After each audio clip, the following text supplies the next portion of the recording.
Okay, follow these tally figures as they happen. Sligo Town, very interesting figures coming in. Keith, have you had a chance to look at some of those Sligo Town figures yet? Yeah, I'm just looking at here on the website and trying to draw a comparison with the 2016 figures. Declan Bree's vote seems to be up slightly on 2016, but again, based on the tallies of those particular boxes, not in totality. Mark McSharry's is slightly down by about maybe 2 or 3% on those boxes. But again, those boxes that we're looking at, Gino O'Boyle, they would, he'd be a councillor, and Declan would be very close to those areas as well. So it would be natural to expect that they would be eating into that vote that Fianna Fáil achieved in the last election. But it's still very, the pattern. Very, very early yet to decipher anything. Susan? I think it's fair to say that the left candidates are mostly in Sligo Town, are they not? Yeah. They all have their base there, so they're all battling for that same pool of votes that are immediately dispersed once you leave Sligo Town. I mean, once you arrive at South Donegal or Roscommon, those candidates won't be in play to the same extent at all. So that's why this is interesting at this point to see how they're faring. Yeah, would you agree, Susan, that it's going to be the survival of the fittest among the Sligo Town-based candidates, and therefore those that are on high percentages at the moment will survive that clear-out that's going to happen in the early stages, irrespective of left-wing or right-wing? Absolutely. And I mean, again, Declan Bree would be a veteran campaigner and a veteran politician, a former TD himself.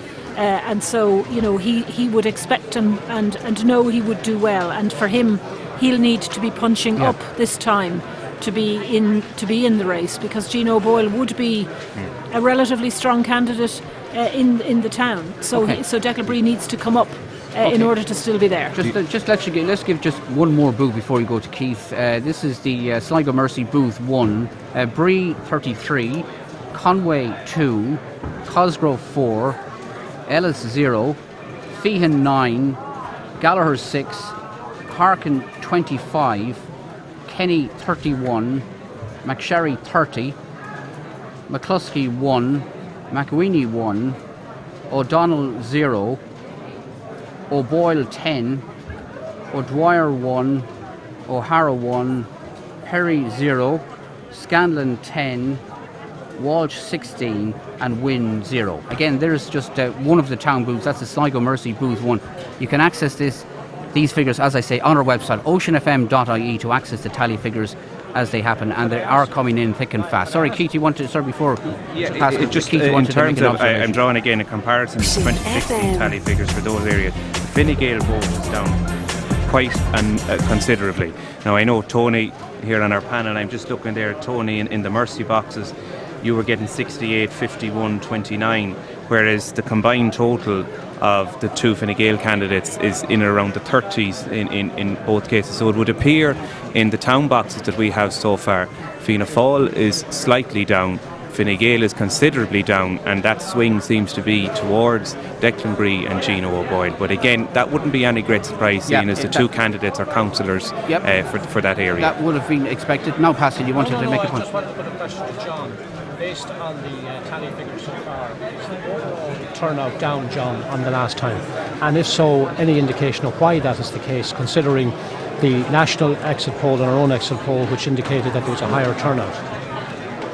Again, as I said earlier, it appears to me that the urban area of this constituency, and this is unique to this constituency apparently, is that the urban area has a lower turnout. I think when we move to the rural end of the constituency, Roscommon, South Donegal, Leitrim, Ennisgrove, all the other outlying areas, the percentage overall turnout will increase. Yeah, but my question, John, is why is that the case, considering that the main issues in this general election campaign was homelessness, housing, the sort of very urban-based, I'm not saying exclusively, but predominantly urban-based issues that were affecting people's daily lives. And one would have thought that the Sligo urban vote would have actually increased rather than decreased. No, I think on the other hand, I think, as I said earlier, it appears to me from the from the reading of these turnout figures at the moment is that the Fine Gael vote stayed at home rather than switch allegiance to any other party. Okay, you made reference to this last night, Pascal, about your experience was there was high turnout in parts of County Leitrim. The official turnout, the unofficial turnout we had from a lady who emailed us this before, she was carrying out analysis. There was, by 5 o'clock yesterday, there were 39% voting in Carrick, 39% of Ballinamore, 47% of Drumshambo, and 41% of Manorhamilton. Well, that figure went up to 74% in Drumshambo. Right, so maybe what is being perceived as a smaller turnout, as the panel said, in Sligo town won't be replicated elsewhere. You don't think it will be? Well, I'm just curious as to why it has happened, particularly as the issues that were facing the electorate and the anger that was allegedly out there was around housing, health and homelessness, which are predominantly, not exclusively, predominantly urban issues, and yet Sligo town seems to have sat back. Now, John has made the point that the Fine Gael vote stayed at home. I'm a bit surprised, considering that they were pushing their own positive message on those issues, and there was a bit of a bounce for them nationally, as we know, over the last couple of days of the campaign. I'm just putting it out there, and I'm sure through the day that there will be people that might be able to analyse that particular. It's just an aspect of it. It's not necessarily having an effect on the John? overall. The difficulty we have here still is that it's very difficult for Fianna Fáil or Fine Gael, regardless of how disenchanted they are or what the problems are. They won't be like our friends across the water, where Labour voters actually switched and voted Conservative in order to have stability in the country. We haven't reached that stage here, where Fine Gael voters will switch and vote Fianna Fáil, or Fianna Fáil will switch and vote Fine Gael. Okay, there are now a raft of polling figures coming in. All the Mercy College booths have been tallied. 4 of the 5 St Anne's booths have been tallied. We're into the Cranmore booths now as well, and Merville and Scull Ursula. And there's some very interesting figures coming through. Access it on our website. We'll discuss it in a moment. An important announcement, because there are 3 National Football League games of interest to us today, and we've just been told in the last few minutes that the Wicklow-Sligo game in Aughrim is off. It's been postponed, so no Division 4 game today between Wicklow and Sligo. So if you're in your cars headed eastwards, you can turn back. There is no game today, but the Donegal and Leitrim games are still on. Niall, could I just add a bit of information, because the road I travel from Ballyfernan through Giva, just beyond Giva there is severe flooding. In fact, our own John Lynch of Ocean FM got caught in the flood about an hour ago. So if anybody is travelling down, there would have been people coming down to the Count to avoid that particular route and to go on the N4, because it's heavy flooding. It was very heavy last night. I just got through myself on the way back, but it has been exacerbated overnight, and poor John got stuck on it and gave me a call at around 8 o'clock to tell me to avoid it at all costs.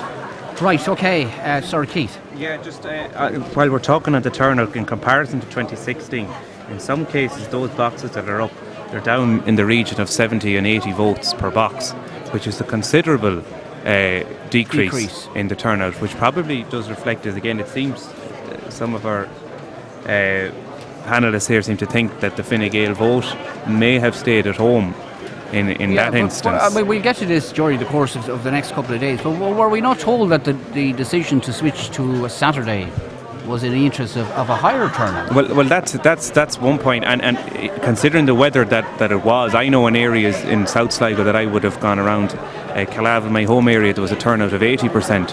In Ballymote, it was in around 62-63%, and in the rural areas where you have to go the highways and byways and the floods that we're talking about, you'd imagine it was more difficult for those people to get out and vote, and they seem to have done. But look, it was an experiment. It's 1918 since we had an election on a Saturday, and it was a good day for Sinn Féin back then.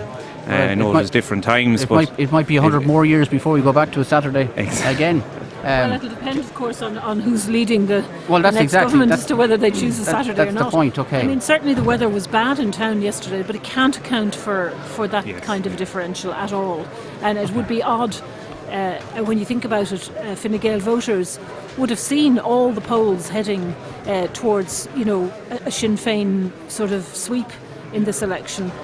Hard to believe that they would stay at home under the circumstances. Let's look at Merville polling station 1. Again, click on Ocean FM. I can't emphasise enough. Keep clicking on Ocean FM. You can access these tally figures. Merville Booth 1, Bree 50, Conway 3, Cosgrove 8, Ellis 0, Feehan 5, Gallagher 0, Harkin 16, Kenny 68, McSherry 31, McCluskey 0, McWeeny 5, O'Donnell 1, O'Boyle 35, O'Dwyer 1, O'Hara 2, Perry 1, Scanlon 7, Walsh 14, and Wynne 4. That's Merville Booth 1. So a sizable vote there for Martin Kenny. Is Martin Kenny emerging as a dominant vote catcher in the Sligo Urban based on the existing polls? He is.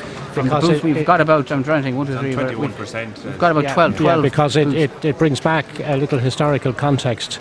My earliest recollection of an election in Sligo Leitrim was my late mother coming back, having been at the count here in Sligo in the 1957 general election, telling me that John Joe McGurl, the late John Joe McGurl, had polled some 7,000 votes and had absolutely dominated the Sligo town vote back in 1957. Now, admittedly, it was in the middle of the border campaign, and there was heightened emotions, etc. But there is a historical context for it. It seems that many decades later, that Sinn Féin have now come back into the frame. Look at the figures there from Cranmore Booth too. Like Kenny polled 107 in Cranmore Booth. 107, and you must remember that that's in the East Ward. That was the ward of Chris McManus's.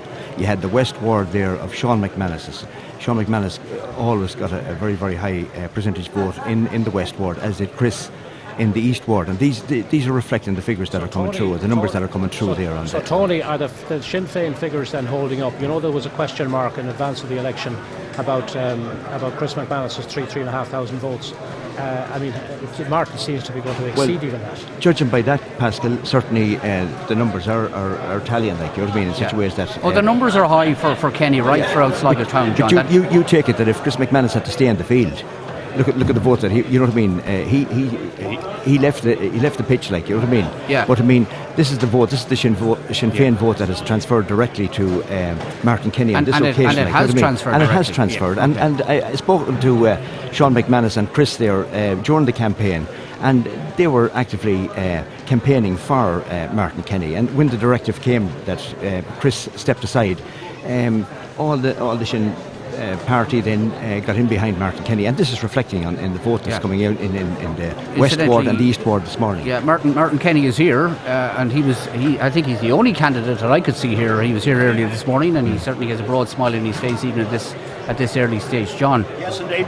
And there are other candidates who I know for a fact are lying back listening to us now, and traditionally have never come into the count until late in the evening. I refer particularly to hopefully they're lying comfortably, John. But wait, and I tell you, I don't blame any candidate, and I know there's a number of candidates here that have gone through elections. I never came into a count centre, and I was there in roughly about 20 elections. And I mean, it's the most for both the candidates and their families and their supporters.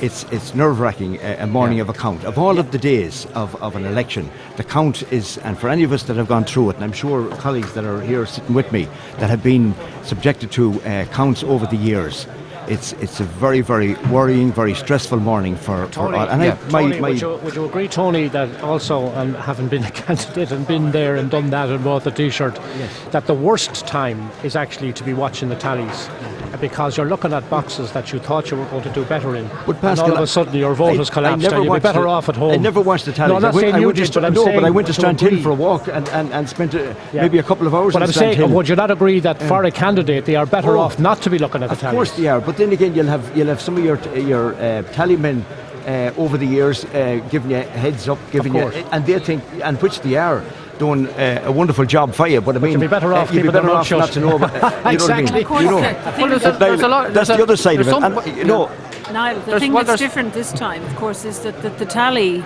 the exit poll that you guys carried out, you know, at least candidates this time Oh, knew Sharpie, something. take a breath, Susan. You know, Sharpie takes a breath all over the place. Indeed, but Well, certainly they weren't I hope we coming. haven't ruined it for anyone. They're not coming in blind the way Yeah. that people would have come in before. And I mean, Tony is, I mean, coming in here as a candidate is the most difficult thing of all. And of course, you're you guys aren't helping matters as well, because you're making predictions and you're giving all sorts of scenarios, and that adds to the absolutely. attention. Well, thanks to Absolutely. IT and yourselves last night, Niall, and fair play, and to acknowledge the wonderful I work would that has been suggest- done, yeah, that would and the suggest research that- and everything else that has been done.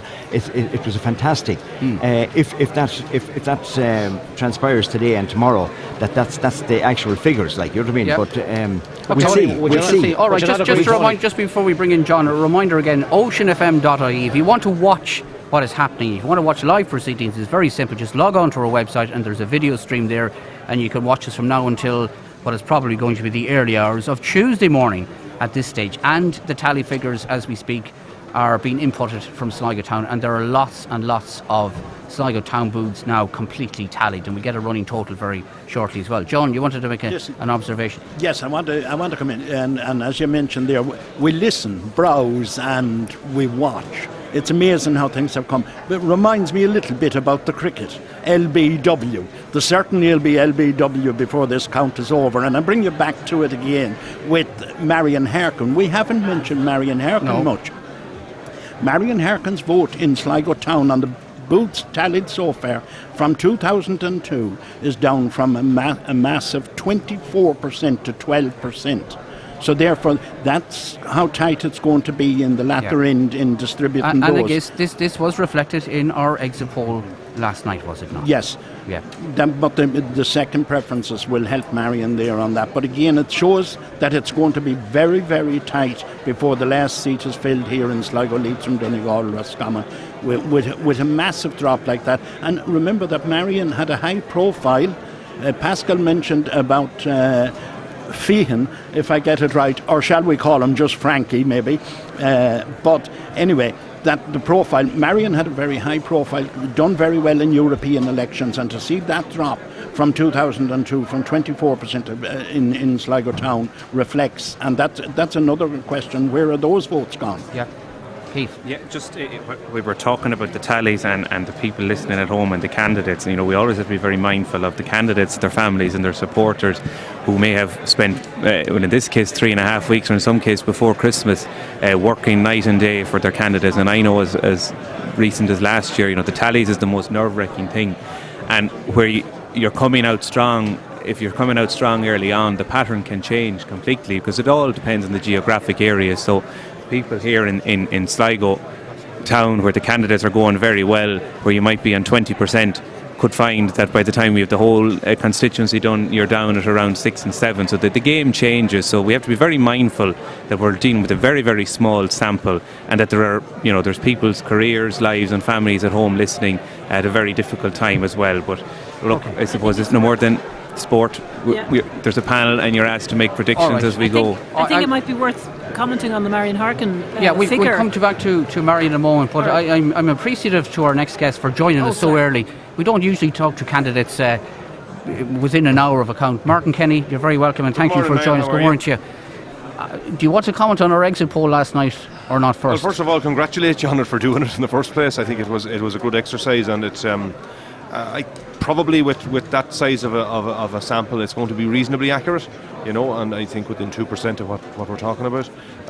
Looking at the ballot box has been opened here for the last hour or so, you know, it's been reflected. Yeah. You must be delighted about what you see in Sligo Town. Oh, I am indeed, you know, and in fairness, it's a reflection of what I met on the doorstep and meet on the street, and that, you know, people were open, were friendly, were different to what I've seen in other elections, to be fair about it, you know, and there's a real appetite for change, and I felt that warmth from the people around Sligo and across the entire constituency. Of course, I also know that the biggest section of the vote that seems to be for me is in South Donegal, and you know that's a tremendous vote there, up on 45%. So you know it's really a magnificent day for me, and a magnificent day for the Sinn Féin team across the constituency that put in so much work and have brought this forward. What's it like to go into account and to have grounds for such optimism and confidence. It certainly changes matters, isn't it? Well, it changes. I've been at Manny's the Count, and I made Manny's the speech at Manny's the Count where I was not successful in getting elected, and I remember when the first account that I was at in the Hyde in Roscommon, and I remember at that account Dennis Naughton talked about the defeated candidates, and when I got up to speak I reminded none of us were defeated.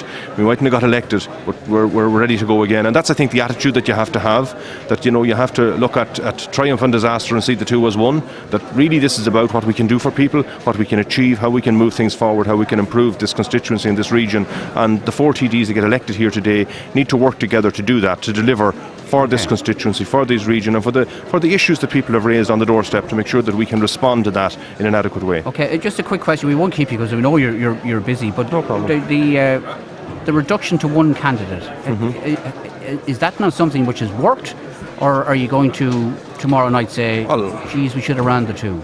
Look, I mean, at the end of the day, we and I've been honest about it, we come into this election 5 or 6 weeks ago and we were at a situation where in the opinion polls we were not as high as have been in the last 2 or 3 weeks. We also had a local election last May where we didn't do as well, and in many parts of the country we lost seats. So the party nationally looked at all of that, sat down with myself and Chris and with others and discussed it, and it was considered at that stage to be a little bit risky running two.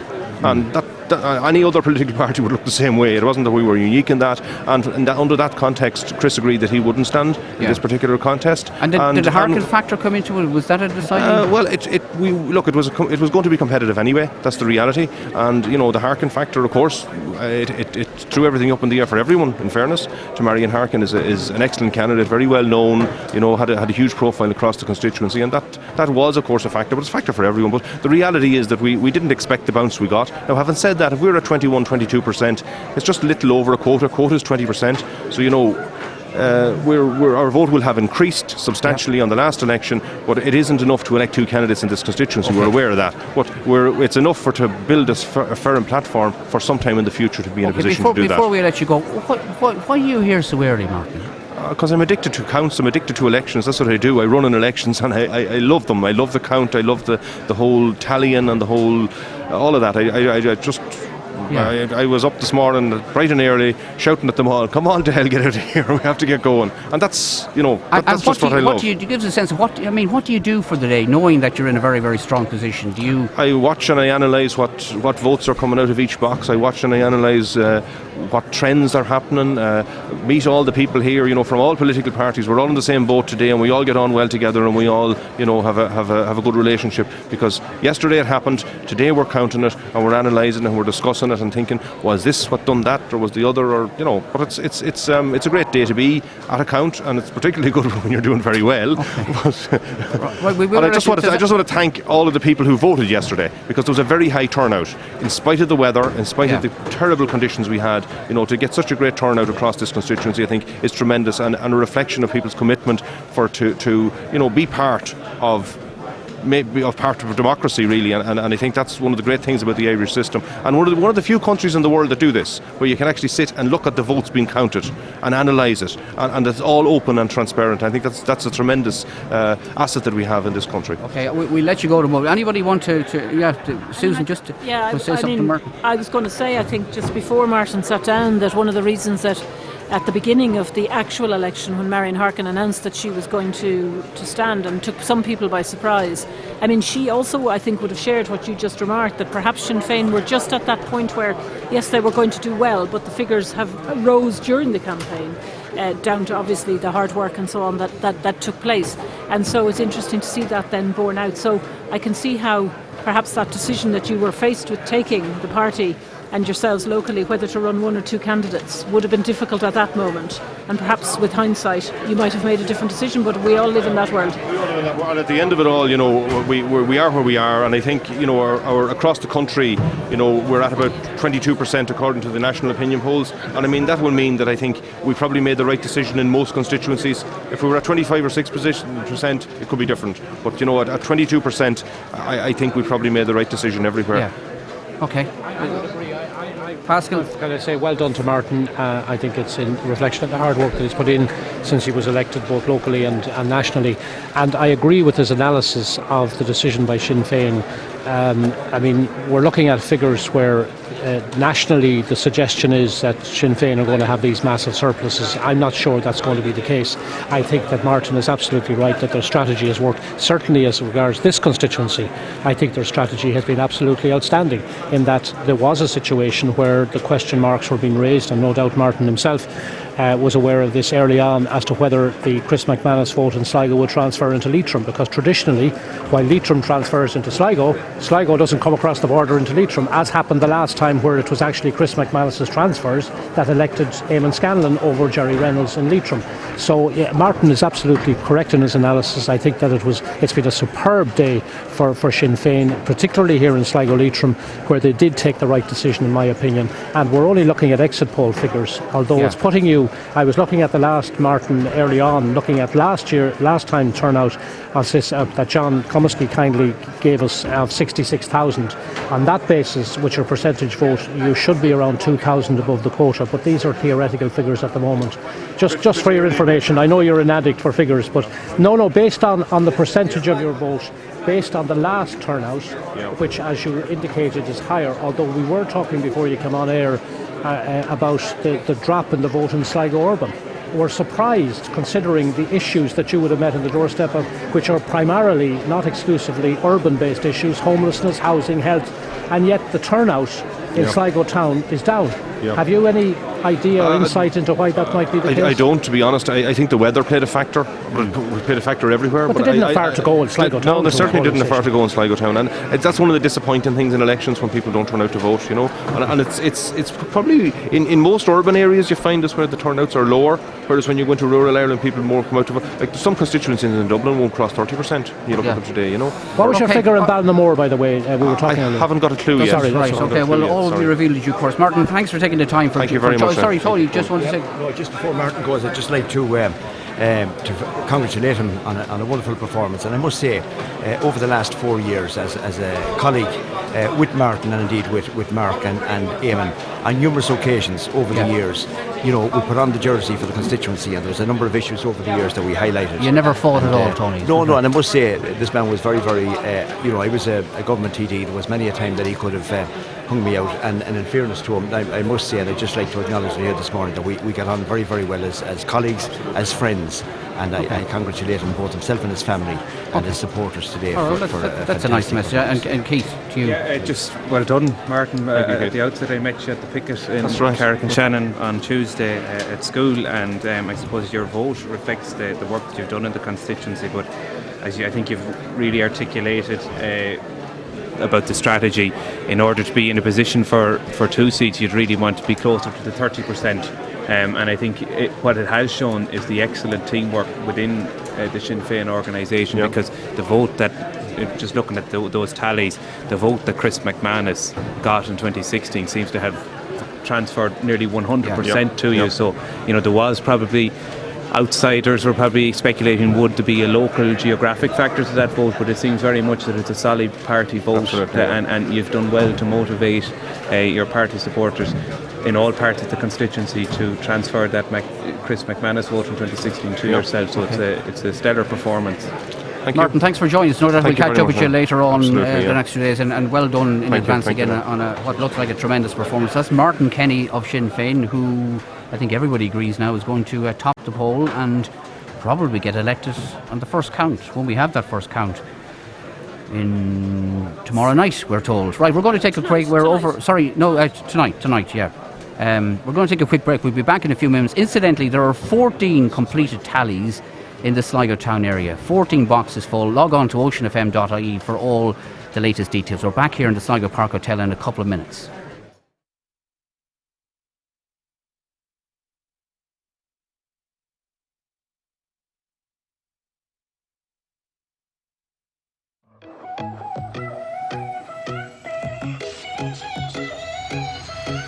Taking one more breath beside you,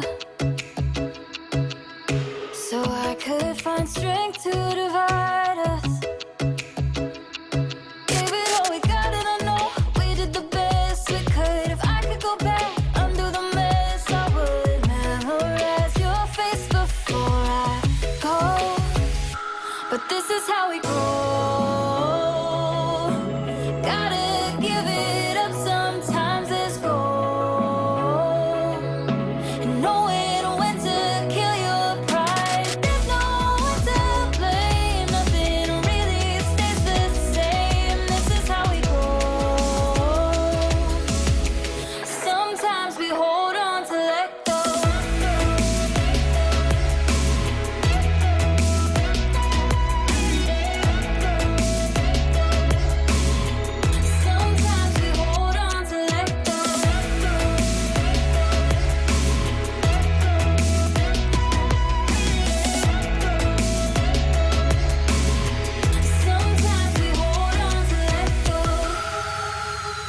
Welcome back. We're here at the Sligo Park Hotel. The counting of the Sligo Leitrim votes underway. It's going to be 2 long days at the very least, according to the returning officer. Not expecting a first count until late tonight, but of course we'll have the unofficial first count tallied within a couple of hours, we hope. The boxes, most of the boxes in Sligo town have been open, and John Cummins, we're on to the rural boxes. Yes, in County Sligo, and there's some interesting trends here. Can you give us an indication of what's happening? Yes, we'll just look at some of the ones here, but these are primarily in Eamon Scanlon, John Perry's area at the moment, with the exception of Keith Henry will be interested in this one in Beltra. Beltra, Bree 3, Conway 6, Cosgrove 8, Ellis 1, Feehan 3, Gallagher 12, Harkin 43, Kenny 37, McSharry 69, then McCluskey, McWeeny, O'Donnell all 0, O'Boyle 6, O'Dwyer 0, O'Hara 0, Perry 13, Scanlon 19 and Walsh 37. And then we have Castle Baldwin, where Eamon Scanlon is the main beneficiary there with 92, and John Perry and Thomas Walsh 15 votes each. Next is Frank Feehan in Castle Baldwin 61, Marion Harkin with 21, and Kenny with 21, Marion Harkin with 19. And I'm looking for Mark McSharry there in Castle Baldwin, 1 vote for Mark McSharry. And then we have Clunloo over at Tubbercurry, Bree 2, Conway 10, Cosgrove 4, Ellis 3, Feehan 35, Gallagher 3, Harkin 14, Kenny 45, McSharry 22, McCluskey 0, McWeeny 0, O'Donnell 0, O'Boyle 3, O'Dwyer 0, O'Hara 1, and 15 John Perry, 53 Eamon Scanlon, and Walsh 8, Wynne 2. So the overall figures, and Pascal was looking for the cumulative figures there at the moment, with those interspersed from the rural areas, and we'll look at the percentages after. At the moment, it's Bree 797. These are for rural areas now, John. No, these are for the town, the county Whatever's Sligo. open so far. Whatever's open so far in County Sligo. Yep. With a lot of the town votes haven't been finished, although we are missing Merville and a few like that. St Edwards as well, we're missing as well on it. All right, so Bree 797. Bree 797. Conway 46. Cosgrove 236.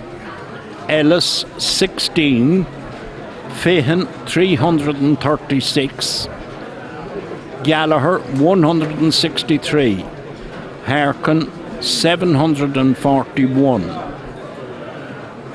Kenny 1285, McSharry 1080, McCluskey 27, McWeeny 40, O'Donnell 1, O'Boyle 568, O'Dwyer 6, O'Hara 57, Perry 90, Scanlon 272, Walsh 366, and Wynne 14. So that's just to translate those percentages into actual numbers, and we see there that at the moment it's very tight between Kenny and Mark McSharry, and equally so we have O'Boyle, but again he's within the town, and Declan Bree. Those votes combined are in excess of 1,300, so the left there has done well. Okay, on a quick thought, I make that 31 boxes open and tallied. 31, and there are the running totals. We'll run through them again in a moment.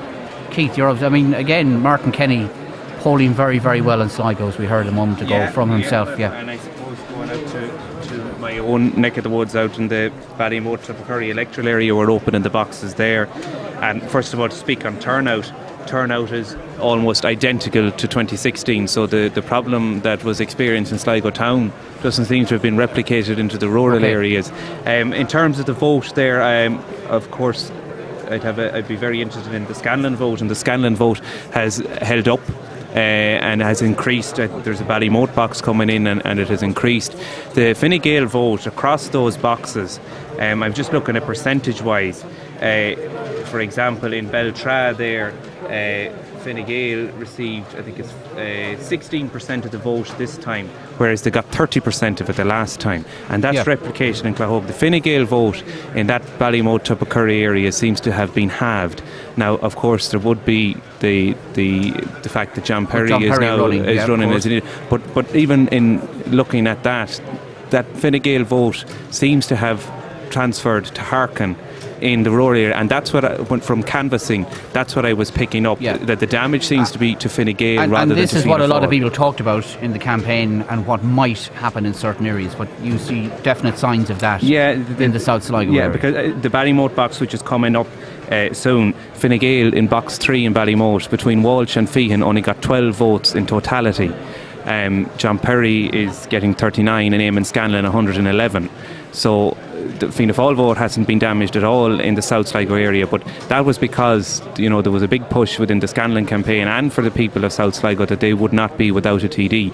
So I would expect that as the figures continue to come in from the Ballymote Tipperary local electoral area, that Scanlon's vote will increase and that Harkin is going to eat into that Fine Gael vote. Okay.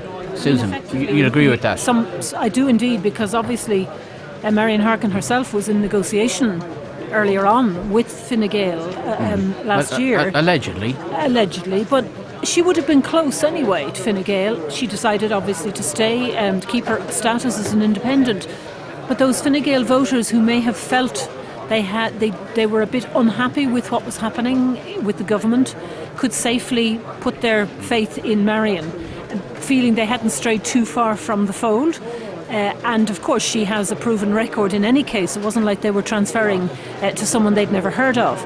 And their own candidates, of course, didn't have a huge run-in. Thomas Walsh would be a first-time candidate.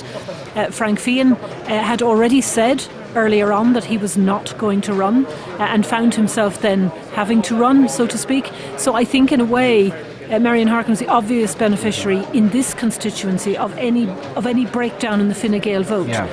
It may not be so obvious in other constituencies where Fine Gael votes may flee too, but in this constituency they will have a home in Marion Harkin, and it's clear for her. And it does effectively mean that whole Fine Gael vote is split anyway, because although John Perry doesn't appear to be high on, by your own account, by your poll yesterday, he'll still have taken some of the first preference votes out of the Fine Gael pot, and his votes may well end up electing Eamon Scanlon, because of course they're native to Ballymote. No, John.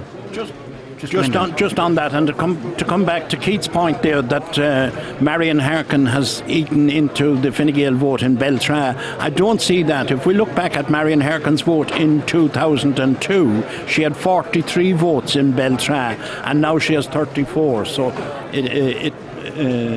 yes, this time.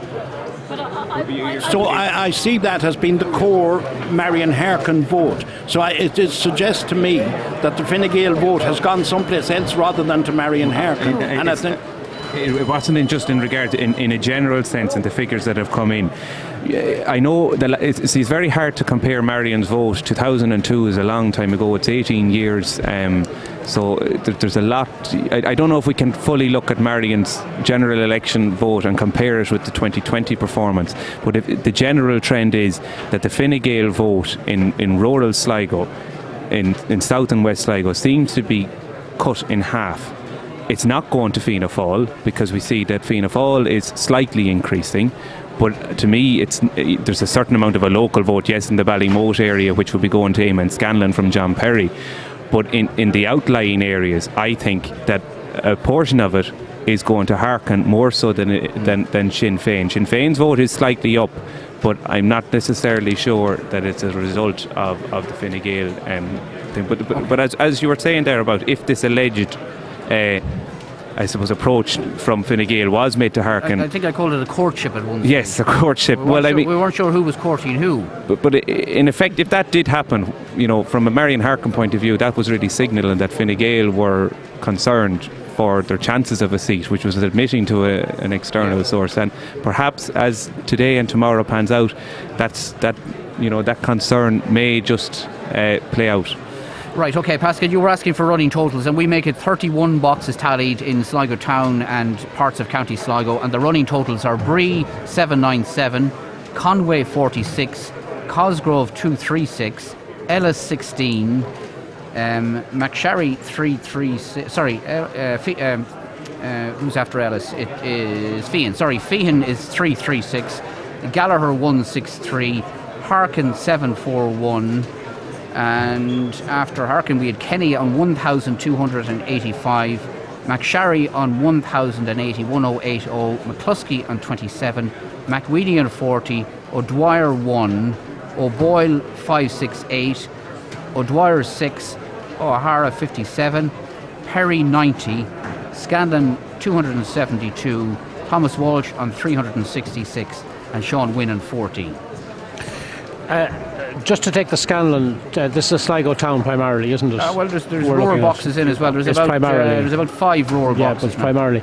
I wonder Keith might be able to interpret this. That Scanlon vote, is that up or down, or is the trend in his favour? The vote there, I'm just looking, I see a box in from Colleen's in West Sligo. But that's right over on the Mayo border, isn't it? Yeah, between Dromore West and Enniscrone.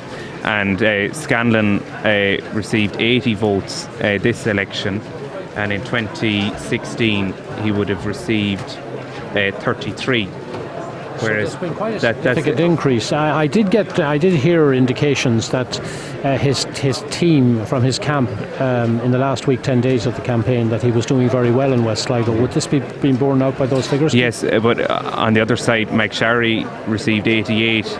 And in 145 in 2016. So perhaps in West Sligo, what has happened is that the Fianna Fáil vote has been managed a bit better in that it is split more evenly. As indicated by the exit poll percentages.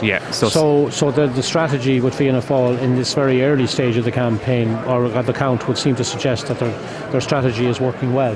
Yeah, it would appear so that the two Fianna Fáil candidates are performing very well in the rural area. And to be fair to him in Scanlon, that's where his bread and butter is. It's out on the rural. The other question area. I have, Niall, is anybody able to interpret why Martin Kenny got such a massive vote in South Donegal? We heard last night that there was anger because of the constituency change.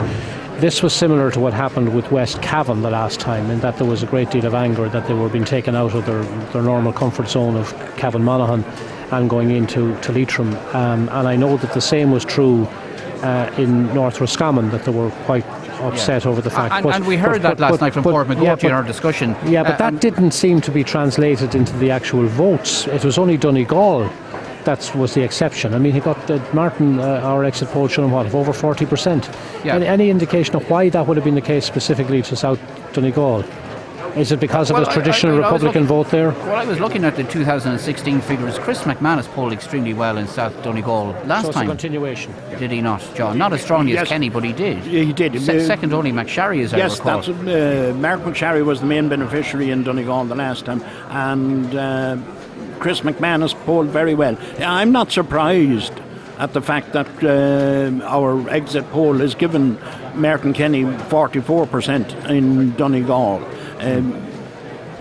He's actually perhaps one of the nearest candidates to them there on that. To go back to the other thing that Keith was saying there on the Collins vote, and also in comparing 2002 to now, because we must look at who the candidates were in 2002. They haven't changed all that much. They've changed in name. McSharry now replaces Devons. Bree was still there in 2002. Harkin, Scanlon, Perry, Rendell stood for Fine Gael, and Walsh is in this time. So the names have only changed. the voting pattern remained quite the same. And if we look at Eamon Scanlon's vote in 2002 in that particular area was 50 as opposed to John Perry's 86. So to compare with 2002 is, I think, a fair reflection on what has changed over the 18 years. Tell me, John, what is the figures, just to go back on the running totals, what are the figures for the left-wing candidates in Sligo Town? That would be Gino Boyle, Declan Bree, Nessa Cosgrove. What's the accumulated total there? At the moment, the left vote is the left, and we leave Merton Kenny out. And Marion Harkin. Gino Boyle at the moment has 619. Declan Bree has 889. So that's 1,500 votes there. And Nessa Cosgrove? Nessa Cosgrove 267. So it's around 1,700. Almost 1,800. And Merton Kenny has 1,500, and Mark McSharry has 1,300. So the question is, where will they go ultimately? Well, this is where I predicted earlier this morning that Declan Bree could very well overtake Thomas Walsh in the process of those eliminations, which would be very significant. That's the important thing, the order of eliminations. Okay, for anybody at home who wants to follow what we're doing, and we're getting questions about this, you go onto our website oceanfm.ie, click follow the count, and you will have updated tally figures as they happen, and there is also a live video stream if you just scroll down. So if you want to watch it live, go to oceanfm.ie, follow the count, information on tallies, and a live video stream as well. The other thing that we must watch on this here as well is that those left votes that we're talking about distributing, I'm not expecting that a lot of those will transfer to Marion Harkin. So Marion Harkin could very well be in difficulty from her transfers, and particularly looking at the female factor in it. Blahin Gallagher so far in Sligo Town has only 206 votes. O'Donnell 4. Nessa Cosgrove, of course, will be assisting Marion Harkin there on that. So, but I'm not expecting Marion Harkin to be that transfer friendly in the town, given the fact, as I pointed out earlier, that her vote had reduced by 50% from 2002, given her profile. So it's going to be very, very close in the end. I'm going to bring you Tony. Tony, you wanted to make a point, but Susan was talking, and Keith was talking before about the Fine Gael vote not holding up in parts of South Sligo, maybe Marion Harkin benefiting from that. I think as soon as Marion Harkin came into the picture, certainly Fine Gael voters and indeed within the organisation, it certainly alarm bells would have been ringing, because if you look at back in 2002, Marion Harkin got 17.8% now, and she was up against very formidable candidates, Jimmy Devons, John Perry, John Ellis. They were the ones that were elected, and Jerry Reynolds as well, who was very, very close with Eamon Scanlon, who didn't make it at that stage. But they were the candidates at the time. But certainly, I think on this occasion, but just talking to some of my colleagues there within the party, that 16%, this is nationally, 16% of the Fine Gael vote has transferred to Sinn Féin on this occasion. 16%. Which is quite incredible. This is unbelievable. Yeah. Why do you think that is, Tony? Obviously, the dissatisfaction, obviously, with the government, and so it's more dissatisfaction with Fine Gael and the government than a swing to the ideology of Sinn Féin, you would say. Well, I would think so. On this occasion, that's the feedback that I'm getting from. It's interesting. It's interesting, Niall, to note that even though it's early days, but they're reporting that Leo Varadkar isn't even topping his own poll, but really? Currently it's Sinn Féin's Paul Donnelly who's in the early lead with 28.5% versus Varadkar's 18%. Now that's a significant difference even early on in the day. Yeah. So obviously, there are the changes that were being discussed coming down the track during the last few days of the election certainly appear to be turning up all over the place. I mean, it's interesting also, I thought, to note that Eamon Scanlon and Mark McSharry would have, I think that Pascal was making the point, they've worked well together. They worked together in the last election, both got elected. It can often be a divisive thing where two candidates are running together in a constituency as large as this one with 4 counties represented. You have to be really quite disciplined, don't you, Tony? You have to be quite disciplined if you have a running mate. Tell me about it. And it has often caused the arguments among candidates in their own party being stronger than the arguments with candidates from other parties.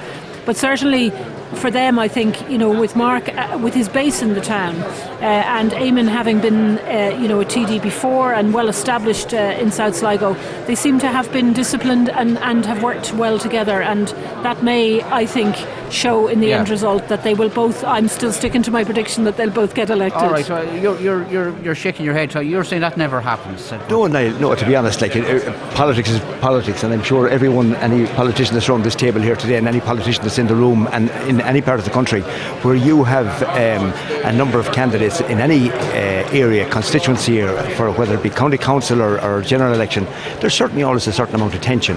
And we divide constituencies and all that, but it doesn't always work that way. But even looking at this now, and even some of the figures there, Eamon Scanlon has done very, very well over in West Sligo. Just, you know what I mean? Yeah. So, that would have been McSharry, in my opinion, was McSharry's stronghold in the past elections, with the Clark connection with the McSharrys, the Ray McSharrys. Ray McSharry used to clean out West Sligo in the past.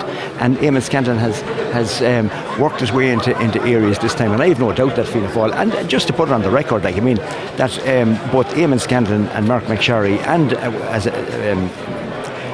Martin Kenny when he was here, as a team, the four of us in the last since 2016 till now, worked extremely well, as colleagues. Okay. All right. Well, speaking of Mark McSharry, he's been on. We still have loads and loads of messages coming on, and Mark McSharry has been on to say that he's. I'd like to say good morning to all your panel and listeners. I'm tuned in and watching live from home. It's excellent coverage. Well done to all involved. Okay, no doubt obviously Mark McSharry will be at the count later on. Keith, you wanted to... I can tell you an insight, because I spoke with him briefly last night. He won't be in until later on, and I think, as Tony said, and Susan and Keith, those of us that have been involved in elections, generally speaking, candidates stay well away from the early stages of account. Until there's as you indicated, it could be a long day for Mark and all the other candidates in terms of the eventual first count. Keith, you wanted to pick up on a few points. On a few points there, I suppose John has gone now in terms of the 2002 figures. While yes, some of the faces have stayed the same,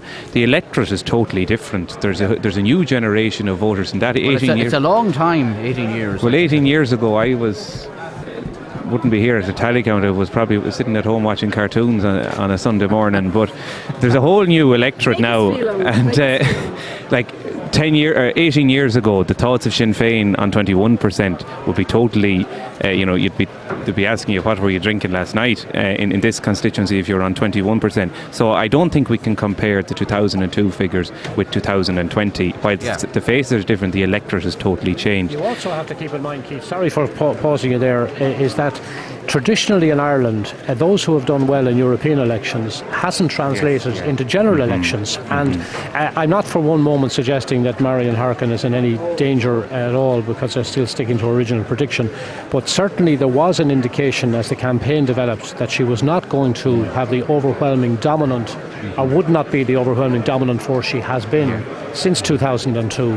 That, as you say, Keith, things have changed. I'm sorry if you interrupted your train of thought. The other point that Tony made about the Fine Gael vote drifting to Sinn Féin, I think there's a percentage of the electorate out there who, irrespective of party, they're floater voters, and they don't care whether they go between Fianna Fáil, Fine Gael and Sinn Féin. And I think since 2011 there's been a 10 to 15% of the electorate nationally who have moved from Fianna Fáil to Fine Gael for the 20, due to probably the economic situation, went to Fine Gael in 2011 and 2016, and then they're now dissatisfied with the government, and rather than going back necessarily to Fianna Fáil, they seem to have the majority go, and that's why that Fine Gael swing, because traditionally Fine Gael to Sinn Féin would not be strong, but that's the floater vote. The voter system is nationwide, not just, or is it particularly the case in Sligo Leitrim? No, it would be nationwide, and I think that's why we see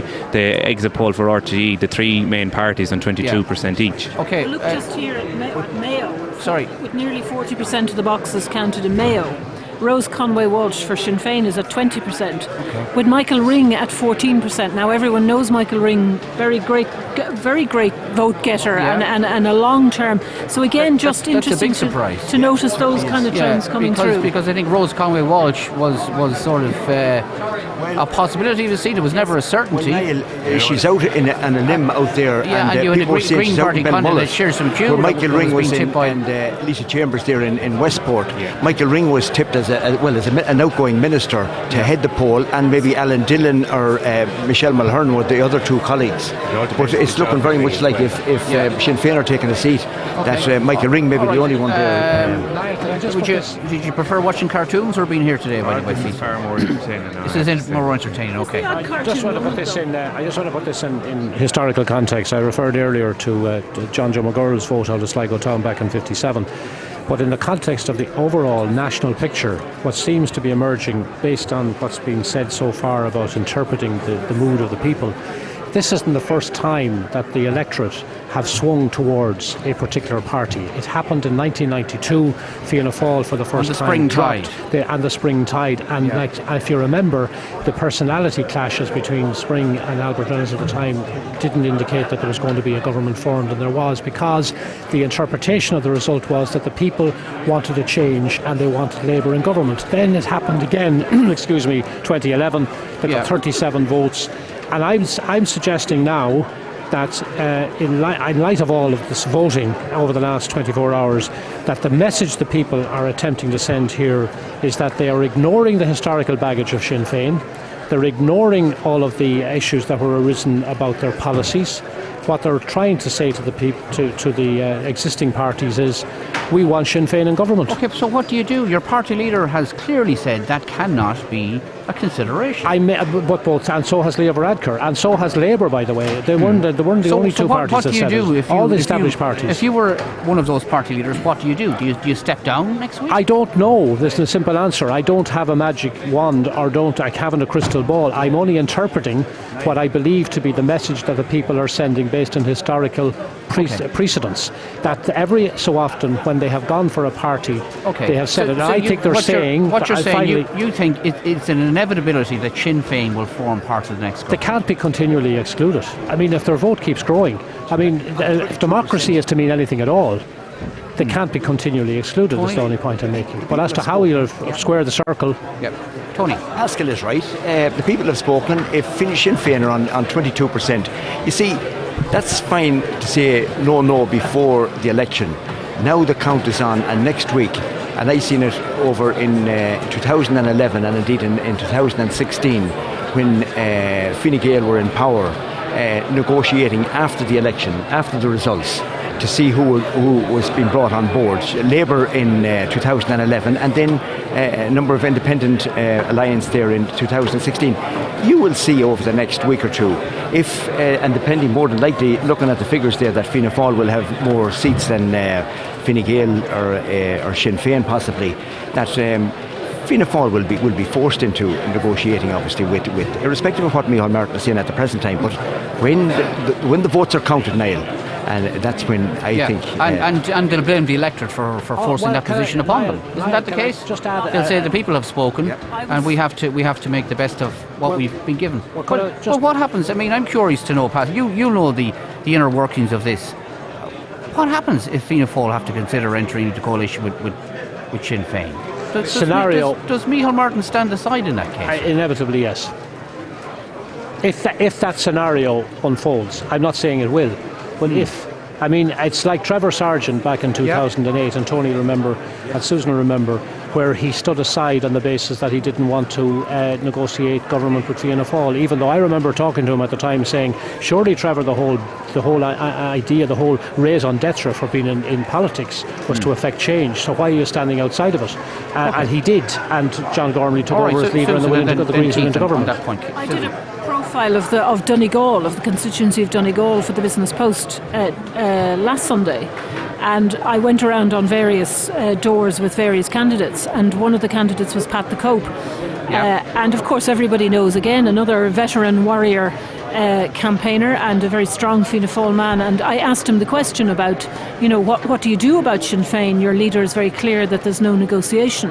And Pat was very clear. He said, I have a very good relationship with Pearse Doherty. His father canvassed for me when I was a young man. We work very well together. However, if I am so directed by my party leader to do otherwise, I will do so. So again, there's that reality on the ground, and I think that Tony... He was touting for number 2s up there, so that's what he was at. Of course he was, but there is some reality on the ground, borne out here today with Tony McLaughlin talking about his relationship with Martin Kenny on the ground. Therefore, those things must come into play if Sinn Féin's figures continue to show as strongly as they are. Keith, your thoughts on that? Yeah, I think it's a bit premature in terms of the government to see the figures, because while Sinn Féin have performed very well in the vote, in 22% of the vote, it doesn't necessarily mean they will get 22% of the seats, because as we have said already this morning, the low number of candidates that they are running, 42, you will see in Dublin in some cases that Sinn Féin will have large surpluses of 6, 7, 8,000, and they'll be going to no Sinn Féin candidate because there isn't another one on the ballot paper. You really think they'll have those higher surpluses? I think that, but bearing from what the figures that are coming in Dublin, that sounds like the case. So I mean, the strategy, and Martin alluded to himself, they got a scare in the local elections, but it just goes to show that local elections and national polls are two different. You're comparing. You're not comparing. All right, let's just remind people, because I'm conscious of the fact that Sunday morning people just about to bed and maybe coming to terms with where we're at here in Sligo Leitrim, the Sligo Park. John, can you bring us up to date? How many boxes have been opened roughly, and where are we at? Well, we have all the town boxes open now, and we're moving into the rural part of the constituency. And at the moment, on our running total, we have Bree on 1,194. We have Conway 204, Cosgrove 368, Ellis 29, Feehan 517, Gallagher 281, Harkin 1,265, Kenny 2,164, McSharry 1,769, McCluskey 49, McWeeny 73, O'Donnell 4, O'Boyle 811, O'Dwyer 10, O'Hara 98, Perry 245, Scanlon 778,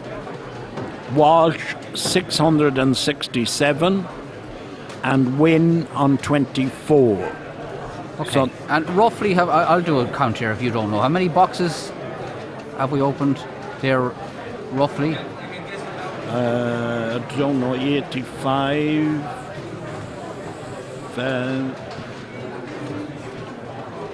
20. We have about 35 boxes 36, open. I make it. 36 Would you boxes. reduce that yeah. down, Niall, at the front runners? Just give us the figures on the front runners. On the front runners, okay. Harkin 1265, Kenny 2164, McSharry 1769, Bree 1194, O'Boyle 811, Scanlon 778, Feehan is 517, Walsh. and Walsh is 667. So the combined Fine Gael vote is over 1,100. So, correct. And Harkin's vote is around the same. It's more, 1265. Around 1265. So, I mean, it's shaping up that maybe based on the figures so far, and they're very early, and they're Sligo Very Town. early. I know there's some Sligo County there, but mainly Sligo Town. Would that be? Would there some shape be coming into what the ultimate result might be in terms of the sequence of election? Well, if you look in the percentage terms, I'm looking at your online source here in terms of the parties. When you total that up, Fianna Fáil are leading the charge on 25%, Fine Gael on 12%, and Sinn Féin on 20%, and the Independents are on 40%. Yeah. So, from layman's terms, you would think Well, we know that there's going to be a Sinn Féin seat. There definitely is a Fianna Fáil seat. And if the independents do transfer to one another in a decent, it doesn't have to be a huge, because there's enough of them there. We can allow for that there would be an independent seat there. And then it's a case of the last seat, Fine Gael on 12%, was split between two candidates. So far, it's between Fianna Fáil and Fine Gael, I think, for the final seat. You think so? So you would be more certain that Harkin is going to... I think in terms of the eliminations, as we will go on, we're already establishing that Harkin is polling. She's not flying it in every box. Yeah. She's picking up 20s, 30s, 40s across the board, and they all add up. And under the exit poll, the second preference is she's picking up 12.6%, which is high. I mean, she was the most transfer-friendly candidate of just the above 90. just above Scanlon and McSharry and Frank Feehan. Yeah, which will be significant, no doubt, as well. Do you think also that John, just to put the point to John, now that the Sligo Town boxes have been completed, do you expect a significant drop-off in support for the Sligo Town candidates as we move into the rural areas of all the constituency? Oh yes, Gino Boyle now and Declan Bree have perhaps reached the peak of what they're going to get. Yes, there will be. We've seen Gino Boyle polling well in Beltran, even taking votes in Collins.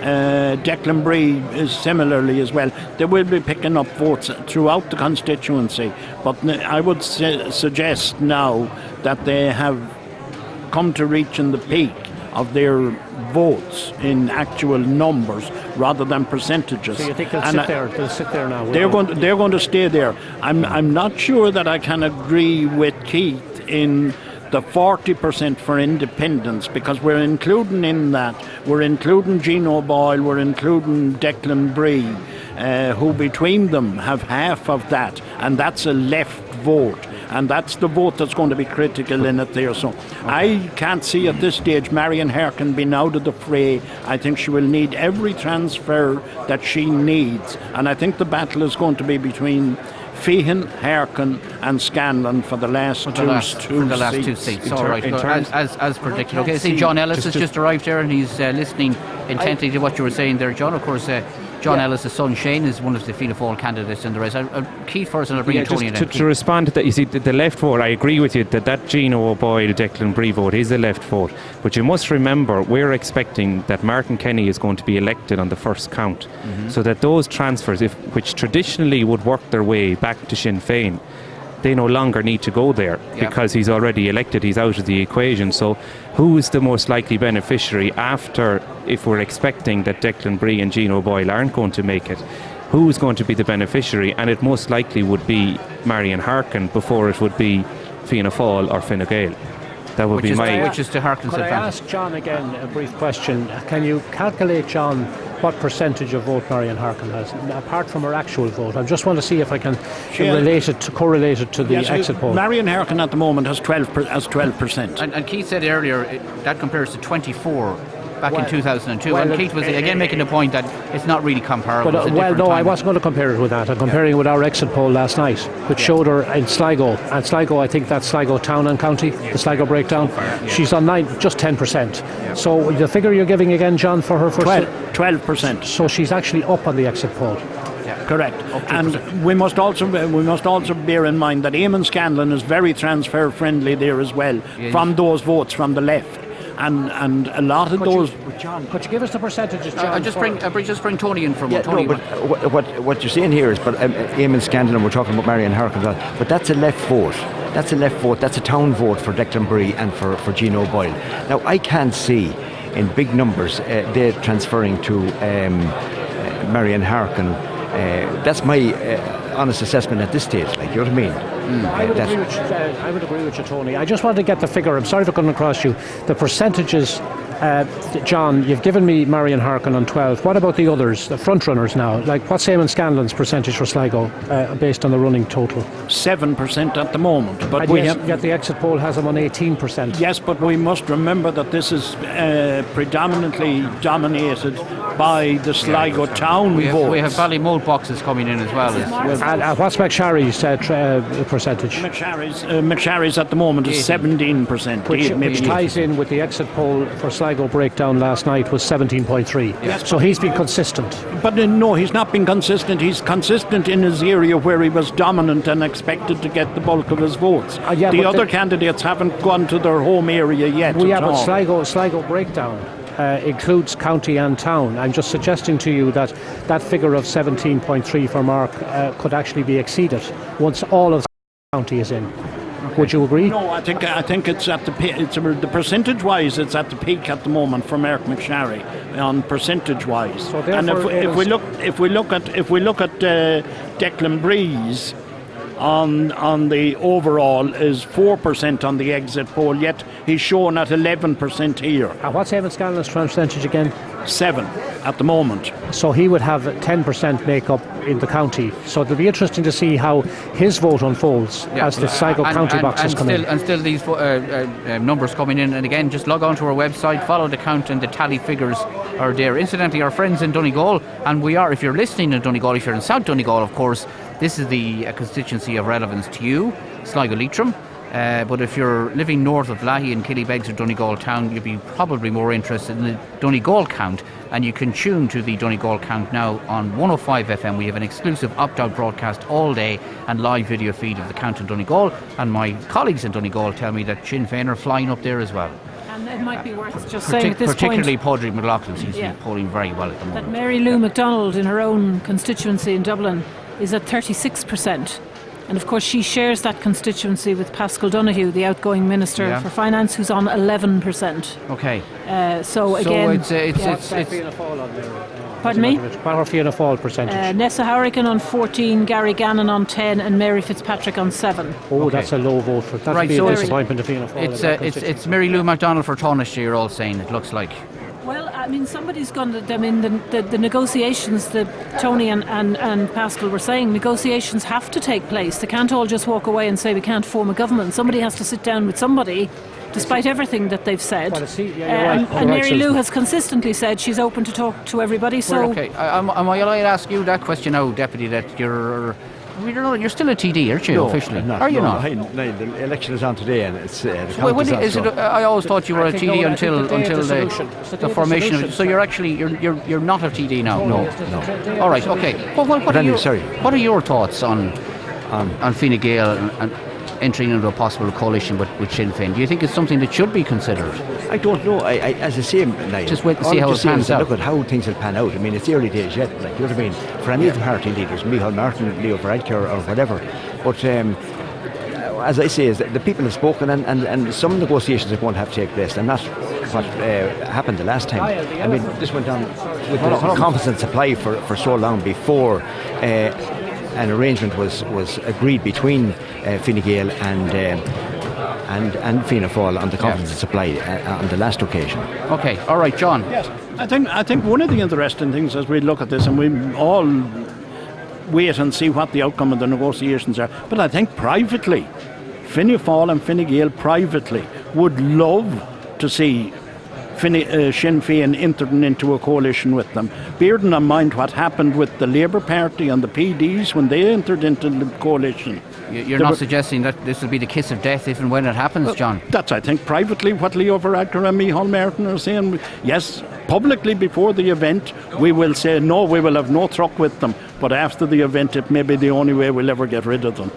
And the other thing you have to bear in mind is that if there was no solution from this particular round of voting and there was another election, well, the clear outcome of that is that Sinn Féin will run more candidates and have more seats. So any negotiation that's happening has that front and centre. And we'll bear that in mind as well. And Keith, and then Pascal. I think the figure that you gave there for Mary Lou's performance, it explains what I was saying earlier about Sinn Féin. It looks, that's a 4-seater, so the quota would be 20%, and Mary Lou on 36 means she's going to have a massive surplus of 16%, which would have been enough to bring in another running mate. So really and truly, I think the makeup of the next government is going to be decided by who wins the last seat in a lot of constituencies like our own here, because the way it's looking, in a 3-seater, in most cases it's going to be one Fianna Fáil, one Fine Gael, one Sinn Féin at least, and then in 3-seaters. So in 4-seaters and 5-seaters, it's going to be crucial to see who wins that last seat, and that's where Sinn Féin are boxing themselves one out. of the most questions coming our way in the last few days, the Paul Quinn affair, was that going to affect Sinn Féin? Do issues like that matter to the public? And generally, well, they're important issues, but it doesn't really affect people's opinions in voting a particular way. Would you agree with that, Pascal? I would absolutely, because and Fianna Fáil and Fine Gael threw the kitchen sink and more at Sinn Féin and their policies and their candidates in recent days, and it obviously didn't work. Well, there was a much more nuanced. They didn't do what I believe they should have done, and would happen in normal political exchanges, is they didn't attack the Sinn Féin manifesto in detail in the manner in which it would normally happen. And in fact, where Fianna Fáil and Fine Gael were at each other's throats, it was about their policies. Yet when it came to Sinn Féin, Micheál Martin talked about the moral imperative.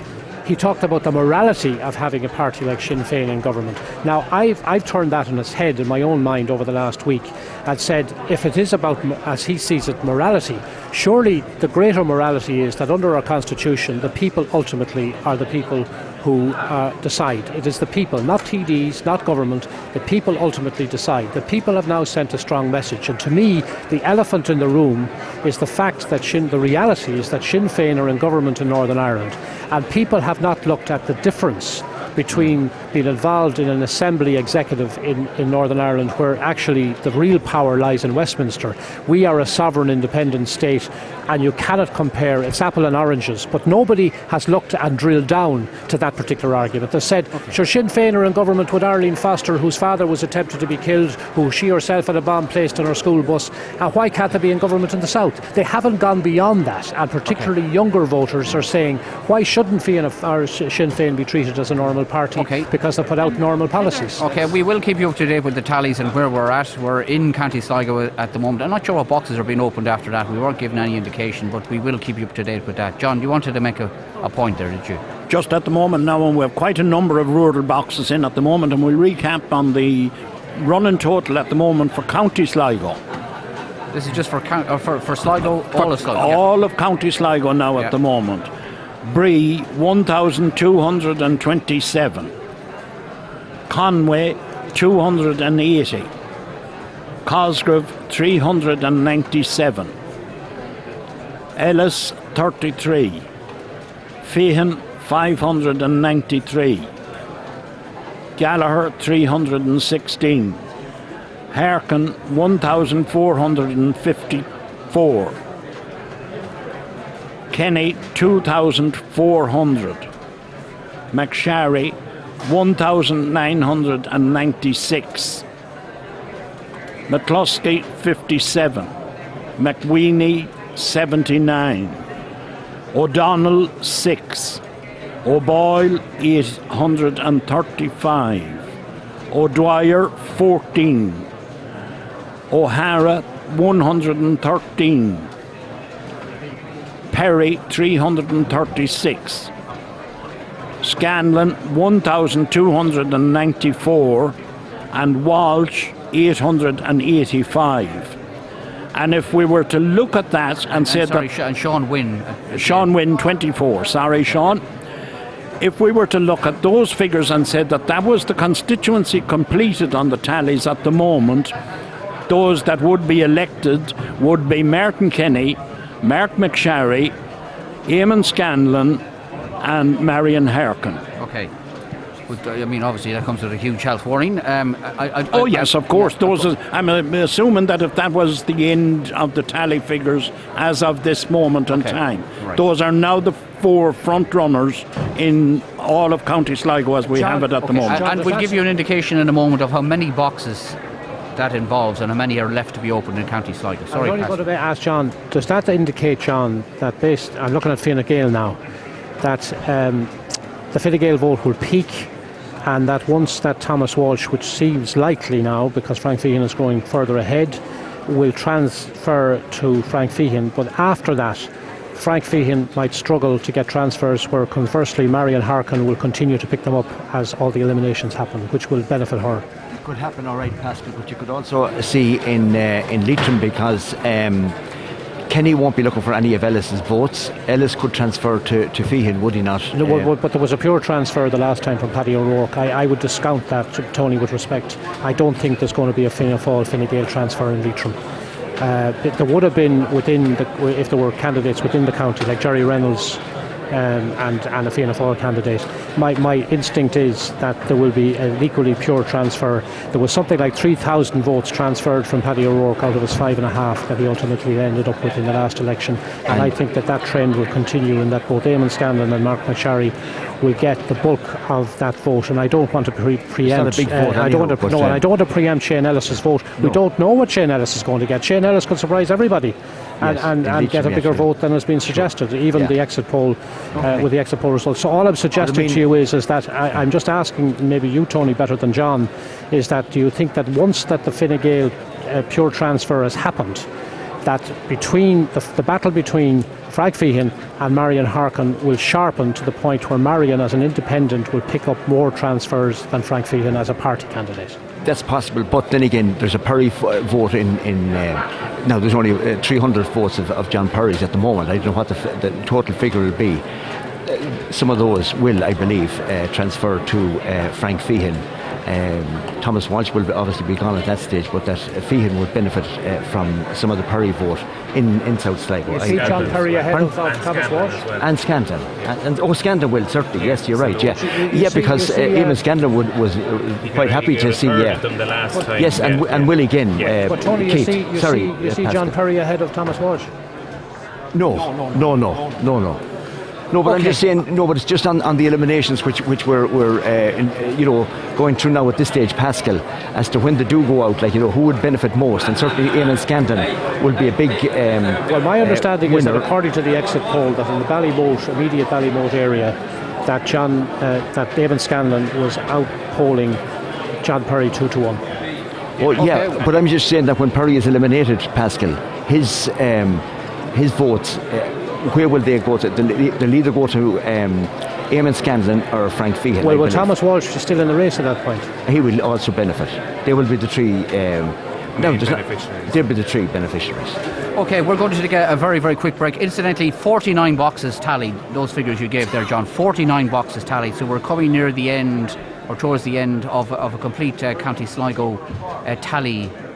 Figure, and then I don't know where they're counting next. We'll keep you updated. For now, we'll take a very, very quick break. Just to remind you again, the Sligo-Wicklow National Football League Division 4 game in Aughrim today has been postponed due to the weather. Back again in the Sligo Park in a couple of minutes' time.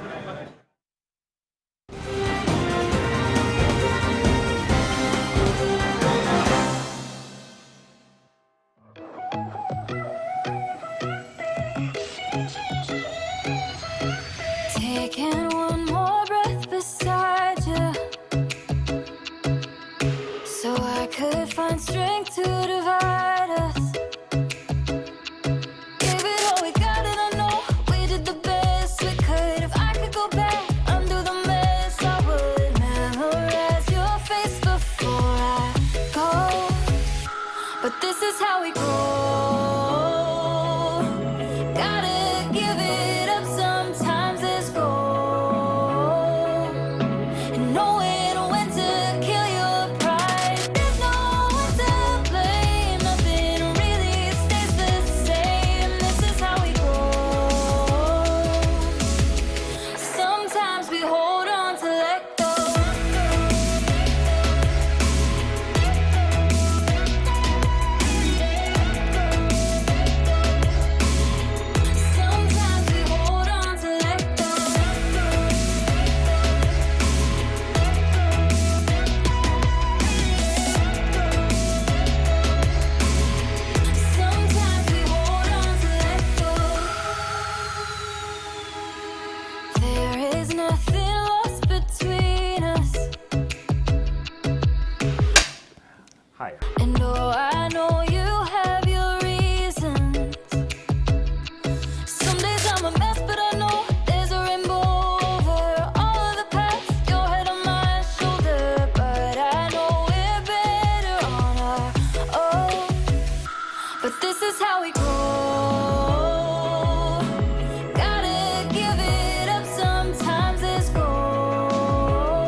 Right, okay, we're back live here at the Sligo Park Hotel, and we will be here for 2 long days, we're told. For those just tuning in, the first count is not expected here until later tonight, according to the returning officer, Pádraig O'Grady, and we will not have a final result here, he says, at least until late tomorrow evening. That's Monday evening. And as I say, you can pick up all the tally figures, check out the latest tally figures, and they're still happening on our Ocean FM website. Just follow the count, you can watch what's happening live, and you can access all the tally figures. Practically all the Sligo town boxes have now been tallied, and we're into County Sligo. Now, what we're asking you to do is, as we like to do on these occasions, and we understand that the whole system may be very, very complicated for a lot of people. They may not really understand what's going on. The PR proportional representation system is very, very complicated, and we are acutely aware that our experts sometimes may be talking above people's heads. I'm sure they don't intend to do that, but sometimes that happens, and people don't really understand what's going on and find it hard to follow the numbers and the figures. So what we're saying is we will answer all your questions throughout the next 2 days. You can simply text or WhatsApp to 083 3500 530. If you've got any question about any polling booth or tally figures or how it works or whatever, text or WhatsApp now. Or you can phone us now on 071 911 8104.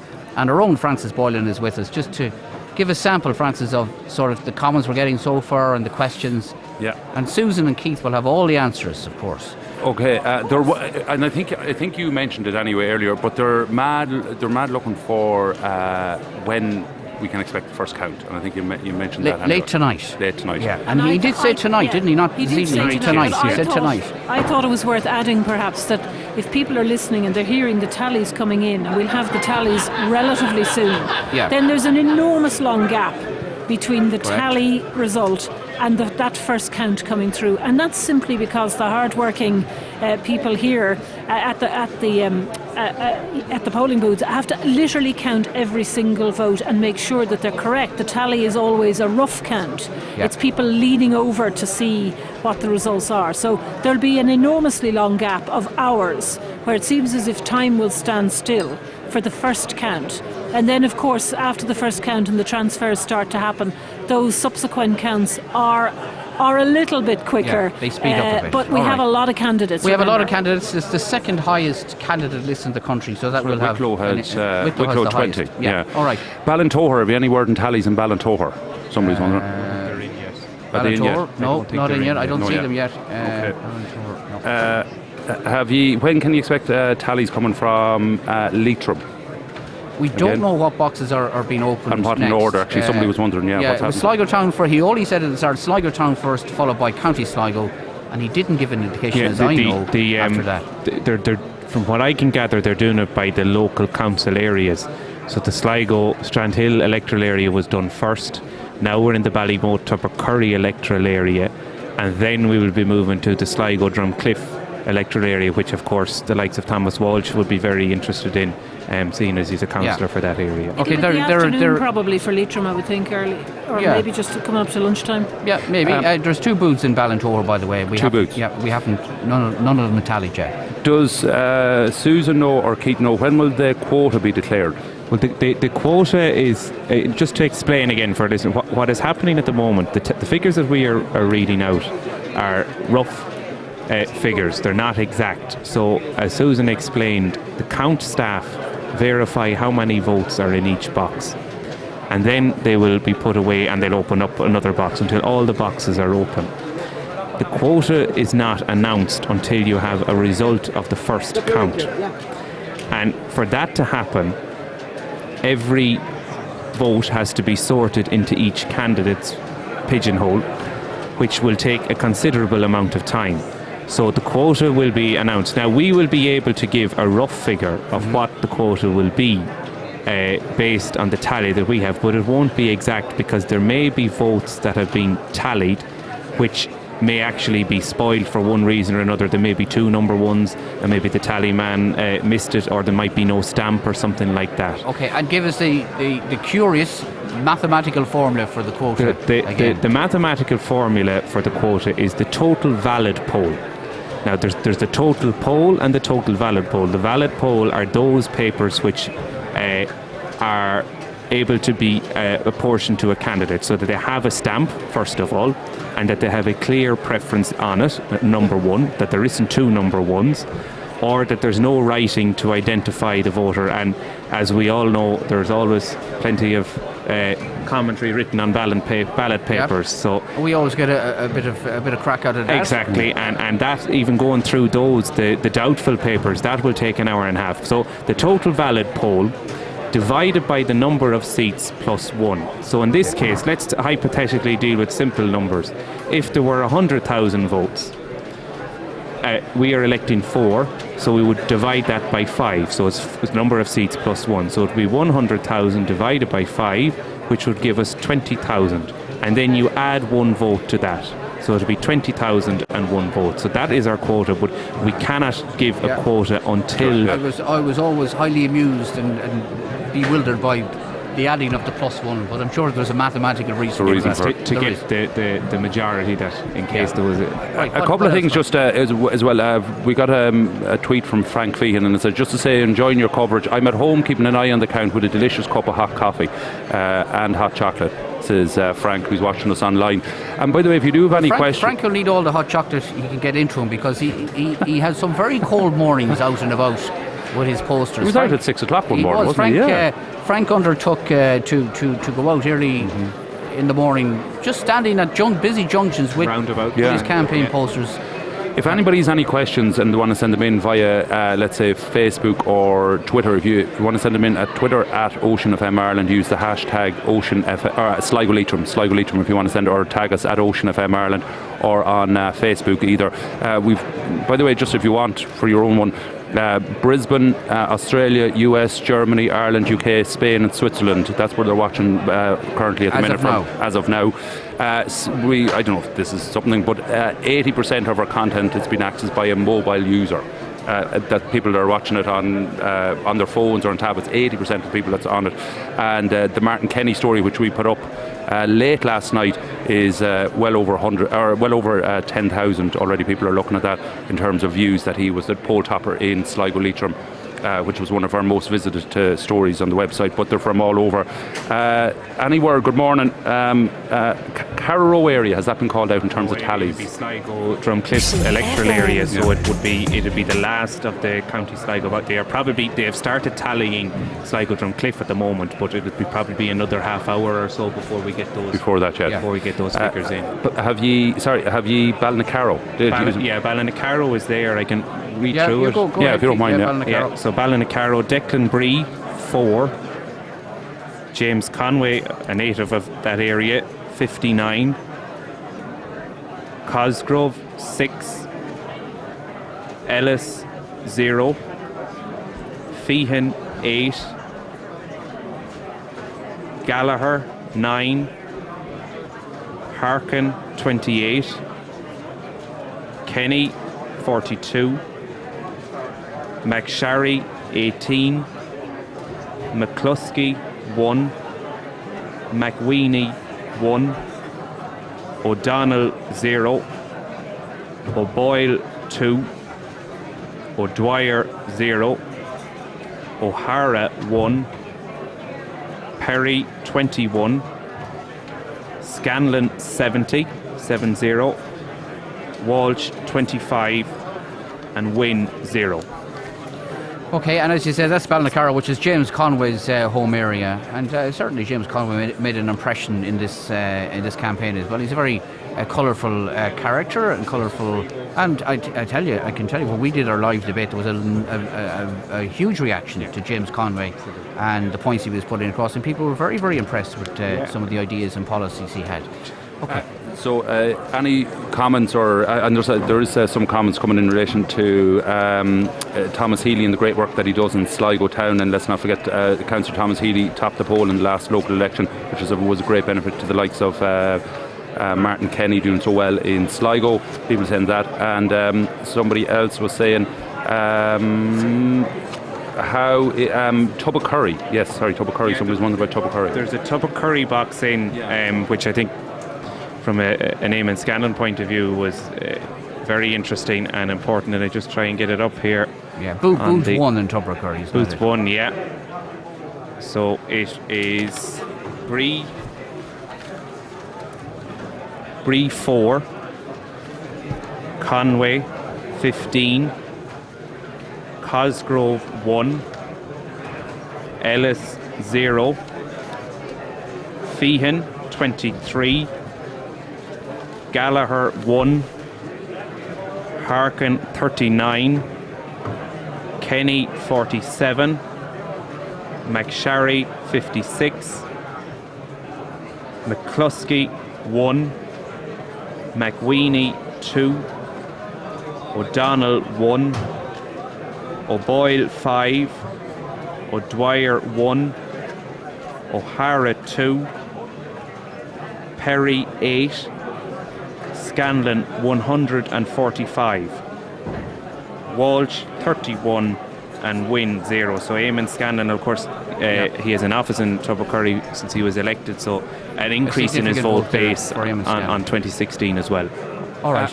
And just one final thing, that if anybody, as I say, wants to send in any comments, hashtag Sligo Leitrim on Twitter at Ocean FM Ireland. You'll find us there on Snapchat, Instagram or Facebook. And remember, if you go to oceanfm.ie, click General Election 2020, there's a video there, their stream is there, and then you can follow the count. All the tallies are there. Just keep refreshing the page. All right, okay, thanks for that, Francis. We will hear from Francis later on, and we welcome all your questions, no matter what they may be. At this stage, I think we bring in Pádraig Hart, of course, who's the chief organiser of the tally, the head honcho of the tally process, and we just bring Pádraig in, and maybe he can answer a few of the questions. Pádraig, everything going all right with your tally team? Yeah, everything's going great, and I suppose the theme for this tally is how carbon friendly the tally is.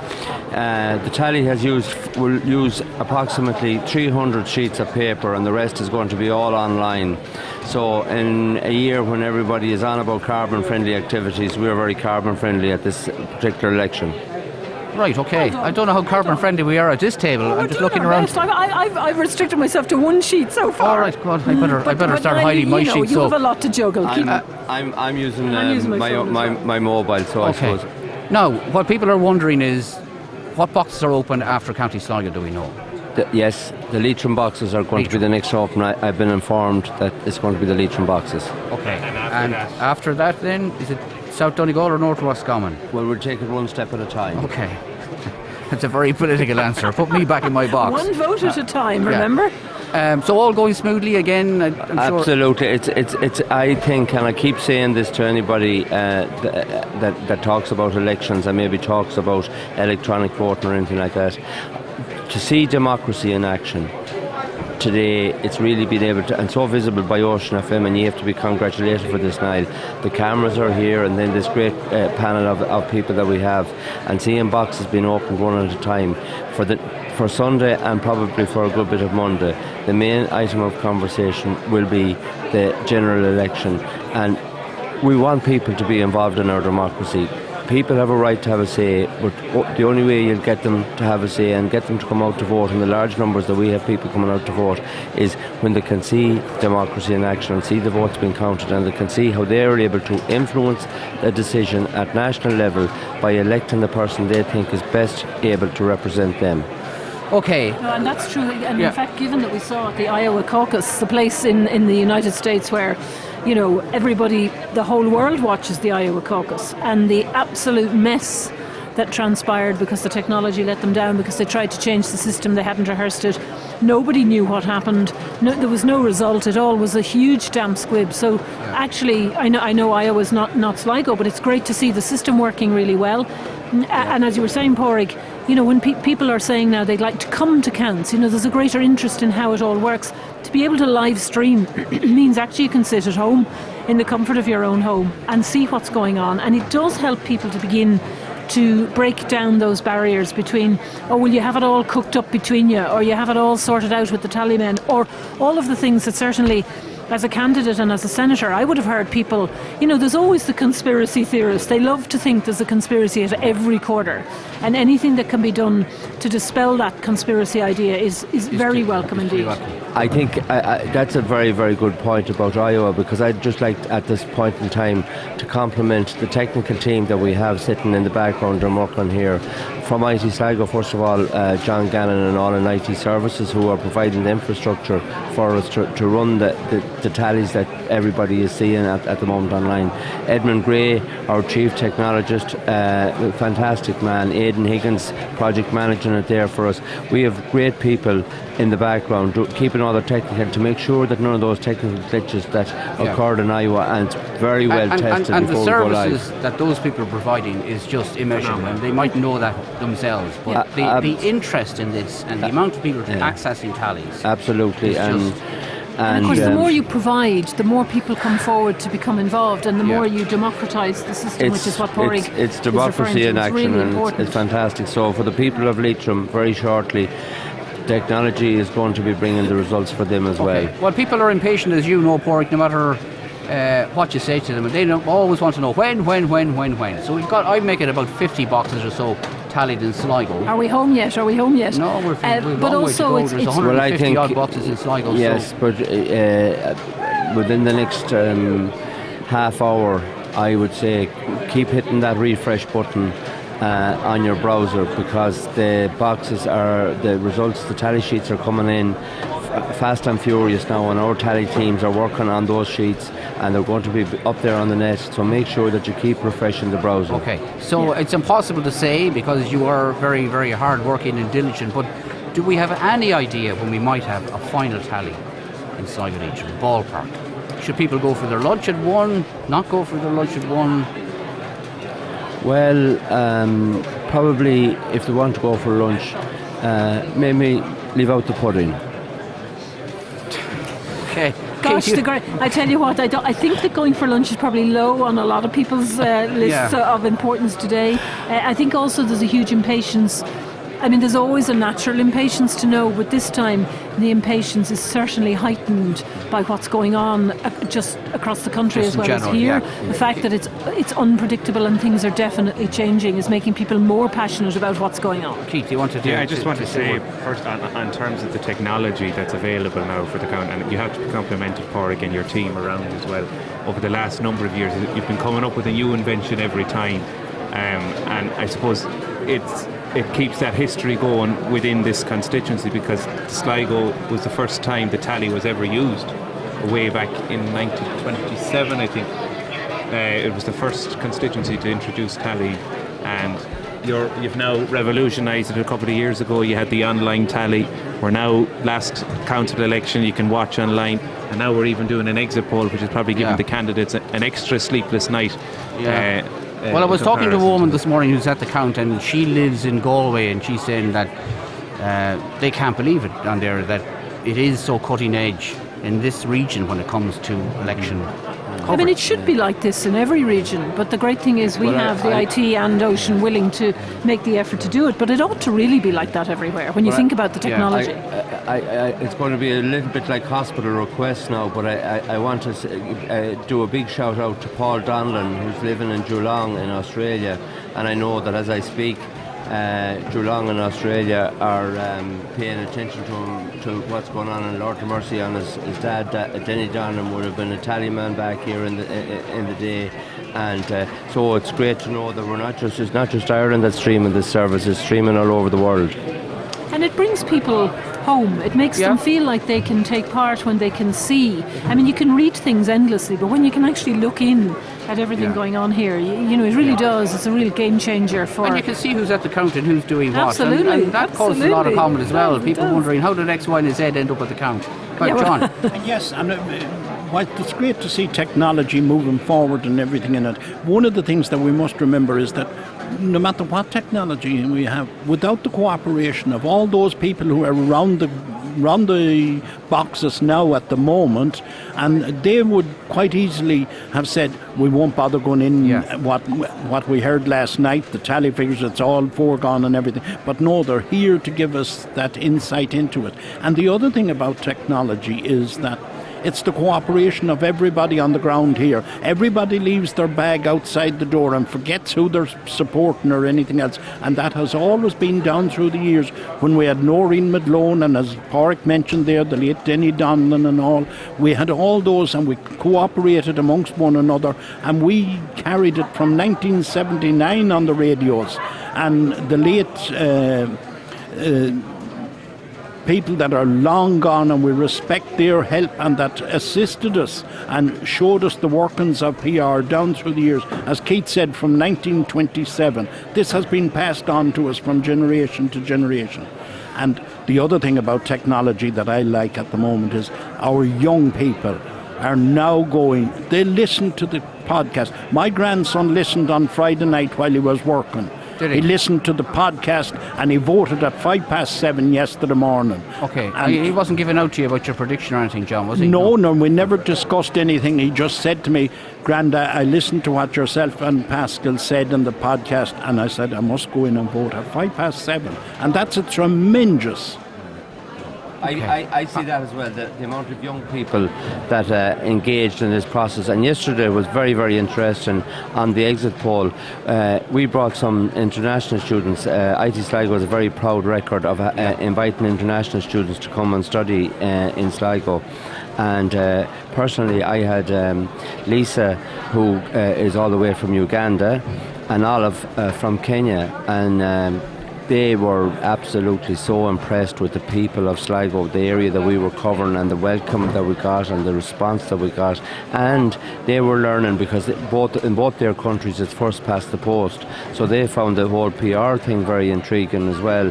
Yeah. And we were discussing then, very interestingly, at one stage in the car, because it was wet and raining on the way back in from one booth to another, and the ability for people to have an election that's so transparent and open, and you hear about UN observers going to make sure an election is fair and taking place in a fair manner, and it's happening here. Yeah. We're not thankful enough for the democracy that we have. Yeah, absolutely. And there were students out from Lithuania and London as well, and I have to say the enthusiasm and interest they showed in that project yesterday was just a sight to behold. Yeah. It was brilliantly organised, and again we mentioned Marie Kane, a very proud Leitrim woman who's a lecturer in marketing, and Marie put those students together, and she was fantastic. And then we had Aidan Higgins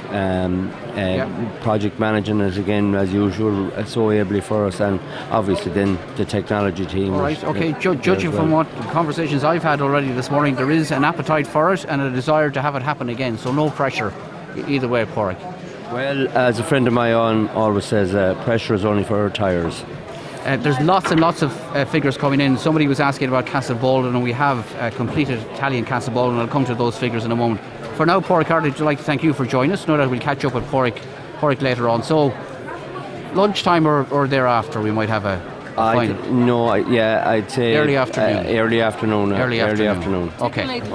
Thanks for that. John, did you want to... can I leap in before you go to John? Sorry, Susan. No, I wanted to leap in just with a little something completely different. Looking at Kerry, the great kingdom of the Healy-Rae country, a democracy of its own kind. Yeah. Michael Healy-Rae at 20.8%, followed by Pa Daly of Sinn Féin at 19%, and Danny Healy-Rae at 15%, with Fine Gael trailing behind there, Brendan Griffin at 12%, and Fianna Fáil at 8%. So I just thought, I just thought to give a colourful view of another constituency. That Danny may be in trouble, Kerry. not at all. But the interesting thing there is that Sinn Féin have come in, just behind Michael Healy-Rae. So again, doing well in a county where the Healy-Raes have a big stranglehold. I saw probably you see various videos on social media, but definitely the advertising video of this election was Michael Healy-Rae's video using the latest Google technology, Alexa, that is robotics. And in a house, he asked the man of the house for the voice. He says, "Will you give me the number one?" And the man says, "I'll have to ask herself." And he turned around and he says, "Alexa, who should we vote for?" And Alexa said, "Vote number one, Healy-Rae, all the way." Yes, before Porrick goes, I think one of the things that we must remember as well is that we had some great comments down through the years here, and as we covered the counts, and particularly I was looking back there at one of the comments from Father Kilroy. I don't know whether he's still alive or not, in Ballinafad. He was the parish priest in Ballinafad in 1970. and it was a Fine Gael-dominated Sligo County Council that was in power then, and he wrote to Colonel Santry of Sinn Féin complaining about the Fine Gael-dominated council in Sligo, a local government that were the most inept that ever he came across. And he prayed to God that we would be spared the tragedy of ever having a Fine Gael in government to rule the country if they couldn't rule the county like the way they were trying. Some more questions and comments coming in, and there's loads and loads of them. Good morning, Ocean. Watching the brilliant coverage online, you wouldn't get this service anywhere else. It's a credit to yourselves and IT Sligo. I'm just wondering if the public can come into the count. Unfortunately not. It is tightly controlled, and there's a tight space here in the Sligo Park Hotel. They can come in through the live stream. Yeah, why would you want to come in when you can sit at home with your cup of hot chocolate, as you said, John, and see everything that's going on? Eamon Scanlon looking good for his natural successor, Councillor Paul Taylor, to step into his shoes when Eamon retires to someone else. So people looking forward already. Questions in relation to Donegal. If you're in the Donegal constituency, as in north of Lahey, our figures are on the Donegal tally figures. I don't want to confuse people, but part of South Donegal is in our constituency, the rest of it in the Donegal constituency. Ballinacaro, there's a question about that. Keith went through that Ballinacaro box. Carrow, has the Carrow figures been announced yet? No, they're not in yet. Now, Castle Baldwin, was a question about Castle Baldwin figures, and maybe, well, I'll read them out, John. What are Castle Baldwin figures? This is Castle Baldwin booth 1. Bree on 6, Conway 6, Cosgrove 3, Ellis 0, Feehan 61, Gallagher 9, Harkin 19, Kenny 21, McSherry 8, McCluskey 1, McWeeny 1, O'Donnell 0, O'Boyle 8, O'Dwyer 0, O'Hara 1, Perry 15, Scanlon 92, Walsh 15, and Wynne 0. And in the second polling booth in Castle Baldwin, it was Bree 8, Conway 5, Cosgrove 4, Ellis 0, Feehan 16, Gallagher 3, Harkin 13, Kenny 50, McSherry 13, McCluskey 1, McWeeny 0, O'Donnell 0, O'Boyle 4, O'Dwyer 1, O'Hara 4, Perry on 9, Scanlon 93, Walsh 30, and Wynne on 3. There were some of the figures that people wanted to know earlier. Right, okay, Pascal is back with us again, and Pádraig has a bit of updated news. Pádraig Carter was a moment ago. Pádraig, what can you tell us about the procedure now? Well, it's very interesting now. Some good news. The Roscommon and Leitrim box tallies are actually taking place at the moment, and we hope to have them up there on the net in the next half hour. So things are moving along quicker than we had thought. Right, okay, that's great. So Roscommon and Leitrim figures up online in the next half hour or so, not next half hour or so. Okay, so we can take it from that those boxes are being opened at the same time then, is it, Leitrim? We're just tallying them now at the moment. Right, okay, and then we'll come to South Donegal then after that. Yeah. Okay, all right, we might have it. Sorry. As I said it, I meant to say Roscommon and Donegal. Sorry, Roscommon and Donegal. Sorry, okay. Donegal, sorry. So it's Leitrim next, and then Roscommon and Donegal. Roscommon and Donegal are done. Well, they're being done at the moment, and Leitrim is next. Right, okay. 071 911 8104 is our number to call. You can text or WhatsApp on any issue to 083 3500 530. Pascal, you've been out and about there along the count centre for the last few minutes. You getting any feedback or reaction? Or no, I think somebody asked me, and I said it's a bit like same old. The only question is about sequence of election and what ultimately Fine Gael will do on the transfers, and also what will happen as a result of the Sligo County and Town vote. As to how long and who will be staying in the longest among the Sligo-based candidates, because that's where the preponderance of the vote is. So I'm still sticking to what I said from the beginning. that Declan Bree, I think, will emerge as among the next, the B pack, as it were, and will last the longest. But it's about the Fine Gael transfers now and what's going to happen to Frank Feehan, who is the front runner. Okay, refresh your page. If anybody isn't getting updated tally figures, just refresh your page. You should know how to do that, and there should be no problem with that. When can we expect the Leitrim count? Well, Pádraig Hart has just answered that a moment ago. Ballinacaro box, the quota. When will the quota be declared? As Keith says, we don't have a quota until the first count, and we went through the mathematical calculation of the quota, but we expect the quota to be roughly around the same as 2016, John, 12 or 12,500 or so, isn't that what you would think? It'll be in excess of 12,000, I should think, at this moment in time. But if we might just recap, Niall, for some of those who mightn't have access to broadband or facilities for online, we'll give them the running total we have for all of County Sligo at the moment. Okay. Do we know how many boxes now have been opened? We have in excess of 75 boxes. 75 or so. Okay, give us the running total, because I know people like to... There are 121 boxes in total in Sligo. Okay. In Sligo, so we're waiting on some more, maybe 50 more to come on it. Yeah. Okay, so give us a running total, John. At the moment, it's Bree 1,334. Conway 726, Cosgrove 465, Ellis 45, Feehan 750, Gallagher 444, Harkin 1,959, Kenny 3,342, McSharry 2,791, McCluskey 73, McWeeny 100, O'Donnell 13, O'Boyle 951, O'Dwyer 22, O'Hara 150, Perry 844, Scanlon 3,068, and Walsh 1,593.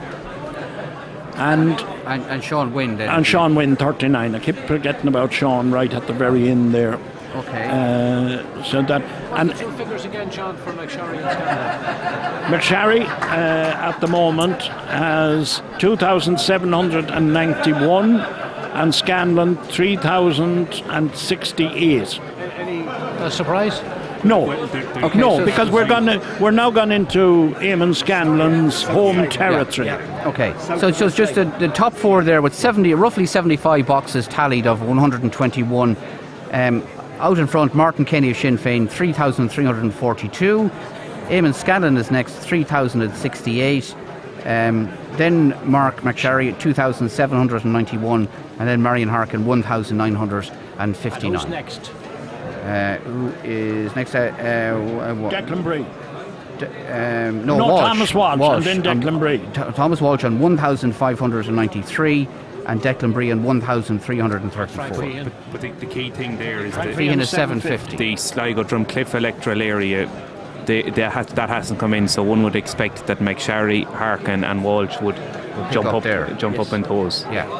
Is there any reason why there's a delay? Seeing that Pádraig earlier came in and said that the Roscommon and Leitrim boxes, are they doing it? They're doing it now. Yeah, but it's the remaining Sligo boxes. Because of the numbers involved in it, it takes much longer to tally those boxes with the larger numbers. They're opening 35 boxes at a time, so that takes 4 sessions before. But the smaller boxes obviously go through much quicker, so then they're able to move on to the Leitrim tallies then and start on those. Okay, and just a reminder for people out there that the roads are in a drastic condition this morning. We have numerous reports of flooded roads across the region. This listener says, please let your listeners know the road leaving Dowra towards Drumcairn is flooded at Cornings. Also, in terms of the football, sorry, Pascal. For people, I'm sorry for cutting across you, Niall. Leitrim Longford game is on, and the Donegal Galway game is on.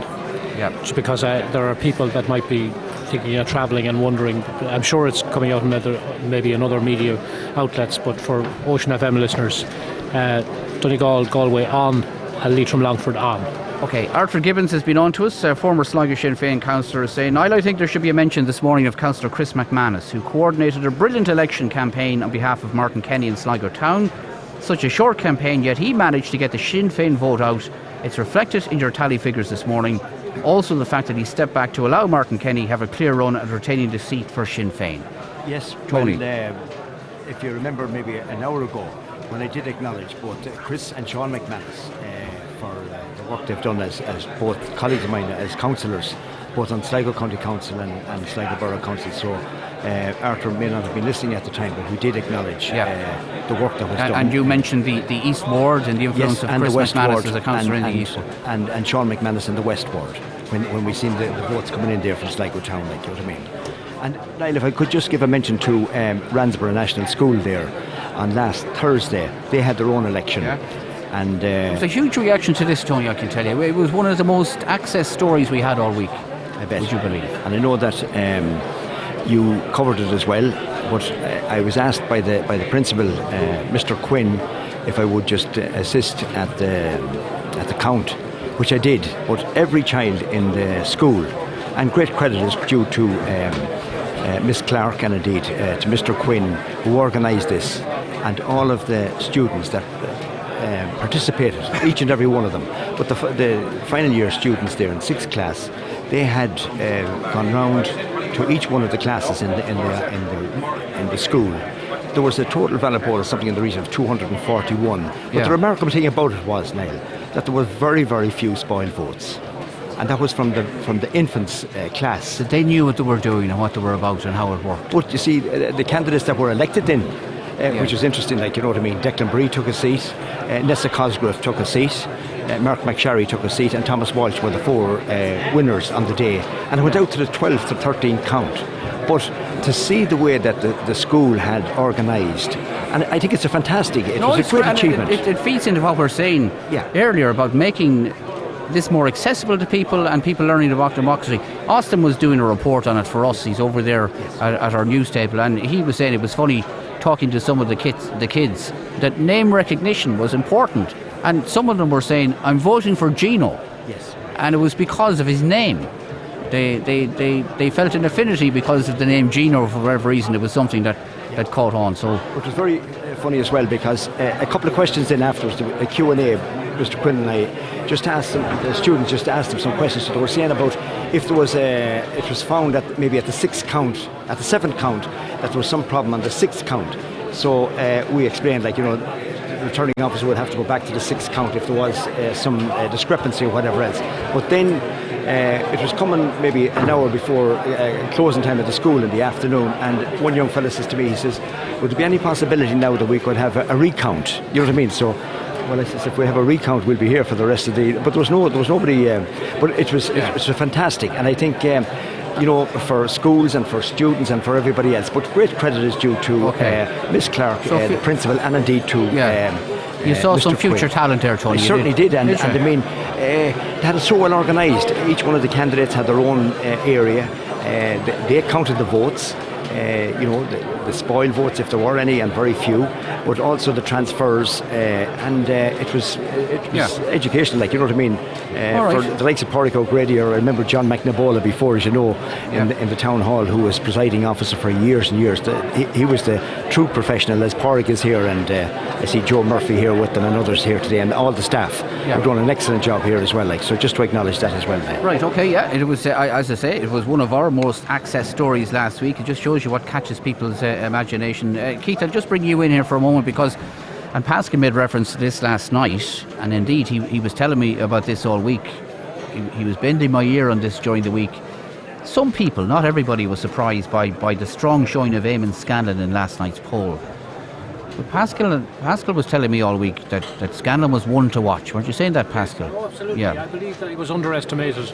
Yeah. And it's extraordinary when you look at it. I know it's very early, but he's actually ahead of Mark currently, but that'll change. Of course it will.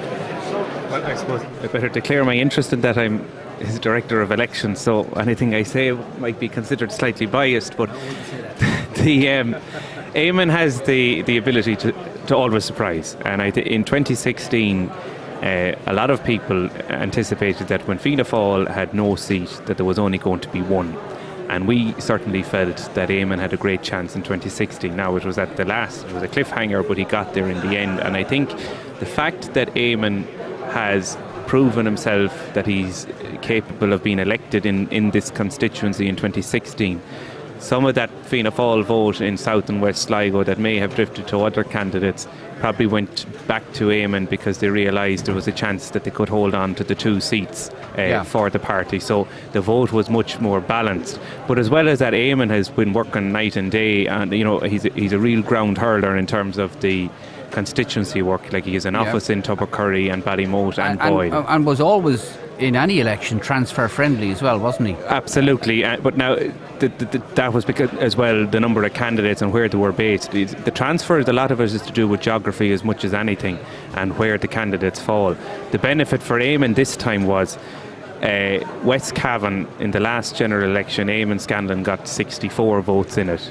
Now, the fact that West Cavan left and Boyle came in, Boyle is only 12 or 15 kilometres from Ballymote, so Eamon was always going to get more than 64, so he was on a winner there. Well, we don't know for sure, but from anticipation, he's going to get more than 64 out of North Roscommon, so that was a huge gust of wind in his sails to help him push up as well. Keith, he also had a business there, wasn't he, in the butcher business in He was Boyle. a butcher, Pascal tells me, in Boyle at one stage. Yeah, but I made that point earlier on, Niall, when we were having these discussions, that the loss of West Cavan was going to impact more on Mark Sherry than on Eamon Scanlon. Eamon only got 63 votes out of Cavan, whereas Mark got 400.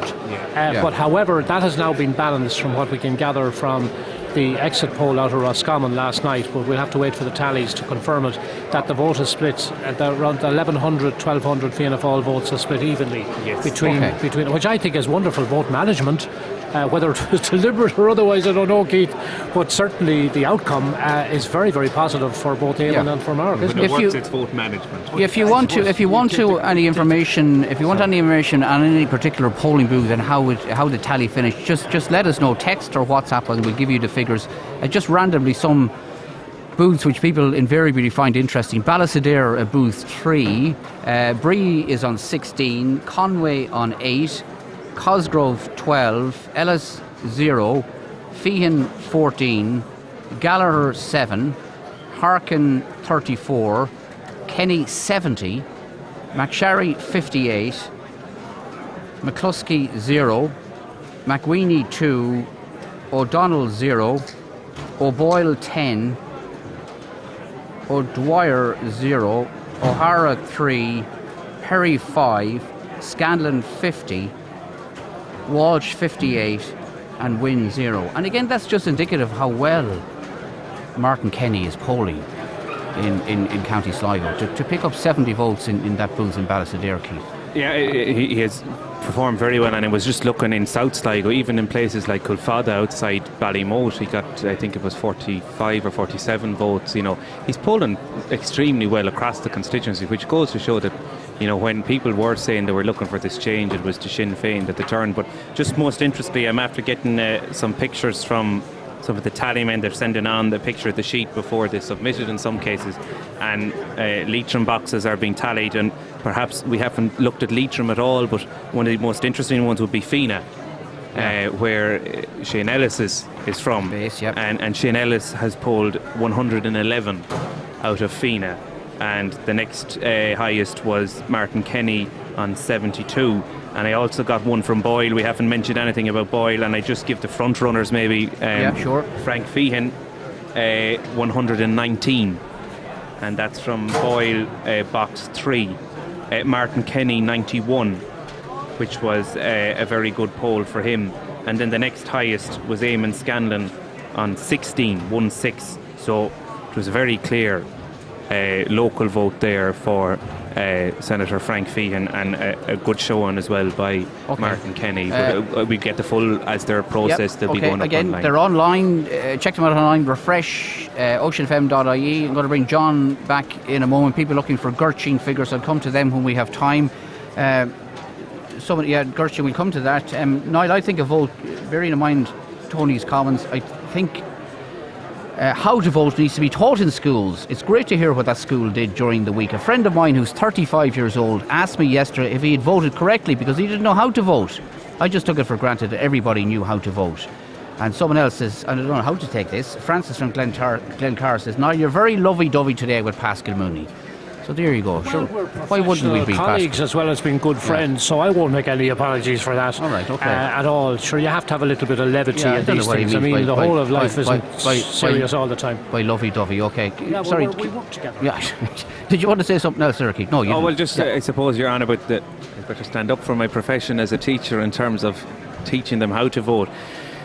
In the curriculum at second level, there is the subject CSPE, which is up to junior cycle. But, you know, you're teaching people how to vote at 14 and 15, and they fall off the cliff then between 16, 17, 18 when they are coming into the age for voting. So there is, unfortunately, we will see there'll probably be 500 or 600 spoiled ballots for various different reasons because people will have marked X's or ticks or different things. In your experience, it's always interesting to talk about spoiled votes. Are they spoiled deliberately for the most part, or is it just a genuine error, or is it 50-50? There's a certain amount of people who will go out intentionally to spoil their vote, but they do want to be marked off the register to show that they did vote. There's the hidden reality as well. You'll agree as a teacher, there are people who genuinely perhaps have reading difficulties and hide it. Who maybe that can't read properly, who have that sort of disadvantage and haven't maybe come out and sought help, despite all the literacy classes there are and all of the encouragement locally. But there are people who would deliberately spoil their votes as well. And the number of candidates doesn't help, because the more you have in a ballot paper, the more likely it is to make a mistake. For example... Well, it's a very good point you made, because a lot of people mentioned this to me yesterday, that the actual physical voting was too long. It was hanging. Some people said it was hanging over the side of the polling booth, of the desk. The ballot paper was about... That was one of the biggest, I think, number of candidates in the country. With 19. Second highest. Second highest in the country. Yeah. So, I mean... Second only to Wicklow. He used to say, Tony, that for PR to work in its purest form, you needed to vote down the paper. Yes. Well, I have to say, looking at the 19 yesterday, it was proving increasingly difficult as you went along. And for a lot of people, and again I got this yesterday, for a lot of people, unless they have a clear idea before they go in, candidates they get a bit blitzed when they go in, and it's very intimidating. It can be and will be. But I think also they always said that candidates at the top, like Declan Bree, that was the biggest fear with us all down to the years in the East Ward and indeed in the County Council. You should put an A in your Mac. I was away down at the very bottom. Nobody ever got down there. I've heard this argument. I used to say that to Breeze. Is it true that if you put an A in the Mac, you go up the ballot paper? They said the Andrews in Dublin always reckoned that they generated significantly extra vote because of being A and first. And if you remember your former colleague in Roscommon, John O'Connor, the TD changed his name to John Connor in order that he would be high in the ballot paper. And the one I remember is Sean Dublin Bay Loftus. That's right. Or Rocco Loftus, I think. But I don't think that was done to get high up the ballot paper. I think it was. Yeah, I think it was. Eamon Queeve is another example. He's Queeve, Eamon O.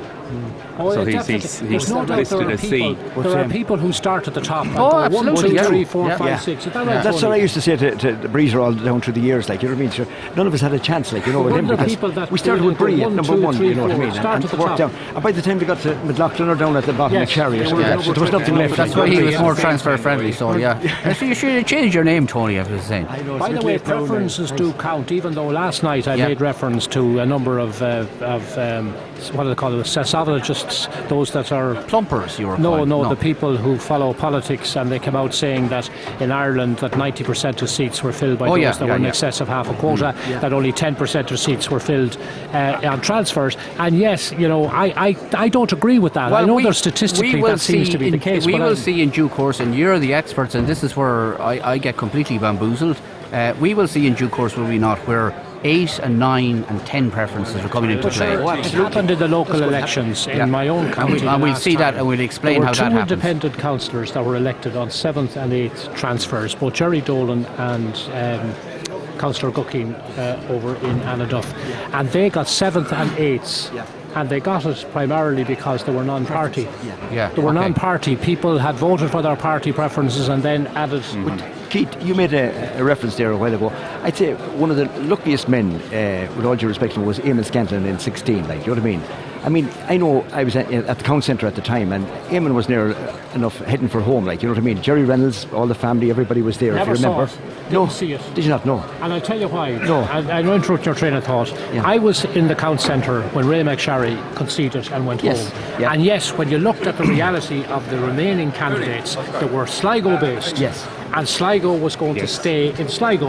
And I couldn't believe, I remember so well, I was absolutely astounded that the people around Ray were advising him that he was possibly going to lose his seat. And me looking at the figures going like, traditionally that doesn't happen. Sligo will stay in Sligo. And it happened with Eamon Scanlon the last And that time. was the strategy in 2016. We spent a lot of time in Sligo and Strandhill and that general area, and we weren't looking for ones. It was for anything. We were appreciative just to put something into the ballot box. Okay. And all right. that's what worked out. If you're joining us late and if you just want an update, we are coming to, well, hopefully coming towards the end of tallying all the County Sligo boxes, including Sligo Town, accessible on our website as they happen. The process of counting the votes in Leitrim and North Roscommon and South Donegal underway. As Pascal said earlier, he'll correct me if I'm wrong, based on the figures so far, just on the figures so far, which are the County Sligo figures, the 4 elected would be Kenny, McSharry, Scanlon and Harkin. But that's two things. One very, is, very as I said earlier, the gap between Martin Kenny and their chasing pack is of the order, as we stand, of maybe 4,000 or 5,000 votes. So it's going to be a long process of eliminations. And could I ask John again? Could he give us the percentages, John, for the leading pack, so as to see how they tally with our exit poll? As you have at the moment, do you have that percentage figures? It's like you're studying for a law exam there or something, John. I'm going back through some records there. I don't think percentages are going to make any much difference now at the moment. What we really want to look at now is the figures themselves, the hard figures rather than percentages. And it'll be whether there's a couple of hundred votes between one particular candidate.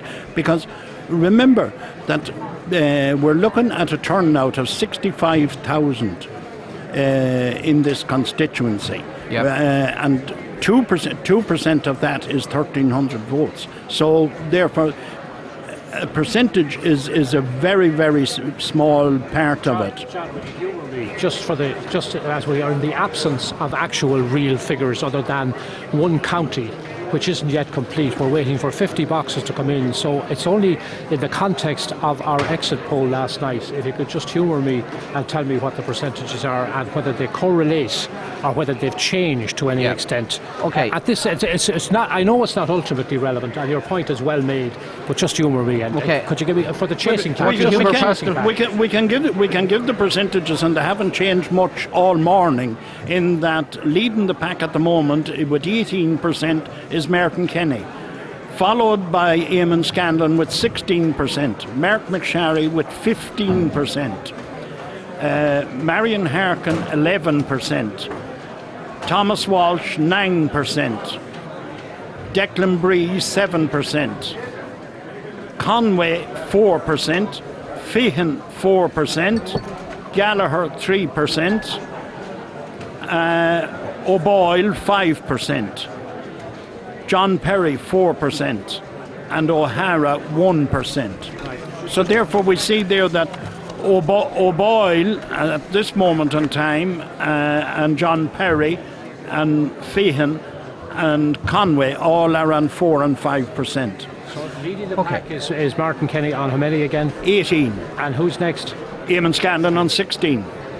Mark McSharry on 15. Okay, well the exit poll last night had sorry, I've just tried to find Martin Kenny. Had him on 13.5%, so what's he's on what?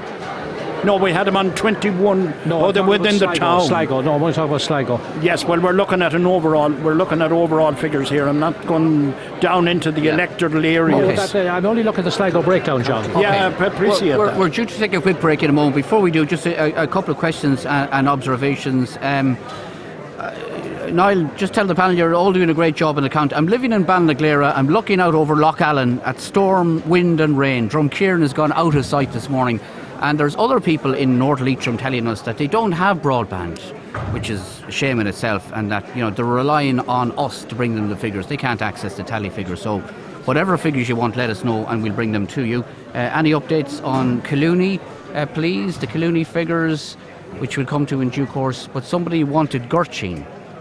Maybe we'll give people the Gurchin figures before we take a break. Okay, we'll just give you Gurchin, booth 1, Bree on 7, Conway on 9, Cosgrove on 1, Ellis on 2, Feehan is 16, Gallagher on 4, Harkin on 30, Kenny on 50, McSherry on 12, McCluskey 3, McWeeny 0, O'Donnell 0, O'Boyle 2, O'Dwyer of Renewa on 1, O'Hara on 4, Perry 24, Scanlon 138, big vote for Scanlon in Gurchin, Walsh on 28 and Wynne on 0.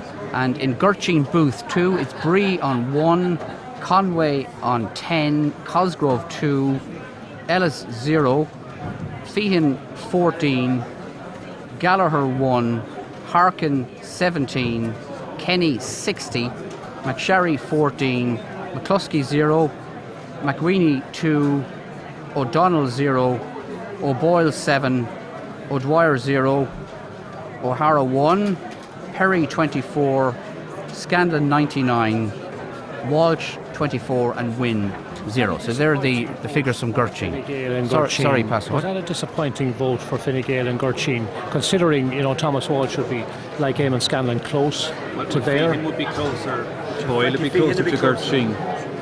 Frankie Feehan to be in closer. He'd be closer. And I was about to say, and also on the other side, Frankie Feehan. Would that be a disappointing vote? It would be, yeah, because you had Jerry Murray there as a very, very long, hard-working council there for years. The late Jerry Murray there, and you know what I mean. But then you have a sitting council there, Paul Taylor in Gurchin, manager. So I'd say Keith, that would have a bearing on it. The Fianna Fáil vote in Gurchin is actually down. Is it on really? the 2016, down slightly. It's down about 30 votes. Is it? And Sinn Féin's vote has gone up by about 30. So Sinn Féin has probably. Now the turnout is slightly down in Gurchin based on 2016, but it's still from a Scanlon point of view, he's well ahead of the field there. Yes, he would be. Yeah. Okay. All right, John. Quick word for you, and a very quick break for midday. Of course, one of the things that we surmised earlier was one of your listeners said that Paul Taylor could be the natural successor to Eamon Scanlon. So therefore, they would be working very closely in that area. What about this another Dáil election, John? You're getting a couple of stares now from the panel in relation. Be careful what you say. Yes, we have to look forward to the next election. The next election could be before the end of this year. Whatever we're looking forward, you could look to your right. Yes, exactly. A couple of seats down. You mentioned earlier too about putting an A in the Mac or anything else. The other thing that the McLaughlins are probably a little bit too late now. They could consider putting an A in Laughlin instead of the O. So therefore, these are the little intricacies that can be done on it. Equally with Sinn Féin will now be considering running 2 candidates and 2 high-profile candidates here in Sligo the next time. And there are a number of suggestions already as to who might be joining Merton Kinney on the tickets here within the hall this morning. Okay, I see Ray McSherry has arrived as well. We're going to try and get a word with Ray as well before too long. John, is the bingo still on in Sligo tonight in Gillooly Hall? Yes, bingo is still on in the Gillooly Hall tonight, and we also had a very successful...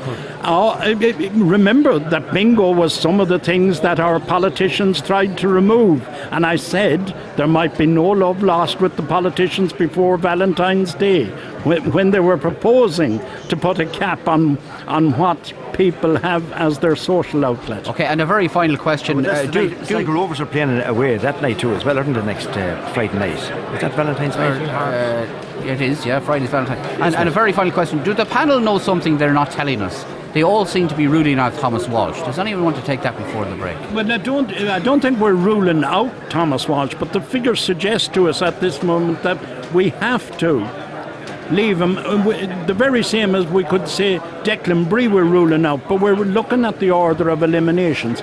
Things may very well change. Yeah. Susan, do you want to come in on that one? No, I do think I'd agree with that. I don't think that Thomas Walsh. I think he'll do well. He'll do pretty well as a first timer, but I don't see him making it at all. And I think he'll be up there, but he won't get across the line. And then it's a matter of whether Frank Feehan can manage at the last hurrah. I'm still sticking 2 hours later or 3 hours later. I'm still sticking to my prediction that it'll be 2 Fianna Fáil there. Okay, live back again in the Sligo Park Hotel in a couple of moments. A very, very quick break back to studio.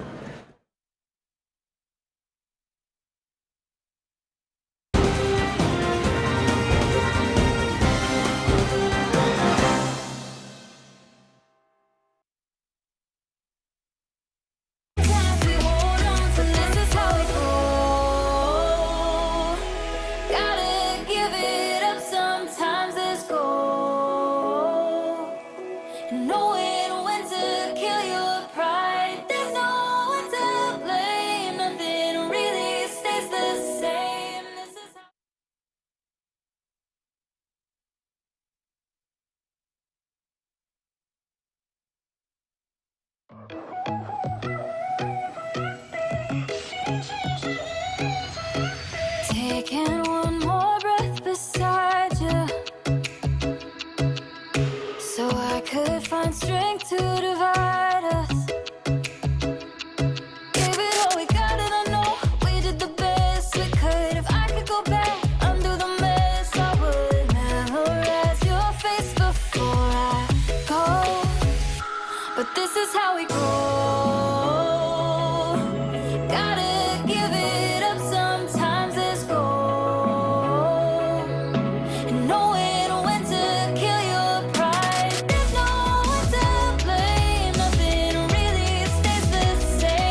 find strength to divide us.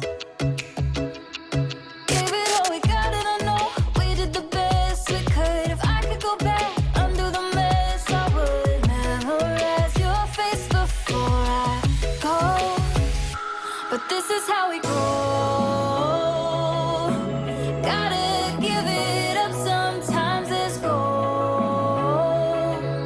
And knowing when to kill your pride. There's no one to blame, nothing really stays the same. This is how we go.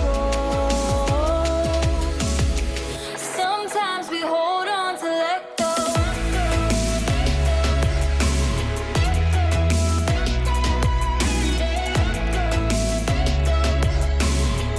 Sometimes we hold on to let go.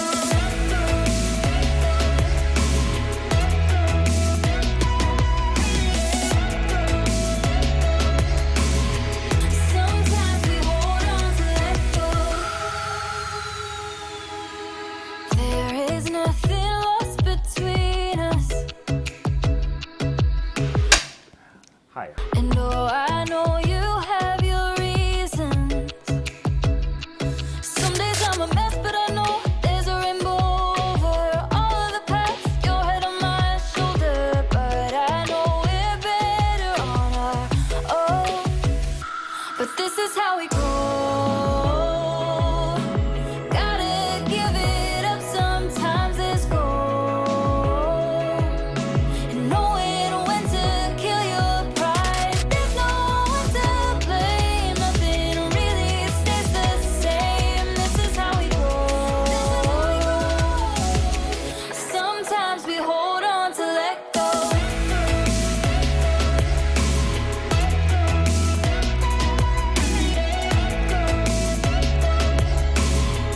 Sometimes we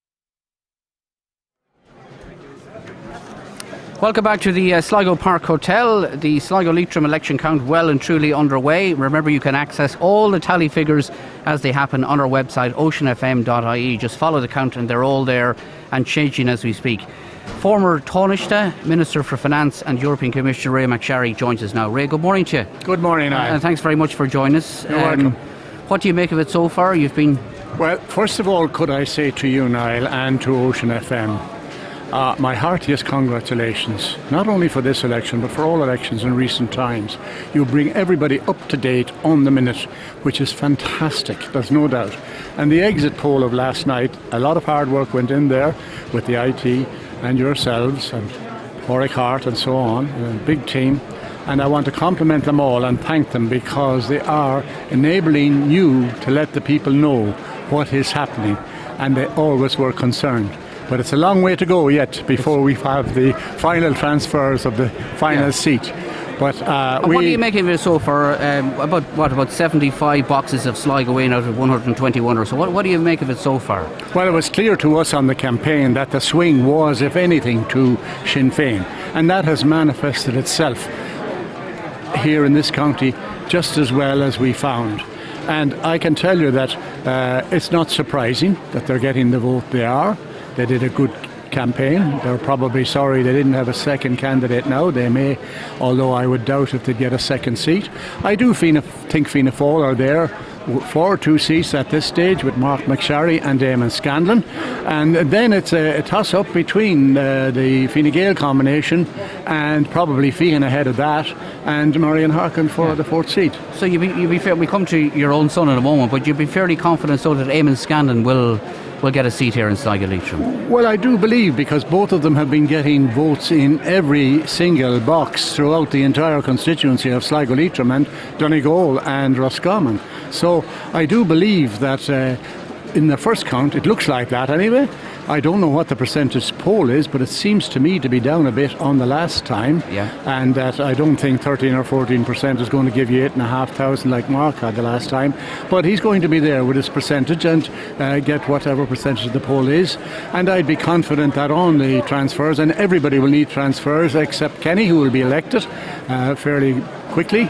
And then where his transfers go will determine the course of eliminations from there on during the course of today and tomorrow. Okay, so a word on the performance of Mark from what you know from the tally figures. And you were deeply involved in this campaign, as you always are. I saw you in far-flung places of the constituency. Everywhere you were on social media. Yes, well, I believe what's worth getting is worth asking for, and the same votes in Roscommon and Donegal are as good as the ones in Sligo and Leitrim, and you've got to go around, and especially in Donegal and Roscommon, both people from both counties do not want to be outside their own counties, and I do hope whoever's in charge in the future that they will respect fully county boundaries, no matter what they have to do, even if they change the seats from 2-seaters to 6-seaters or whatever is required. It is ridiculous that the people are disenfranchised in the way they are, as they think, even though there are candidates and they do vote, and I'm happy that Mark and Eamon get votes in both places, but there's no question about it that Donegal should be one county, 2 3-seaters. Sligo, even if we have to go back to a 3-seater with Sligo and Leitrim, so be it. But protect the county boundaries at all costs, because it is cause of tremendous confusion in the counties that are sundered. There's no other place in Ireland that has 4 counties. Yeah. We had a discussion earlier about the practice of candidates arriving at counts. What are your memories of counts? Did you arrive early? Did you wait until later in the day when you see how trends were going? Were you taking phone calls? Did you like counts? Were you nervous? No, I love counts. I love elections because it's an opportunity to meet the people, and I've been doing so for over 50 years now, coming up to my 82nd year, and I'm delighted to have met so many thousands of people in so many homes and villages and towns throughout the last 3 weeks. Got a great reception. We didn't get all of them to vote for us, but I'm sure that we will get our fair share, and that's all anyone wants at any one time. Coming back to the counts, I would be the first at the door at 5 to 9 to come in, because I love to get in to tally myself. I'm not allowed now because there's so many other younger people able to do it. So you tallied yourself even when you were a candidate? Even when I was a candidate. Okay. And I could remember some of those tallies 50 years on, how I did in particular booths and how it changes up and down. And we've talked about this before, and Pascal made reference to it earlier. You conceded defeat at one stage, didn't you? I never conceded defeat. What happened at the time was that it looked like that I was in trouble, but lots of people, including myself, didn't take fully into account that there was one other town elimination, and that I knew, as it did happen, get more votes than anybody else from that, and I did get elected. And that wasn't the fault of the Irish people or the Sligo Leitrim people. It was the fault of the fact that we were ourselves looking for 3 out of 4 seats. Vote management. And the one who had 12,000 votes at one occasion came back down to 6.5 or 7. But that was the way we got 3 out of 4 a couple of times. And there were 3 elections in a row, so it was very easy upset that kind of policy and approach in the third election in 18 months. So I wasn't a bit surprised, but it happened, and that was it. I was still elected. Yeah, absolutely. Anybody want to say anything to Pascal? Delighted to see Ray here and wish Mark well. Could I just ask Ray, based on his vast experience, is he concerned at the percentage drop in the vote for the 2 traditional major parties? It's now gone down below 50%. What significance do you think that has for the political landscape that has changed in Ireland? Well, there's no doubt about it. That change is taking place for some years now, and it has happened, and it will continue to happen unless the 2 parties of Fine Gael and Fianna Fáil stay away from the right wing and not forget the people who put them there in the first place, and particularly Fianna Fáil. Go back to the poor people, the old age pensioners, the small farmers. That was what I looked after when I was in Fianna Fáil, and it has changed substantially. I am disappointed with successive governments over the last number of years for the fact that they've totally, and I mean totally, neglected investment in the Northwest the way it was during our time, which was all we ever wanted, our fair share, to allow us to reach our full potential. And but in recent times we did not get our fair share, and of course they're paying the price for it. And let's look at where the investment went, mainly into Dublin. And what's happening in Dublin? Who's sweeping Dublin? Sinn Féin. that had never an opportunity to put a pound into the investment in Dublin, which Fine Gael and Fianna Fáil did down through the years. So that's the way it has happened, and both parties are going to have to take that into account, and whatever investment is available, in good times or bad, that west of the Shannon we get our share, because that's what we require to reach our potential. Okay, I want to ask you a question. I just wanted to go in relation to the formation of our government. Considering what is happening, and you were telling me just off air you're trying to get a picture of what's happening nationally, what should Fianna Fáil do if these results turn out to be a reality and Sinn Féin are in a very strong position as a potential coalition partner? What would you advise Micheál Martin? I wouldn't be asked for advice. I am retired. I'm giving you my views now, mainly of the past and how I'd like to see things for the future. All parties will have to sit down and talk, whatever the result is, and no question about it, all of them should seek to try and perform a government.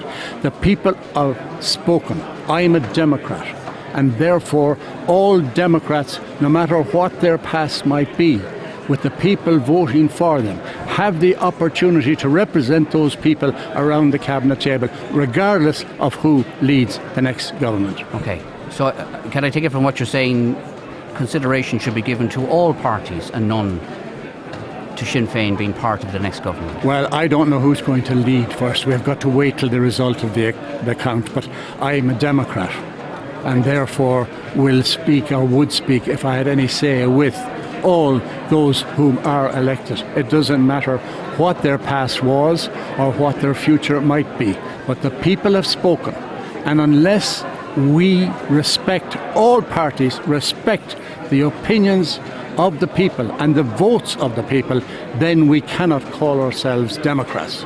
Therefore, after the election, the 160 TDs must sit down and ensure that they reflect the opinions of the people in the government and take account of the serious problems, notwithstanding the balance in the economy that exists at the moment, serious problems that exist in health and housing, and in pensions and in insurance and all of the other cost of living issues.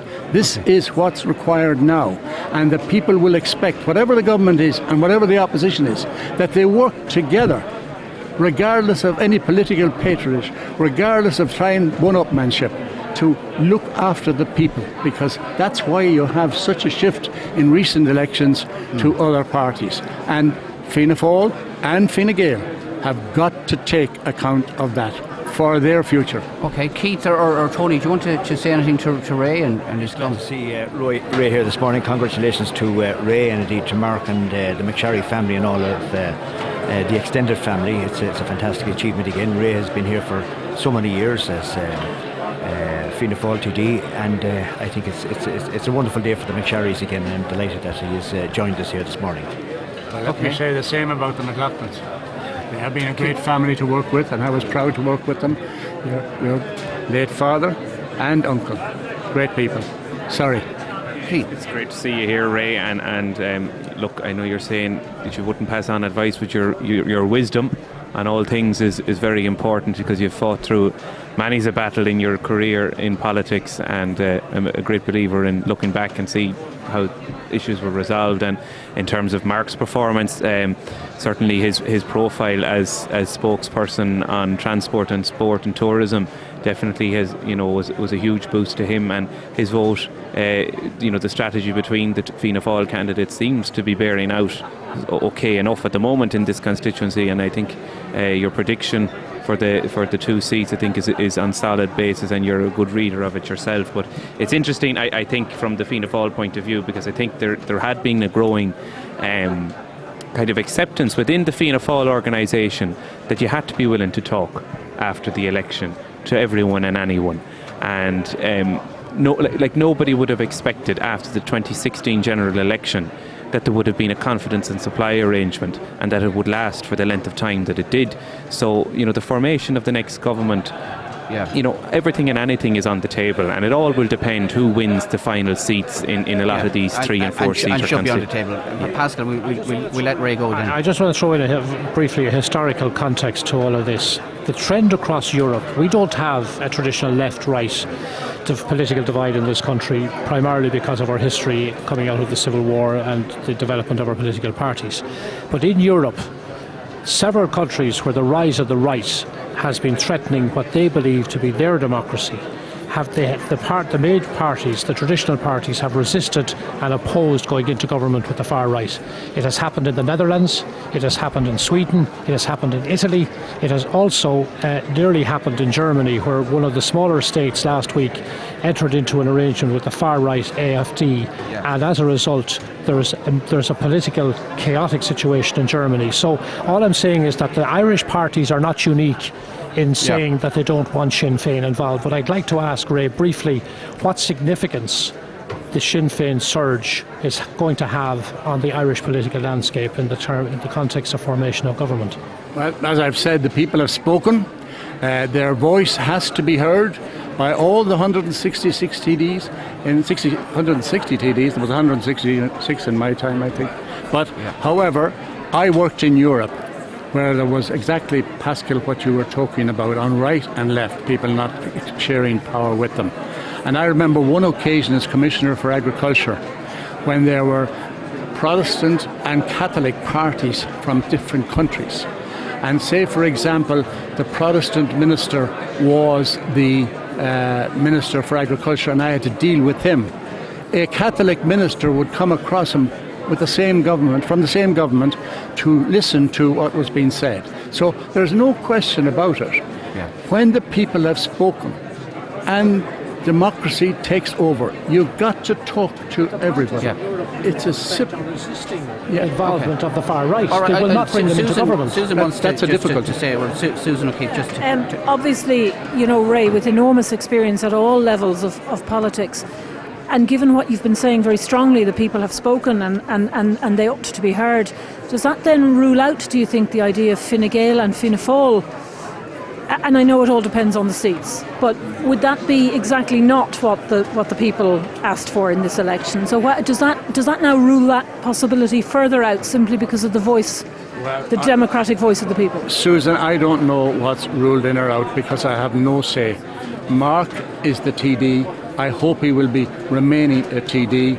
He has my full backing in what he ever decides, and it's up to his leadership to ensure that they discuss with everybody the possibility of a government that will reflect the views of the people and take into account their problems and do something to resolve them. Okay, we better let you go. You enjoy this and you enjoy meeting the people, Ray, and that's what you'll be doing, I'm sure, for the next couple of days at the count. Well, I think I started in politics in 1967 at local level with Tony's father here, Pat McLaughlin, Lord rest him, and Norbert Ferguson and so on, Sean McManus and people like that. And I have taken an interest in local politics for as long as that time, and national and international politics as well. And I was honoured that the people of this constituency gave me the opportunity to represent them at local, national and international level. And I loved every second of it. And I wish the candidates well here. Of course, I wish my own son Mark well, who is a good, hard worker, who will take into account what the views of the people are and do his best to resolve and get the problem solved in this area. Thank you. Ray McSherry, many thanks for taking the time out to join us this morning. That's former Finance Minister, Taoiseach, European Commissioner Ray McSherry, giving his most interesting thoughts on what's happening here in Sligo Leitrim and of course nationally as well. The time 23 minutes past 12, and as I say, if you want to know what's going on tally-wise and what way you have been voting across the Sligo Leitrim constituency, log on to our website, go to Follow the Count, go to the Sligo tallies or the Leitrim tallies or the South Donegal tallies, North Roscommon tallies, and see what's happening. Practically, well, the vast majority of the Sligo tallies are now in. Right, okay, Susan. I just think it's interesting to hear Ray say that, and of course we know that while he would not have direct influence, he certainly would be very well regarded and respected, as he ought to be in his own party for the years of service at every level. I do think it will be interesting though, because Richard Bruton in Dublin is currently predicting, perhaps maybe unwisely, that Fine Gael will be the biggest party after this election, albeit obviously from a Fine Gael point of view with many reduced seats. But the prospect still is there that Fine Gael and Fianna Fáil could combine and start talking to each other. And I think that is very interesting, given that the appetite for change was all about removing those two parties out of the equation. Okay.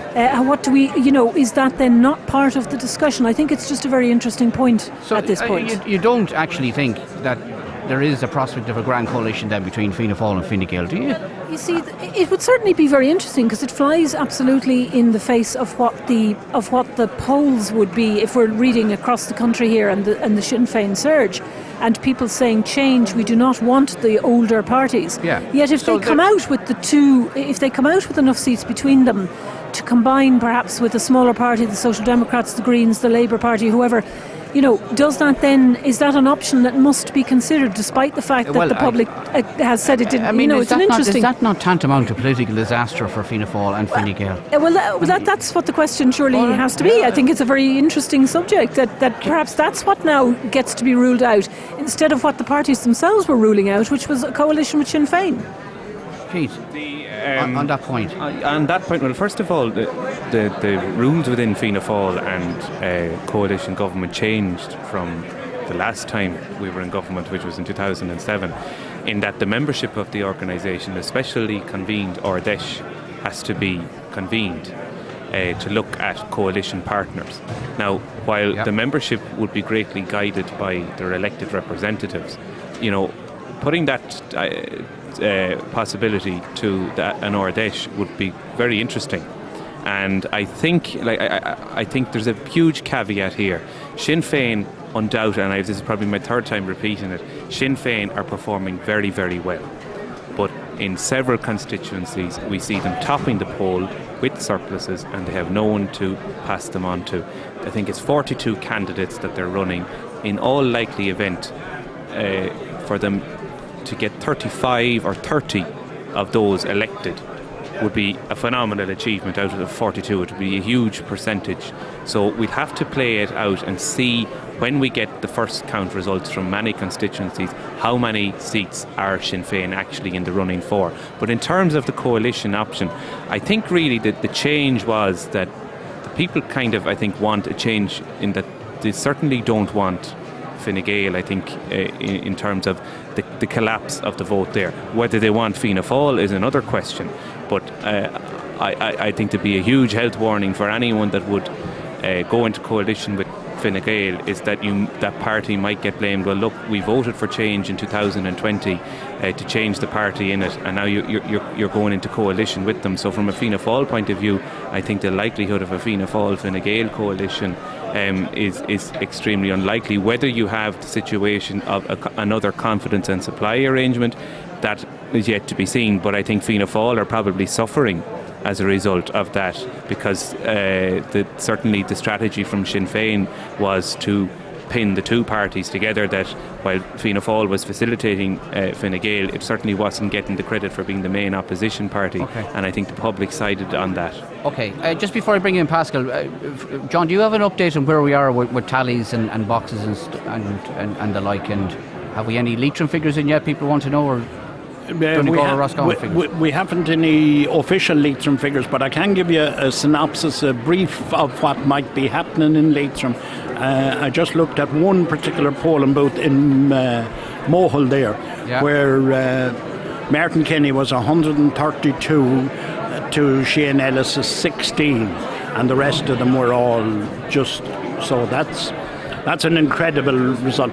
The other thing, what we have at the moment, we have now virtually completed Sligo. We're waiting on Kulani, Tubbercurry, a couple of Ballysadeer boxes, which will be very beneficial, Maharao, and that's about it then for the Sligo. Okay, so how many boxes are we short in Sligo then, John, did you say? Just a handful? We're just short a handful. Okay, would you want us to give us... Tubbercurry, Ballysadeer, which will have a big beard, and on Tomas Walsh's. Do you want to give us the running total so for what you have? Yes, I'll give you that.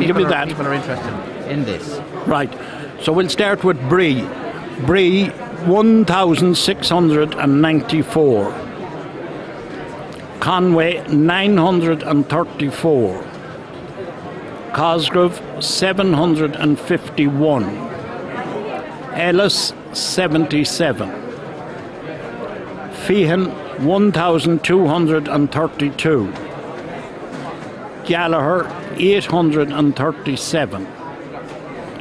Harkin 3,503.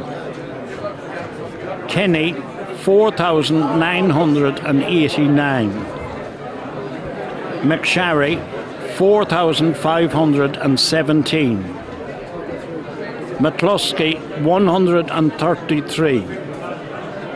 McWeeny 145. O'Donnell 19. O'Boyle 1,226. O'Dwyer 23. O'Hara 262. Perry 1,119. Scanlon 4,275. Walsh 3,126. And Wynne 62. So that's with Virgin. Now we have quite a number. We have 3 boxes to come from Tubbercurry. We have all Ballysadeer boxes to come yet. But that improves Tomas Walsh's. So we're missing what, about 10 boxes then? Maybe 10 boxes. 10 boxes, okay. So Walsh has come up somewhat. Walsh has come up there, and he will come up more once the Ballysadeer boxes come in on it. There, that will be significant for Tomas Walsh there. So creeping up on Harkin then, Walsh. Yes, he is, and he has gone significantly much more ahead of Frank Feehan, even though Frank Feehan will have the good support coming from his Roscommon area. But I would expect that Feehan, particularly around the Corchin area and south of Ballymote, to be a little bit better than that. So it may not yet be, as we were earlier predicting, that the final seat could be the shake-up for Feehan. Tomas Walsh could certainly, looking at these and coming back into the fray. What's the gap, John? The gap at the moment between Walsh and Feehan. 1,232 for Feehan at the moment, 3,126. So you're looking at 2,000 votes at the moment between them. But that Roscommon vote is going to come in heavily. But then I also said the Ballysadeer vote has to come in for Tomas Walsh there, which will be very significant in it. And I expect him to pick up some in the Tubbercurry area as well. So therefore it'll hinge then on how the distribution of the Leitrim vote goes between Feehan and Walsh. Okay, sorry, just Pascal, I don't bring it, Susan. Pascal, on those figures. I'm just suggesting that Frank Feehan will come out ahead based on the Leitrim and North Roscommon vote. It would seem to me logically that it's Frank's home base, and I think the way that the constituency was split, Tony, is that Frank Feehan was given Leitrim and North Roscommon. Yeah, I would expect that. But then again, we just have to wait, because there's a sizable figure there between both Thomas Walsh and Frank Feehan at the present time. But as you say, they haven't got into Roscommon yet, John. No, we haven't. But when we look at these figures from County Sligo now, and these are all County Sligo at the moment here, is that the person now starting to get a little bit worried must be Marion Harkin. Must be getting a little bit. I'm wondering. Although I don't see any particular danger for Marion Harkin at the moment, but there is that possibility there, and it certainly would lend us to suggest that Fine Gael could be coming back into the reckoning there to hold on to one seat. Down, according to the Ocean FM exit poll, was 40% going to Frank Feehan in Roscommon, and only 6% going to Marion Harkin in Roscommon, and no percentage points at all to Thomas Walsh. So that would suggest to me that Frank is going to come in with quite a significant vote out of the Roscommon boxes. Okay, it's going to put him ahead of Thomas. Susan, you wanted to come in there. I was going to say that, talking to some of the talliers as well, they were talking about Roscommon, obviously swinging for Frank Feehan being the only candidate in that area, but also, of course, it will depend on actually the turnout, won't it, in those boxes. He'll need a lot of votes to be catching up, and they'll need between them there's still a bit of play there, I think, for them to make. But certainly Frank could come back and catch up with Thomas Walsh. That's possible. Again, the Leitrim vote is showing Frank Feehan the exit poll on over 12%, and Thomas Walsh only on less than 2%. So it would suggest to me that the overwhelming momentum is behind Frank Feehan to significantly increase his vote out of those two counties. The one issue. Sorry, Tony, to come back to what Susan was saying there, in the Roscommon end of it, the most I can see Frank Feehan getting out of, leave the 40% out of it for the moment, the maximum I can see Frank Feehan getting in Roscommon would be 1,000 votes, which would be very good, and I don't think he'll get that. And that's based on what Maura Hopkins got in the 2014 by-election. That was her vote in exactly the same number of stations that were there.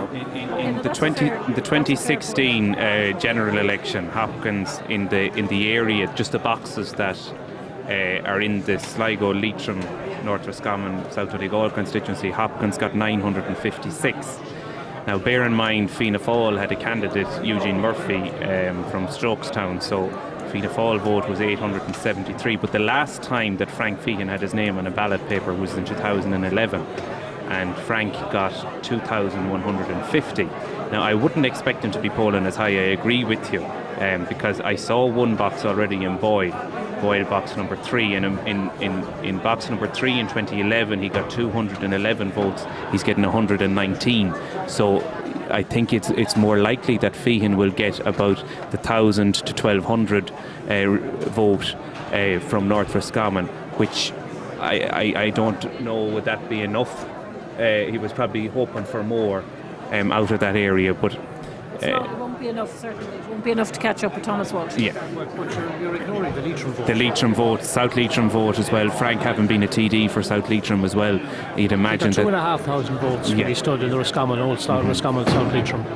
Fine Gael came out strongly in his support that time, and I have every reason to believe that the same will happen this time. Where are their votes going to go? But even all right. There's lots and lots of questions and comments and opinions coming in. Ray McSharry is a total gentleman. They don't make them like that anymore. Long may he continue to enjoy elections. That's from Jean. People are also telling us how the elections are going elsewhere around the country, which is always interesting. And we're told that really Gina Doherty is in a lot of trouble in the Meath constituency.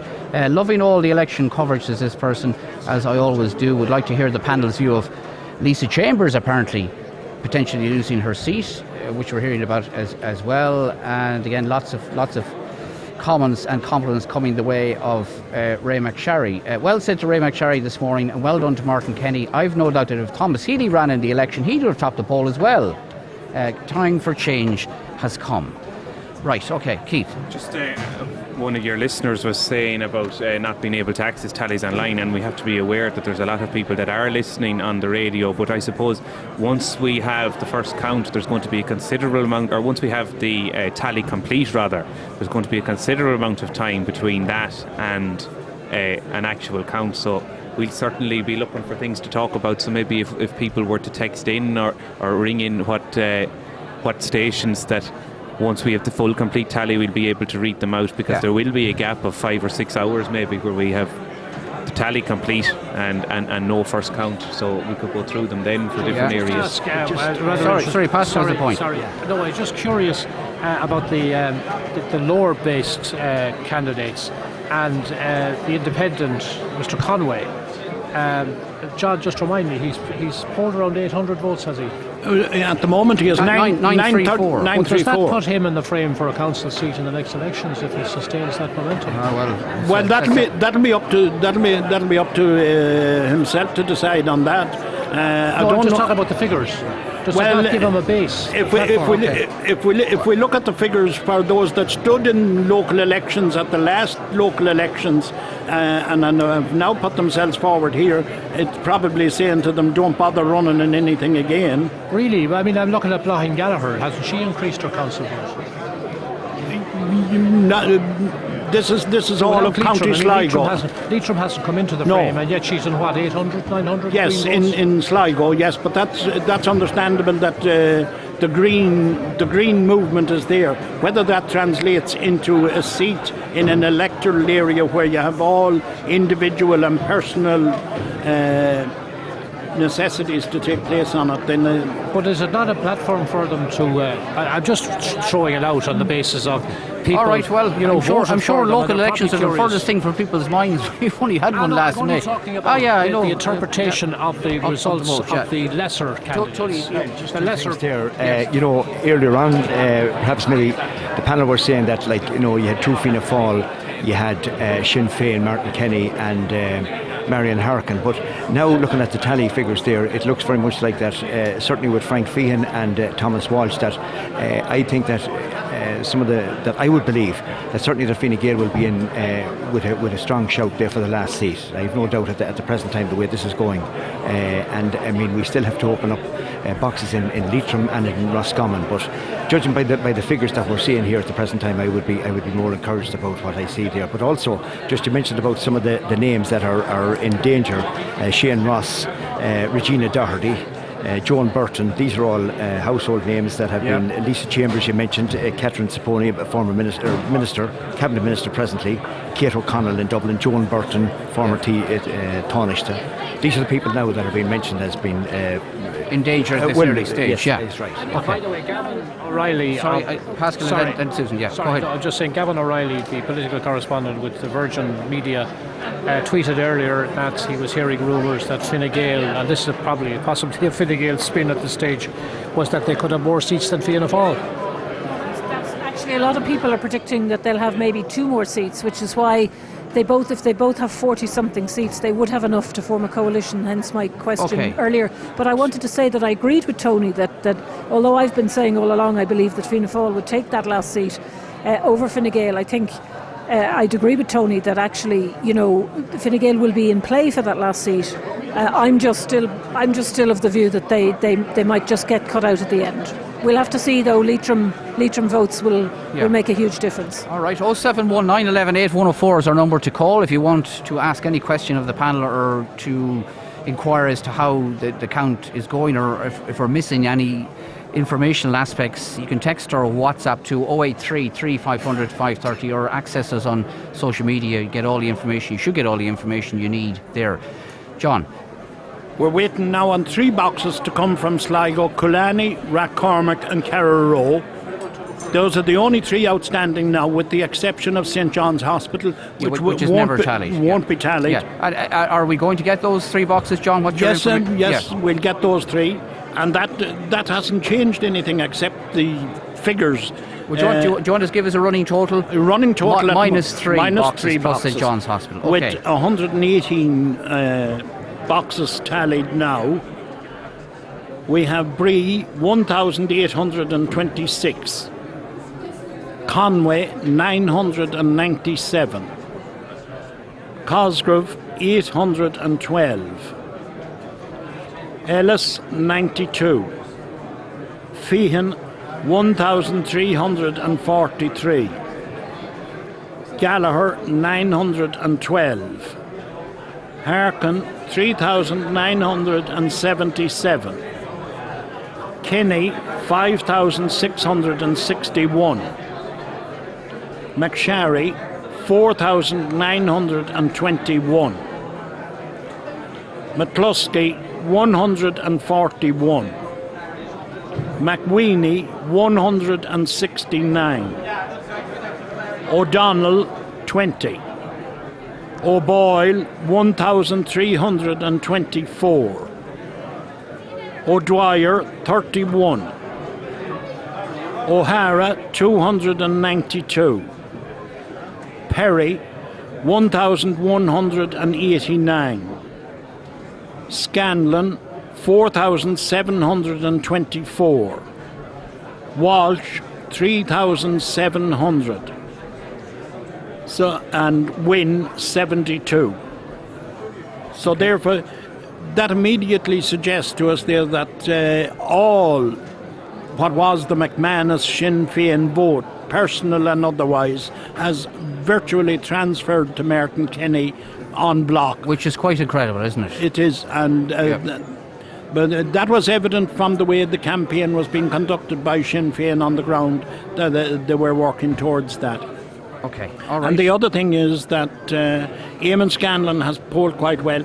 Tomas Walsh is certainly, as Tony was pointing out there, that it is has come back well into it there. And Frank Fahan, on those two figures alone there, you would imagine that Fine Gael, they'll be fighting for a seat. On those figures, you would say they have to get it. But we have all those eliminations.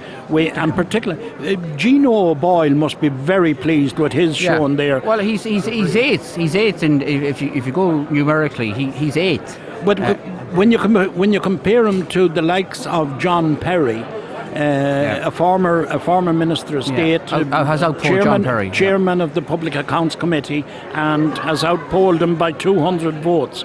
And he's not that far behind the experienced Declan Bree. So Gino O'Boyle, with People Before Profit, has done extremely well. Okay, so just remind us again, we're waiting on Carroll, Rathcormac and... Rathcormac. Kulani, was it? Kulani, all right, yes. Okay. So just to give them in numerical order, with 3 boxes left to tally in Sligo, out in front is Martin Kenny, 5,661, followed by Mark McSharry, 4,921.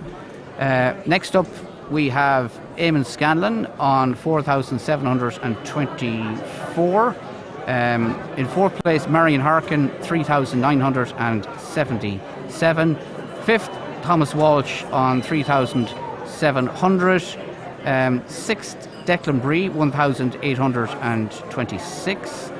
Seventh, Frank Fahan, 1,343. And eighth, Gino Boyle, People Before Profit, on 1,324. And now, as you gave those figures there, we now are waiting on just Rathcormac is the only one we are waiting on, and we'll just wait. We won't bore you with the figures again from that. But what is becoming clear here now is that Eamon Scanlon is now on 4,965. Tomas Walsh is on 3,899. So there's less than 1,000 votes between Tomas Walsh and Eamon Scanlon. So we wait then. Frank Fahan is on 1,393 at the moment from County Sligo, and there's only one polling station to come in, Rathcormac number 2. Okay, so it's getting very, very close. Okay, I'll hear from the rest of the panel a moment. We better repeat the figures because they're crying out for the figures, John, crying out for them. So we will repeat them in a moment. And again, people are wondering about West Sligo. The West Sligo figures are online. Just go online. All the West Sligo polling booths are now completely tallied and up there online for your information. Does anybody want to make a comment on that? Well, it's just not relevant now how many votes were left in the 3 booths that would have a material impact on the overall. But from what John has said, Eamon Scanlon has benefited from the 3 or 4 booths we were waiting for. How many votes are there in Rathcormac? Maybe Keith has that figure as to what the totality of the votes in Rathcormac. Just curious. Eamon Scanlon should be very happy with that performance at this point. He's three booths in Rathcormac. And how many votes? There's only one. Only one outstanding, though. So what's that? Maybe 150 votes. 330 votes. But 300. Based on 20. Right. The other thing is there is now a gap of 2,000 votes between Thomas Walsh and Frank Fahan. But going back to our earlier comments, surely Tony, Frank is going to considerably increase his vote out of Roscommon and Leitrim. Over and above, looking at the exit poll percentages that Thomas Walsh, whereas I said in Roscommon he was getting 0, and in Leitrim it was less than 2%. Based on the breakdown and also on last night's poll, it would look like that Frankie would be, I would expect and would hope to be getting a big vote in Roscommon, Boyle, in that area. Or impressed with Thomas's vote and the gap between himself and Frank at this early stage? But I mean, it depends on what boxes are open first, Pascal. Like, you know what I mean. But when all the boxes are opened, when all the go ahead, Tony. Yeah. Oh, yeah. Sorry. Yeah. But when all the boxes are opened.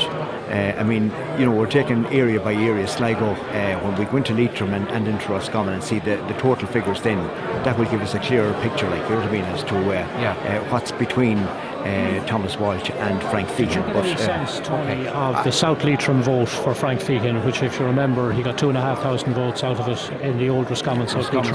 Is that vote, from what your insight, is it holding up? Do you know? I don't know. Okay, all right, we'll bring Susan in, and then we might run through those ongoing totals, minus one polling booth in Rathcormac. Susan. I just wanted to ask whether people thought that Eamon Scanlon was punching ahead at this point in terms of what he might have done, or do you think he's done well there? He's on 4,724 at this point. Is that above the expectation for him, given where Mark is? It doesn't surprise Pascal, we've heard that already, and I'm sure it doesn't surprise Keith. I mean, it doesn't surprise me, but I'm curious about what the others think. And there was an indication on our exit poll that he was going to do well, and that's been borne out. And again, we'll come back to the exit poll later, but the exit poll seems to me to be pretty accurate, I have to say. John? What we have now is that we have Sligo completed. Completed We with have Rathcormac. completed. Okay. The only one is St John's, and that's never tallied. That's and immaterial. just before, can you explain to people again why it's never tallied? Because there were less than 50 votes in the ballot box. Okay. So therefore, those of us that are round this table here could nearly name the 50 and who they voted for. All right, okay. Right, get your pens and pencils ready, because this is the completed County Sligo tally, and we appreciate the fact that not everybody has access to a computer or a mobile device or has broadband in their area. So these are the final County Sligo tally figures, which are of so much interest to people. Right, John? Okay. Bree, 1,901. 1901. Conway, 1,071. 1071. Cosgrove, 851. 851. Ellis, 102. 102. Feehan, 1,417. 1417. Gallagher, 955. 955. Harkin, 4,187. 4187. Kenny, 5,931. 5931. McSharry, 5,137. 5137. McCluskey, 150. 150. McWeeny, 176. 176. O'Donnell, 21. 21. O'Boyle, 1,381. 1381. O'Dwyer, 31. 31. O'Hara, 306. 306. Perry, 1,260. 1,260. 1260. Scanlon, 4,979. 4979. Walsh, 3,927. 3927. And Wynne, 73. 73. So there we have it, the complete tally for Sligo County. Okay, very interesting. Who wants to comment on the... Well, everybody's totting up the figures as we speak. While they're totting up the figures, can I just draw your attention to how close Eamon Scanlon and Mark McSharry are? Yeah. There's only 200 votes separating them there, and as Susan was saying earlier, Eamon Scanlon must be very pleased with that vote at the moment. He certainly has polled very well. Okay, and if we just go them... Sorry, Keith, I don't know. Just first of all on the turnout, because I know that we were making predictions that the turnout was up or down on the last one. In total in County Sligo, there was 33,856 votes. In 2016, it was 33,547, so it's slightly up 300. More or less on a par, yeah. So, if that trend is replicated across the constituency, well, then our quota is going to be roughly the same, which we were kind of predicting all along at 12,500. And I suppose, again, maybe to draw comparisons, in the front runners. Looking at McSharry's vote, 5,137 this time, 6,200 in 2016. Gino O'Boyle for People Before Profit, I know it was a different candidate the last time.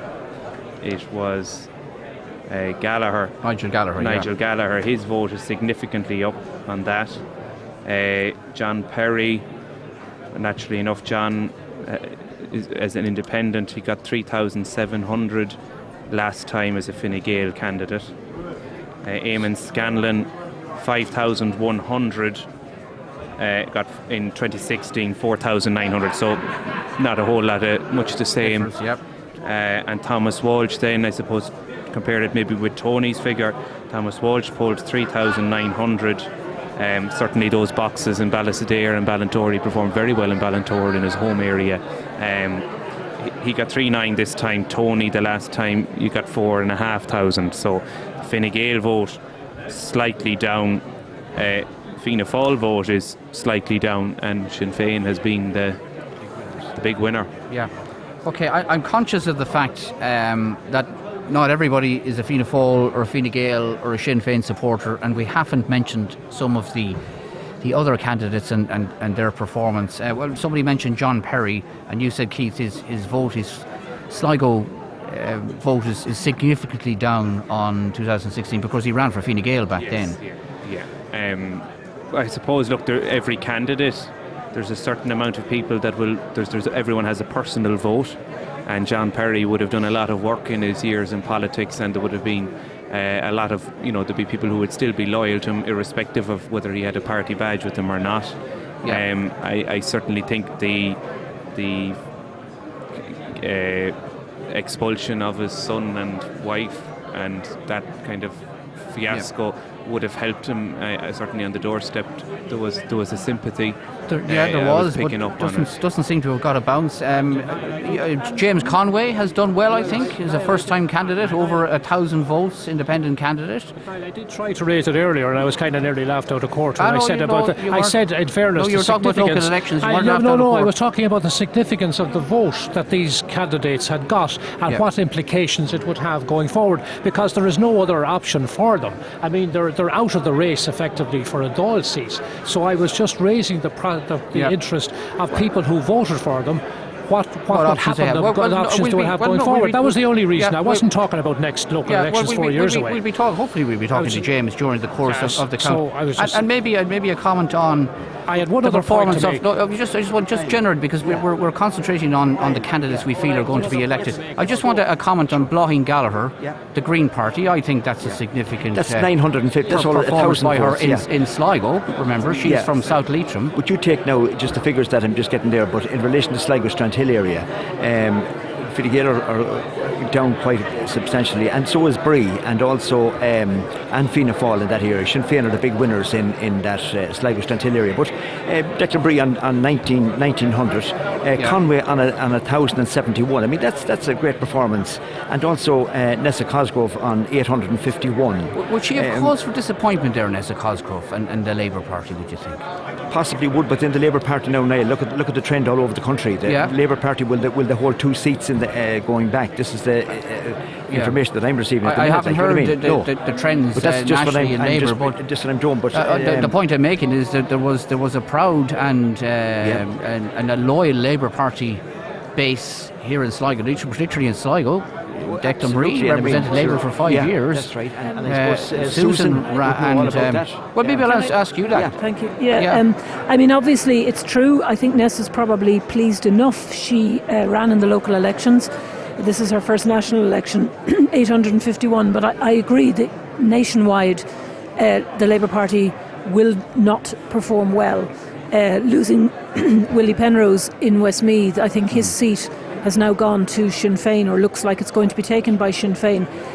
I do think that there are a lot of loyal Labour supporters here, as there would be loyal Green supporters here, and you've mentioned Blóithín Gallagher doing well at 950. Yeah. Both of those women, both of those candidates might look to the local elections, as Pascal was mentioning earlier. And it's important, I guess, too, for the Greens to be trying to sound out what kind of support there is across the nation for the notion of green, given the calamity we find ourselves in. Yeah, and I would say it's not as strong as one might have thought. I don't think it was a major issue. Certainly not regionally. No. I don't think it was. I don't know. I didn't find it anywhere. Pascal is looking at me as if to say, no, I'm missing. No. But maybe a final comment, because we have to. I see Mark McSherry is arriving at the count now as well. We'll hopefully grab a word with him in due course. We have to go to a 1 o'clock break, and we're going to take a very short news break, because I'm hearing information from you all about what's happening nationally, which I don't know. So we're just going to get a kind of a national picture and what are the big stories. Pascal, you wanted to... I'm going to raise the question which you can debate after. I was looking at a figure of somewhere, and John will correct me if I'm wrong, of in excess of 4,000 to 4,500 votes out of the Sligo-based candidates. And in the context of Marion Harkin's prospects, I'm curious to know, where do you think those votes might go? My own instinct is they will go every which way. Okay. Well, we'll discuss that maybe after a short break. For now, thanks to John, Tony and Pascal and Keith and Susan. We'll be back in a couple of minutes. We'll get a very, very quick news update as well to see how the national trend is looking.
Taking one more breath beside you, so I could find strength to divide us. Gave it all we got, and I know we did the best we could. If I could go back, undo the mess, I would memorize your face before I go. But this is how we go. Gotta give it up sometimes. It's gold. And knowing when to kill your pride. There's no one to blame. Nothing really stays the same. This is how we go.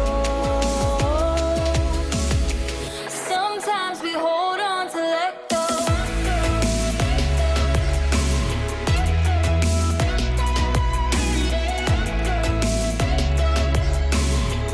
Sometimes we hold on to let go.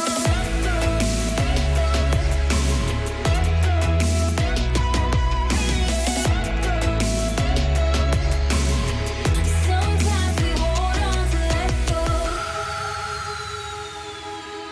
There is nothing lost between us. Higher. And oh, I know you have your reasons. Some days I'm a mess, but I know there's a rainbow over all of the past. Your head on my shoulder, but I know we're better on our own.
is how we grow. Gotta give it up sometimes, let's go. And knowing when to kill your pride. There's no one to blame, nothing really stays the same. This is how we grow. Sometimes we hold on to let go.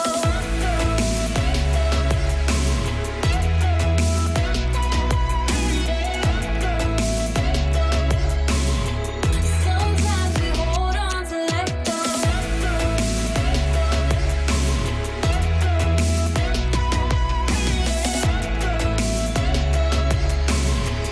Sometimes we hold on to let go. There is nothing lost between us. Hi. And oh, I know you have your reasons. Some days I'm a mess, but I know there's a rainbow over all of the past. Your head on my shoulder, but I know we're better on our own. But this is how we grow. Gotta give it up sometimes, let's go. And knowing when to kill your pride. There's no one to blame, nothing really stays the same. This is how we grow. Sometimes we hold on to let go.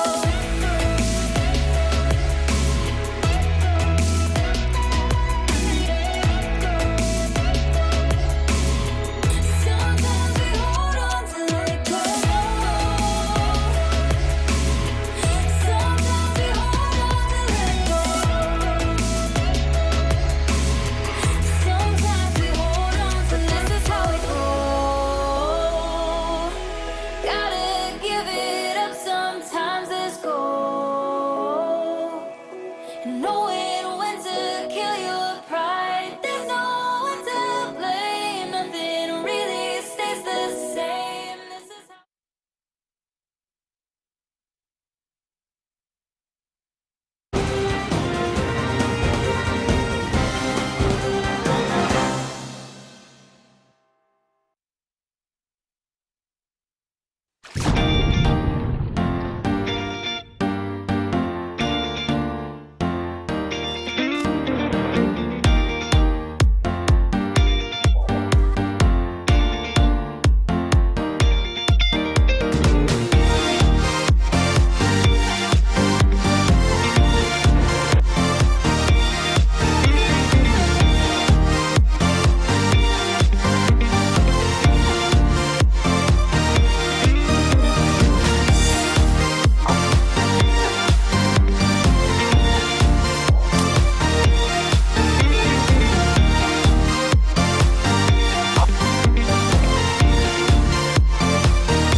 taking one more breath beside you, so I could find strength to divide us.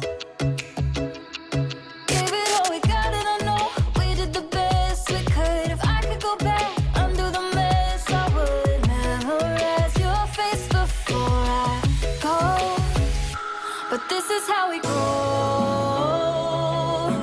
Gotta give it up sometimes, let's go.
On you.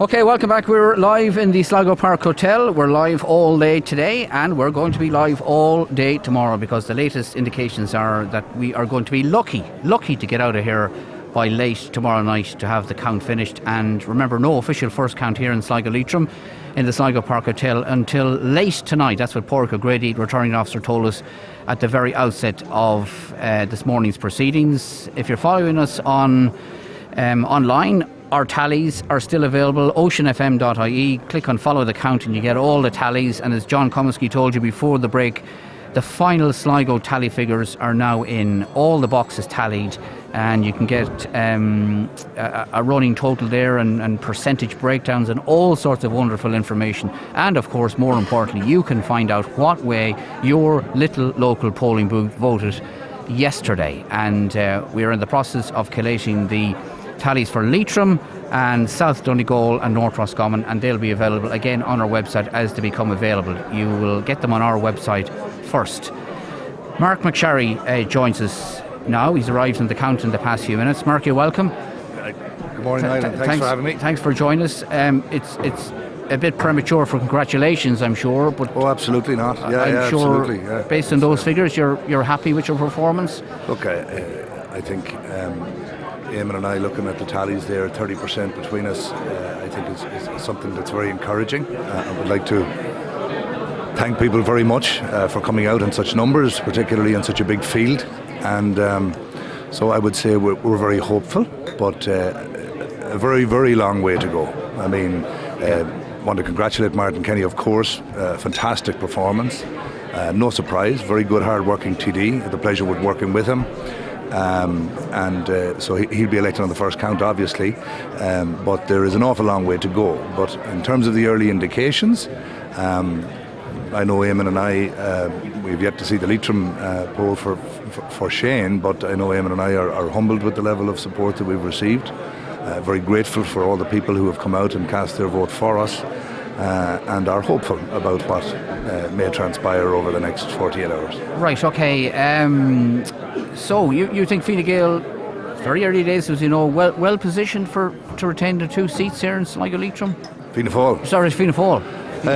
Look, we would be hopeful. I mean, there's far too much water to go under the bridge. There's only one certainty, and that's Martin Kenny. I mean, there are so many variables that can come into play. But based on the tally first preference for Eamon and I at 15% each in County Sligo, which is the only tally I've personally seen. I've been tuned in to you all morning. I think we're quite humbled by that level of support for us, and we can be very hopeful about the next 48 hours. But as I said, anything can happen for the other three seats at this stage. I'm a bit out of touch with what's going on nationally, but what are you hearing back, and what's the Fianna Fáil feedback? To be honest, I've been wrapped in your own coverage, and I've thoroughly enjoyed it all morning. So I'm other than an odd text from a colleague or friend, I'm out of touch on the national scene because we've been following here so closely. A couple of things that came up that I was interested in about not coming to the count and stuff like that. So, and people are interested. So the only count I haven't been at first thing in the morning is the one where I'm the candidate, and largely that's down to Ocean FM, because you're exhausted on the one hand, and on the other you have the benefit of being able to put on the television and get it all as quick. And in fact, if you were in this room, you mightn't have it as quick as you're getting it at home now. Somebody just said that to me. They're getting more information in the lobby on their laptop than they are just walking around. I'm telling you. I mean, I'm not trying to heap undue praise, but I mean, CNN don't run the presidential election as well as Ocean FM run this constituency. That is a fact. About that. That is a fact. Maybe we'll give it a try sometime. Right. Okay. So the count in general. What do you mean? I mean, it's an exciting. Were you nervous this morning? Or were you nervous yesterday? No, I mean, I was calm in the sense that I know politics, and I know it can go well and it can go bad and it can go middle of the road, and I've had the benefit of topping a poll. I have the benefit of losing an election. So, I mean, there's a calmness that certainly comes over me, and let the chips fall where they may. So it wasn't a nervousness. Yeah. And when do you know? Is it 10 boxes in? Is it 15 boxes in? Is it a particular part of Sligo or Leitrim when the calmness becomes calmer, if you know what I mean? When do you When do you get a reassurance? But again, I'm calm without knowing the outcome. So it's not as if I've become calmer looking at things. I think at 15% each, we're humble, as I said, but hopeful. That's all. I mean, I'm calm because I know politics and things could go wrong. I mean, but you've put in your campaign, you've worked as hard as you could in the job up to now, and looking back in the campaign, there's nothing that you would know different. So I'm calm in that sense, Right, okay. But counts are hugely exciting. Yeah. Great to be involved, and it's good to see some children here, that are taking it all in and very interested, because it is hugely interesting. Yeah. It's probably not as a comfortable situation for a candidate as it is for a party activist. And just one other thing that if I could say, look, there's 19 candidates here, 19 families, 19 election teams, 19 organisations who have all run the same track here and put in huge effort. Yep. And they all deserve credit. Absolutely. Yeah, and I always say anybody who's brave enough to put themselves on a ballot sheet, I don't know how they do it, and we're mindful of the fact they all have friends and family as well. What happens now today? Do you stick around for the count, or are you? Yeah, no, I'll be in and out, and I'll be watching your coverage and enjoying it. Once the tally is finished, really. Nothing is going to happen until probably kind of tomorrow afternoon is when the real action is going to happen in terms of eliminations and what way transfers go and so on. So we'll have Martin's election later on this evening, no doubt. But the rest of the action in terms of what way transfers are going to go on, eliminations or Martin's surplus initially, that's all going to be tomorrow. All right, okay.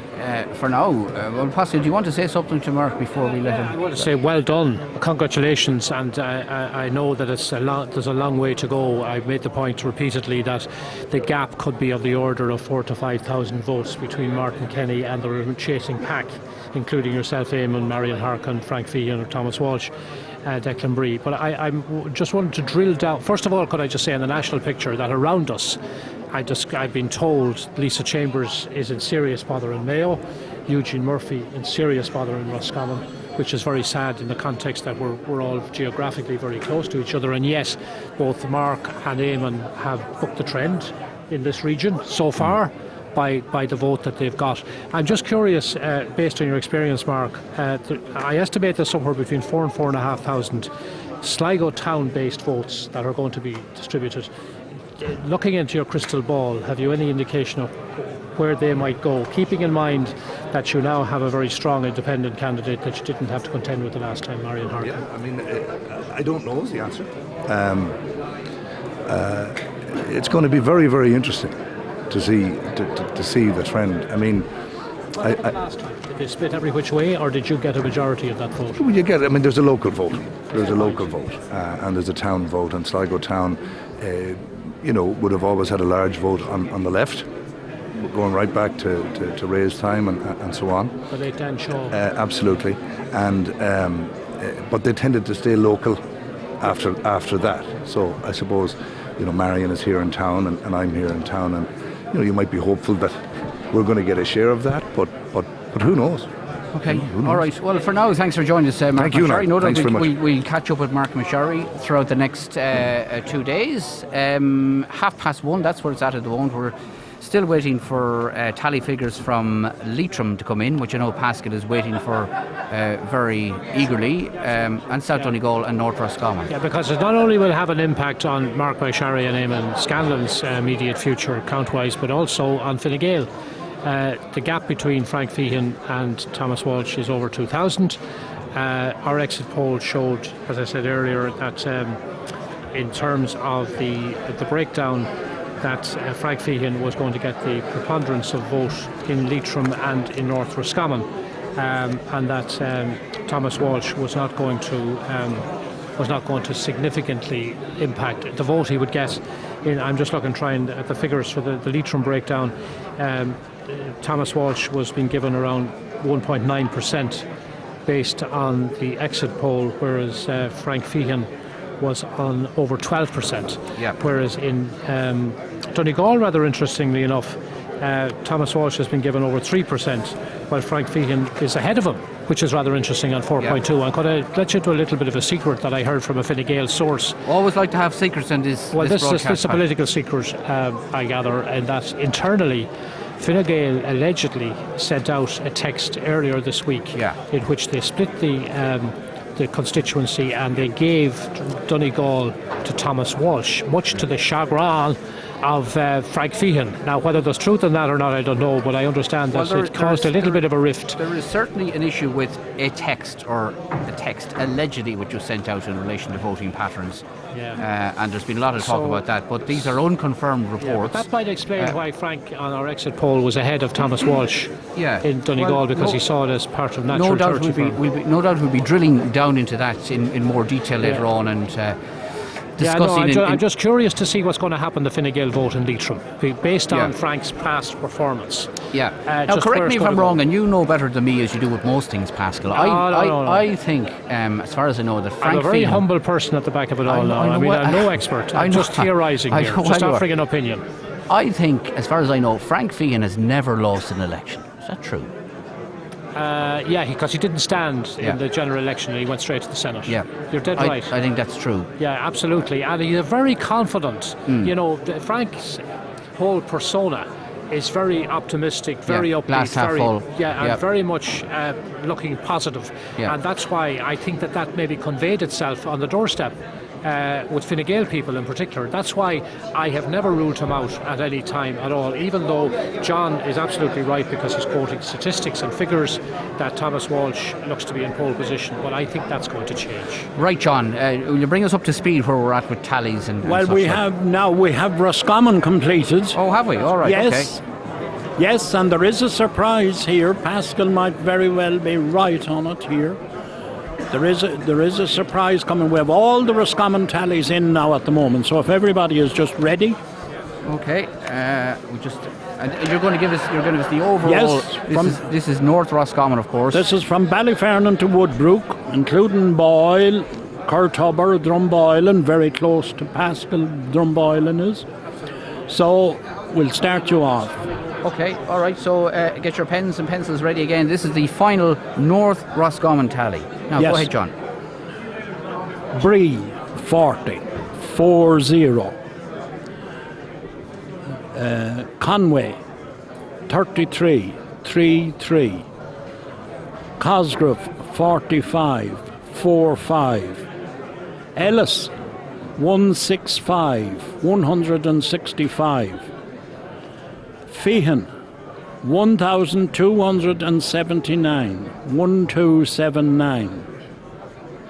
Gallagher, 165, 165.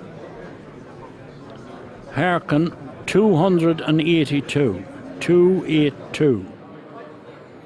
Kenny, 958, 958. McSharry, 205, 205.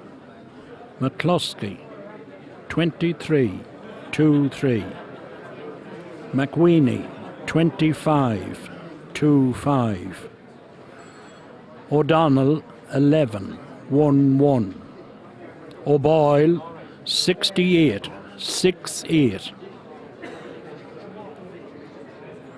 So, yes, that was O'Boyle. O'Dwyer, 4. O'Hara, 58, 5-8. Perry, 14, 1-4. Scanlon, 398, 398. Walsh, 42, 4-2. Wynne, 226, 226. So those are certainly. Frank Feehan has done much better than we were expecting there. Martin Kinney has done as we were expecting. Eamon Scanlon has done quite well in that area. Marion Harkin would probably have been expecting more from that particular area of the constituency. Yeah, with the benefit of being a European candidate, presumably would be well known in North Roscommon, as is the case with all areas of the constituency. Yes. Okay. And of course, Wynne has done well there. But again, that's coming back to close to his home area as well. It's only the Shannon separates them. Yeah. Also, Showman is Drumshambo based, yes, of course. what's significant for me is there is a significant drop in the Fianna Fáil vote from the last time. My estimates were that the last time Eugene Murphy, admittedly it was a different, not the same geographical entity, but it was pretty close. He got around 1,100 Fianna Fáil votes out of that constituency, and I know we can't compare like with like, but I mean between Eamon Scanlon and Mark McSharry you're looking at 600 votes. Yep. And I think that Sinn Féin have benefited, and I agree with John. I'd say Marion Harkin is probably disappointed with that vote, to be honest, considering, as Niall has said, a European candidate, huge profile.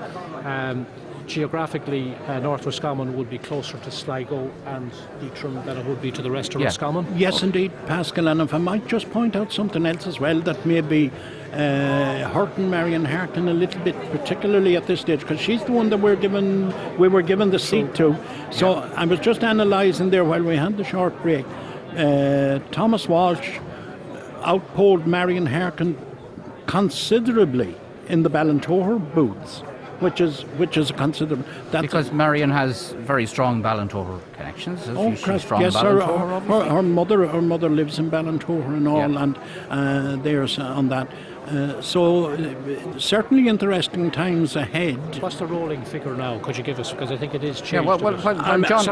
Yeah, while John tots up the rolling figure, and the rolling figure will be the final Sligo tallies and the final North Roscommon tallies, and we'll bring in. Which I think I have for you now at the moment. I think. Okay. Just before, while you're assessing that, we'll bring in a Rossi himself, Pádraig. What do you make of those Roscommon tallies? Well, I suppose the first thing that you have to look at is how Frank Feehan performed in Roscommon, and. I'm just looking at them here now. Frank got, I think it was 32% of the vote there when I was looking at it a bit earlier. Yeah, he got 32% and he got 1,279 votes. So Frank's based in Boyle, as we all know, and that's a significant, or was based in Boyle before he moved to Sligo, I probably should say. And, had a shop there, very well known. His family had a long established business and he had a long connection with Boyle. So we would have been expecting that. And I think our exit polls, that was reflecting in the exit polls that we had last night. We had them around 32-33%. So it was fairly accurate there as well. The big interesting point that I think that has to be made at this stage is that if you're really looking to see where the gaps are, the gaps important one is between Frank and his running mate Thomas Walsh, really, because one of them is going to have to be sacrificed to help the other along. And there's a significant difference between them at the moment. But what's important is the rest of Roscommon has to go in, the 60% up there at the moment. Leitrim has to go in, and South Donegal.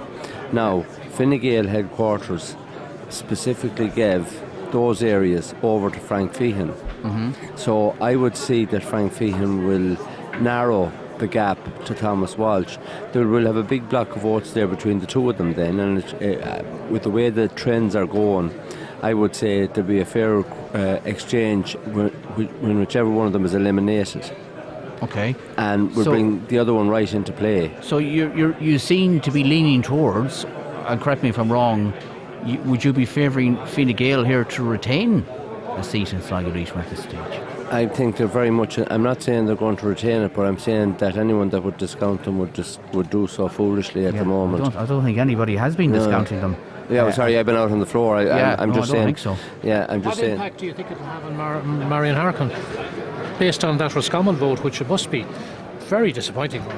Well, I would look, if I was examining Marion Harkin's vote and where she was going to get vote from, I think that the Nessa Cosgrove vote there of 800 votes and the Blochin Gallagher vote of 900 votes, so you're talking about 1,700 votes there, and I think Marion Harkin, from what we saw trending last night on the exit polls, is very, very voter friendly. But do you think So you mightn't get that far, Pádraig. I mean, you've got Gino O'Boyle and Declan Bree standing in her way before they will go out. Both of those candidates will probably be eliminated and therefore more likely to go to the other remaining left-wing candidates rather than to Marion Harkin, despite the exit poll. Yeah, but I think myself the fact that it's looking like Martin Kenny is going to be elected. So those votes will travel on the way. Where do you think they'll go? We were asking that question earlier. Where do you think that Kenny surplus will go? Well, I'm not convinced that there's going to be as big a surplus as we're thinking yet. Okay, so some of our panels say 2,000. You wouldn't say? No, I don't see that at all. Okay. Right, John, can we get a rolling total? It was asked, have you got the rolling totals, the Sligo and North Roscommon boxes? No, not as yet. Okay. I have to work on the figures here. So it actually isn't going to make a huge amount of difference, because if you even add up what John gave us earlier from Sligo, for people who have written it down, all they do is just add up the Roscommon figures, which aren't huge, they're not big. By the way, Pádraig, is that a low turnout out of Roscommon? I'm just looking at the way the figures have tumbled out here. I thought that there were around 7,500 eligible voters in North Roscommon. There was, but on the register. Yes. But I know for a fact that some of the registers weren't as current as they might have been, and we should be diplomatic when we're saying that. Yeah, well, I know there was an interesting situation I was told about in Drumshanbo yesterday, which I assume applies across the constituency, where Leitrim County Council had marked out a whole slew of people, and I tried to inquire more about it, and I was given to understand from discussions some councillors had with the county secretary a few weeks ago that because of the date of the election and the fact that the new register doesn't kick in until the 15th of February, that there were question marks about the supplementary register of the last local election, and as to whether that would be carried forward or whether they would have to reapply to vote. But I was shown by a presiding officer yesterday in one of the Drumshanbo booths one page out of the register which had something like 15 to 20 people debarred from voting, and I haven't been able to get to the bottom of that, Pádraig, as to why that has happened. Okay, all right. It's just an interesting point. The North people out there were denied when they went to the polling station. I understand were told they had no vote. Okay, it was an issue which I think certainly I know Sligo and Donegal County Councils acted on that anomaly. Leitrim, I'm not so sure about. We can check that. Incidentally, the North Roscommon tallies are now up online. Have been for quite some time. The full Roscommon tallies are there. So if you're interested in or either living in North Roscommon, just click on the Ocean FM website, follow the count, and all the tallies are there, and you can get a final breakdown as well from County Sligo, Sligo Town and County Sligo. The entire Sligo tallies are up there in their entirety. Pádraig, you were telling us before, and people are curious to know what is the case. What is happening now? They're opening which boxes now at the moment, and what's being tallied at the moment? The boxes are all open. The boxes, the tally people have done their work in terms of recording where the votes are gone. Those tally sheets are gone back into our tally centre now. In the tally centre, the actual number of votes are being added up for each candidate. Yeah. And double checked by a second counter. When those sheets are available, they're handed in to the data centre, and the data people are keying in the data and pushing it up onto the net. So okay. That's where we're at. So can we expect to see the Leitrim tallies next or South Donegal next? South Donegal, as far as I know. Yeah. And then Leitrim. Yeah, and then Leitrim. Right. Yeah, and that's going to, that's happening currently, so keep your eyes fixed on that. I correct something that I said earlier, because there are very eagle-eyed people out there. Is it not about being humble or anything, no. Thank you very much, Niall. I love you too, Niall. No, it's just that Shane Ellis. I absolutely apologies in that when I talked about the totality of the Fianna Fáil vote in North Roscommon, I was only including McSherry and Scanlon, and I'm really sorry.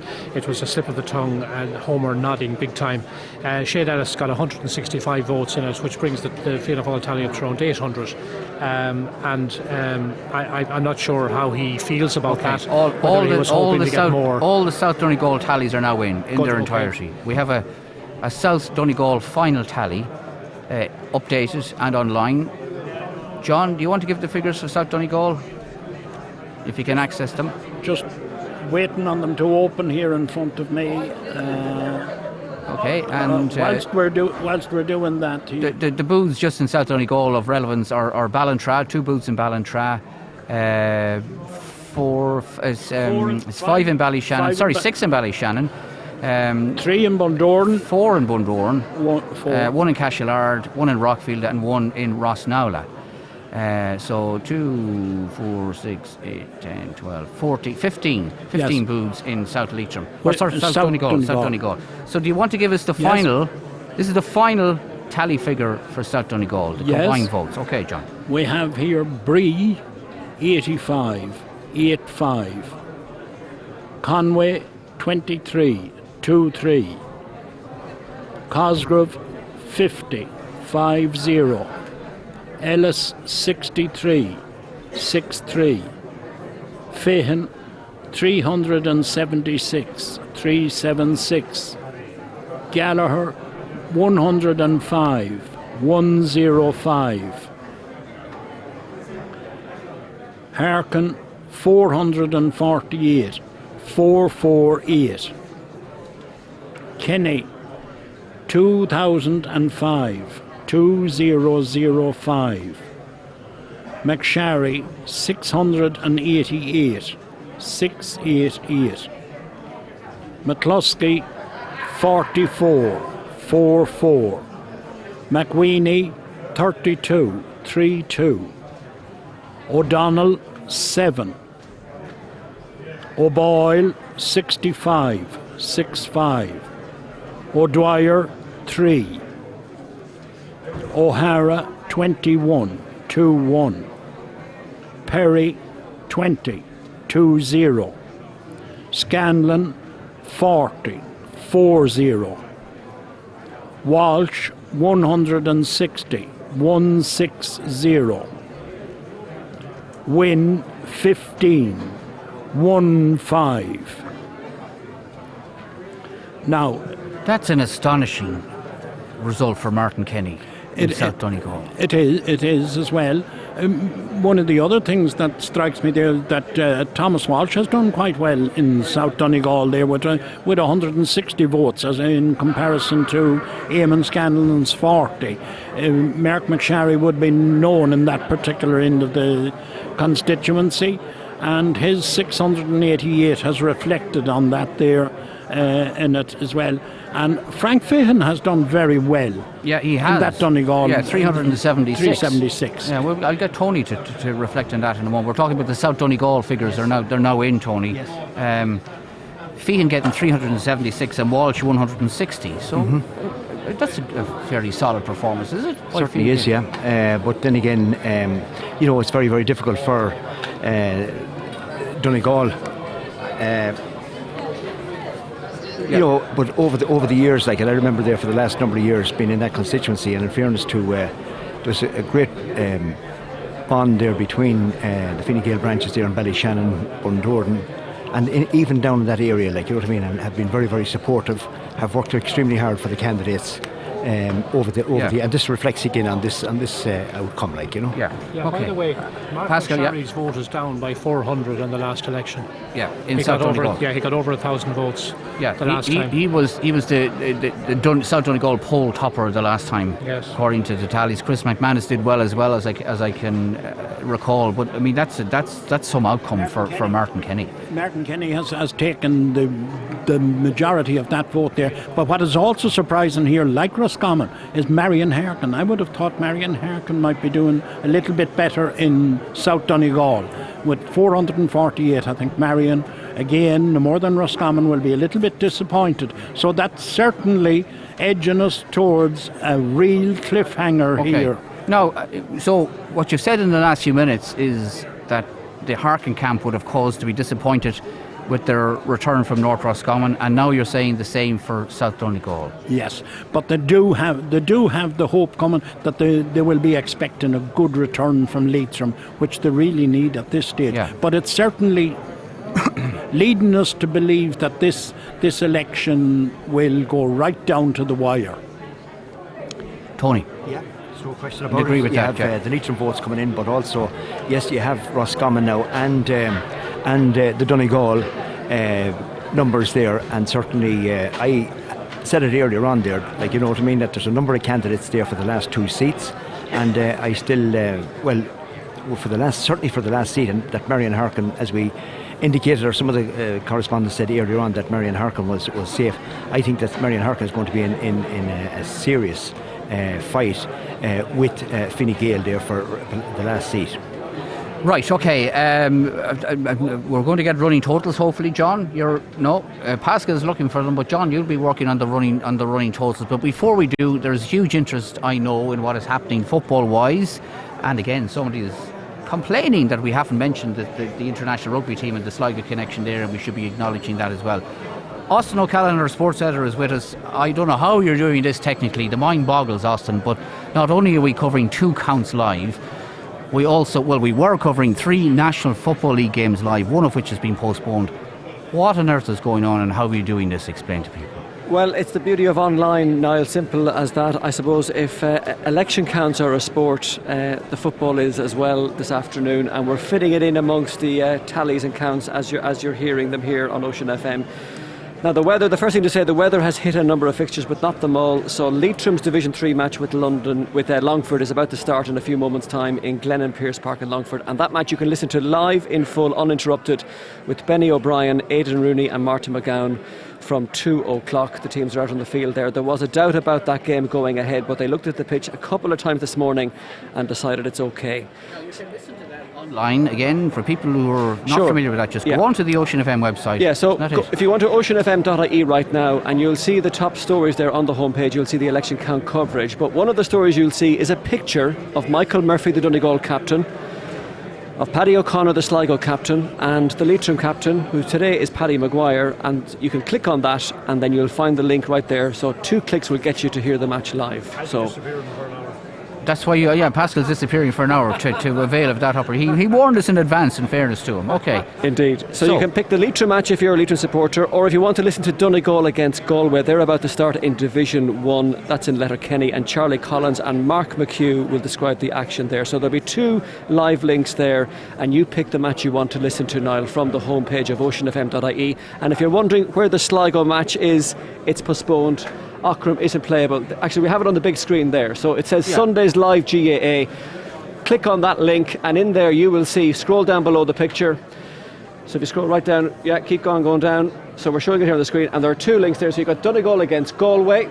Press the little play icon there if you want to listen to that game. And if you want Leitrim in Division 3, press this one here, which isn't live yet. I know for a fact, because the icon is here, Charlie and Mark have started their commentary. Benny and the lads haven't yet, but they might be a few minutes behind. So you can pick your match and away you go. I mean, how cool is that?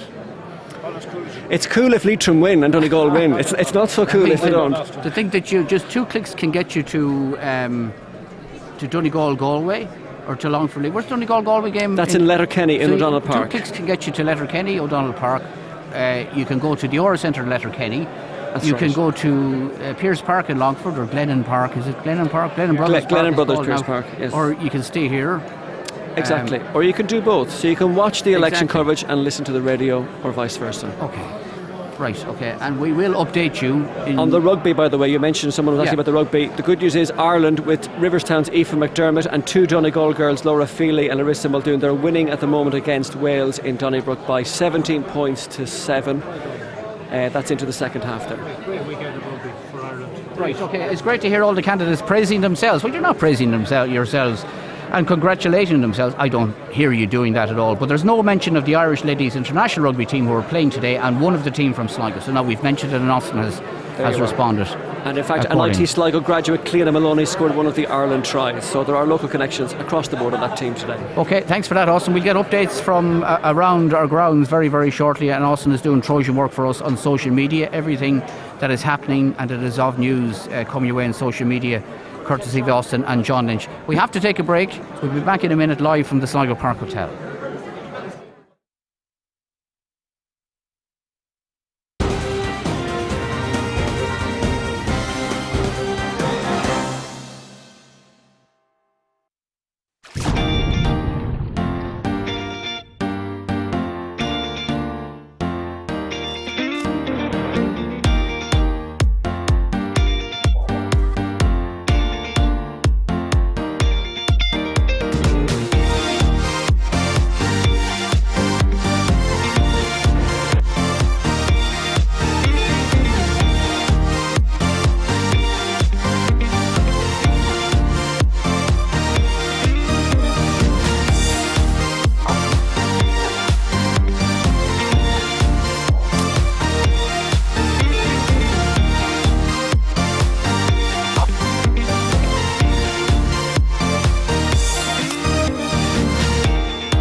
There's nothing lost between us. Hi. And oh, I know you have your reasons. Some days I'm a mess, but I know there's a rainbow over all of the past. Your head on my shoulder, but I know we're better on our own. But this is how we go. Gotta give it up, sometimes it's gold. And knowing when to kill your pride. There's no one to blame, nothing really stays the same. This is how we go. Sometimes we hold on to let go.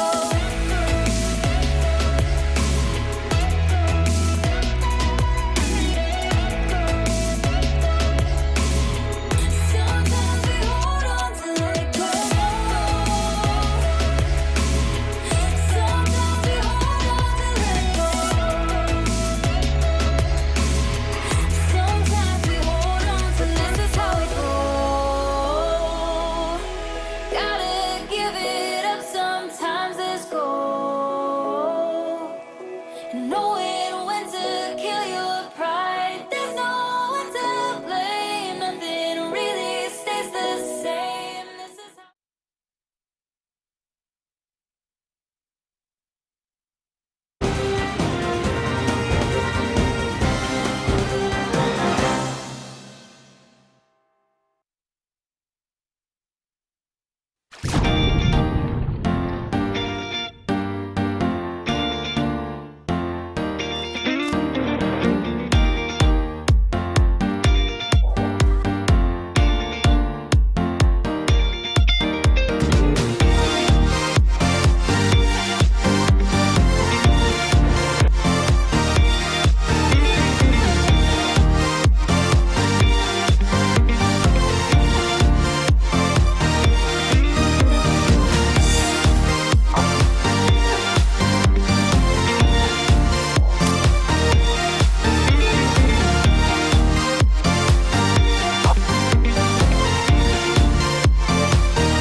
in the Sligo Park Hotel, the ongoing Sligo Leitrim account.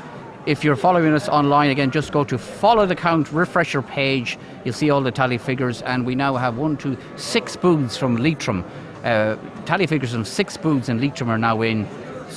North Roscommon complete, South Donegal complete, County Sligo complete. John, we wanted Pascal was looking for running totals there. Running total, Well, yes. give us the running totals. Yes, so. but just before we move to the running total, because these will be included in it, the 6 booths from Leitrim that have been in are most interesting in that they are Ahavas, Ahawillan, Ahnasheelan, Ballinadlera, Ballinamore Booth 1 and Ballinamore Booth 2, and as we expected there, Kenny in those booths 220, 113, 78, 94, 67, 63. So I'm sure Pascal will agree with me there that what we were saying, that any reflection of Martin Kenny not polling well in his home area has certainly not come to fruition. Here he is polled well there. And the 6 booths you mentioned, mostly they are in the South Leitrim area.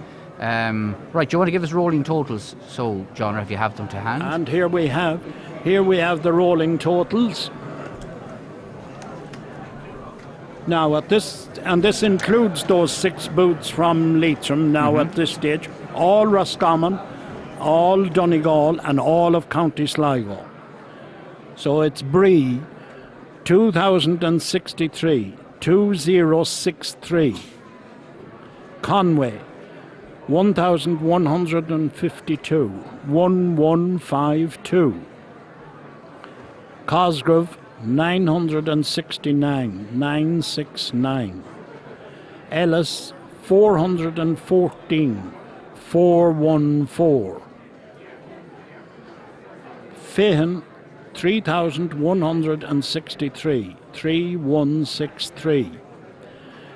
Gallagher 1250, 1250.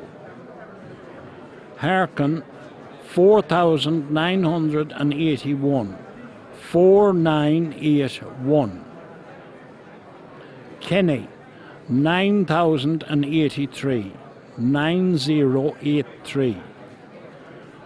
McSharry 6149, 6149.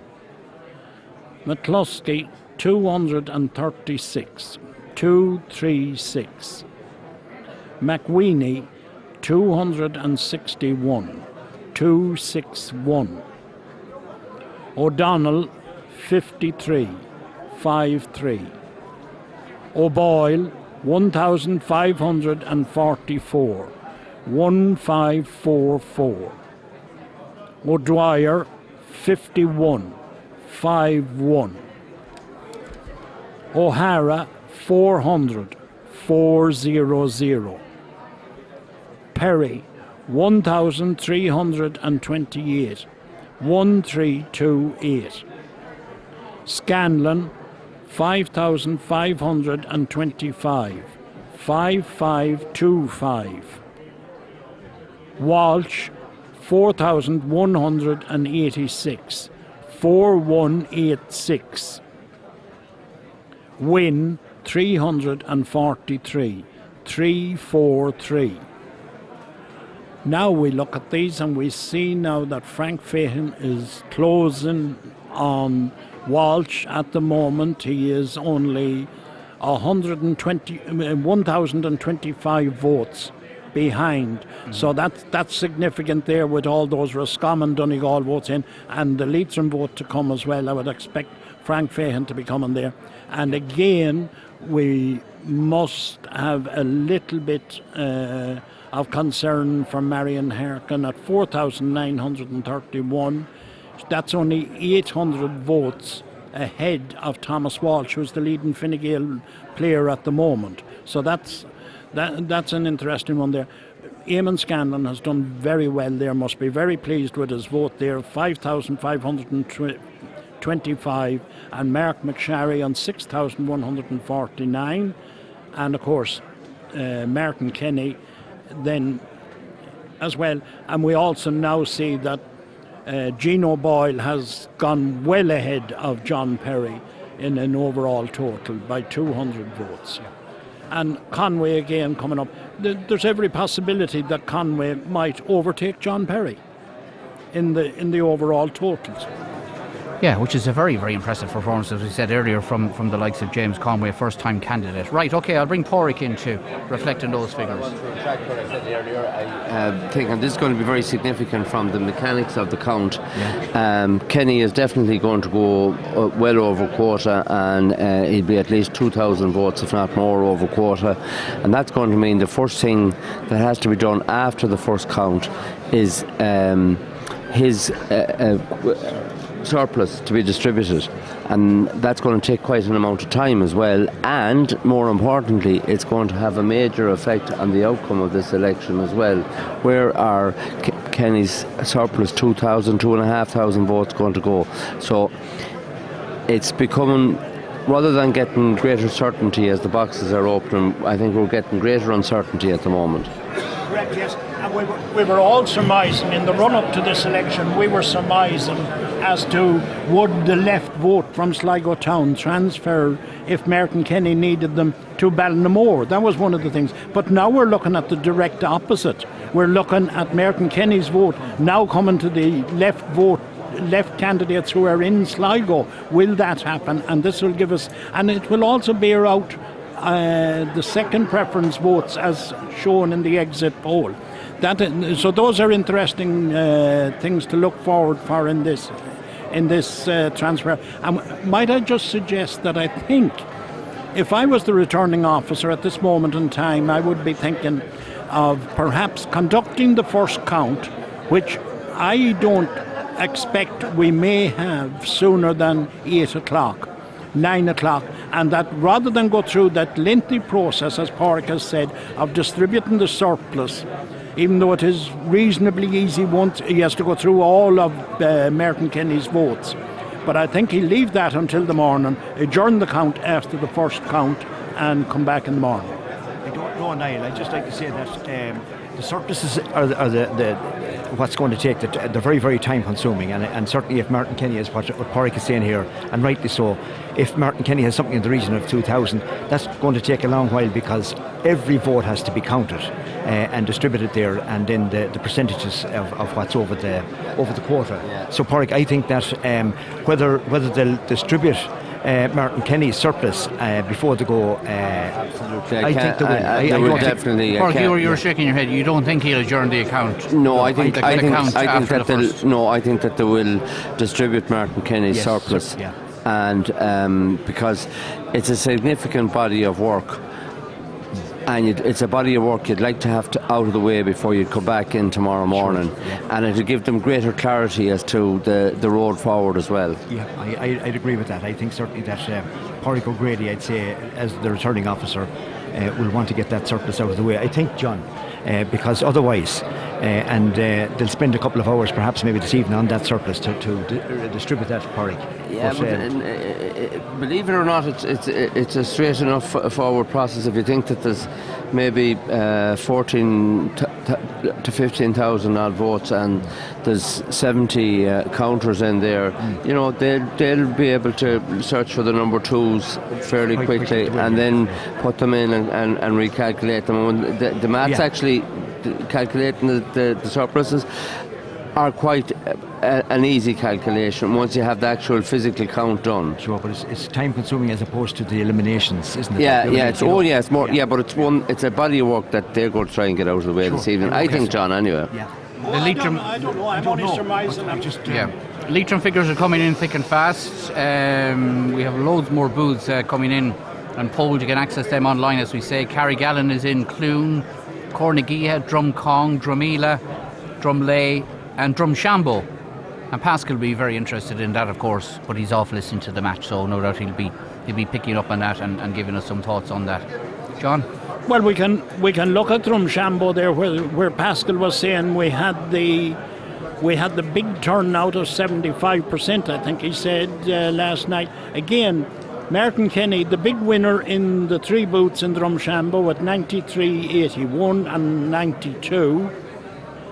Fehan as 36, 34, 34. Ellis, I would suggest a poor showing from Shane Ellis.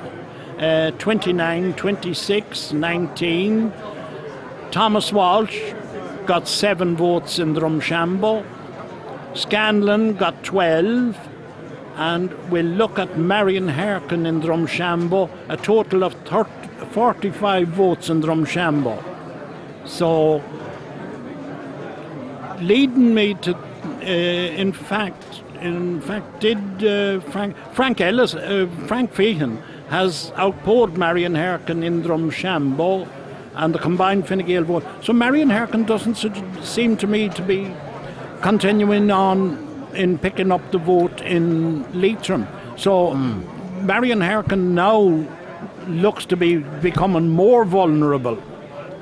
And despite the fact that we all thought that she would be the one that would deliver a sting, I think the sting hasn't been delivered. You thought before the Leitrim boxes were open that she might come strong again in Leitrim, perhaps, but you don't see any sign of it so far. Not that much sign of it overall in Leitrim at the moment. Maybe as we move, because these are all predominantly South Leitrim votes, boxes, and we're moving a little bit north. She might just bear some consolation of the fact that we're moving north towards our home base. Of course, okay, and she'd be expected. Right, Susan, what are your thoughts? She'll certainly do better in North Leitrim, but I might have to eat my hat here at this rate. I was very certainly giving Marion Harkin a seat. I thought that she would perform better actually in Leitrim than she appears to have done, even allowing for that south-north divide. I think she really ought to have picked up more votes there. And I see also in South Donegal how well Martin Kenny has performed there, and so he's kind of cleaned up that space. And I know it wouldn't have been a place that Marion Harkin would necessarily been hunting that many votes, but nonetheless he's done so well there that he's weakened her position overall at this point. So who that puts back in the game, well, we'll have to wait and see now. Yes, Susan, but the other consolation that Marion Harkin perhaps has when we look at the figures there, in that Sean Wynne, that's his local area, he has taken 106, 123 and 131. In fact, he has outpolled any of the other candidates in that particular 3 polling booths in Drumshanbo. So there you're immediately looking at 500 votes there. And Marion Harkin is... because they're not going to go now to Martin Kenny because he'll be already elected. So you have 500 votes there, and Marion Harkin, I would think, would be the main beneficiary of those, along with the other candidates. So that's where the transfer, we'll be looking at the transfer situations coming into it. But it's certainly going to leave it a lot tighter than we were predicting earlier this morning. So more figures coming in. Fina, the boxes from Fina are in, Liscarvin and Newton Gore, which is interesting. Again, big votes there for Martin Kenny, and a good performance by Fian as well in Newton Gore, which is the home area, of course, is John McCartan. So whether there's a direct connection there or not, I don't know. Keith, what are your thoughts? Yeah, just catching up with the figures here. Naturally enough, Shane Ellis has performed pretty well in Fina, 111 and 157. We wouldn't expect that. But I suppose as we're looking through the Leitrim figures, I have to agree with the panel here. The Fine Gael vote seems to have held up better in Leitrim. Sorry, just not picking up that microphone at the moment, Keith. If you just use mic 5 just for 1 second. Yeah, the Fine Gael vote seems to have held up better in the parts of Leitrim that we're looking at now than it did in South and West Sligo. So Fihan will take some solace from that. Kenny, as has been the story of the day, is flying high in Leitrim. Marion Harkin, I think, would be slightly disappointed. But again, all those boxes that have been opened, they are from the Ballinamore electoral area. Yeah. So it'll be to the south and to the east of the constituency. So it'll be further away from Marion Harkin's sphere of influence. And I think as we get closer to the likes of Dromahare and Manorhamilton, I think you'll see that Harkin's Leitrim performance will improve. And she'll start to pick up. All right. Sorry, Tony. But you can see Martin Kenny. I mean, Martin Kenny has destroyed every one of the candidates, in the votes, in every box, you know what I mean. And it'll be interesting to see where Kenny's when the surplus has been distributed. Yeah. But certainly there would be concern, and I've said it for the last 2 hours, that Marion Harkin would certainly have hoped to be doing much better at the present time, even in South Leitrim. Yeah. She come into North Leitrim, she come into Manorhamilton, into Kinloch, down into North Leitrim. She'll certainly pick up votes there. Well, we'll know in the next few minutes. You will, going to be very interesting figures. Yeah. But I think with Pascal made reference to it earlier. What about all this? What we were hearing about Martin Kenny being damaged in his home area of South Leitrim, and his stance on the relocation of the asylum seekers and speaking out. And well, I think that was. I mean, what we were being told was that he had been damaged electorally in his area, and for speaking out it was going to hurt him at the election polls. There's not a shred of evidence whatsoever. Not a shred, but if you look at someone like Saoirse McHugh, the Green candidate in Mayo, and she spoke out again in a very similar manner to Martin about Achill Island and about immigration and immigrants coming to live in, and she is doing very poorly in the polls. Now, that won't have been the whole of the story for Saoirse McHugh, but she's down at 6%. And that's very interesting. She had done very well, you may recall, and she looked like a new shining light on the West Coast for the Green Party. So for Martin Kenny, was a serving TD, is well respected and had worked very hard. And of course there's the Sinn Féin surge. And, I think we ought to be perhaps gratified that it has not stopped him.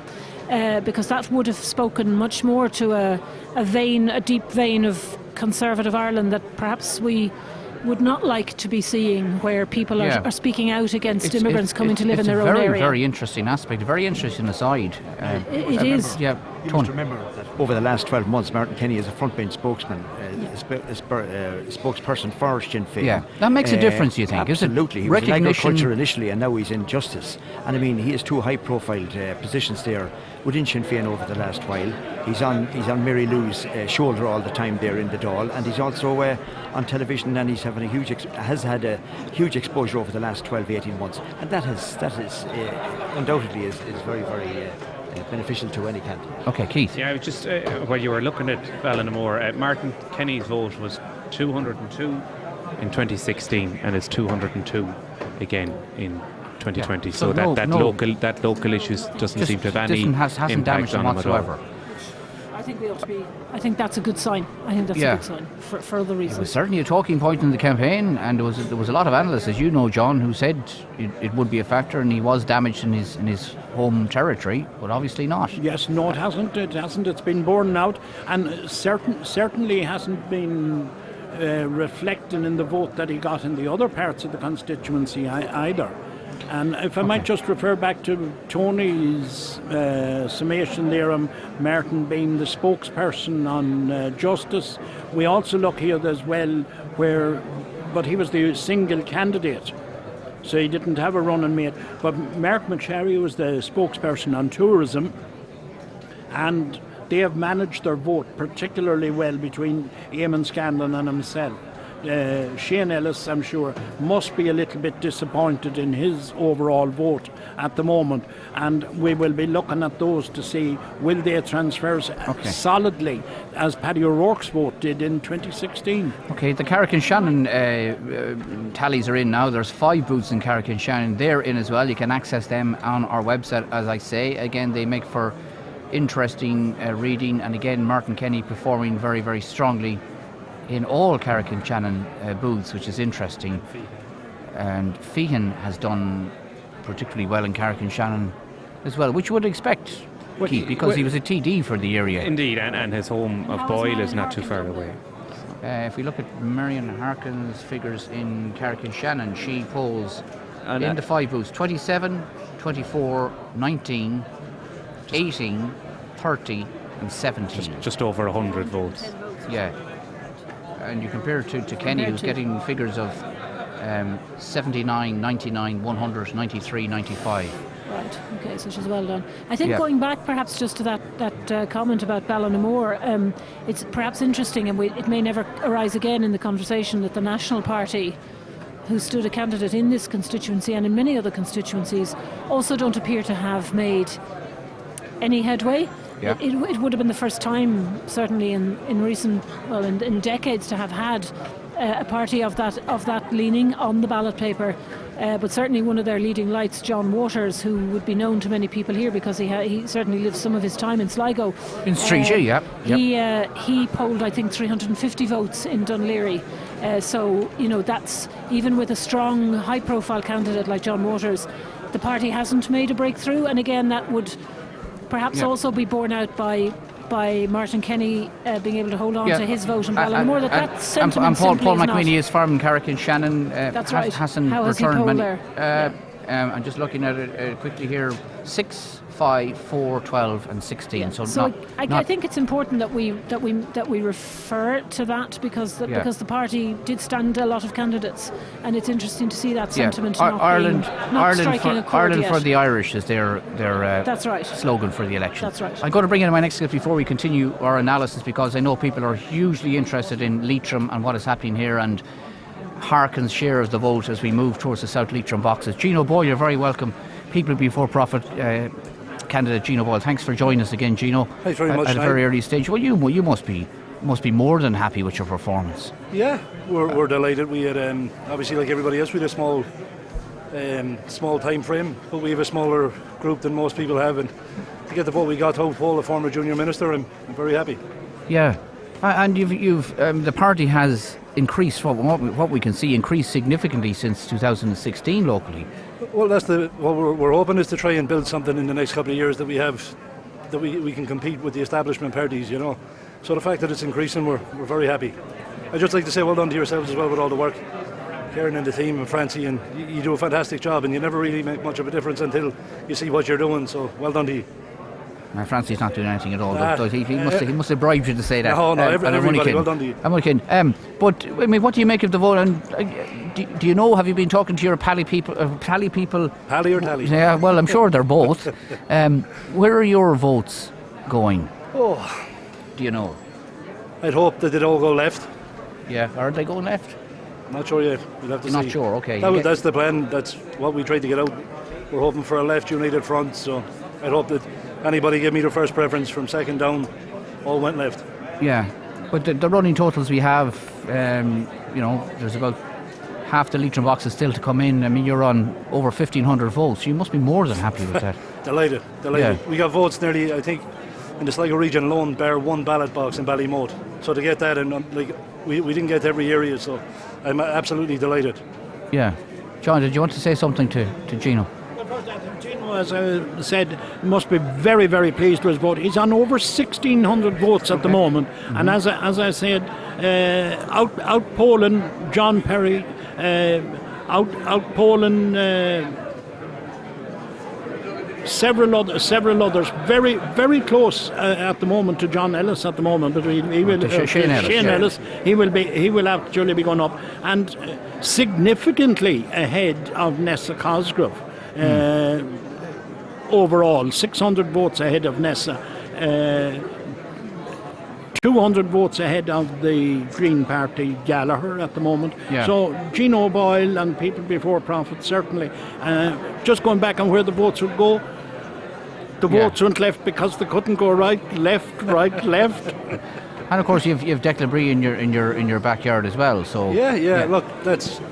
We'd be hoping, I presume Martin Kenny will be well elected, so I'd hope the most of them will go towards Declan. Right, okay. I'm just looking through these are the Leitrim box, and you're right, you're getting votes nearly in every box in Leitrim. Never mind County Sligo, and this is South Leitrim. We had a fantastic team between Roscommon, Ballyshannon, Leitrim, Sligo itself. We had Joanne Neary, Eddie Conroy, Sarah Brennan, and even in Sligo to have Brian O'Boyle back. Unfortunately, I'll just say it now, he's probably not supposed to know, but Conor McKinney, my campaign manager from the locals, is in the hospital, so I just want to wish him well. Okay. You know, he was a big help to us in the locals. And look, I'm only around. I hope he's well enough to be watching and listening. I don't know how we can't hopefully. I'm only around over a year after getting elected myself. I was co-opted. And I know a lot of people were thinking I might be able to do it on my own. But to get elected was a big step. So I'm here for the long haul, and we hope to build for the future.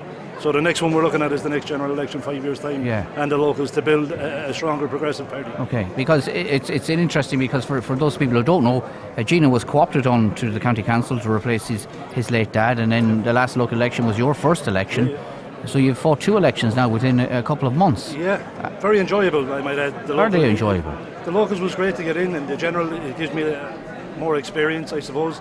Yeah. It's that wee bit more knowledge of what goes on. So I'm delighted to be involved in both of them. Right. Absolutely. Gino, if I might say, Gino, maybe not have to wait 5 years for the next election, Gino. You might be on election footing much earlier.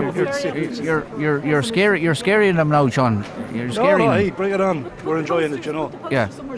Tony wanted to say a word. Gino, listen, you're very welcome here, and congratulations again. And I know that Shamie, who was your late dad, was a very good friend of mine. And he'd be very, very proud indeed of your family. You've worked extremely hard as a local councillor, as a mayor, and within Sligo, and brought a lot of distinction here in Sligo. So I'd just like to say that it's a great performance by Gino, both for your mum and for your family, Gino, and your family. And hello to my mother, who's watching at home. Yes. So is she watching? Okay. She'll be mortified as well. Yeah. And Tony, best of luck in your retirement. And it's good to see Keith. He was on the last council and he was unlucky in the local election. Yeah. So. Well, I think it's always positive to have young people involved in politics, no matter at what level. Just on that note, sorry for butting in, but to get more women involved as well. Yeah. You know, if you look at the local council between Rosie, Marie and Sinead, you know, it's great, but I think there's a need for more women in local politics. It's a talking point that we will certainly come back to in the next 2 days, because there are mixed views on that as to the success or not of gender quotas and whether enough female candidates actually ran the election. Well, we'll come to that. But predictions are that women are not making headway this time. Yeah, which is very, very unfortunate. Yes. Sorry, Keith. Yeah, just Gino, though we're from different political backgrounds, we always worked well and got on well on a very personal level, and I'm delighted for the vote that you received. To be north of 1,600 votes at this stage, and they're still coming in, is a great achievement, as you say, 1 year out from the local elections. And it was a very short campaign, and I'd say no doubt if it was a bit longer, you would have been able to reach those areas and probably increase that vote. But it's a great base to work from, so fair play. You can be very proud of your achievements, and I'm delighted on a personal level for you. Thanks very much. Okay, Gino contacted us during the campaign because we were playing a few election campaign songs. There weren't many local ones, but Healy Ray has one down in Kerry, and Mark McCharry had one, but you had one as well. I didn't know that was somebody to put that up on Facebook and added me, and I'm sure that's Karen in the background might have mentioned that. Dexy's Midnight Runners, Gino is good enough for me. Yeah, there were interesting lyrics. The lyrics consisted just of one word, isn't that right? That's it, yeah. No, that wasn't me, it was something passed on online. It's only a bit of crack, Gino, thanks for joining us. We appreciate it. We'll catch up with you, no doubt, in the next 2 days. And look, well done again, and a very, very successful, solid performance by you and People Before Profit. Thanks very much. Thanks a lot. That's Gino Boyle. 071 911 8104 is our number should you want to call us or ask any question. You can text or WhatsApp to 083 3500 530. Right, John has gone to try and presumably find out when we're expecting the rest of the Leitrim figures. Tony, what are your thoughts now at this stage? Again, it's important to see how Harkin is going to poll in North Leitrim, isn't it? Yes. Yeah, that's the big question now at the moment, Niall. But certainly, I think at the minute for Marion and I was speaking to some of our campaign team there just a short while ago. It's all to play for at the moment, but there are a couple of other candidates coming very, very close to Marion, and I think that certainly for the last seat, I think it's all to play for at this stage. Right, okay.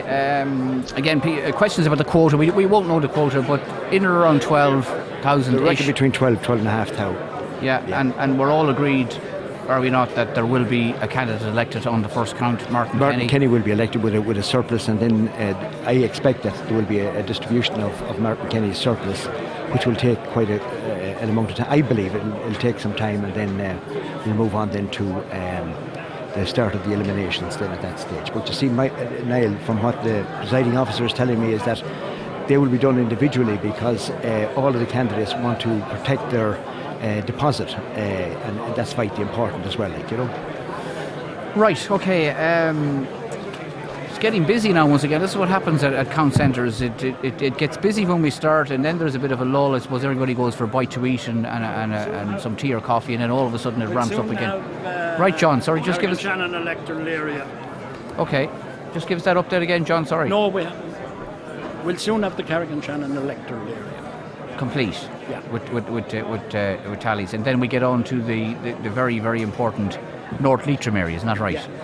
Okay, I see Thomas Walsh has arrived at the count in the past few minutes with his entourage. We might try and get a word with Thomas before too long, and I know we're going to be talking to some of the Sinn Féin supporters because there is delight, having talked to a couple of people there during one of the quick breaks, there is delight at how the Sinn Féin vote has stood up in huge numbers in Sligo, even though they had just one candidate, and Leitrim-based candidate. But the vote management seems to have been top class on their behalf. John, they seem to be delighted with that. Be delighted with the showing of Martin Kenny there. But what's reflecting more is the way they were able to deliver the vote from Sligo, from North Sligo, right along the whole county of Sligo, to a candidate based in Ballinamore. It has never been done before, in that any political party can deliver such a vote in the extremities. One of the things that Fine Gael wanted in order to be sure of a seat was to have geographical location. Yet Sinn Féin can come in and with a candidate at the extreme edge of the constituency can have that candidate go and head the poll. I don't think either Fianna Fáil or Fine Gael would be able to match that in time in terms of organisation. And this is one of the skills that they might be able to bring to in government. Okay, I'm going to bring in Thomas Walsh, Fine Gael candidate, and you know it's It's difficult for candidates, I think, to talk or give any sort of indication of what's happening at this very early stage. Thomas, you're welcome. Thanks for joining us. We'll get your headphones set there. Well, what do you, from what you're hearing and what you're being told by your tally people, what's your reaction to what's happening so far? Look, obviously I'm disappointed. I suppose we thought the Fine Gael vote would be slightly higher. In 2016 we had about 28%, so we're well down on that. I suppose from my own point of view, I've polled well from a candidate that has been added early in December as a result of Councillor Maguire withdrawing. So I'm happy with my vote. I've picked up 160, I suppose, votes in South Donegal, an area that wasn't assigned to me under the party strategy. And likewise in Boyle, I've picked up votes, and I'm picking up votes in Leitrim, even though that area hasn't been assigned to me. So I suppose for my first time, I was elected to the council on the 24th of May, and we're in a general election, I suppose, 7 months later. So I'm quite content with my own vote. It's going to be very difficult to take a seat, obviously. Do you think so at this stage? It is. Yeah. Well, things may fall in your favour later on. Yeah, look, we'll wait and see. I suppose, we have to wait for the rest of the tally to come in Leitrim here to see it on the screen. It's very early days yet, but definitely it'll be difficult to take a seat. But I suppose I fought a very energetic campaign as one of the youngest candidates out of the 19 in the race, 34. I'm very content with my campaign. It was full of high energy, about over 220 canvassers, huge postering team and a huge digital media team. And I think my campaign was very good. It was very energetic, but the party, unfortunately, is... the party polling seems to be in the negative, and we're polling about 20% nationally by the looks of things at the minute. We've taken hits. We will lose about 8 to 10 seats nationally. Minister for Social Protection, Regina Doherty, looks in trouble in Meath East, and likewise in Galway we look to be in a little bit of trouble there also. So I suppose I'm content with my own vote now. So. Yeah. Well, as you say, this was thrust upon you very late in the day. Yeah. Look, I suppose the first week of December I entered into the race, and to get a campaign off the ground to the level of the campaign that we ran. And that's thanks to my own team, my Director of Elections, my strategy team, and my huge team of canvassers that spent day and night over the last 4 weeks out on doors to the area assigned to me.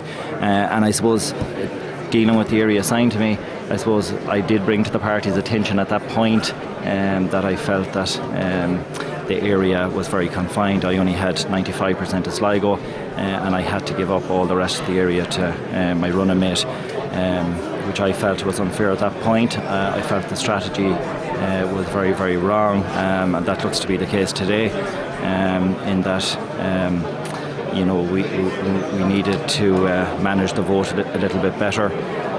We appeared not to do that as well as we should have. And it's unfortunately that there was not more areas such as South Donegal or North Leitrim assigned to me, and as me being aligned to North Leitrim, it made more sense. So certainly we canvassed every door in Sligo, and we maximised the vote in that area. Marion entered the race, made it a little bit difficult. She definitely took a good chunk of the Fine Gael vote, and former Deputy Perry. And even from a geographical point of view, that was a Fine Gael vote also. So that all. I mean, they were all separate challenges for you. Tony, you wanted to say something? Thomas is right, perhaps maybe that Marion has taken, as she did in 2002 when Jerry Reynolds lost the seat there, Thomas, from Marion Harkin. But I still maintain, and I've said it all along here, and even with the figures here, that there's no guarantees with Marion Harkin. She's still in a fight there, and that Fine Gael have 2 candidates there yet for the last seat, and I believe that that's the 3 that will be fighting for that 4th seat. Yeah, look, we're hopeful. It's hopeful that we do get the Fine Gael seat. Certainly we should be guaranteed a Fine Gael seat if there was a better vote management. I'm very disappointed with the outgoing TD. We had a directive that Sligo has been allocated to me, and I was the Sligo candidate, but he felt the need to canvass with my Leitrim colleague, Senator Feehan, in Sligo the last week of the campaign, and certainly he wasn't contactable by my campaign, so that was very disappointing. Okay. All right, so you have questions about the strategy, vote management, division of the constituencies, and... Yeah, look, it's not an excuse. I suppose our party vote is down nationally, I can't answer that. But I suppose from the doors, there's a buzzword that came up on doors. I'm involved in politics for the last 15, 16 years, and there's a word on the doors that came up, and that word is change. Yeah. And certainly people wanted a change, but I feel that they weren't clear on what change they wanted.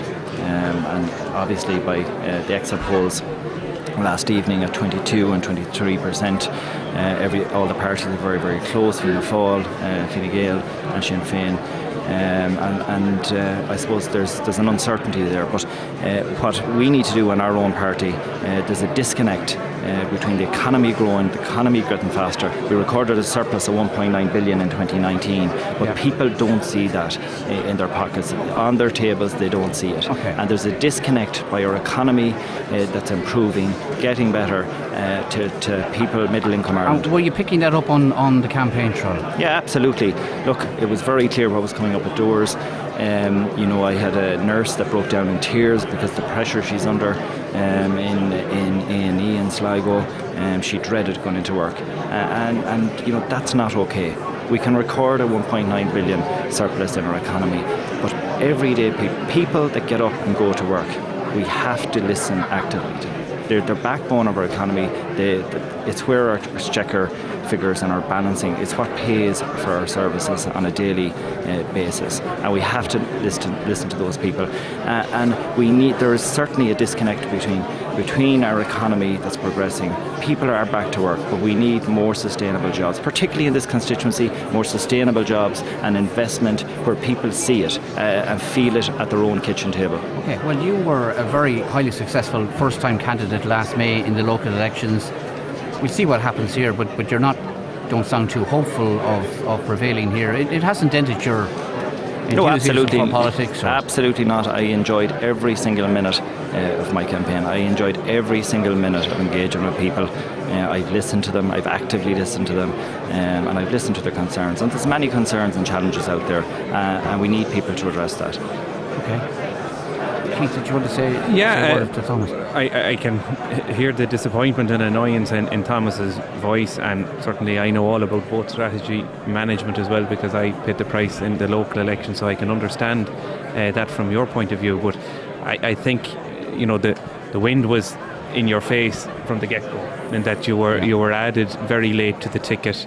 The election then was called very soon after Christmas, and you've outlined the strategy concerns that you have there. But I mean, at the same time, you're on 4,300 at the moment. That's a huge jump in the space of 8 months since you're on 6,000. I can well imagine. Yeah, I can well imagine. But it is a huge. I suppose that when the heat of the battle is over, I think you will find some solace in that there are over 4,000 people, and it's a great marker for the future.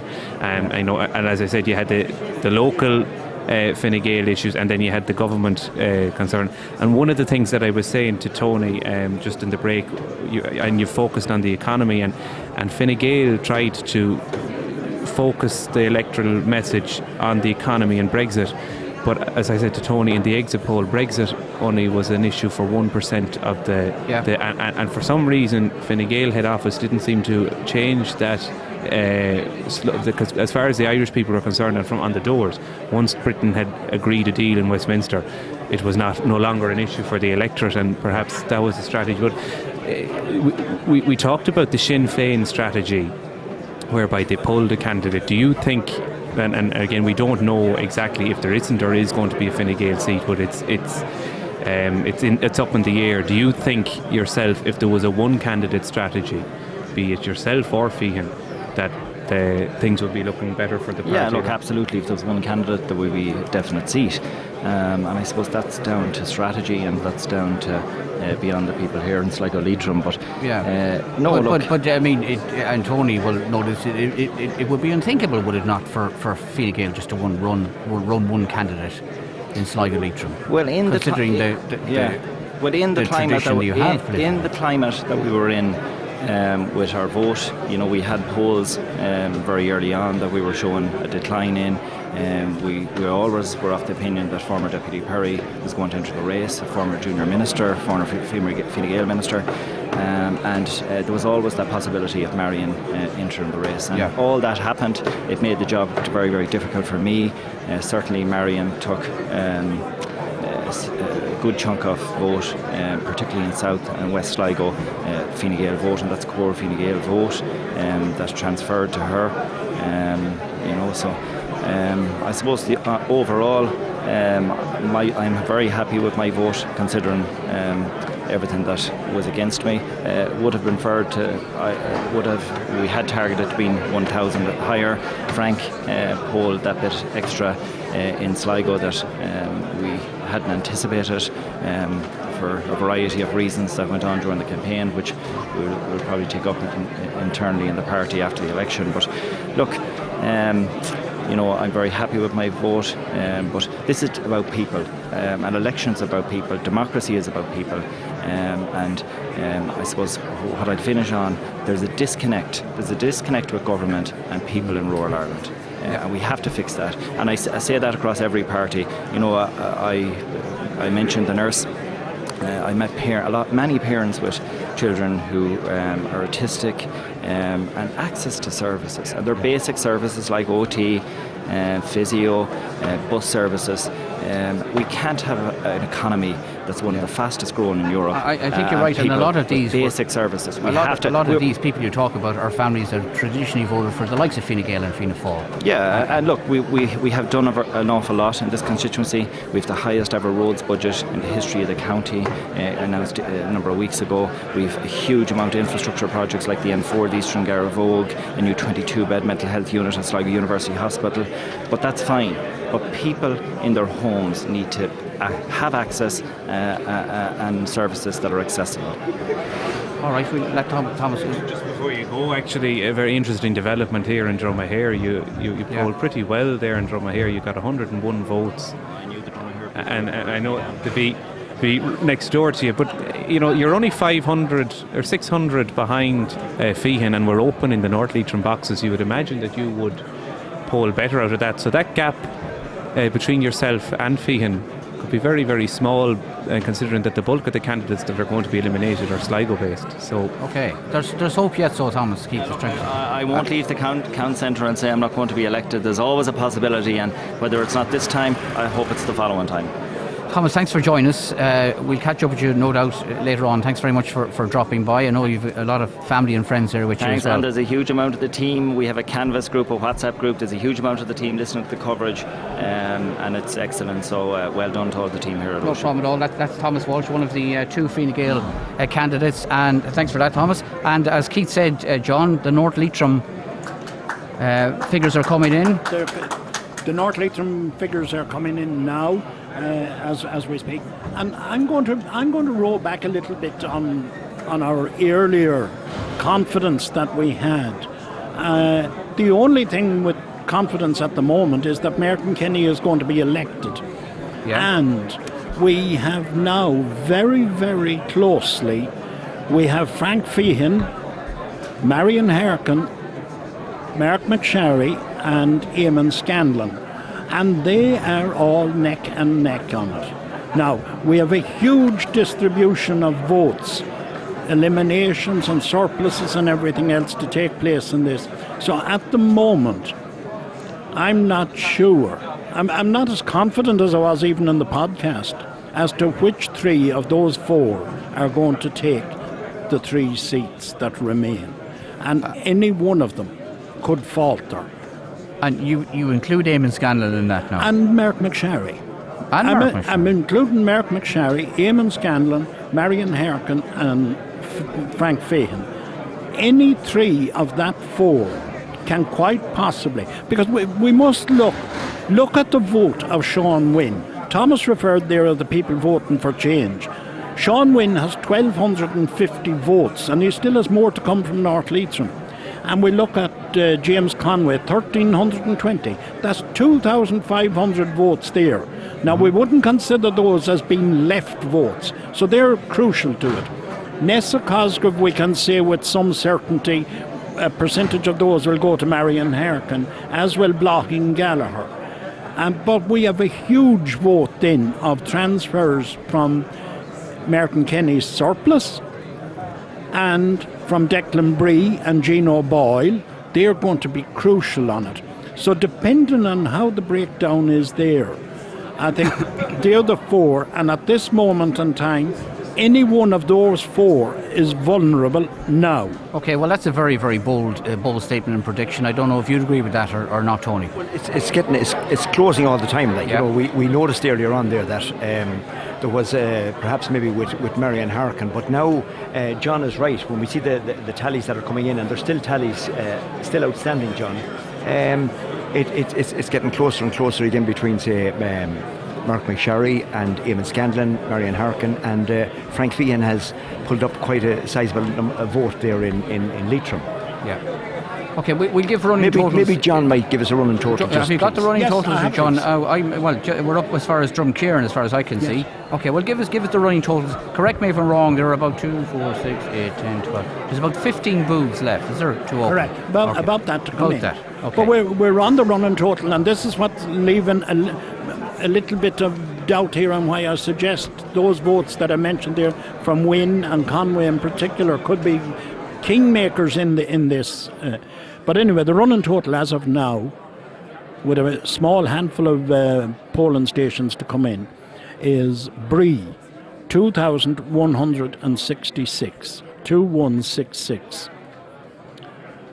Conway, 1,320, 1320. Cosgrove, 1,098, 1098. Ellis, 2,576, 2576. Fehan, 5,132, 5132. Gallagher, 1,652, 1652. Harkin, 6,210, 6210. Kenny, 13,831, 13831. McSharry, 6,640, 6640. McCluskey, 331, 331. McWeeny, 438, 438. O'Donnell, 47, 47. O'Boyle, 1,684, 1684. O'Dwyer, 72, 72. O'Hara, 548, 548. Perry, 1,339, 1339. Scanlon, 5,969, 5969. Walsh, 4,518, 4518. Wynne, 1,253, 1253. So, certainly, Thomas Walsh looks like he's not going to be, at this moment in time, doesn't look like he's going to be with Frank Feehan. But we can assume that the majority, the 50% of his votes, will transfer to Feehan. It's going to make it really interesting. Okay. Eamon Scanlon is now on almost 6,000 votes. He's only 600 behind his running mate, Merton McSharry. But then we have to look at Ellis's distribution of 2,500. So we can assume they're going to go predominantly to Fianna Fáil. And then we're looking at where the rest is going to come from. Marion Harkin is on 6,210. which is only 400 votes behind Mark McSharry. Since we did the last ring total, she has pulled up quite considerably, Marion Harkin. Yes, but we were expecting that to coming be, into the because we're North Leitrim coming boxes. close to our Yeah. home area, and there's more to come. And there's more to come. Manor in Hamilton is to come yet. Yes. Yeah. So that's to come in. So there, but again, it's going to depend completely on how the transfer ratio is breaking down, and I would suggest that there is a large grouping of left votes there that may not be transferable at all, and that's going to make it more difficult for us as well on it.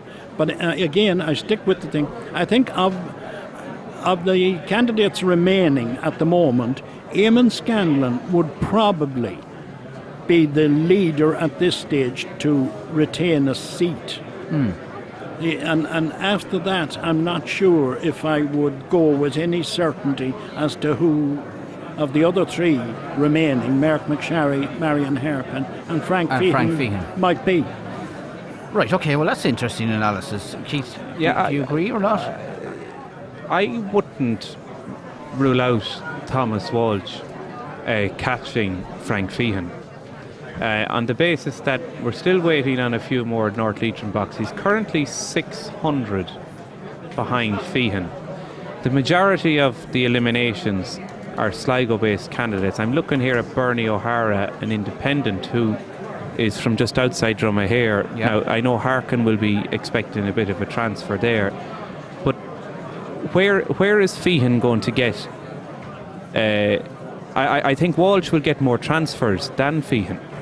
And I think Walsh could come very, very close to Feehan, and that when it comes now, one of the two is going to be eliminated. There's no doubt about that. It's a case of which of them, and it could be very, very close. And dare I mention the R word between them? No, because we had that 4 years ago. When that comes to it, because 600 votes is not a lot to make up, considering the number of transfers that go. Remember, John Perry, we know, will be eliminated with 1,300 votes. Walsh, previous employee, there might be a bit of a transfer. You'd imagine there could be more of a, or you wouldn't know, there could be a certain amount of a transfer there from Perry to Walsh, more than Perry to Feehan. So, Thomas Walsh may catch Feehan, but I certainly agree the only guarantee is that Kenny, he's already about 2,000 over the quota, and after that it's McSharry, Scanlon, Harkin and one of the Fine Gaelers fighting it out for the 3 seats. Alright, if you're interested, you can now access tally figures for the likes of Dromahare, Drumcairn, Glenfarn, Killanumry, Killargy, Kilty Clogher. We have Kinloch and Manor Hamilton to come. We'll take a very, very short break and a quick news update, and I would expect, John, in the next couple of minutes we will have a final tally, entire final tally from the constituency of Sligo Leitrim. We'll give you the final Leitrim figures, and then we can do analysis of the final tally. I always said we should have it about 3 o'clock. We're going to be a little late. I think we're going to be ahead of that. No, with our final tally. It is. I thought it was only 2 o'clock. I'm losing, Yep, you're right. Okay, well, it is coming up to 3 o'clock. Let's take a quick break. Quick news update. Back again at the Sligo Park in a few moments.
could find strength to divide us. Gave it all we got, and I know we did the best we could. If I could go back, undo the mess, I would memorize your face before I go. But this is how we grow. Gotta give it up, sometimes it's gold. And knowing when to kill your pride. There's no one to blame, nothing really stays the same. This is how we grow. Sometimes we hold on to let go.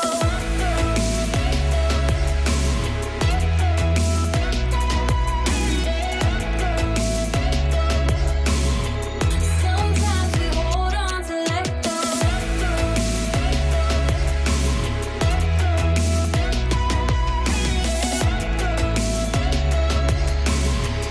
Sometimes we hold on to let go. There is nothing lost between us.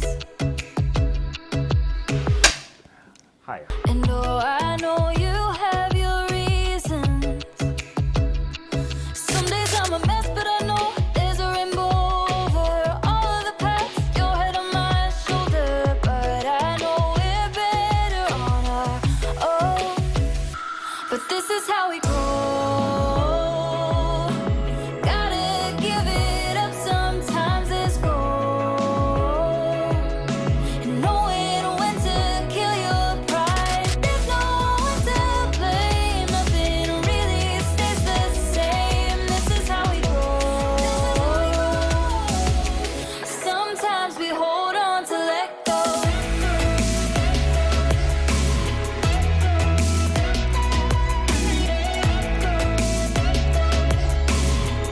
Sometimes we hold on to let go.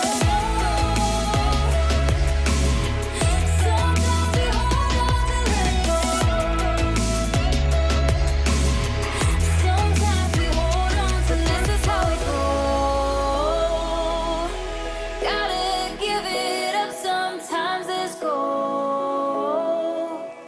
And knowing when to kill your pride. There's no one to blame, nothing really stays the same. This is how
taking one more breath beside you, so I could find strength to divide us.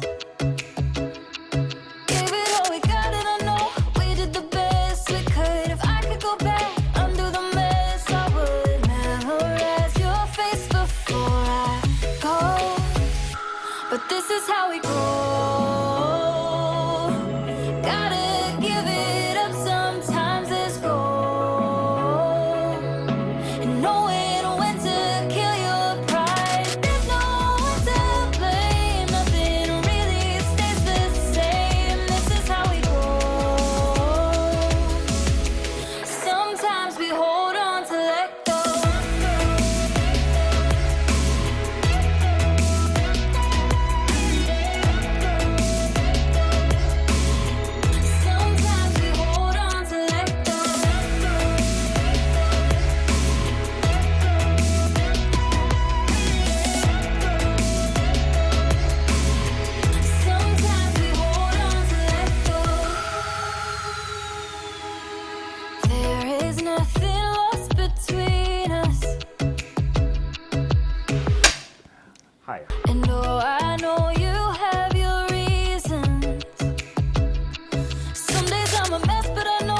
could find strength to divide us. Gave it all we got, and I know we did the best we could. If I could go back, undo the mess, I would memorize your face before I go. But this is how we go. Gotta give it up, sometimes let's go. And knowing when to kill your pride. There's no one to blame, nothing really stays the same. This is how we go. Sometimes we hold on to let go.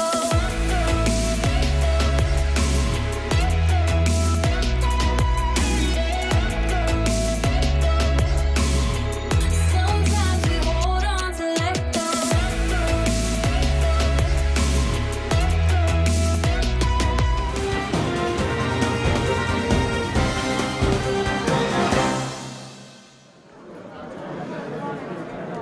The final tally for the Sligo Leitrim constituency is in. You're going to hear it first and exclusively here on Ocean FM. But before we do, we'll bring in Austin, our sports editor, to give us an update on National Football League matters this afternoon. Austin. I'll be quick with this, Niall, because I know the tallies are about to come in.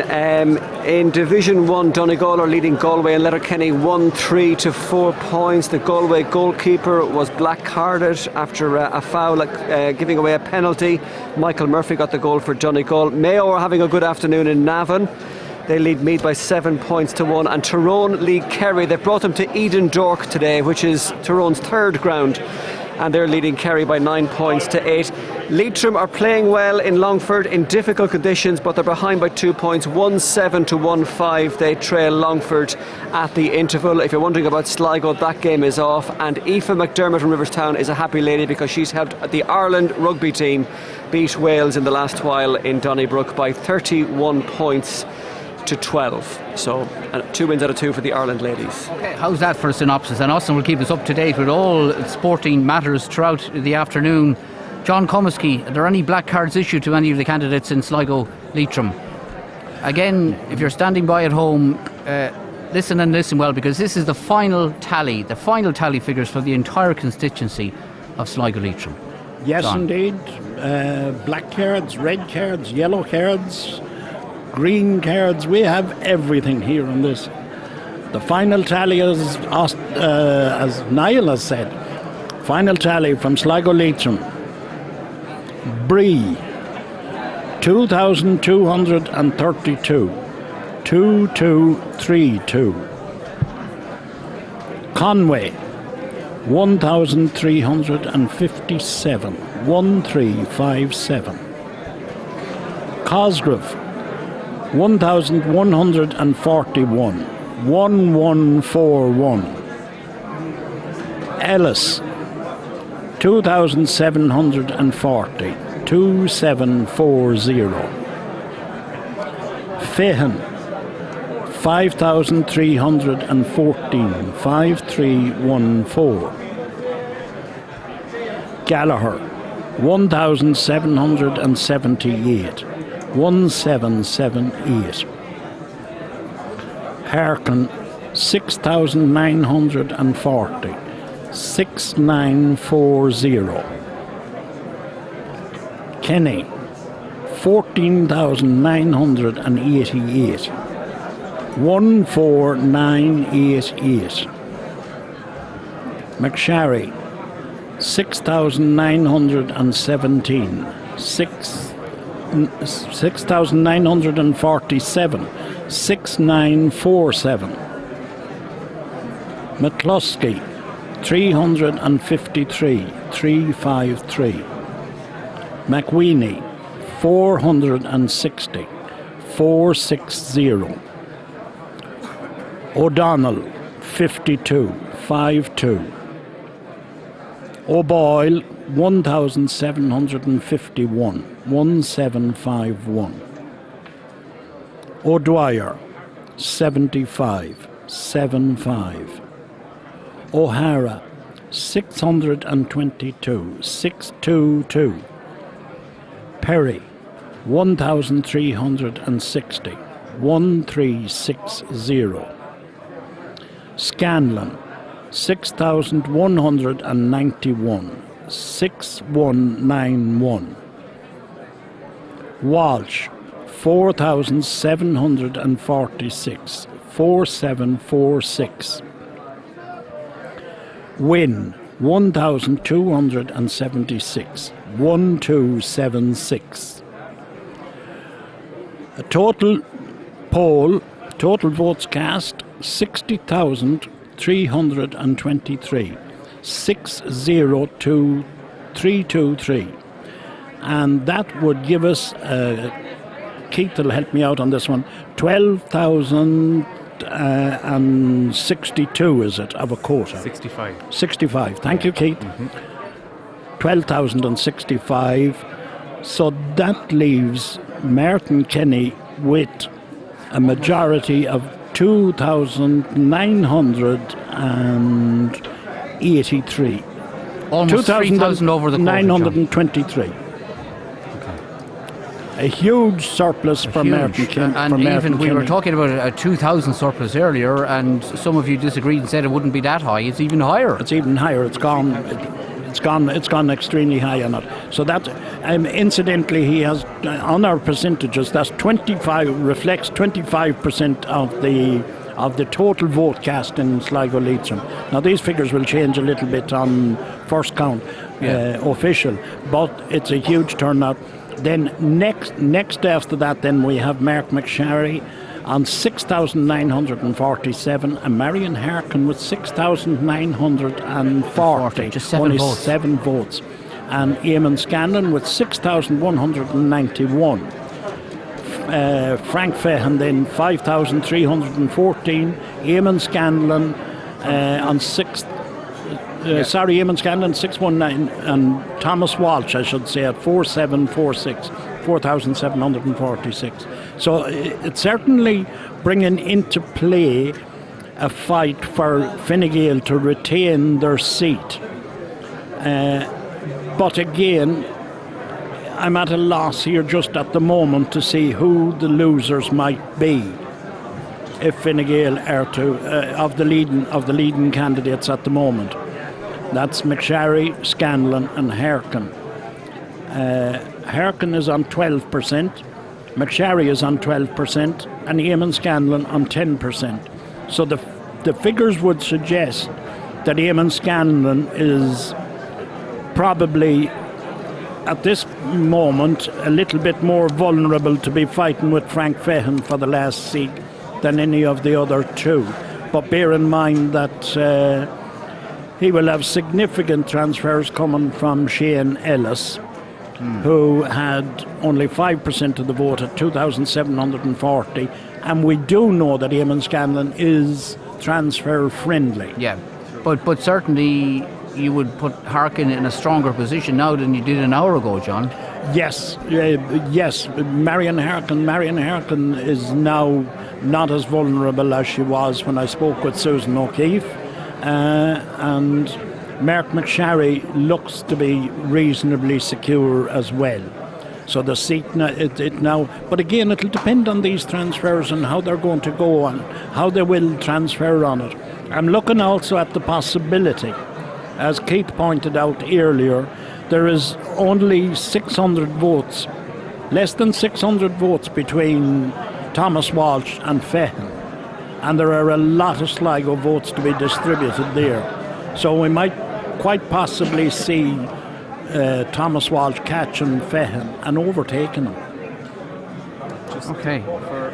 Keith, we'll go back to Morgan McCree. Yeah, maybe just with the figures, because there's so many candidates. I have them written out in these ascending order by, I know we went as far as 7. Yeah, just do that now. So maybe if I read them. Yeah, read them in ascending order. That's so Kenny is in first place on 14,988. McSharry second place, 6,947. Third is Harkin with 6,940. Fourth is Scanlon, 6,191. Fifth, Fehan, 5,314. Sixth is Walsh, 4,746. Seventh, Ellis, 2740. 8 Bree 2232. 9th Gallagher 1778. 10th O'Boyle 1751. 11th Perry 1360. 12th Conway 1357. 13th Wynne 1276. 14th Cosgrove 1141. 15th O'Hara 622. 16th McWeeny 460. 17th McCluskey 353. 18th O'Dwyer with 75. And 19th O'Donnell with 52, because there's so many figures there, and they're... Yeah, you beat me to it. I was trying to do that, but you're miles ahead of me, Keith, and that makes it very, very easy for people to understand and to follow and so forth. Okay, a lot of talking points there. Pádraig, I'll bring you in. I'm not going to blow our own trumpet here, but you know what I'm going to say. If you take the outcome of our exit poll last night and compare it to the final tally, it is incredibly accurate. Well, I first of all want to compliment you, Niall, for having the confidence in IT Sligo and our students to conduct the exit poll, and I want to compliment Pádraig McGorty especially, because Pádraig worked on the sampling and the sampling methodology that we used, and it was a very, very scientific poll. And because of that, it was actually very, very accurate indeed. And when I think about it, I was driving home last night and I got a phone call from a very good friend of mine, and their question was, very valid question, how accurate, how much can you believe what people told you? And I said to him very candidly, I said, well, we are confident within 3.4% or that we are that accurate. Now, with that 3%, you look at the figures, because the figures are very, very interesting. We predicted an exit poll for Fianna Fáil of 28%. What was the actual? 26%. Yep. Within the margin of error? We predicted Fine Gael 17%. What was it? 17%. Labour, we predicted them to get 3%. They got 2%. Sinn Féin, we predicted 21%. They got 25%, so they surpassed it there a little bit, but it was still very much near the margin of error. And finally, we predicted others, the non-party, would get 31% and ended up with 30%. So our exit poll, I have to say, we're very happy that we were able to make those predictions last night based on an exit poll. You should be more than happy, and I think you've really set the benchmark now, because of what you've done and done successfully, it is now going to be expected from here on in that you would carry out an exit poll. Well, all I'd say is that it was the very first exit poll that was ever done at local constituency level. We've had exit polls that were done at national level, but this is the first that was done at local constituency. So Sligo, Leitrim, North Roscommon and South Donegal can be very proud, and the people who participated in the poll, they are so vital, and the students who undertook it. And remember, it wasn't a very nice day out there. So for everybody involved, it was a massive success. All right, okay, well that's great, and we'll go back and refer to it. I mean, I was getting lots of calls, as I know you were, throughout the day yesterday and again last night, a mixture of compliments, and there was some scepticism as well at some stage, but well, I think not a lot, but there was. Yeah, well, it was. In fairness, it was a very natural question to be asked, because it was a first ever. Yeah. And when you see how accurate it was, then it's amazing. Yeah. Okay. And credit again to all those involved. Tony, what are your thoughts on the final tally figures? Listen, it's very, very interesting. It's getting closer and closer as what we have indicated there for the last hour or so, and certainly it's all to play for now. I suppose the big question is now would be Martin Kenny's surplus, which is almost 3,000. Yeah, that's the question. Where do we know where they're? I mean, we might Well, we will have a chat to some. I see one gentleman who might have an idea, some of the Sinn Féin camp. Where are those votes going to go? I would suggest that they will go, a lot of them, all over the place. They will transfer, but they'll transfer predominantly as our exit poll, and our exit poll has been accurate, as quite rightly points out. The three most popular in the exit poll for the second preferences, and these are second preferences, are Marion Harkin, Mark McSharry and Eamon Scanlon. They were the three. Frank Fehan is a bit lower down. Thomas Walsh a little bit was around there as well. So if the poll, and we have no reason to doubt it, and just while I'm on the thing about transferring, I can now reveal that there is a very solid transfer from Shane Ellis to Mark McSharry and Eamon Scanlon. I think Eamon Scanlon will get 800 of Shane Ellis's transfers and Mark McSharry 700, and the rest then splitting all over the place again to the various candidates. But that is a remarkable solid transfer, and in order to match that transfer, Thomas Walsh or Frank Fehan, depending on which of them is the lower, will also have to have a very, very solid transfer to their running mate if they're to be in to take the seat. But at this moment, they have a chance of taking the seat. So I would say at this moment in time, the main beneficiaries of the transfer will be Marion Harkin, Eamon Scanlon and Mark McSharry. Okay. Well, of course, it'll come to them via Gino Boyle, via Declan Bree, perhaps via Nessa Cosgrave, Blochin Gallagher. It'll go right along that way. Okay. Keith, what are your overall thoughts? Well, where are these? Looking at Martin Kenny's Sinn Féin surplus, first of all, to go? Look where his vote came from.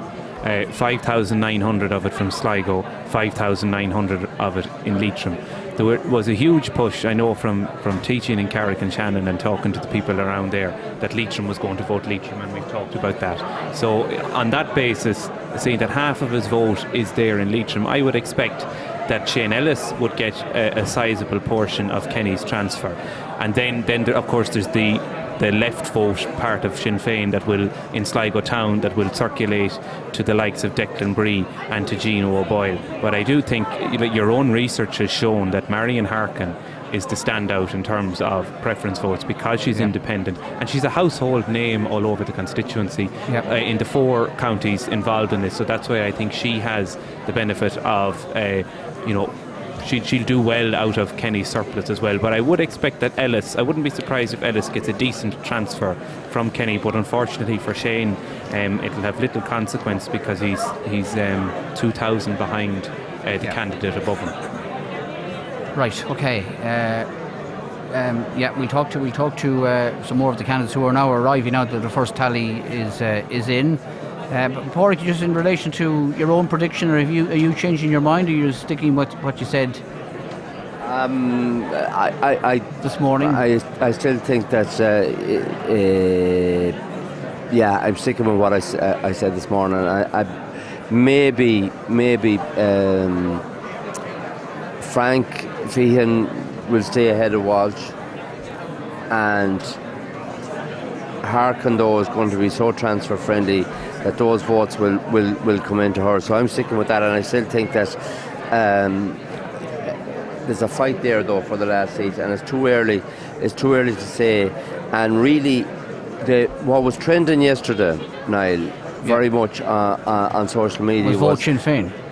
No, was trending. Yeah, and vote left, stay left. Yeah, and that's going to be significant if the vote only stays to the left. When the left candidates, the lower candidates are eliminated, if they don't transfer to the right, then it's going to be as is. Okay, well, let's hear from one of the left candidates. Nessa Cosgrove, Liver Party candidate, joins us now. Nessa, many thanks for joining us. Thanks, Ed. We know you're busy, you just arrived in the Count Centre. Your reaction so far to what you've been hearing, and you know the final tally now? I suppose I'm very pleased with my vote. I would have loved to got a little bit more of the change vote, I guess. But I'm so delighted. I'm still so blown away that people will even smaller boxes that I get number ones, out in the country. And you're a first-time candidate, of course, First-time candidate. And Labour nationally, we haven't done very well at all. So it's a bit disappointing. Overall, I suppose it's disappointing. But I think it's time for us now as a party to rethink. We need to regroup and rethink about where we're at. Yeah. And to see our significance within the left. And we need to kind of rethink about it. More younger people involved, perhaps. I'm talking about Party 11 in general. Getting membership up. Like of us here on the ground, we need to get membership up. But overall, I can't believe the vote I got again. I'm just so delighted and grateful for people for giving me the number one again. Yeah. And we've a very small team. We couldn't get around to a lot of the places. It was we concentrated on the town. But then I was getting, can't get over that I was getting number ones, and you can just imagine someone going in on their own giving me the number one that they don't know me really at all. Yeah. But also a lot of us is building up the grassroots now here and in the town. Well, just looking at some of the boxes, and you're right. I mean, there's very, very few boxes that your return is zero. Yeah. There are votes all over the constituency, which must give you hope, of course. Huge hope. And especially, I don't know if that's a Labour vote or is it a personal vote, or I don't know, probably a mixture of both. But I think as a party, though, we need to rethink about what we're doing. I suppose I would have liked to have seen us get more of the change vote. To move away from the Fianna Fáil, Fine Gael. Because there has been an obvious shift in people's mentality. So you would have assumed maybe a lot of that would have went to Labour. Yeah, and I think we need to look at that. Right. But I'm delighted, and I thank everyone so much for the vote that they've given me again. And thank yourselves here. You must be flat out. You must be wrecked. I know. I don't want to be pushing in any direction, but when you say, does the whole party need to change the direction, or? I suppose maybe a lot of the old guard that were involved in austerity, maybe that's turning people off voting for us. I think there was a lot of, we did very well in the council, the council elections in Dublin and in the cities we did very well. And I think that a lot of younger people are coming in there. A lot of young women actually got elected, but this hasn't transferred really here, nationwide, and this general election it hasn't. So I think we do need to think a bit more. Tony, what would you say to Nessa? First of all, just Leslie, you're very, very welcome, and congratulations, and great to have you here with us again. Where roughly, or have you any indication as to where your number two is, Nessa, where your votes you have? Will they go? A sizable there of 1,141. I have no. I'd imagine they'd be split between. I'd say Blaughin will get them. I'd say Gino, and I'd say Sinn Féin will get some. I'd say Martin McKenny will get something as well. Martin won't need them at that stage, though. I'd say Martin will definitely be. Not. I'd say it'll be Blaughin or Gino. I'd say they'll be through that. And the woman's vote, female vote, is that a factor? Do you think? Or? I don't think so. Maybe I'd say maybe I'm not sure. Possibly, yeah, possibly. It was very significant in the local elections, your transfer from yourself to Sinead Maguire at the time. Yeah, possibly. Yeah, I don't know. Actually, I don't know. Sorry, John, you wanted to say something. Hi, John. Hello, Nessa. Yes, I think Nessa has to be really proud of the campaign that she fought and how she has performed in it. Because when we look back at it, Susan O'Keefe, with all due respects, only had 1,300 votes, and Susan O'Keefe was a former senator, high-profile name, came into the constituency and only got 200 votes more than Nessa. So Nessa is there for the building and surely has the prospects of a political career in front of her at this moment in time. I certainly was impressed by Nessa throughout this campaign, and I listened to some of her presentations and everything, and she's right, yes. If the party reorganises and comes behind candidates such as Nessa, then the Labour Party may very well be in line for a seat in Sligo, Leitrim, Donegal, Roscommon, or whatever other make-up it may very well be in the future, because the Boundaries Commission will be meeting again on it again. So I think Nessa takes confidence out of it. I do. Thanks, John. For you, Nessa. And it was the same in the local elections. You didn't get elected, but you were very upbeat and positive after it. And I have to be. I suppose I'm only involved in it for a year, really. So of course I am. And but I think and we've a really small team. There's only really 6 of us. So I think what we did, we're a very tight group, and I think what we did for the 6 or 7 of us, we did really well. Yeah. politics is in your family, you're telling me, Politics is that right? is my family, yeah. Not necessarily Labour politics, No, though, isn't that right? I have a brother Can we who's say that? you can. I don't mind saying it. I have a brother who's a Fine Gael county councillor, city Imagine. councillor in Cork. Okay. But he's great. Like, he'd be kind of, I suppose, if there's such a thing as left of Labour or left of Fine Gael. I don't know about that, Tony, is there? But he would be, and I suppose my mum and dad are here today. And like Dad, actually, you were brought up. He ran as an election. independent. Way back, and then he joined. Isn't that incredible? So your dad ran as an independent. Yeah. Your brother is a Fine Gael councillor, and you're a Labour Party candidate. Yeah, I just think we were brought up in a house to think for ourselves, and we just, my dad, he's over there now, Dad, and he joined Fine Gael. They're big Garrett Fitzgerald heads, both my mum and dad, so. Okay, we might get a word with them later on. Tony, is there a left? I remember asking after Nessa's performance in the local elections, meeting with Brendan, meeting with the leader of the Labour Party, Brendan Howland in Dublin, saying how such a wonderful candidate that Labour had in Sligo, like, you know what I mean? But the only thing I couldn't understand, and Nessa had told me her background and the whole lot, where did she go wrong? Where did Nessa go wrong? Like, you know what I mean? It's never Fine Gael is not for me. And Camilla, it's news to me that there's a left alliance within Fine Gael. Were you ever aware of that? Were you part of that group? No. I'm not aware of it, no, Niall. And you should talk to my brother Shane, he's definitely. Is it the 19th? This is my mum now. Oh, sure, bring her in and we'll have a word with her. Want to have a word, Mum? Come in. I'm just saying about. Come in and we'll have her word with Nessa's mum. What is it about? If you're on the radio, sit in. She's wondering what it's about, okay. I'm just wondering, Tony, was there like a 1922 committee or something like that, or an ERG group within Fine Gael? How are you? I'm great. You're welcome. Thank you. Your daughter was telling us you're a big Fine Gael, or were a big Gareth Fitzgerald. Oh yes, that's how I became a Fine Gael person. And I'm very interested. I like Fine Gael and I like their policies, and it was because of Gareth Fitzgerald. And I actually had been in England. I had gone to university in England, and then I came back, and I didn't actually know who to vote for. And I voted for Labour that time. It was a John Pat Murphy in West Cork. Yeah. And I voted for him because I like Labour as well. Okay. I think Labour have very good policies as well. I kind of Labour would actually be my second choice. Right, okay. So you were a fan of that coalition government between 73 and 77 Absolutely, then? I was, yes. Yeah. They were very good. And I don't actually know what happened today. Yeah. It's amazing, isn't it? Making history. This is history. Sorry, excuse me, I don't know your first story. Teresa. And we're actually making history today, aren't we? This is the biggest change that has happened in Irish politics since, I suppose, the foundation of the state, actually. Well, it looks that way. It is. Yeah. Do you think that's good, Teresa, or not? I don't know. We'll have to wait and see. Yeah. I suppose, I don't know. I think, you see, I'm worried about the young people because there's a huge Sinn Féin young people's vote. Yeah. And where is it coming from? What are Sinn Féin offering that nobody else is offering? What is the attraction?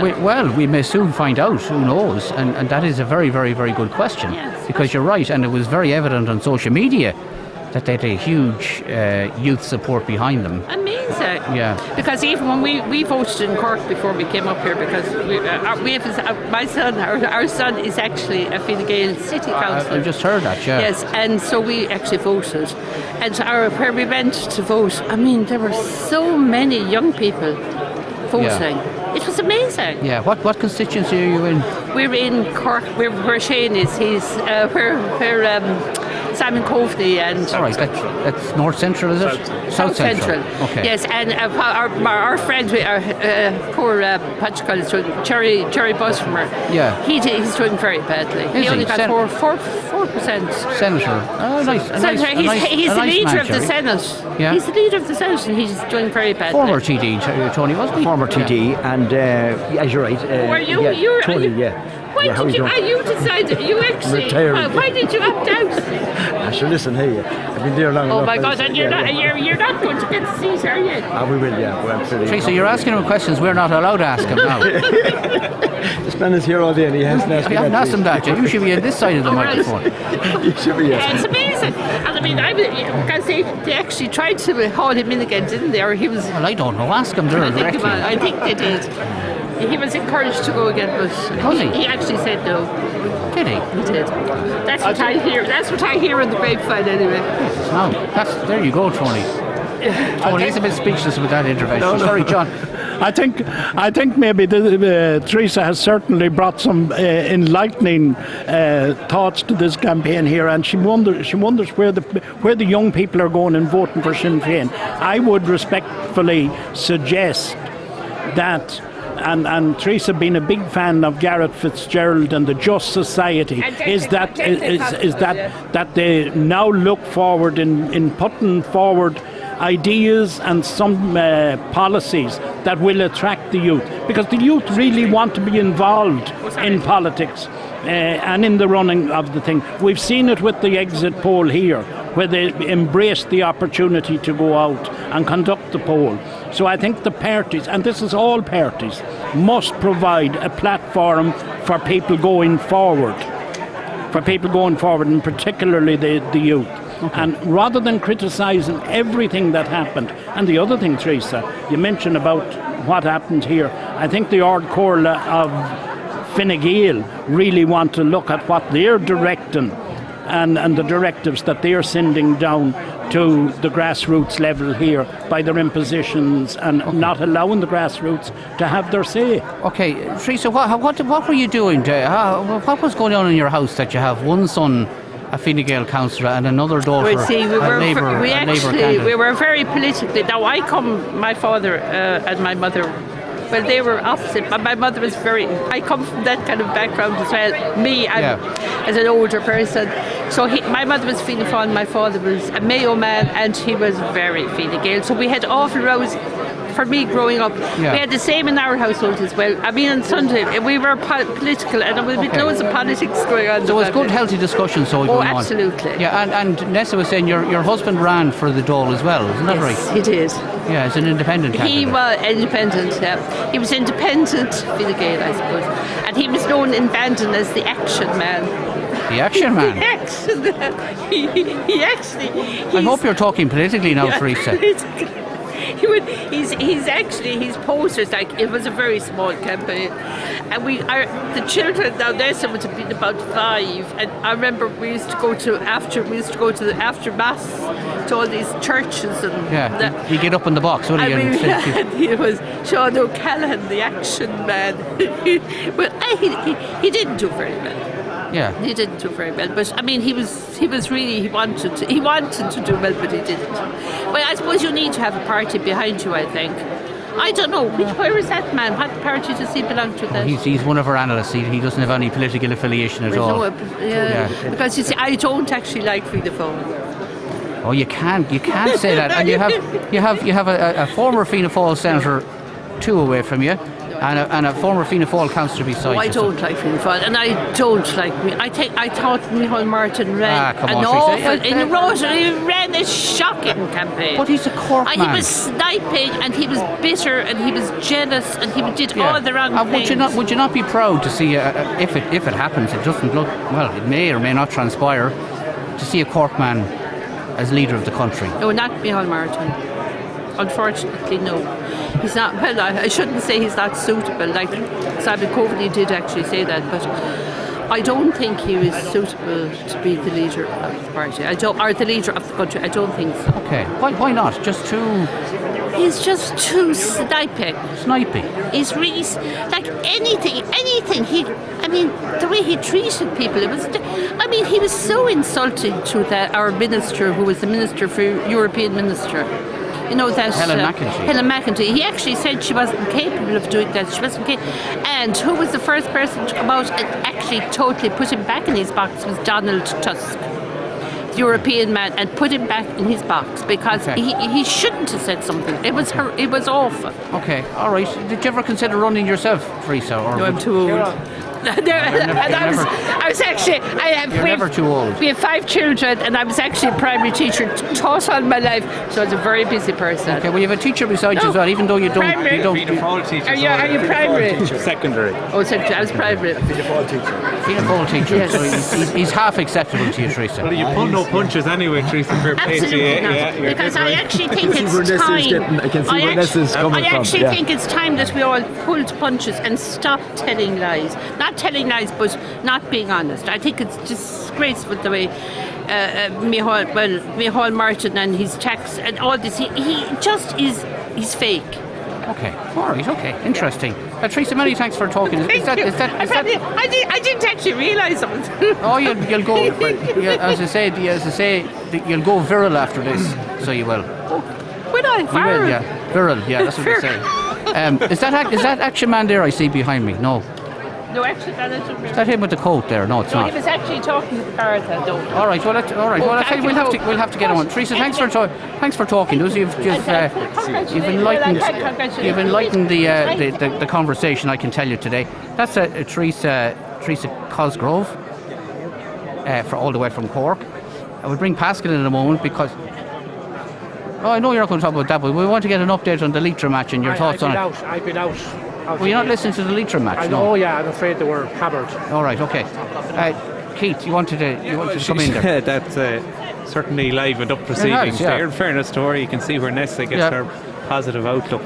Just as supposed to talk about Nessa's vote, she's gone here from the table, but it was a great increase in her vote. She tripled her vote on the local elections, and I suppose there's a good footing for her for the next local elections. I'm sure she'll be looking at that, if that is indeed the next poll that we'll be voting on. Everyone is expecting, the way things are going nationally, that we'll be back here for a general one. But Labour always had a strong presence in Sligo, and it wasn't until the 2014 local elections that they didn't have a councillor.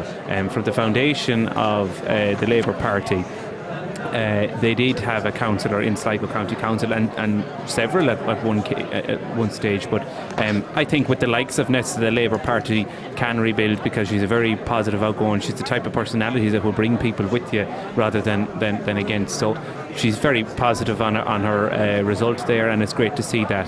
And it was interesting, I think she read her own transfers the same way as we would, in that Declan Bree probably will gain, and Gino O'Boyle that left foot, and I know she said that Martin Kenny, so it'll be a case of where the three, because Martin will be lifted on high shoulders by the time he will Nessa bows out of the count. Yeah, all right, okay. Well, we're still very interested to try and get some sense of where Pascal, before you're aware of the final tallies, I'm sure, by now.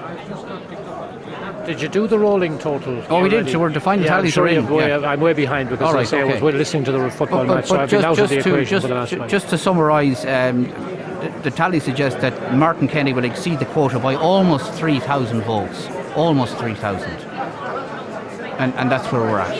And the question arises as to where those transfers are and going that's to what go. we're trying to gauge at the moment. And of course, as people will be aware, surpluses is the flawed aspect of the PR system, in that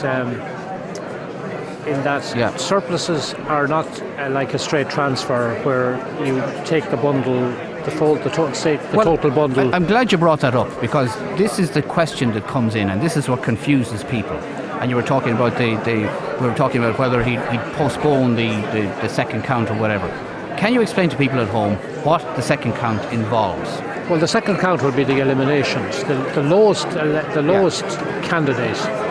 No, I mean what happens the surplus. With the surplus. No, the surplus is based on random. I mean, it could be picked up in Carrigallen, or they could be picked up in Sligo. See, there we go. But it is. I mean, I checked this out now with respect. I know Keith as well is shaking his head. Do you know what it is? But, every time we have an election, I know that.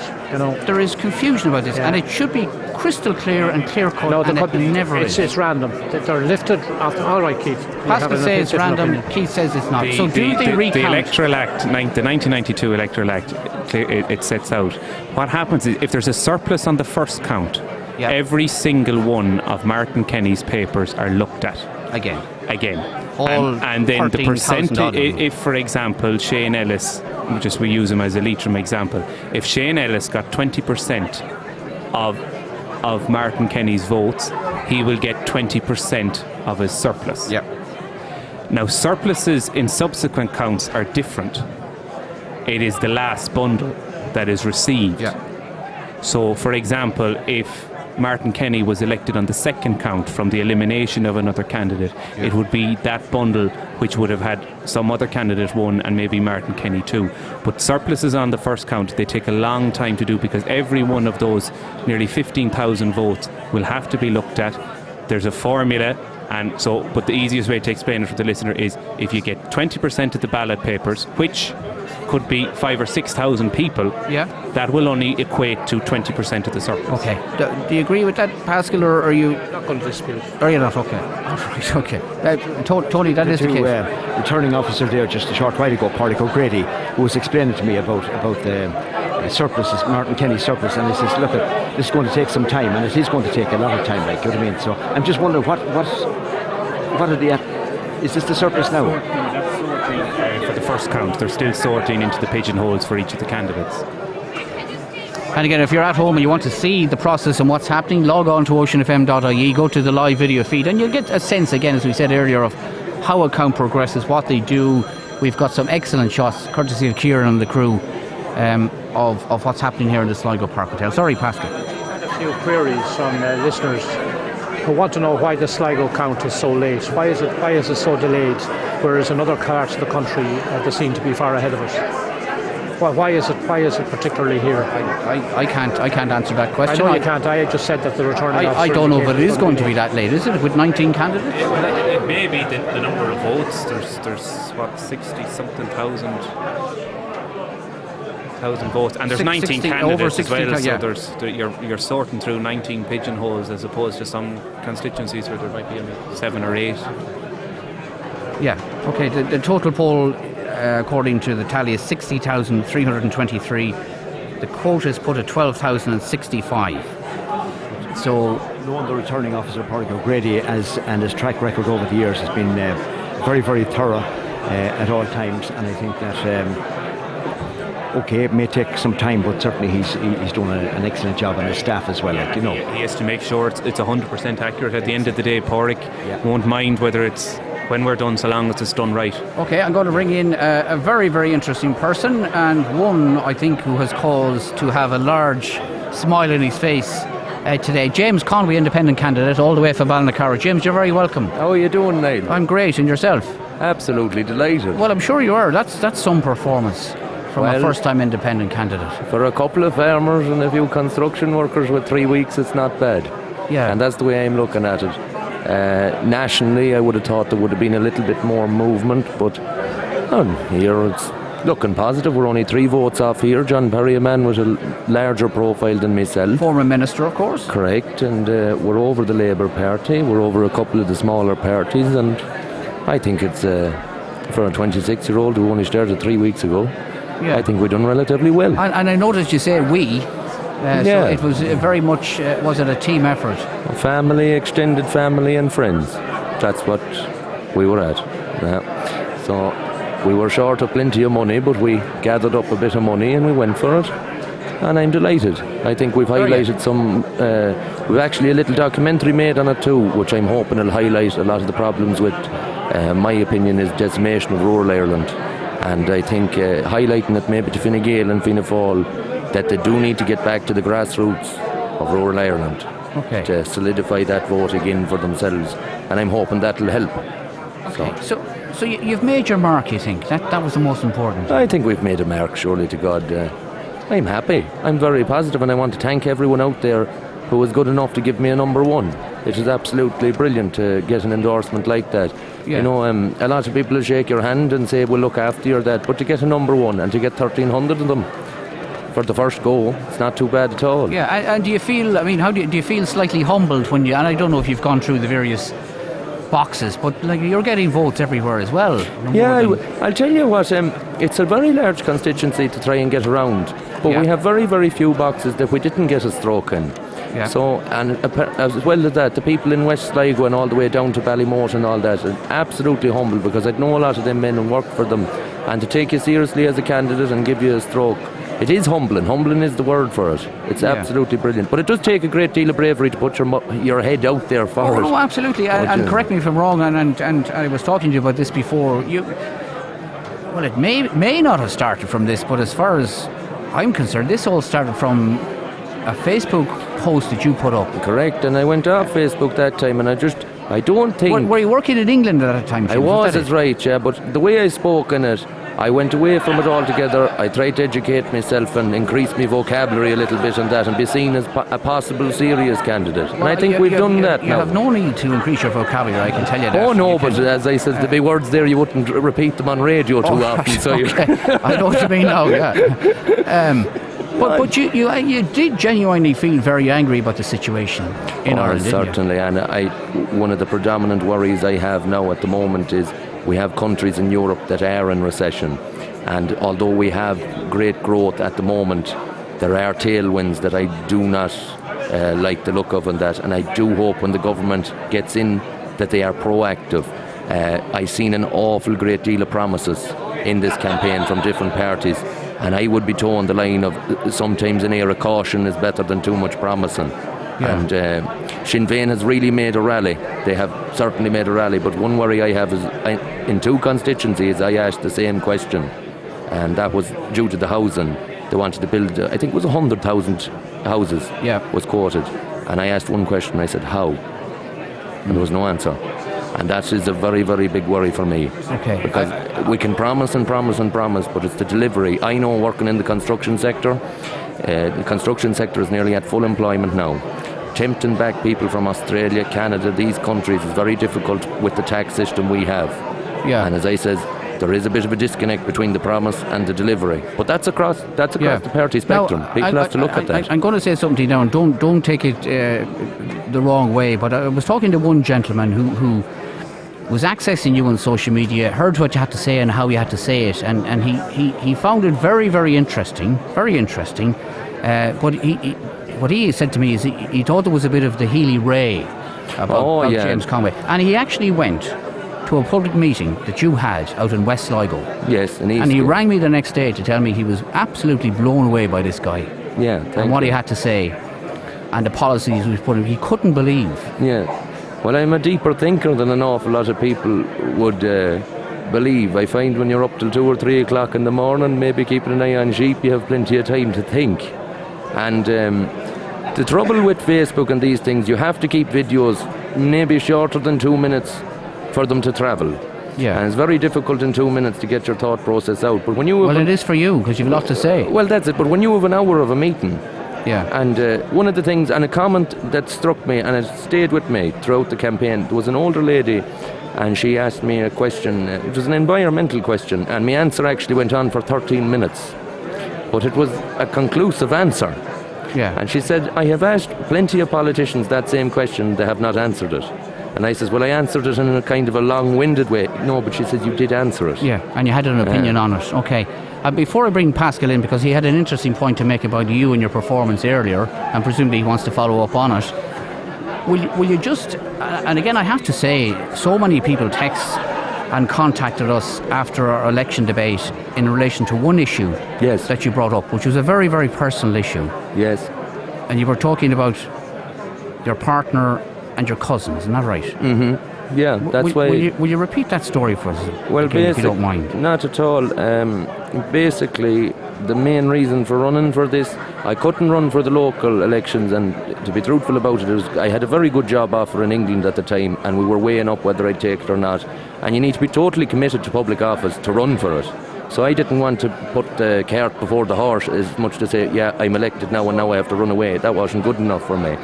But the motivation for running this, basically my partner had the baby and the two of them nearly died in delivery, and they were both in intensive care units, one for babies and the other just the ordinary one, and I had to leave that and go to bury my cousin. He had killed himself 2 days before that, and I said there's things wrong in this country, and if I can only just highlight it, there's so much is highlighted, and to maybe frighten a couple sitting TDs enough that they might heed you a bit.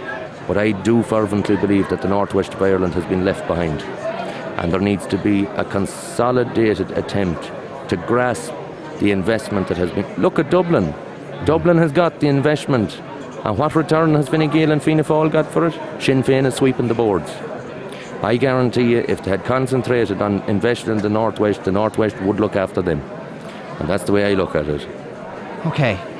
Pascal, did you want to follow up on the point you made earlier to James about and the significance of the vote? Significance of the vote. Yeah, and I just felt, by the way, well done, James. I mean, for an independent to come from a standing start in any election and to get a vote that justified your running in the first place is a great achievement. Thank you. My late father was an independent for many elections.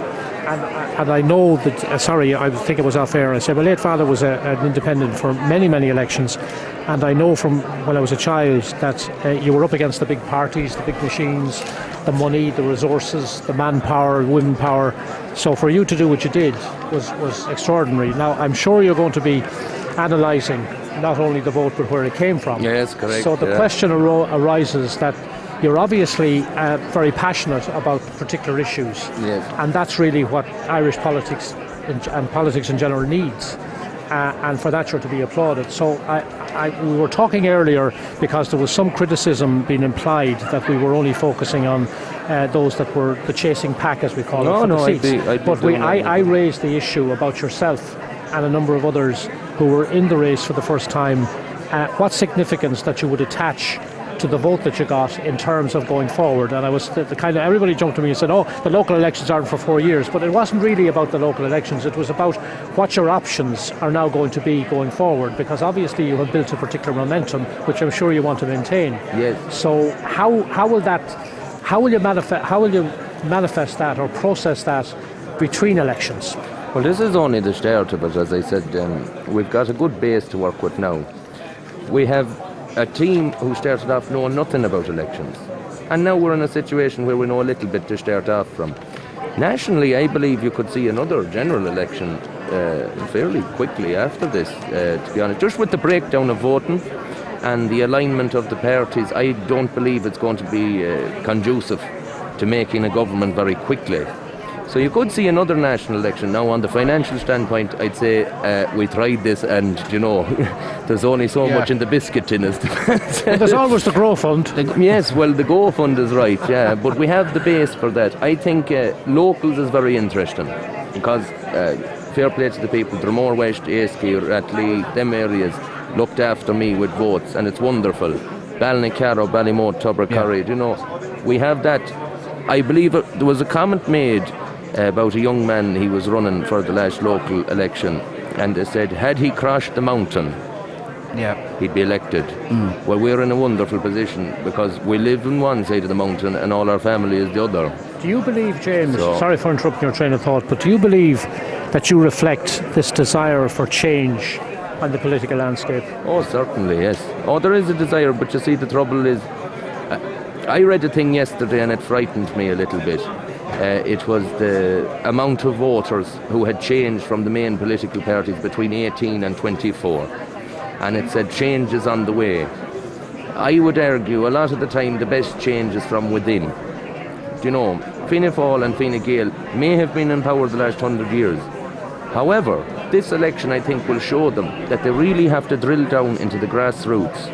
It's wonderful with these GDP figures and we're doing well and all this, but we cannot forget about the pensioner, the farmer, the person in rural Ireland. And they feel ostracised. And there was an awful lot of people very happy when I landed at their doorstep and I was able to talk about very basic issues with them. Why is your department payment delayed? Can I help you with that? They don't want to know about our standpoint worldwide and how well we're doing in exports. They want to know, why is my department payment delayed? So you go through that with them and you help them. And I believe Fianna Fáil and Fine Gael really have to get back to that. You remind me of a quote that Charlie Haughey said one time, that politicians weren't elected on the rate of inflation. No, correct.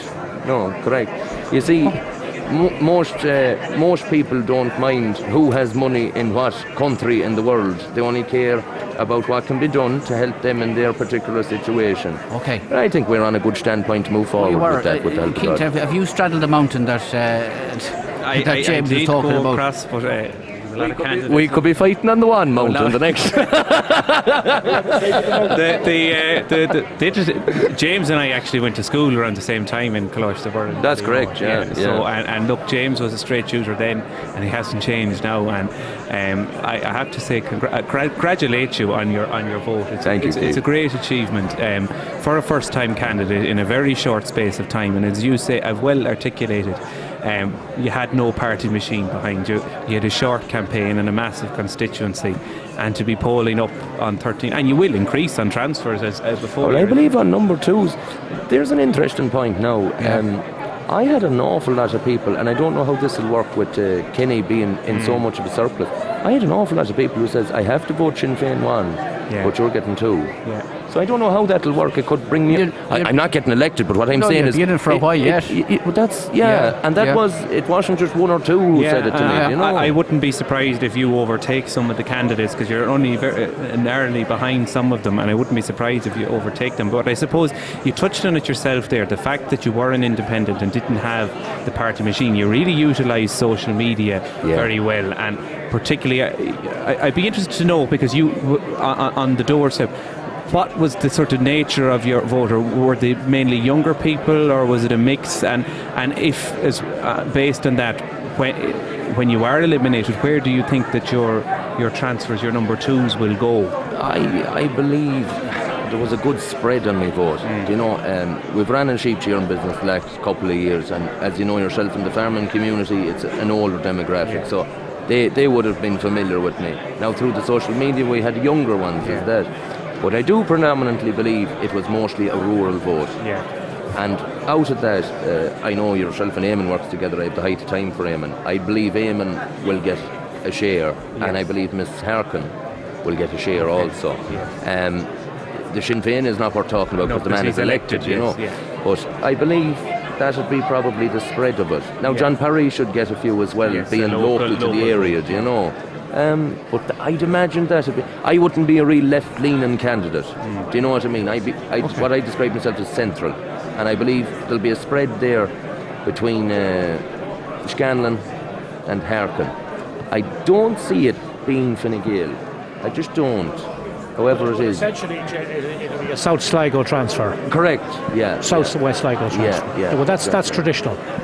Okay, all right. Okay, James, I'd like to thank you very much for coming. Could I ask James one last question? Tony wanted to say a few words. Sorry. And Austin's been waiting there to update us on the sport. And apologies for that. Sorry, Tony. Very, very briefly, James, just to welcome James here, and what he has said, he has articulated, you know, what a lot of people obviously have been thinking, and other speakers that have already said it there today to us, like, you know what I mean, and just to congratulate him on a wonderful performance. Like, you know, as an independent, it's a very brave thing to do, like, you know what I mean, and I've always said that anyone that puts their name before and on the ballot paper, you know, you're out there and you're there to be taken out or whatever else, like, you know what I mean. But I'd just like to say fair play to him, like, you know what I mean. And, all right, okay, there you go, James. Thanks. Just want to ask James briefly. It's not an election question. Where in England were you working, James? Well, we were all over. We were in Manchester, Liverpool. We went down to Kettering outside Birmingham for 2 months. We were in Wrexham in Wales. The only reason I asked it was a personal thing, because I lived in London as an immigrant for several years. So well, my father was 16 years in London, so he was, and seen London when it was nearly a little Ireland at that stage. That's right. Just on one point now, and an interesting one, just on Fine Gael, and I'm going to ask Tony, I wonder, with how the polling was going in, and then just that there was little bits of faults with trying to find candidates to run forward and all that, would it have been beneficial to perhaps only run one? It came up a few moments ago. Yeah, we spoke about that, James, earlier on. I suppose what happened initially was that I indicated that I was retiring. Then we had a convention, and we had Jerry Reynolds and Sinead Maguire. Both of those stepped off the pitch, like, you know what I mean. And then we were in a kind of a quandary, and quite possibly, and I think it was even mentioned there by some of the candidates earlier, that if we had to have one candidate, certainly we'd be in a much stronger position, James. Yes. Yeah. Okay, James, I'd like to thank you very much for joining us. Thank you. And just thank you for giving me the opportunity during the campaign to have airtime on the radio. I really appreciate it. No, you were brilliant. Thank you very much. No problem. Thanks again, James. We'll talk to you before. Bye now. When we see the transfers where they go. Yeah, well, James will be in it for a long time yet. I mightn't run away just yet. No, thanks. That's James Conway, independent candidate, polled very, very well in the first on the first count according to our tallies. James from Ballinacaro in County Sligo. Apologies to Austin, he's been waiting there to come in because we have a long overdue sports update, National Football League and the like. Yeah, now, I mean, Pascal might have given you some of the bad news if you're a Leitrim supporter, but I'll just whiz through the main National Football League results in Gaelic games first of all. Donegal fans are going to be sick driving back home to the south of the county this evening. They led Galway by 7 points in the second half and they've been beaten by 1. Michael Murphy missed a free in the 6th minute of added time. Kieran Thompson missed a free in the 5th minute of added time. And Galway, who were 7 down, the Porridge Choice Renaissance continues, have beaten Donegal 2-8 to 2-7. Tyrone for the crack brought Kerry to a place called Eden Dork in Tyrone today. It's their third county ground and it worked. They beat Kerry 14 points to 13. And in Navan, Mayo have got 2 vital points. They've beaten Meath 110 to 2-5. If you see the colour back in Porrick Hart's cheeks in the next hour, it's because Roscommon have won at last in Division 2. They've beaten Clare today at the Hyde 1-8 to 4 points. Fermanagh were beaten 10 points to 8. And as Pascal has probably told you, Leitrim started well against Longford but faded in the second half and they were beaten by 2-14 to 1-9 in Longford this afternoon, and a mighty win for the Leitrim women's Gaelic footballers who have hammered Antrim today in Ballinamore. 7 goals and 10 points to Antrim's 2 points. So that's 2 wins out of 2 for Hugh Donnelly's side. They're in great shape. The Donegal women were beaten by Galway narrowly 3-12 to 4-5, and the rugby we told you about, Ireland 31, Wales 12. Aoife McDermott of Riverstown part of that victorious Ireland team. And any bits we've missed, you'll find them on oceanfm.ie and on the Ocean FM Sport Twitter feed. Okay, there's a very happy man in studio with us. We'll be talking to him next, Sinn Féin councillor Chris McManus, but first an ad break.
Taking one more breath beside you, so I could find strength to divide us. Gave it all we got, and I know we did the best we could. If I could go back, undo the mess, I would memorize your face before I go. But this is how we go.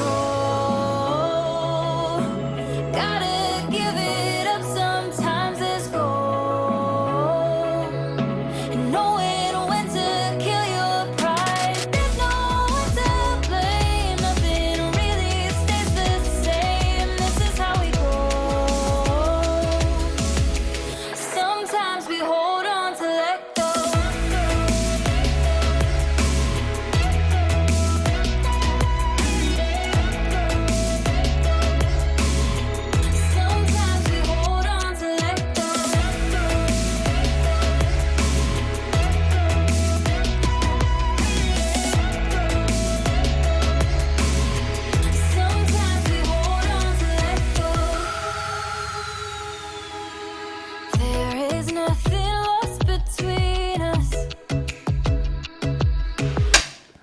Higher. And oh, I know you have your reasons.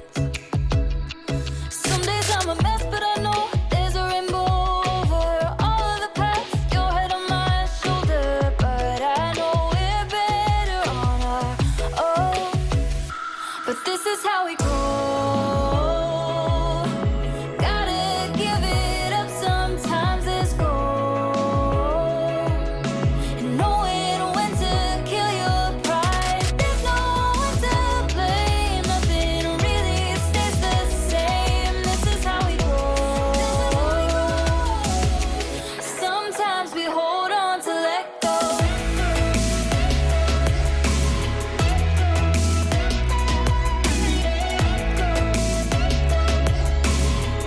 Sometimes we hold on to let go. Sometimes we hold on to let go. Sometimes we hold on to this is how it goes. Gotta give it up, sometimes it's gold. And knowing when to kill your pride, there's no one to blame. Nothing really stays the same. This is how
taking one more breath beside you,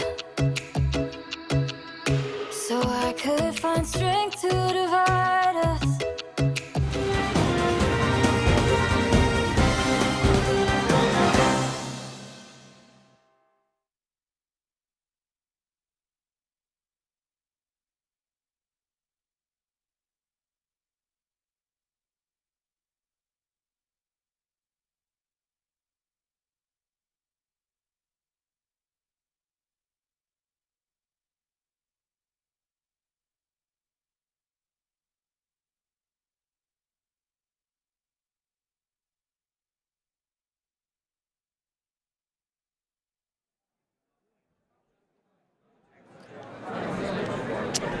Chris McManus, Councillor Chris McManus, you're very welcome along to our studio here in the Sligo Park Hotel.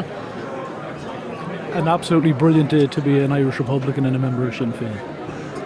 Well, that's a very succinct message to give out. Is that the way you feel today? Absolutely, Niall, and I presume what you're going to come round to is the decision that was made by myself a number of weeks ago to withdraw my candidacy. But the first thing I want to do is I want to compliment everybody who partook in the election, the candidates, their campaign teams, and especially those who came out yesterday in what was horrendous weather to cast their vote. It's a great thing to see democracy in action. I mean, what can you say? I mean, I don't know if have you got mixed emotions today or not when you see the sole Sinn Féin candidate exceeding the quota by almost 3,000 votes? Is it not a case of what might have been for you? Well, like I said, the decision that was taken by myself a number of weeks ago was taken in real time with the information at hand. And as I said to you at that time, I'm not driven by personal ambition. I'm driven by ensuring that Sinn Féin maximised the number of seats it had. And at that stage, we were concerned that with two candidates, we could split the vote and end up with no seat here in Sligo Leitrim. And the bottom line is we wanted to ensure continued representation of a Sinn Féin deputy. Now, obviously, looking at the results today, there's a slight tinge of bittersweetness. But like I said, I've been involved in electoral politics a long time. I took what I believe is the right decision. I would take the exact same decision again tomorrow if the same information was to hand. So I campaigned to my fullmost over the last number of weeks, day in, day out, to ensure that Martin Kenny was elected, and I'm astounded and absolutely thrilled when I see the result that we have today. Are you astounded? How surprised are you at the Kenny performance? Well, or did you see this coming at all in the campaign? Well, I'd say from about the time the first opinion poll came out and people were engaging with us on the doors, we knew that the seat was there to be held, and that we were comfortable enough, we were confident enough that the seat was going to be held. Even up to yesterday, I wouldn't have expected the outstanding performance that we've got, not just here locally, but indeed across the state. Martin was a very easy candidate for us to promote. He's very articulate, he's very good politics, and people were open to what we were saying both locally and indeed regionally and across the state. So probably up until yesterday when we were knocking doors, getting people out, and people were saying, we've already voted, we made it, we done it first thing this morning.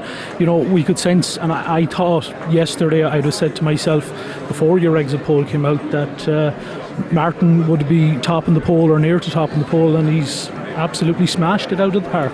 All right, okay. So can you tell any of us or even any of our interested panel how you vote manage like you do?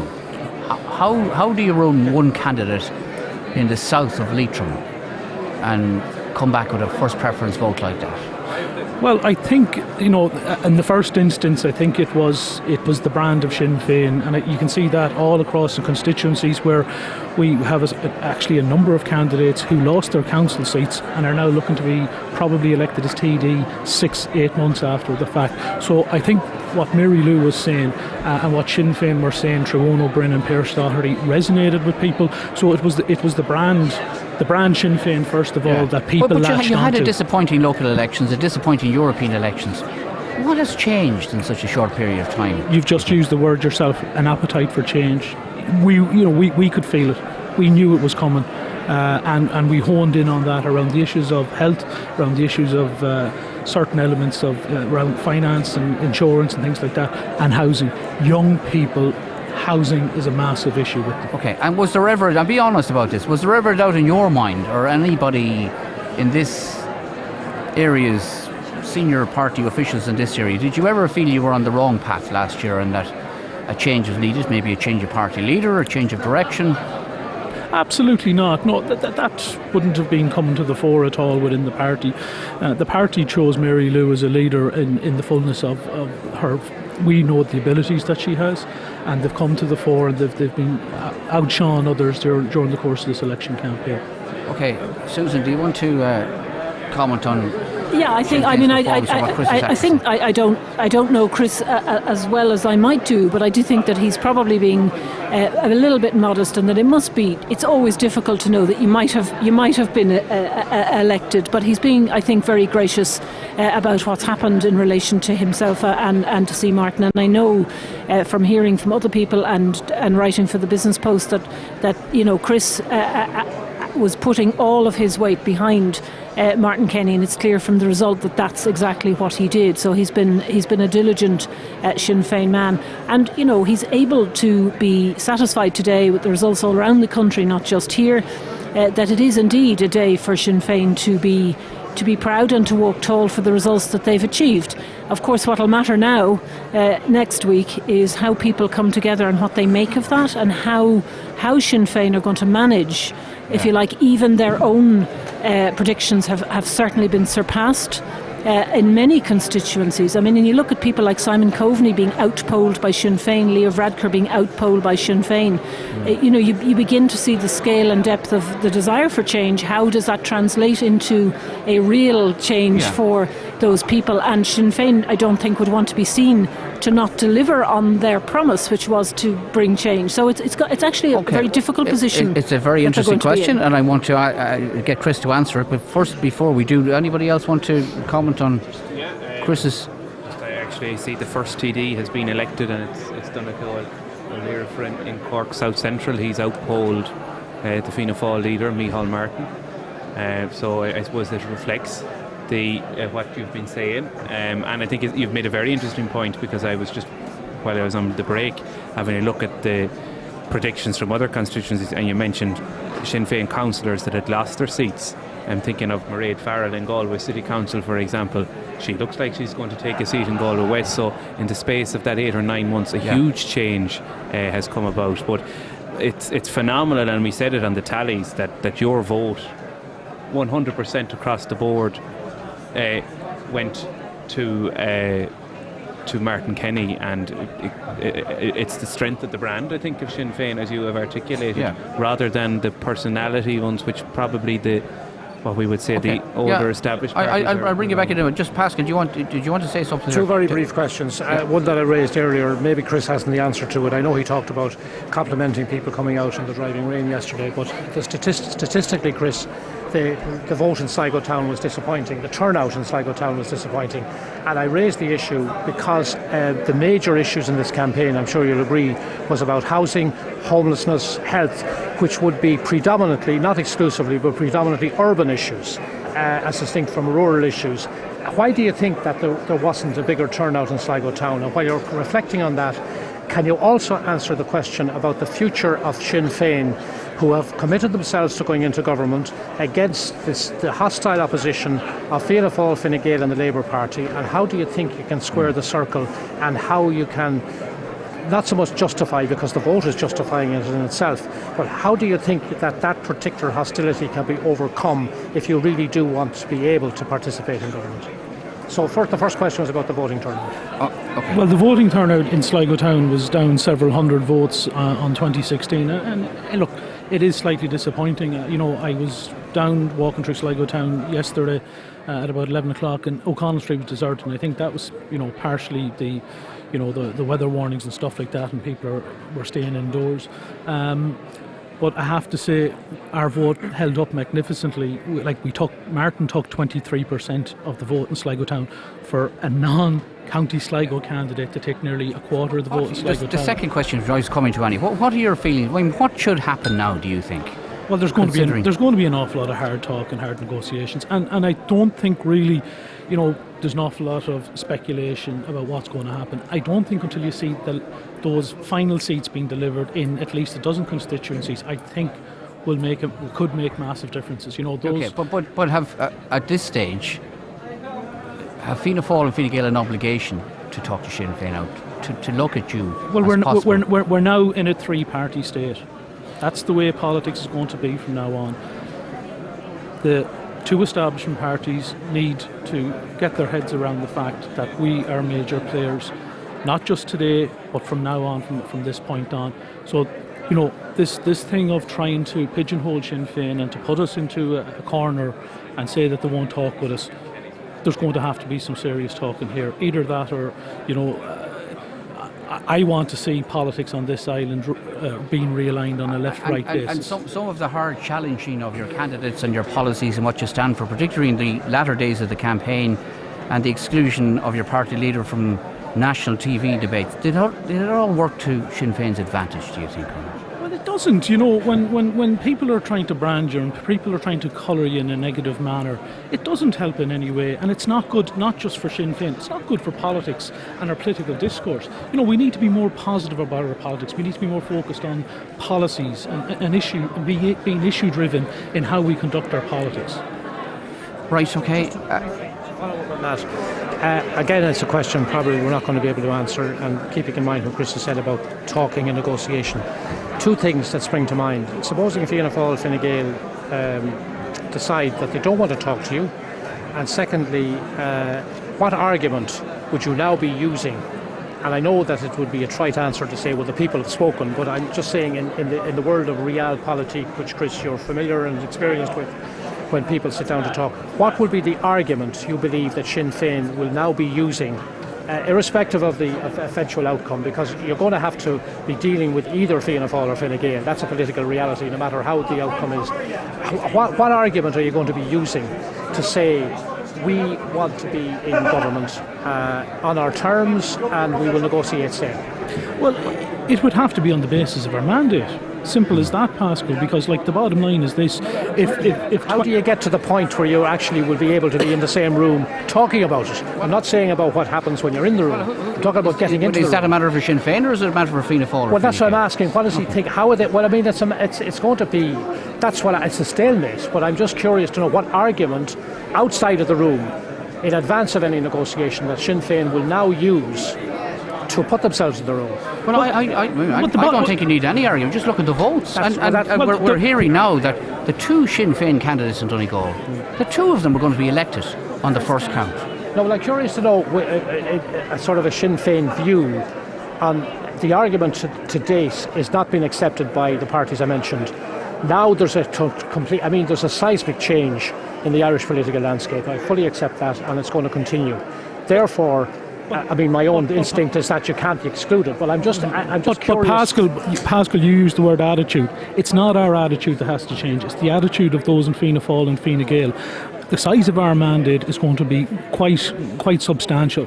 You cannot treat as second class those people who voted and put their ones and their twos beside Sinn Féin candidates up and down the state. So it's not a mindset that has to be changed with us. We're in this at some stage to be part of government. I don't know whether it'll be now or whether it'll be sometime in the future. But we're here, but we'll be driven by our policies. We'll be driven by our manifesto and the need to ensure that there's real and radical change in this state. Thank you for coming along, and we'll let you get back to your.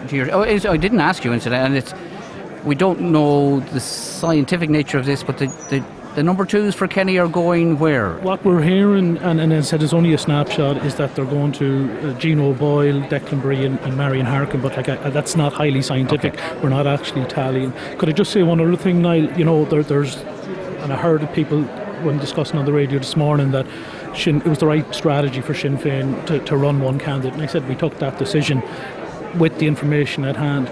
But I have to say, and I said it at the time, it's my intention to run for national office again.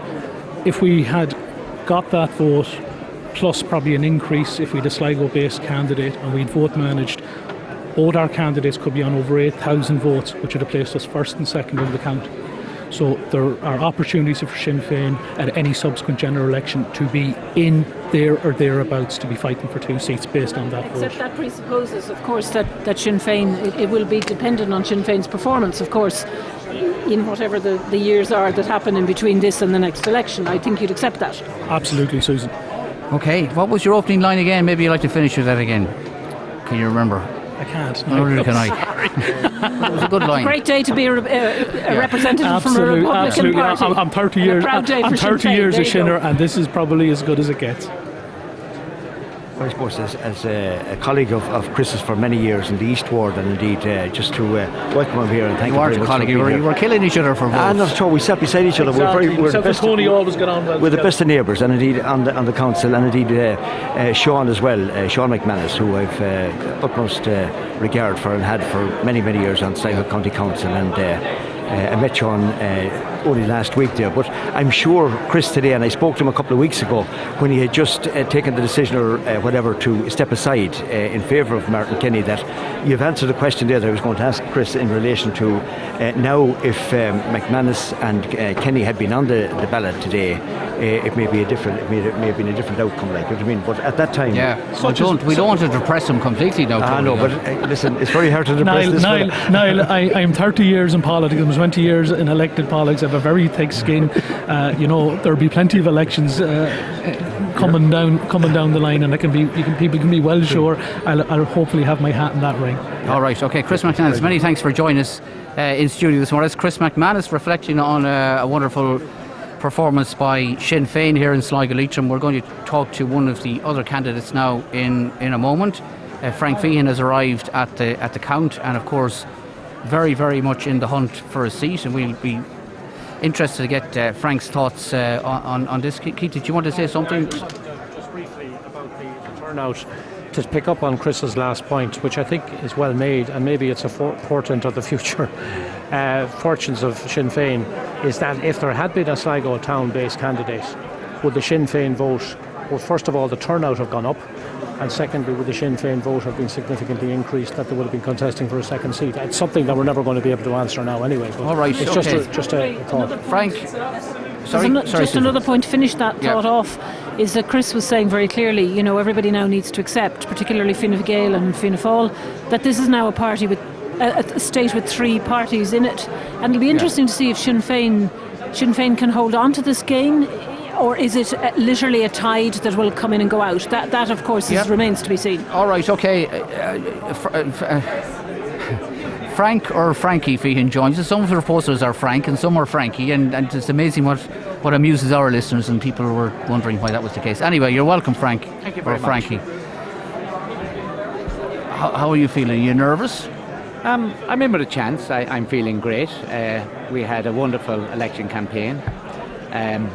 Just thinking it was great to get out there and meet all the people in Sligo, Leitrim, North Roscommon and South Donegal, and I have to say that I found out there's two different worlds out there. There's the Facebook world and there's the real world. And the real world, there's really decent, good people out there. Which do you prefer? Do you prefer the real world? I should prefer the real world, but we all like to bump into the Facebook world as well. But it was a tough election campaign. But again, it's lovely to meet people on the doorstep. They had their own political views. I've got votes. I got a lot of votes, and it may be enough to get over the line. And if it isn't, well, I wish whoever will be elected every success in the next Dáil. Okay, we were reflecting on this earlier. Is it true you've never lost an election? No, never lost an election. Right. That doesn't mean anything really at this stage, does well, it? So far I've never lost an election. Tomorrow night it could be different. But we need the ball to bounce our way. And but if you weren't a candidate, right, and if you were listening to whoever's coverage of today's proceedings or at the count, would you tip Feehan at this stage? Well, first of all, I've been lying back. That's my first sleep in about 2 months, and listening to the great coverage you've had and following online. And I can tell any listener out there, anybody online, you're absolutely better off at home. You get more information at home than here at the count. I love counts, and over the years I used to very much enjoy people going round with clipboards, and they didn't have a clue what was happening. But your always pretended it did. But your observations here are incredible, and Tony and Susan and Keith and everybody else, John. Look, it's been wonderful listening for the last 3 or 4 hours, and this is going to be a roller coaster. We need the 2s and 3s, and geography will play a huge significance, and with a bit of luck I could get over the line. Okay, what needs to happen as you see it? Where are the crucial junctures in this count? Well, I genuinely feel I was a TD in Roscommon South Leitrim, and I think Leitrim stuck together, and I understood that, and I think I might get a nice crack at the whip from Martin Kenny's surplus. I think I may do okay from better than most Fine Gael candidates from Shane Ellis. Okay, and in relation to Kenny's, do you think that, or are you hearing whispers? No, I'm not hearing anything. Okay. I just have that kind of opinion. And I just think Sean Wynne took a huge vote in North Roscommon and South Leitrim. There's 13 or 1400 votes. I may get some of that. I'm being very optimistic, I suppose. In life, I'm an optimist. And should that keep me ahead, well then, I hope maybe if I'm ahead of Thomas Walsh, that Fine Gael vote could come. And maybe I may be behind Thomas Walsh. And if I'm behind Thomas Walsh, well, nobody will lift him higher if he's elected than I will. Because you're a party man at the end of the day, aren't you? Always have been. Absolutely, and I would love to see Fine Gael get a seat. And but nothing against Eamon Scanlon, he's a great friend as well. But look, everybody goes out there, gives it their best, and I hope that the transfers will come my way. Okay, well, I know you're very busy and we won't keep you. Does anybody want to ask or say something? Susan? I'm just wondering, Frank, and I know you've all been working really hard and you kind of get buried in your own constituency, but has it been difficult to watch your senior party colleagues, people like Simon Coveney and Pascal and Leo Varadkar, be outpolled in their own constituencies? How hard is that for you? Well, no, there's a mood against the two main parties at the moment. Look, I never, to this day, never realised how many people won by, was it 1,000 votes or 10,000? If they win by one vote, they're sitting in the Dáil if they don't. So, but and I have to pay credit to Martin Kenny. He got a huge vote. I contested 2 general elections, Martin Kenny, and twice he was on. I'm not saying the losing side, but twice he didn't get elected. And he is an excellent TD, and he represents his constituency excellent, and I have a great working relationship with him.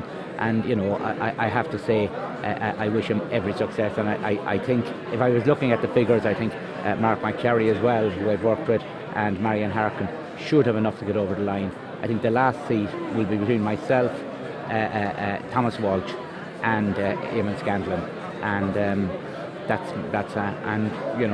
either of the three of us, I think either of us will have every right to try to get that seat. Keith? Yeah, first of all, well done on your vote. As we were talking, considering the selection process within Fine Gael, it was difficult for both candidates in order to mobilise in time, I suppose. I'm just wondering, the vote in the North Roscommon area, would you have been hoping for a bit more than the 1279 that you got? I know in 2011 you polled extremely well on 2,100, but then again the win was with Fine Gael, I suppose, in that election as opposed to now. And secondly, I suppose, to be fair, I asked Thomas Walsh the same question. Would adopting the Sinn Féin policy, would a one candidate strategy have been better to secure the seat for Fine Gael? First of all, in 2011 the win was behind Fine Gael's back, I think 36%. I think the more doors you knocked on, the more votes you lost, because people were very angry with Fianna Fáil at the time, and I used to tell everybody, if you're voting Frank and you're still voting FF. So a lot of times that people, and 2020 was a different election, we're on 22%, and there was a protest vote, and Martin Kenny had worked extremely hard, and Eamon Scanlon had an office in Boyle, and Mark McCharry. So, and you're absolutely right. This is unprecedented. You had Tony McLaughlin beside me, the sitting TD, who did wonderful work over the years and has delivered, stepped down. You had 2 candidates elected nearly 19 months ago at a great convention, Sinead Maguire and Jerry Reynolds. They stepped down, and I was minding my own business. I have a 3-year-old and a 3-month-old, and not too far from here, and that's the most important thing in my life. And I found myself getting into politics, and Thomas Walsh was saying he only came in before the Christmas, so we had a very, very difficult campaign to try to mobilise everybody, but I think we're very, very happy with the vote, and if we can sneak it over the line, that would be wonderful. But in hindsight, maybe a one candidate strategy would probably be better, but I could never have seen Fine Gael going with a one party strategy when they were on 27-28%. Well, you wouldn't expect it in the Sligo Leitrim constituency. Pascal, you want to? No, I'm just looking at the figures, and I called you John. Sorry, I thought. That's all right. Yeah, sorry, Pascal. Well, I'll call you Frankie because that's what you have presented yourself, and I actually got John Comiskey to make sure that he pronounced your surname correctly from the beginning as well. Thank you. Because I was beginning to think maybe he was talking about somebody else.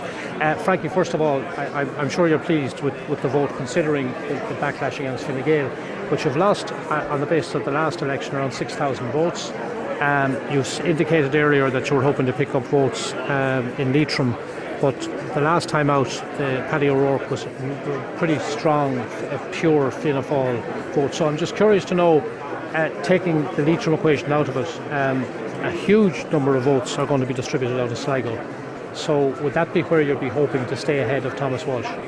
I'm not sure. Nor am I, actually. Yeah, I'm just not sure. Yeah. As I said, I came from my base in Boyle. I was a guest in Leitrim, and I was a guest in Sligo and a guest in Donegal, so I didn't have a full county behind me, and I always knew that in counties that people will wear the county colours, and that I can totally understand that. So I'm just not sure, but we'll know tomorrow night. But I'd hope that that maybe people who call me Frankie or Frank, that they'll vote for me either way. Long way to go. It is a long way to go, and although we've been saying earlier about some so-called experts are suggesting that transfers don't matter, as far as this constituency is concerned, it's going to be all about transfers now, and where they're coming from, as you say, geographically, where they're coming from and how you're going to be able to benefit from it.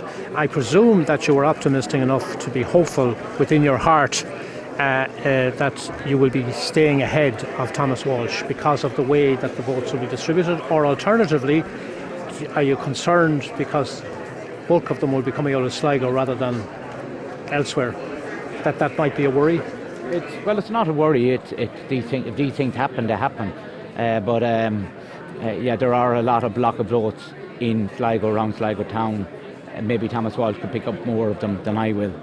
But as I said, there's so much speculation, and that will become apparent. But I'm hoping. I'm looking from a positive point of view, and I'm sure. Where there's life, there's hope. We'll see. Always good to see you, Pascal. Anyway. Right. Okay. Listen, Frank. Thanks for joining us for now. You've got a long 2 days ahead, and no doubt you'll be there until the bitter end. The way things are shaping up. Thank you. But can you enjoy this at all, or not? I've enjoyed every minute of this campaign, and as I said, we've had a wonderful team. And you've made some great friends. And I said, the people we met on the door, it's great to see there's a decency still alive and well in the west, the northwest, and that's something that we should never allow people to say that, oh, they're angry, because as I said, there's a Facebook world, there's a Twitter world, and there's a real world. And the real world, there's a lot of very, very decent, honourable people, no matter what party they represent. Okay, and you talk about the real world and social media. It was as real as it could be for you to be standing out at busy road junctions on the last week of the campaign. But you think that works, or it does resonate with people, does it? Well, I felt that. I never saw Tony McLaughlin doing that in his time now, mind you. Well, Tony would be out running or walking. Is that right, Tony? No, I never did. It's the first time I'd seen it. Well, I remember listening to Willie O'D in Limerick before. Willie was a great man for walking before elections, Frankie did this year, and I suppose just for clarification there, Frankie has been an Oireachtas colleague of mine for the last 9 years. We've been close personal friends. He asked me at the time of the election when the areas opened, contrary to what Thomas has said there, but once the Sligo area opened, I was not out before that, but this man had asked me. He's a neighbour of mine now on the Strandhill Road, and he's also an Oireachtas colleague for the last 9 years. He asked for a bit of help, a bit of advice and everything else, and as a retiring TD, I gladly gave that, and it's hopefully we'll just wait and see what the transfers are, but certainly there's a lot of work to be done. I think in Fine Gael we had a strategy, and the strategy was to try to get 2 seats, and we lived to the letter of the law, and then when Marion Harkin came in, I suppose that strategy was changed and we were fighting to get 1 seat. But I have to say both candidates lived to the letter of the law. The areas were opened on last Saturday, and I was able to come into Sligo to canvass, and Thomas Walsh was able to come into North Roscommon and Leitrim to canvass, and I think it worked as good as we could against a very, very stiff breeze against the government party. Frankie, final question here is like in cricket, throwing you a googly here. To paraphrase that famous phrase out of The Sound of Music about there was a bit of a problem about Maria, there is now a bit of a problem for Fianna Fáil and Fine Gael about Sinn Féin. Do you have any view on how what people have decided on is going to be reflected in the post-election landscape? Well, my gut feeling is that... Diplomatic as I can now. Well, thanks for the curved ball, Pascal. I do appreciate it. Well, you're a national politician. I've been chair of the Good Friday Agreement, and I've been chair of the British Irish Parliamentary Assembly, and I've always tried to be independent, and I think everybody in Sinn Féin and Fianna Fáil and Fine Gael would respect that. But I think some of the party leaders have painted themselves into a corner. But if you ask my gut feeling, I think if Fianna Fáil are ahead of Fine Gael in numbers, the only government I can see is a minority government supported by Fine Gael. That's the only government I see, or else Fianna Fáil or Fine Gael together, or else some people have to go back very much on their promises or the words. But I think that's for another day. We'll see the makeup of it. The only reason I'm thankful for that, frankly, but the only reason to put it in context, Sinn Féin elected representatives work on a day and daily basis at local council level, cross-border bodies, the two bodies you've mentioned, of which I was on one for many, many years, the British Irish, the Northern Ireland Assembly. Within the Dáil committees themselves, not only have, as Tony has said earlier, not only have they worked with Sinn Féin TDs, but they have built up personal relationships with them. Taking all of that baggage, if you will, positive baggage for Sinn Féin, well then the step beyond that to forming government to people out there who voted for Sinn Féin is probably not a big leap at all. Well, it's not. Well, the last time when I said it at the count in Sligo, when Fianna Fáil and Fine Gael, I said the centre has voted for a Fianna Fáil Fine Gael government. I said that's what the people had voted for. Fine Gael did offer an inter-party government with Fianna Fáil, and Micheál Martin didn't want it. So, you're saying the same thing to me now again. I suppose I'm very, very conscious that whatever I would say would put pressure on the various negotiators. I have an open mind either way, but as I said, anybody who knows me knows that I have been very, very independent. I've been very measured in the way I've always approached Sinn Féin or Fianna Fáil or whoever. But it'll be I wouldn't like to be on the negotiating team from either party. But I said a lot of promises have been made, or a lot of commitments have been made, and we're not going to get a government unless I won't say some of those commitments are broken, but a lot of those commitments are bended in a very, very spectacular way. All right, Frank, thanks for joining us. We'll catch up with you. The best of luck anyway in the next 2 days. Thanks for taking the time to join us this evening. Actually now is, believe it or not, it's nearly 5 o'clock, and we'll be taking a news break at 5 to catch up on what is happening right across the country. And there's lots happening and there's lots of surprises, but the big story of the day is the surge in support for Sinn Féin. Just to let you know where we're at, the final tallies for Sligo Leitrim are now complete, and they are available on our website page. Just log on to oceanfm.ie, go to follow the count, and you can see the final tally breakdowns in Leitrim and in Sligo and in South Donegal and in North Roscommon. So we're expecting a first count here. Well, we still don't know when the first count will be, but it is late tonight, we were told, late tonight. And then we were differing in our opinion as to whether the returning officer would abandon the count at that stage or proceed with the second count, the distribution of Martin Kenny's surplus of 3,000 odd votes. I was just going to ask the question, Niall. I know you're coming up to 5 o'clock. I was just going to ask the question. You may have already discussed this while I was absent, but looking at the final tally figures, what implications have been drawn by those of our colleagues here about the shape of the later counts? And the reason I'm raising it is that, following on Frank, looking at the figures, the combined Fine Gael figure is in excess of 10,000 votes.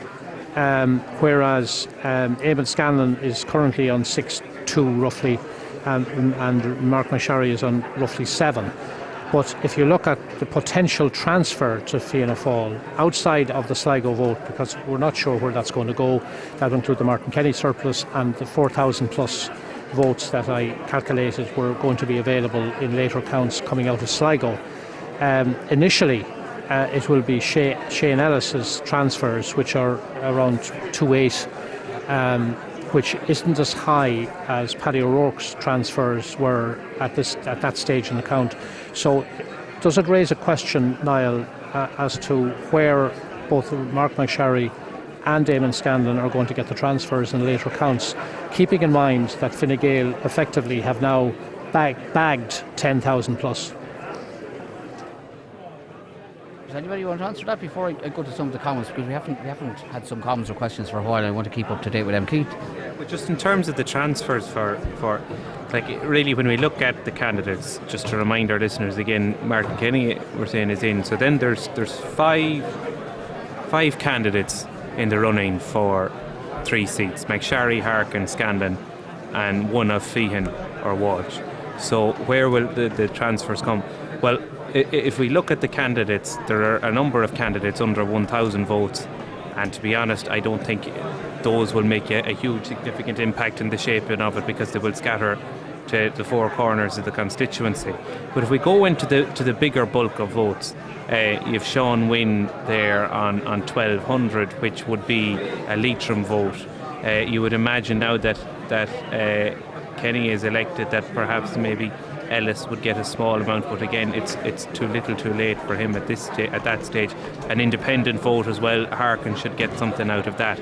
James Conway, we've heard him saying he thinks that Scanlon will do pretty okay out of it because it's a rural vote, and you have Perry to go, which Scanlon should do pretty well out of it. Again, how much of that is a Fine Gael vote, it's hard to decipher, because you would imagine that the loyal Fine Gael, most of it has already gone to Feehan or to Walsh. And then you're going into 2,000, 2.5-2.7 votes for Ellis, Loughin Gallagher nearly at 2,000 and Bree, and they're the votes, in my opinion, that will decide a lot of how this falls. All right. Still might leave Eamon Scanlon and Mark McSharry to a lesser extent below that Fine Gael threshold of 10,000 plus, because they're bound to pick up transfers before the eliminations. It would be highly, for Fine Gael, if the pattern of transfers is as we expect, which is that it is anti-government, well then Walsh or Feehan, whichever of them is eliminated, nearly they would want to get a transfer rate of 75-80%, which is unheard of between party candidates. It leaves it tight, very tight, but they would need that transfer rate of about 70%. Right, John, do you want to give an opinion on that? Just quickly there, and I'm just joining the conversation now on it at the moment, but I can say that I do know that having carried out an analysis of Shane Ellis's vote, quite a substantial amount of the number 2s are going in the way we would have predicted to Kenny, a Leitrim candidate. But what's more important on it is I reckon that Eamon Scanlon will have 800 of Shane Ellis's vote, and that Mark McSharry will have 700. So that's 1,500 of that 2,700 which stays in, and will probably, because the number 3s will come into play where the number 2s went to Kenny. So that's a very solid transfer there for Fianna Fáil, and they'll be able to take sustenance from that. The other thing on the Loughin Gallagher one was another one that I watched there with interest, and Marion Harkin seems to be the main recipient of those, although they're going all over the place, but Marion Harkin seems to be the main recipient. And for Fine Gael to match that, they will want a huge transfer from either Walsh to Feehan or Feehan to Walsh, whichever way it is, in order to retain the seat. John, will it bridge the gap that I was explaining? Maybe you heard just before you sat down again, the 10,000 plus. Because I say plus because Fine Gael are bound to pick up transfers in the early counts. Will it bridge the gap between the totality of the Fine Gael vote on 10,000 plus with Eamon Scanlon and Mark McSharry? That's what I'm raising at this stage in terms of the transfers. I know you're saying that the transfer is good, but the gap is quite significant right now, looking at the tally, isn't it? Between the two Fianna Fáilers and the combined Fine Gael vote. Yes, but we must remember that of the combined Fine Gael vote there, Pascal, I would estimate that perhaps as much as 1/3 of that will be non-transferable from Walsh to Feehan or Feehan to Walsh. So they're going to lose out in that when the transfer comes. So I don't think, whilst it looks now as being 10,000 votes, I think by the time it comes to transferring, we will only be looking at 7,500. And I think that's where we're going to diminish and have a diminution in what's happening later on. Okay, I just want to come in with some of the comments and questions before we break for 5 o'clock news. Dominic in Ballymote says, it's the best election result for Sinn Féin since the December election of 1918. That was a big surprise of the British government then. The onus is now on Leo Varadkar to contact Mary Lou MacDonald on behalf of the Irish people, he says. The small gap between the two Fine Gael candidates is intriguing. Perry's 1,360 votes in transfer will fairly shorten that gap, says this person. The outcome of your tally shows that the Fine Gael made serious mistakes in their strategy, particularly in County Leitrim. People looking for individual polling station tally figures, which are up on our website, incidentally. Porrick says, like you, well, I won't say like who, but Porrick says he wasn't impressed with Teresa's comments in relation to Micheál Martin and Fianna Fáil. He says we shouldn't be allowing statements like that on live radio.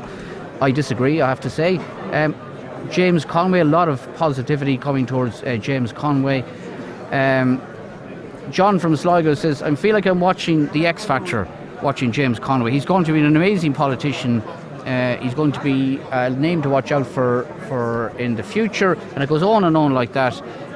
Fine Gael HQ, says someone else. Kevin says, no, it's not Kevin. He's saying that Fine Gael HQ needs a complete clear out because they don't listen to the ordinary members of the party. And there have been a number of incidents during the campaign which bears this out, they say. Right. Sorry, Susan, yeah. Say that Mary Lou MacDonald has been interviewed for the first time. Yeah. And her headline comment is, I'm looking to see if I can form a government without Fianna Fáil or Fine Gael.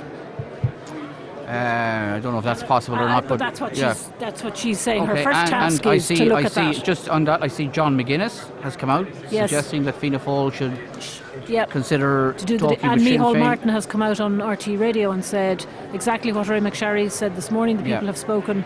We need to listen. So that's his first move. Ray McSharry made a very strong statement on our programme earlier this morning. What else am I hearing? The national media are saying that Marion Harkin is a certainty for a seat here. I'm not so sure about that at this stage, but anyway. I would possibly agree with them on that Marion Harkin is a certainty now at this point in time, having looked at where the twos and other transfers are going. Can we just go back to what your listeners sent in there, or watcher or browser or whatever they're doing? In 1918 we had the first TD for Ballygawley, a Sinn Féin TD, and wasn't selected at the convention in 1921 because an RIC inspector deemed that their views weren't radical or extreme enough. That was the late J.J. Dlancy, who was the first Sinn Féin TD for Sligo North, because Sligo had two constituencies then, Sligo North and Sligo South. So Saturdays are good for Sinn Féin. Yeah, all right, okay. And just before we take a break, someone else says, not impressed at all, saying the count is getting very long and boring. We need those voting machines back in again.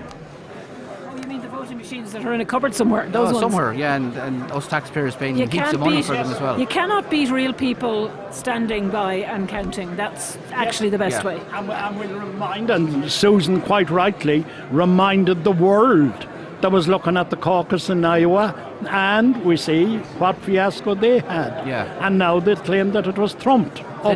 They need you over in Iowa, John, to sort them out, and there wouldn't be any mistakes. Well, given the way the technology has worked here with the IT Sligo and Porrick McGorty and Porrick Heart and everything else, I think they could do worse than come to Sligo to study IT skills. But it's true that it's the combination here, isn't it? There's the real people on the ground, and the technology supporting that in the way that it ought to, not driving it or leading it, and people relying on it. And that's the key difference. Just talking to a short while ago to Porrick, the returning officer, he's saying, I was just saying regarding the timing for the first count, but he has no indication yet because there's quite a lot of work to be done before the first count is announced. But I said to him, what's his plans for later on this evening? So he's hoping, and he says to me that he's hoping to have it finished tonight. The first count? No. The entire count? He's hoping to keep moving, yeah. Right, okay, well that's a fairly dramatic development, because when he started this morning he gave the clear timeline of 2 days. Right, well, we shall see, and we wait that with interest. It's 5 o'clock. We're going to take a quick break, a quick national update, and we'll remind you of the final tally figures for Sligo Leitrim, and we'll have more debate and discussion, and we'll be talking with Fianna Fáil Deputy Eamon Scanlon.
Taking one more breath beside you,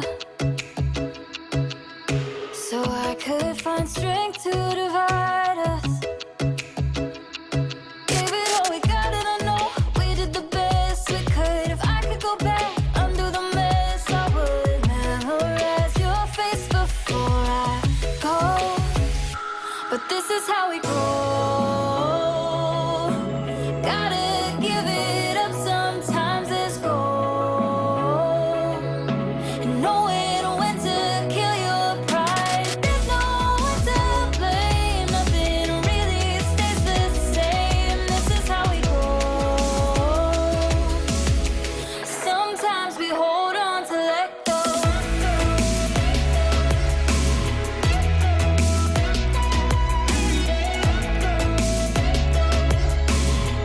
Sometimes we hold on to let go.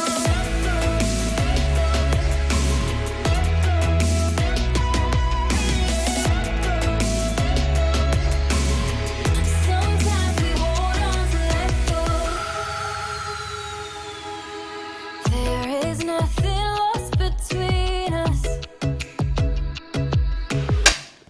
Hi. And oh, I know you have your reasons.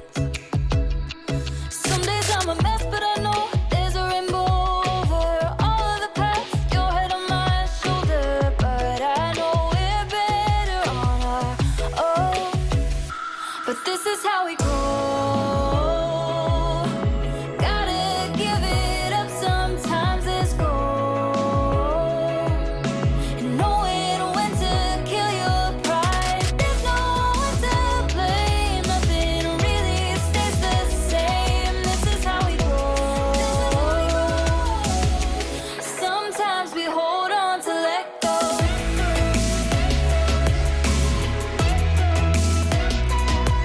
Sometimes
one more breath beside you, so I could find strength to divide us.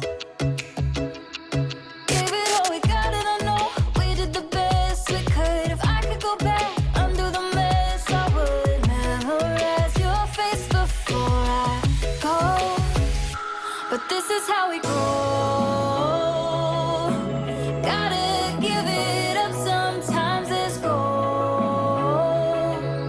And knowing when to kill your pride. There's no one to blame, nothing really stays the same. This is how we go. Sometimes we hold on to let go.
This is how we grow. Gotta give it up sometimes. It's gold. And knowing when to kill your pride. There's no one to blame. Nothing really stays the same. This is how we grow. Sometimes we hold on to let go.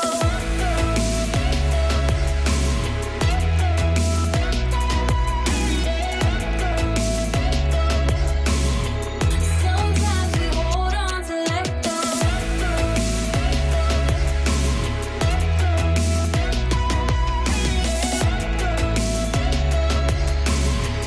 Sometimes we hold on to let go. There is nothing lost between us. Hi. And oh, I know you have your reasons. Some days I'm a mess, but I know there's a rainbow over all of the past. Your head on my shoulder, but I know we're better on our own. But this is how we grow. Gotta give it up sometimes. It's gold. And knowing when to kill your pride. There's no one to blame. Nothing really stays the same. This is how we grow. Sometimes we hold on to let go.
Okay, welcome back again. It's 20 minutes past 5 o'clock. We're still here in the Sligo Park Hotel, and we will be here for some time covering the Sligo Leitrim count.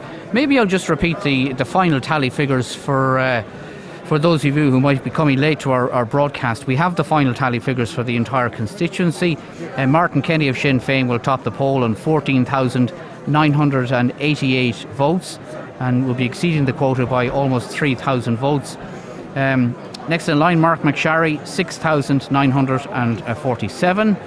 In third place, Marion Harkin, Independent, 6,940. In fourth place, Eamon Scanlon of Fianna Fáil, 6,191. Followed in fifth place by Frank Feehan of Fine Gael, 5,314.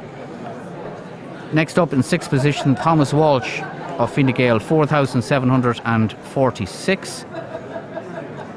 Seventh is Shane Ellis of Fianna Fáil, 2,740. Eighth is Declan Bree, Independents for Change, 2,232. Ninth, Blothin Gallagher of the Green Party, 1,778. In 10th position, Gino Boyle, People Before Profit, 1,751. 11th, John Perry, Independent, 1,360. In 12th position, James Conway, Independent. We heard from him just before 5 o'clock, 1,357. 13th, Sean Wynne, Independent, 1,276. In 14th position, Nessa Cosgrove of the Labour Party, 1,141. 15th, Bernie O'Hara, Independent, 622. In 16th spot, Paul McWhinney of the National Party on 460. In 17th, Anne McCluskey of Aintu, 353. 18th position, Oisin O'Dwyer of Renew is 75. And finally, in 19th position, Mary O'Donnell, Independent, on 52. Right, okay, Eamon Scanlon joins us now, and we have Enda McGlone with us as well. Deputy Eamon Scanlon, of course, Fianna Fáil Deputy and candidate. And Enda McGlone, Regional Organiser for Fine Gael. I suppose an election wouldn't be an election, Eamon, without you suffering and having to go through it all. My God, it happens to me every time. Yeah. But look, the first thing I want to do is to thank the people who came out and voted yesterday on such a very, very bad day, and thank the workers I had, the people, the canvassers. Thank them for the great work that they did, because no candidate, no matter from what party, can do it on their own. And I just want to note that. I'm glad that we're at this stage of the election anyway, because it's been a tough 3 weeks, quite honestly. Has it? It has, really. Physically, is it just time of year? Physically, it is, yeah. Physically, and the weather was kind enough, I suppose. Now, we had some very, very cold days, but and I'm glad that, because of the help of the great supporters that we have and the workers, I increased my vote this time from the last election in 2016, and considering the swing away to Sinn Féin, I think that was a phenomenal result to do that. I'm delighted about that. Right, and you can't speculate any more than that, or can you, or do you want to? I don't know, Niall, because there's so many eliminations to be done, and so many votes to be distributed. Quite honestly, I just don't know now. Yeah. I know that I'd be certainly hanging in, hopefully, battling out maybe for the last seat. I think that's the way it's looking at the moment. I think people will agree. As happened 4 years ago. Yeah, absolutely. 2 o'clock in the morning. You had a bit of a cliffhanger back then. 300 votes. Yeah, it was. Yeah, and look at when you're in an election and you're fighting to hold 2 seats in a constituency. Somebody. That's the way it goes.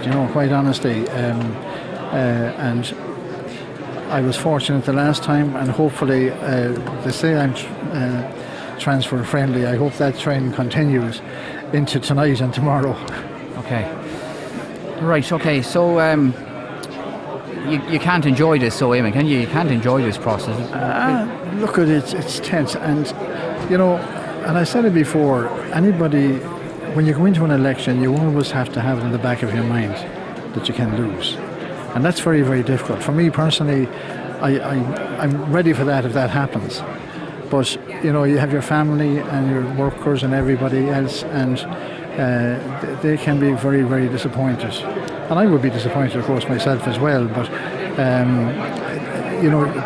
deep down, we know as politicians, fighting elections, you can lose as well as win. It's great when you win, but it's tough when you lose. And but look, if that's the way it is, that's the way it is. But I would be hopeful that I will do well on transfers. Okay. And if I do, I'll certainly be in the hunt for the last seat. Okay, well, our exit poll last night shows, it bears out to be the case that you are transfer friendly and one of the most transfer friendly of all the candidates. You and Marion Harkin, I think, topped our poll last night in second preference. So that might stand you in good stead, you feel? That's one exit poll I hope is right. Don't blame us, Eamon. Hey, Enda, you're welcome as well. Thanks for joining us. What do you? I mean, you have to keep an eye on everything regionally, I suppose, don't you? Apart from no, actually, I was going to correct you on that. I'm not the regional organiser for Fine Gael anymore. That role is filled by Laura apologies. You're the Caherlock of Leitrim County Council, which is eminently more important, of course. Fair enough. But I suppose I don't know whether it's like is a gamekeeper turned poacher. Or there's a lot of formers on our panel today, so I don't like to be referring to anybody as former. In any case, you're keeping a keen eye on what's going on. First of all, Sligo Leitrim. What do you make of? Well, naturally enough, we're disappointed. I suppose Fine Gael from when we had the convention back a couple of years ago. With confidence in supply and Brexit and all of that, I suppose we never knew when the next election would be after 2016. So people might be critical of Fine Gael for having such an early convention, but the fact was Tony had made a decision that he was going to retire, and then on the second part of that, we had to get our team ready, particularly for somebody to replace Tony as a candidate. So we had to have the convention early, and that posed its own problems. And I think losing Jerry Reynolds initially, and then Sinead Maguire was a blow. And I suppose, Thomas Walsh is a brand new candidate. He was only elected last May to Sligo County Council, and that was a big challenge and a big ask for him. I think also the fact that Frankie Feehan, who was well known, had to get himself known more in the Sligo come North Donegal, Manor Hamilton. And I suppose on reflection, our biggest issue, and I suppose wearing a hat as a former organiser, we had a kind of, in terms of North Leitrim, North Sligo and particularly Donegal, our two candidates were a good distance away from that area, and I think the vote reflects that to a certain extent. I think from that point of view we just hadn't that area well marked enough, and I'm concerned in the sense that we've just got around, based on the tallies, around 10,000 votes, and a quota is 12. So, we have to do well on transfers to win that last seat. Frank is in the driving seat in the sense that he's a couple of hundred votes ahead of Thomas, and but he needs to maintain that, and both of them need to start to pick up transfers fairly well. And I think if we look at the pattern nationally at the moment, Fine Gael, while on first preferences they're doing pretty okay, but as we go along, I think you can see that transfers mightn't just be the order of the day for Fine Gael. An uphill struggle, so you think, to retain the seat here? You have to be optimistic. Effectively, there's a seat for Fianna Fáil, there's a seat for obviously Sinn Féin and the independent Marion Harkin, and then it's just really, as Eamon has said there, it's really between, I would suggest, either Frank or Thomas. Probably favours Frank presently, and Eamon for that last seat. That's the way I read it, but as I say, for us to be more confident, I'd like to see at least another 1,000 or 1,500 first preferences, which we may be short at the end of the day. I understand, I was talking to one of the people involved in the count, and they won't have a first count till probably between 7 and 8 o'clock. I think it'll be nearer to 8 o'clock. And then what's going to be very slow about this process is the almost 3,000 votes that Martin Kenny will have to spare that has to be distributed, and that's a very, very slow process, and it's probably the most complicated. This was probably the first that I remember here in this count in Sligo Leitrim. Number one, that we had a surplus, such a big surplus on the first count, and that will be very interesting to see how those votes spread across. Obviously the swing of Sinn Féin is right across the parties, but one would think that it will veer back. There's a lot of Mark Kenny's first preferences were 6,000, I think, in Sligo. So there will be a significant feedback into Sligo, and that might dictate initially. But I think it's till you get into about the 8th or 9th count that you won't really have a clear picture as to what's going to happen at the end. Can I ask both of you before maybe our panel jump in? And Eamon, you answered this question at one of our live debates there last week. Is it a situation where Fianna Fáil need to consider talking with Sinn Féin now, do you think, or? I suppose the first thing, Niall, we have to see who's going to be the largest party. At this point in time, we don't know. Yeah. I was watching RTE earlier. They said that maybe Fine Gael might have more seats than Fianna Fáil. So look, we have to wait and see what happens. But the people have spoken, and the people are annoyed out there. And there's farmers out there, struggling to survive. We have small businesses, and we have to listen to the people from here on, because quite honestly, look, we know the problems, but we haven't dealt with the problems, and I think we're going to start dealing with them very, very quickly. Okay. And what are your own thoughts on that, or is it too soon to consider what might happen? Yeah, well, I do. As I said, we have to look at the final numbers. As Eamon said there, it's hard to know who's going to be the leading party in terms of numbers. I suppose my preference would be at this stage, if the numbers don't add up, the Fine Gael goes into opposition. I think we have time to reflect. There is. That would be best for the party at this stage. Well, that's my personal view. I don't. Well, look, as I said, Eamon made the vital point that we have to see where we are numbers-wise. But it's obvious that we're going to lose a number of seats, and there's a story in that. We have to reflect on that. Fianna Fáil, likewise, have lost. Will lose possibly a few seats as well, I don't know.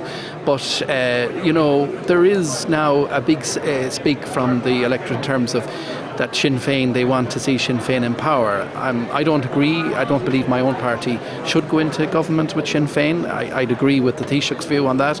And there is some people who within Fianna Fáil feel that there is an opportunity for them that should go into government.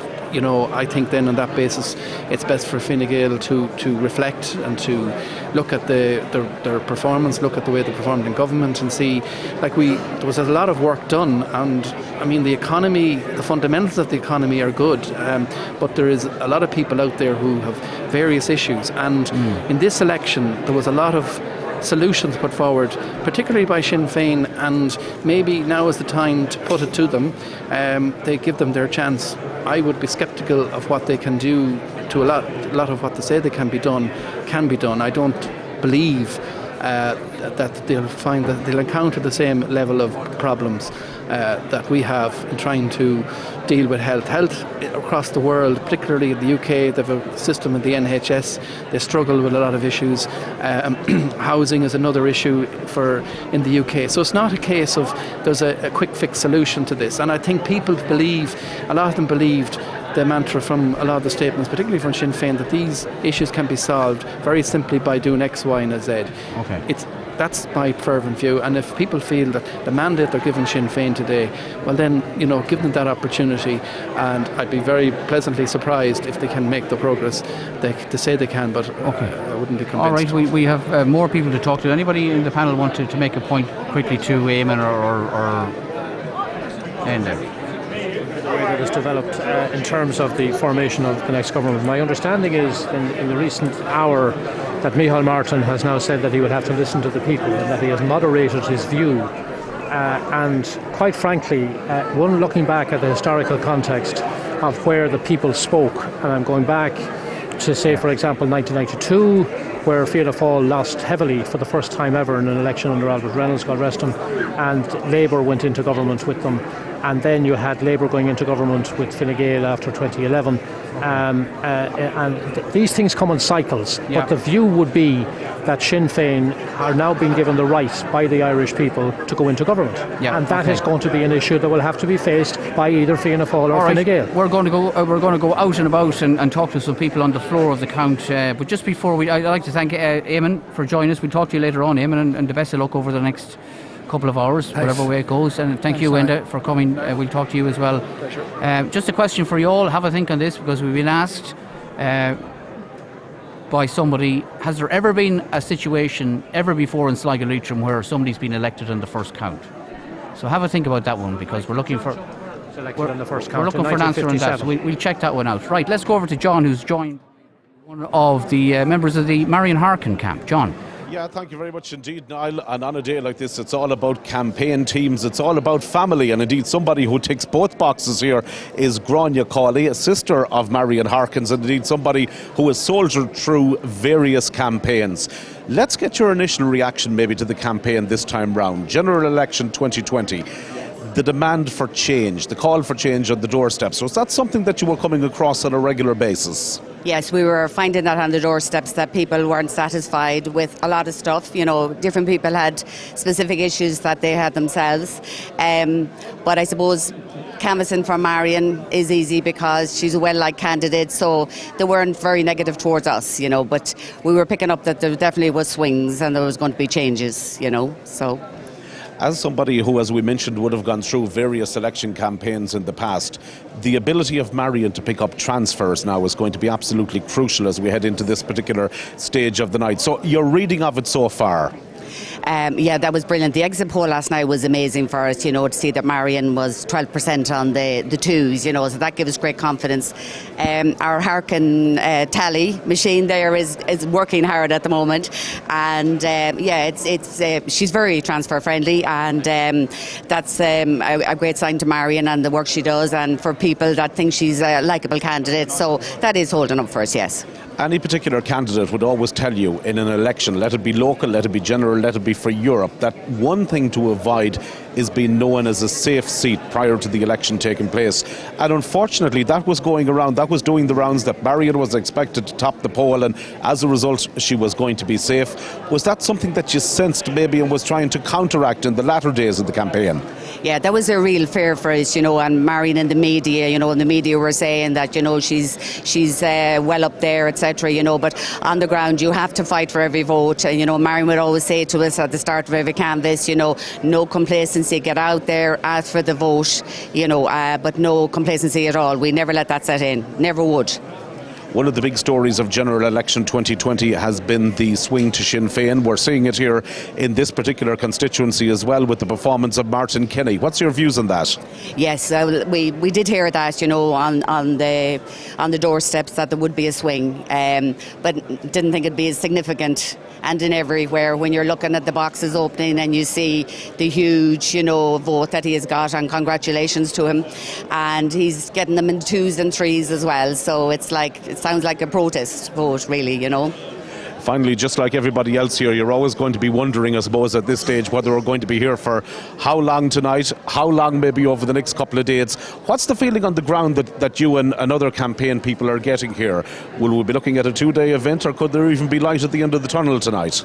Well, I suppose the way it's going with, you know, the Kenny surplus, I suppose that'll have to be counted again, and that will take some time. And we have our own ideas on that. And then I suppose you'll have to, you know, start the process of the, you know, the lower votes and the eliminations and that. So you're certainly looking at another 24 hours anyway.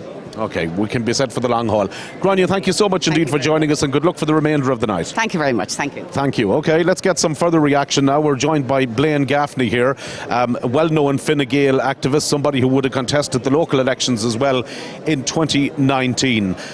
We've heard from Thomas Walsh, we've heard from Frank Feehan. It looks as if the Fine Gael party at this stage now here in Sligo Leitrim are going to be in a battle royale to retain the Tony McLaughlin seat.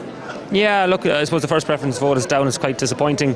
There's nobody calling it yet. I think, looking back at previous elections, I think it'd be foolish to call it for all that goes on with the transfers. We're still in with a fighting chance, but looking at it across the country, and indeed particularly in this constituency, it's quite disappointing as a Fine Gael person, as a Fine Gael activist, and as somebody who's, I suppose, involved in both campaigns, for our vote to be down how substantially it is down is quite difficult. It's a difficult day for the party, but we are there fighting, and look, that's all we're going to be asking for now at this moment in time.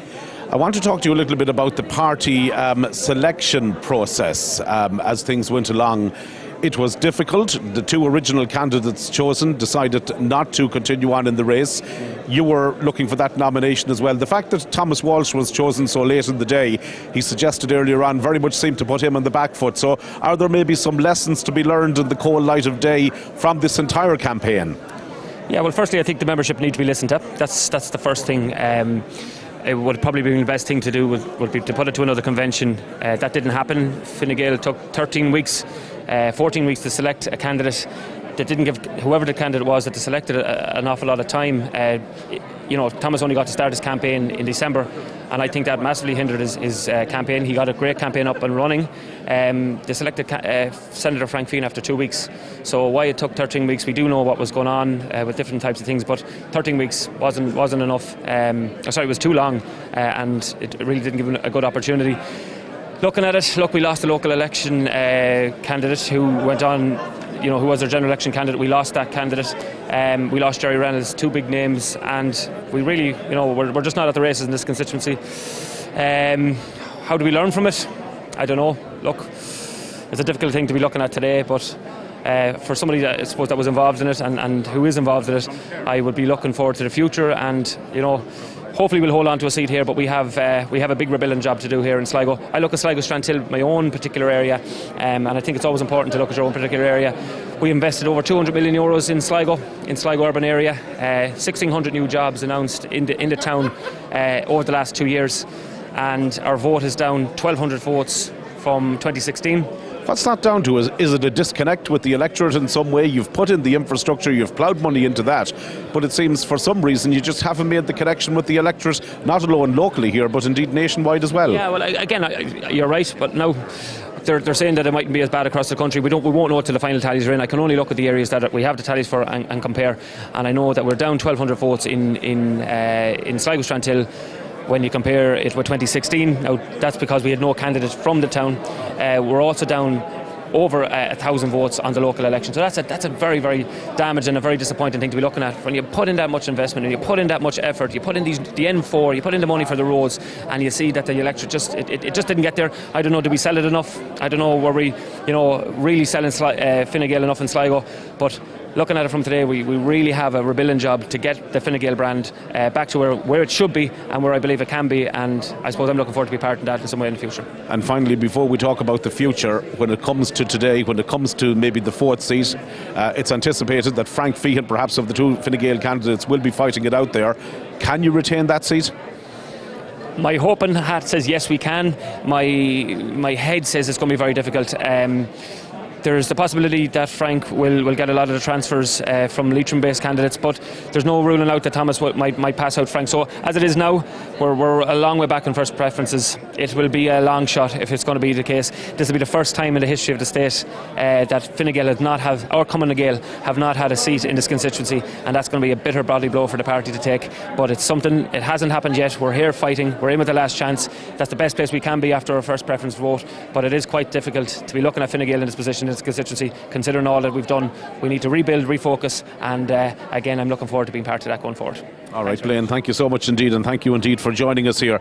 We are also joined by Councillor Pádraig Fallon, a well-known councillor in North Leitrim. First and foremost, Pádraig, if we can just go back to the local elections. Yeah. There was a real sense of concern that when you lose councillors, and you lost 2 colleagues in Leitrim alone in the last council elections, that was going to make it difficult for the party to retain a seat in the Sligo-Leitrim constituency if you lose councillors. But you've turned that on its head.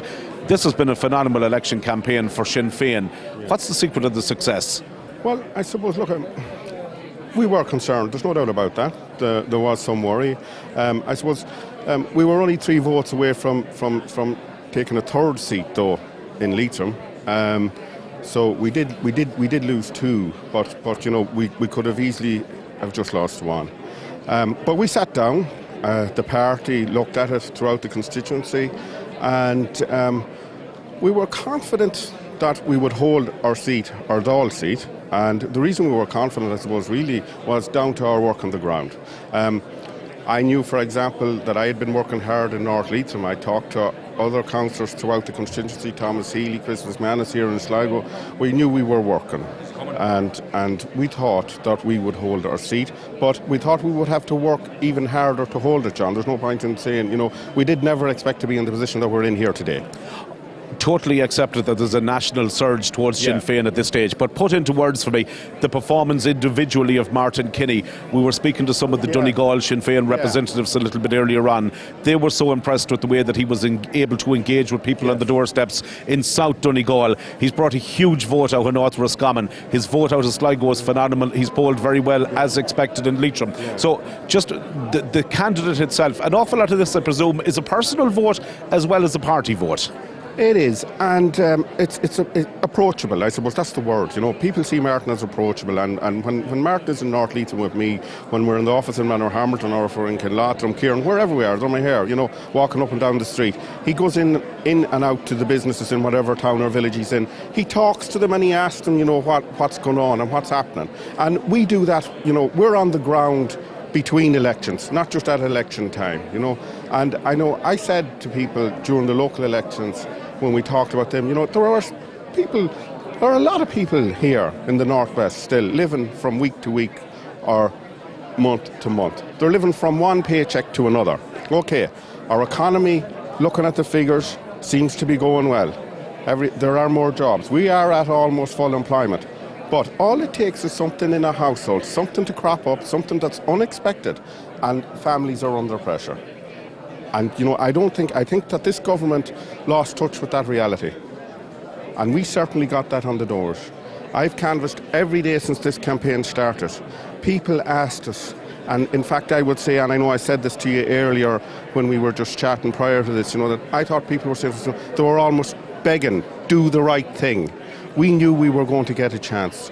We believed in the last week that it was possible that we may top the poll, or that Martin may top the poll. That was likely. We didn't talk about it because, you know, I suppose you didn't want to jinx it. You know, we were wondering, are we reading this wrong? You know, is this vibe through? Am I interpreting what I'm hearing in the constituency on the doors correctly? And we were. But make no doubt about it, the people gave us a chance, and they told us they would give us a chance. And we asked the public for a chance. We asked the electorate in this constituency to give us that chance. And we will go out now and do our very best for them. And Martin Kinney will do his best for them. Finally, Councillor Pádraig Fallon, interesting as well to hear the views of Chris McManus when he was being interviewed here today. A lot of speculation that he was going to run maybe as a second candidate for the party. He said hindsight is 20/20 vision.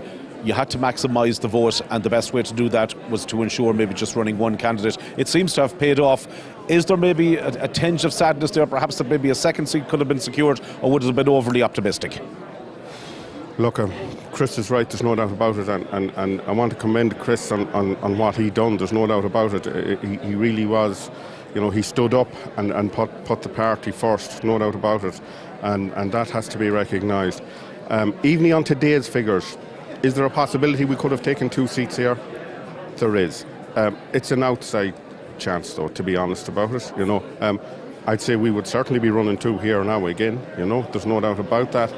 I suppose, look, if we have honest about this, you know, did anybody think yesterday, prior to the exit poll that was released, you know, and I want to commend Ocean and Sligo IT for the work they done on their poll as well when we are on about it, because, you know, it was a very brave and a very bold thing to do, and fair play to them. They're to be congratulated for it. But to get back to our point, I suppose what I'm saying here, John, is, you know, did we think 24 hours ago, for example, you know, that Sinn Féin looked like taking more than 35 seats?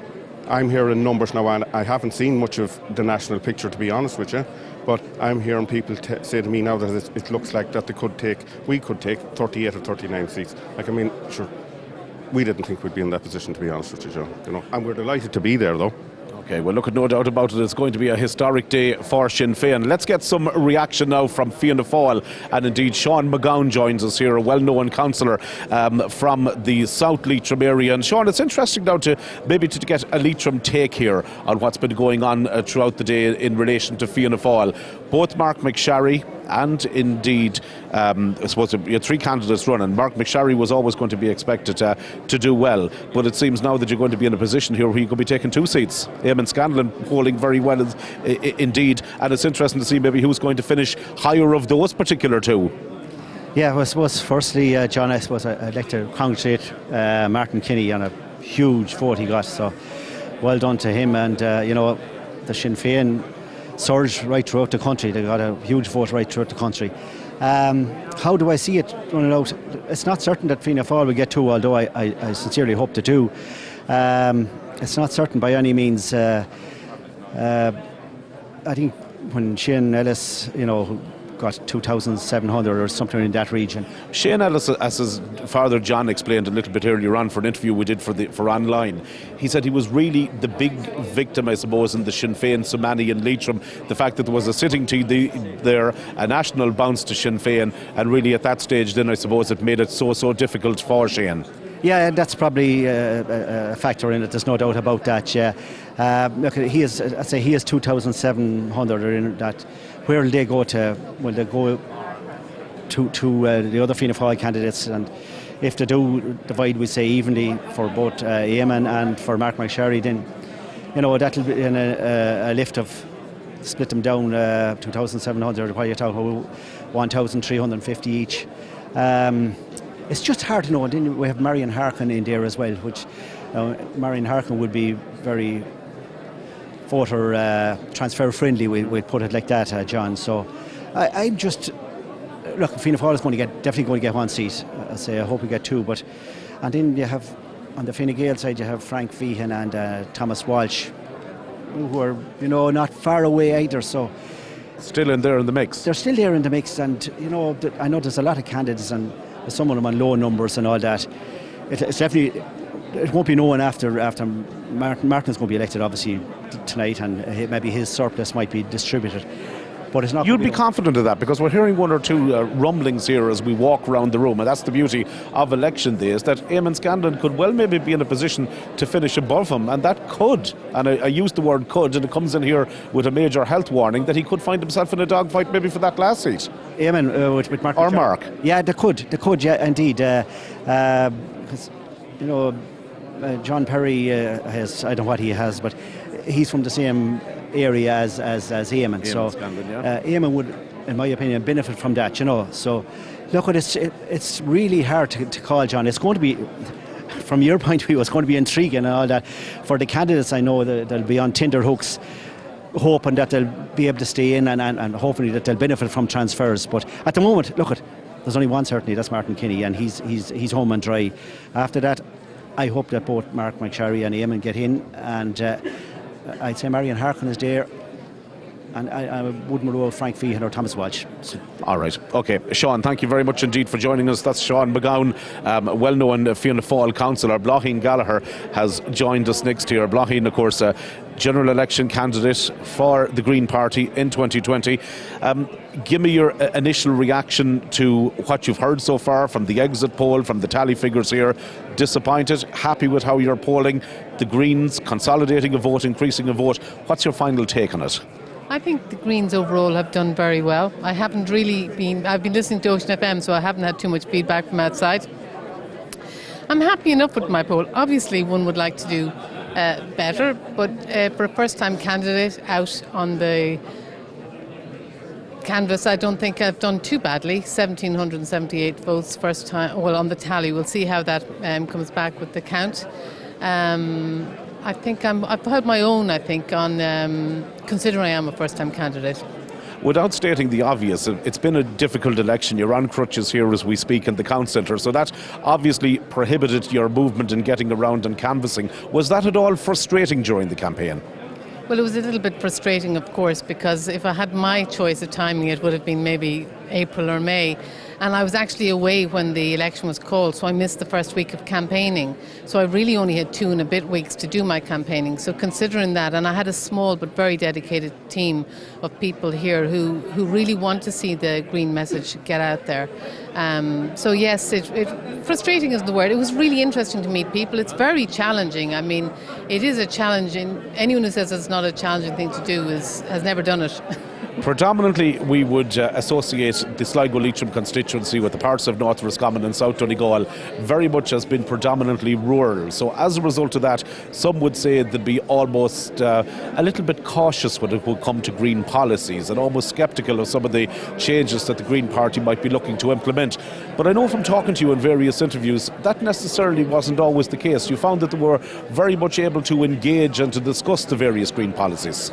Well, John, it was really interesting because when I went to both the farmers' meetings, I was very nervous going because the green message has been misrepresented throughout Ireland, and I really do believe that the green message is the most important message for farmers here, and the Green Party is the party that will help farmers. We've had hundreds of years of the other two main parties and what has happened.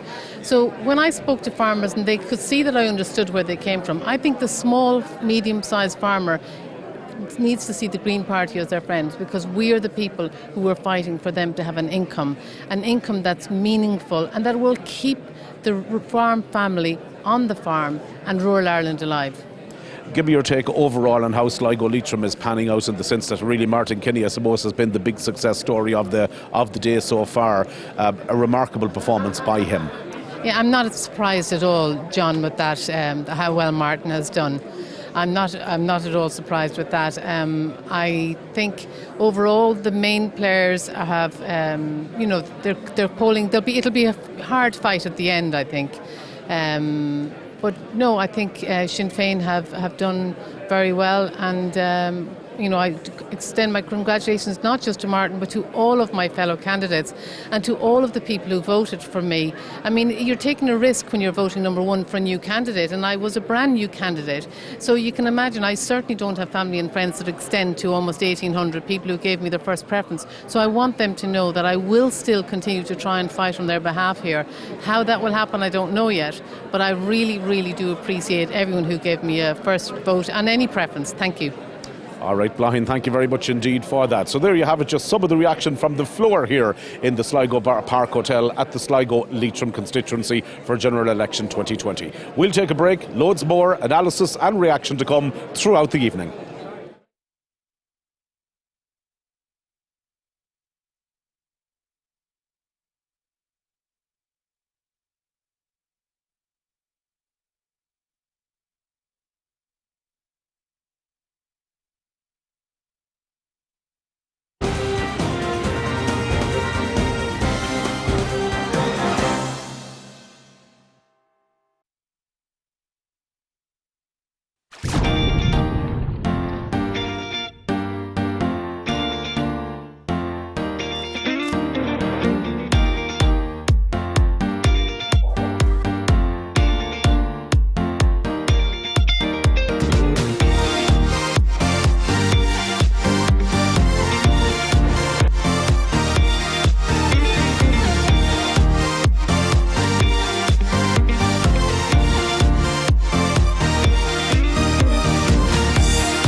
Taking one more breath beside you,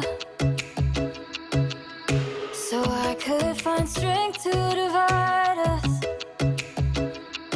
Gave it all we got, and I know we did the best we could. If I could go back, undo the mess, I would memorize your face before I go. But this is how we go.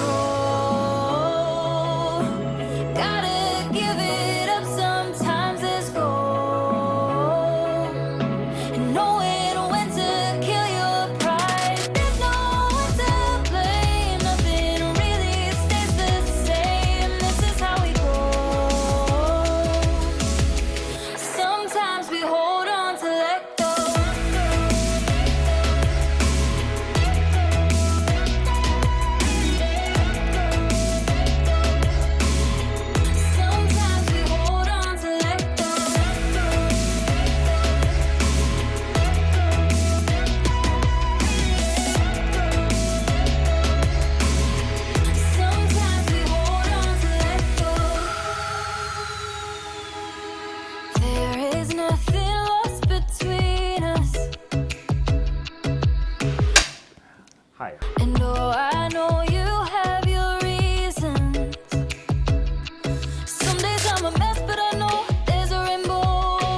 taking one more breath beside you, so I could find strength to divide us. Gave it all we got, and I know we did the best we could. If I could go back, undo the mess, I would memorize your face before I go. But this is how we go. Gotta give it up, sometimes it's gold. And knowing when to kill your pride. There's no one to blame, nothing really stays the same. This is how we go. Sometimes we hold on to let go.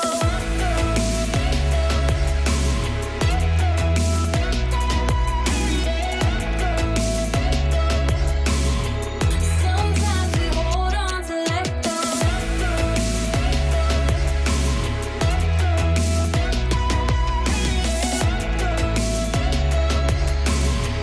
Sometimes we hold on to let go. There is nothing lost between us. Hi. And oh, I know you have your reasons.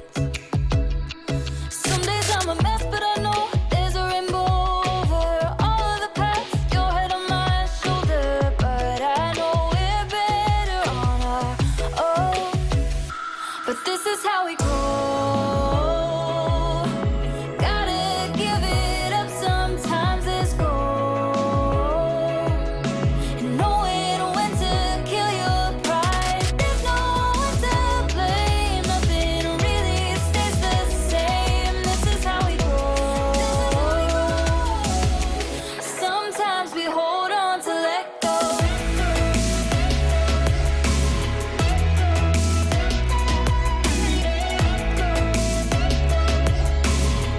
Sometimes we hold on to let go. Sometimes we hold on to let go. Sometimes we hold on to this is how it goes. Gotta give it up, sometimes it's gold. And knowing when to kill your pride. There's no one to blame, nothing.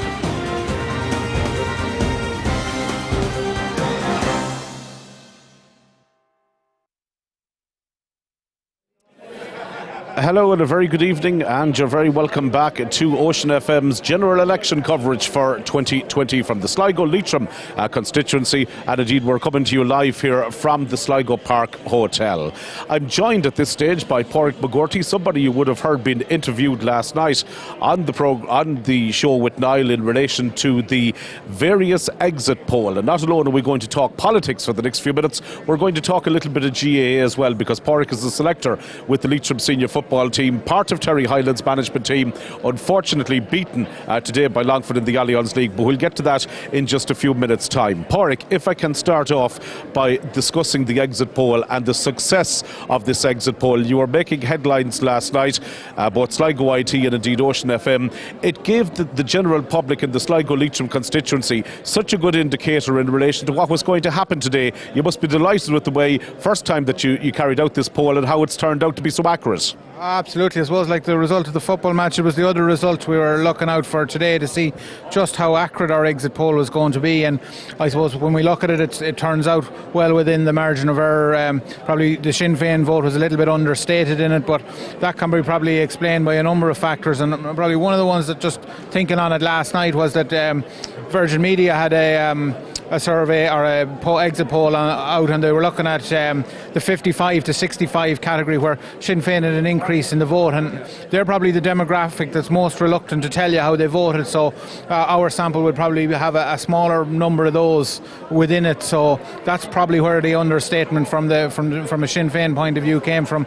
The rest of it is fairly accurate. We got a lot of them spot on, and there would always be with Sinn Féin been understated. Some of the other percentages were always going to drop a small bit after us, but we were well within the margin of error. We're very happy with it as a first time effort. I suppose we kept it relatively simple in that we just asked people for their first and second preference and a mood question. So it was great to get the response that we did. We got 978 people to tell us how they voted across the constituency, which was a very good sample size for first time out. So I suppose we'll look at it, we'll review it in the next few weeks with a view to maybe doing it again and what improvements we'd make to it. There was significant interest as well, Pádraig, on how the transfers were going to pan out.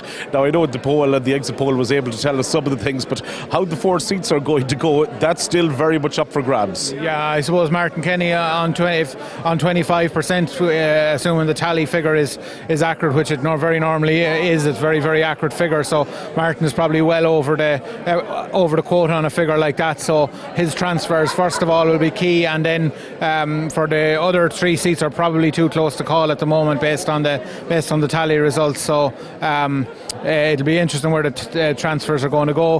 When we looked at it last night, now we only took a very simple view. We didn't track the transfers. We just asked people who their second preference was for, and it's shown that probably the top 5 candidates were getting the most transfers. Marion Harkin was probably the most transfer friendly, and after that it was probably the 2 Fianna Fáil candidates and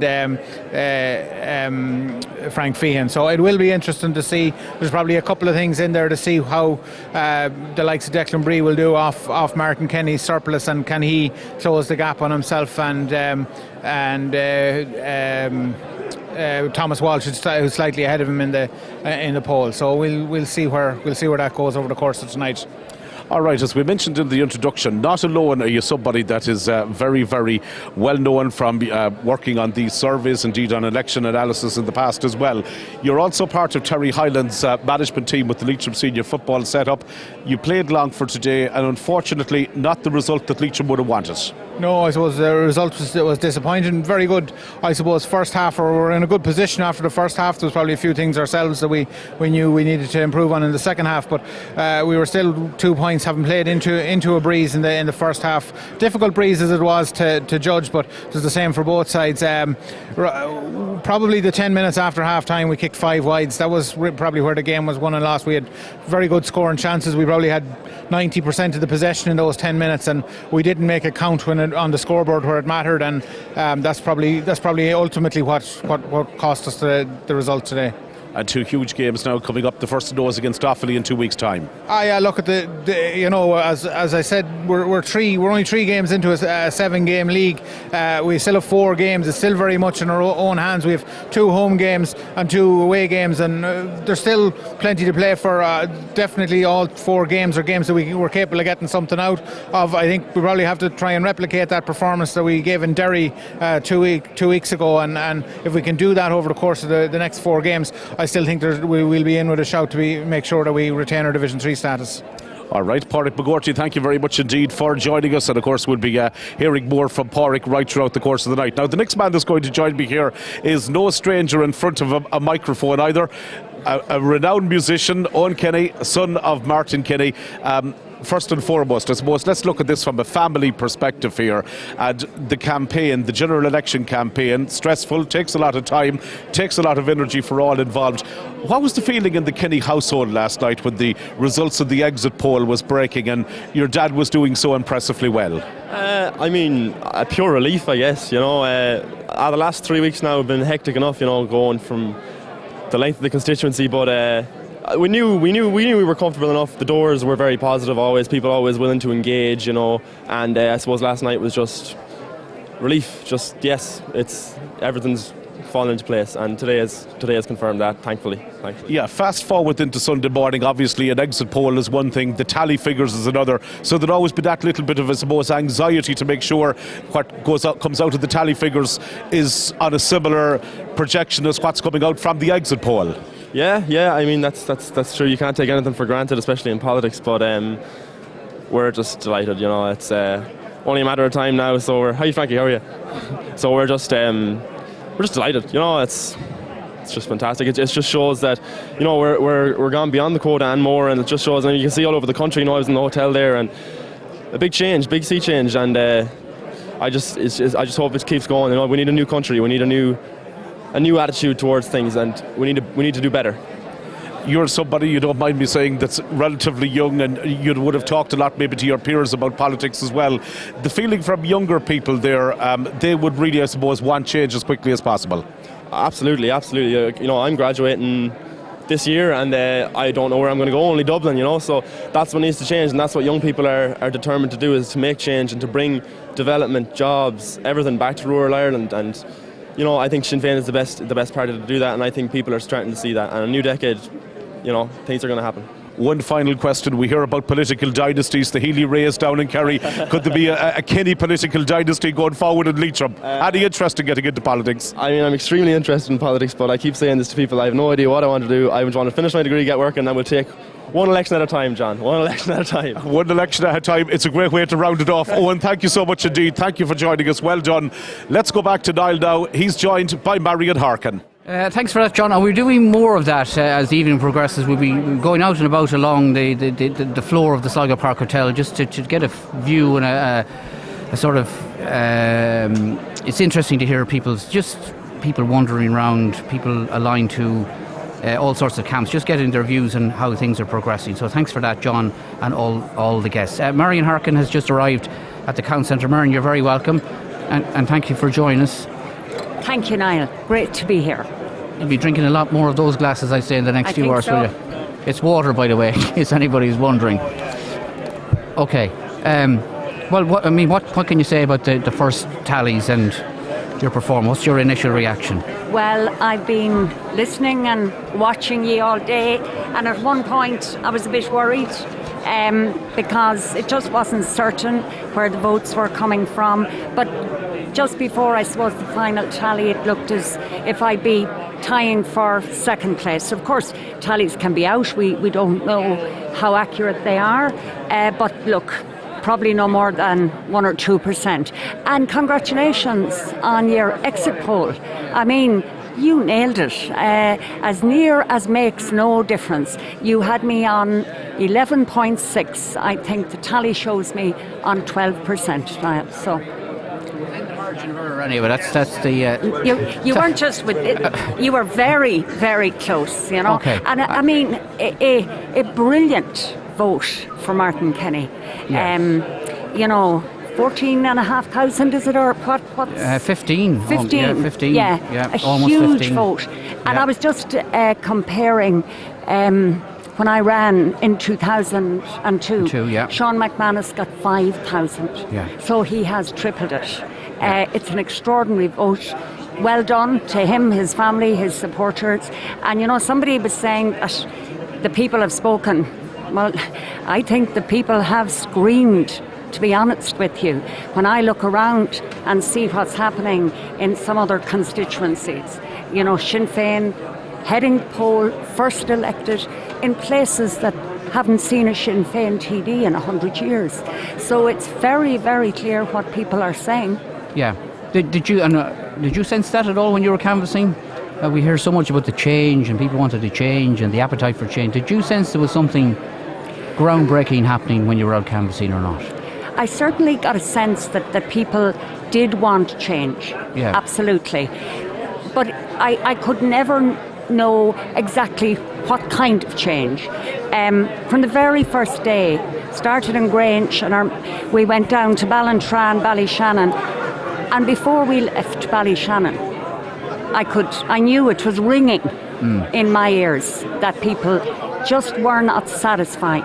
I think I said to you before, it wasn't the white hot anger that was there after the crash with Fianna Fáil, but it was a real sense of disappointment and, we can do better than this. So I think it's been manifested in the polls. Talk about your own performance. I mean, it's been 18 years since you stood in a general election, and even though you've had several European campaigns, they are so different, as we know. Totally. Yeah, totally.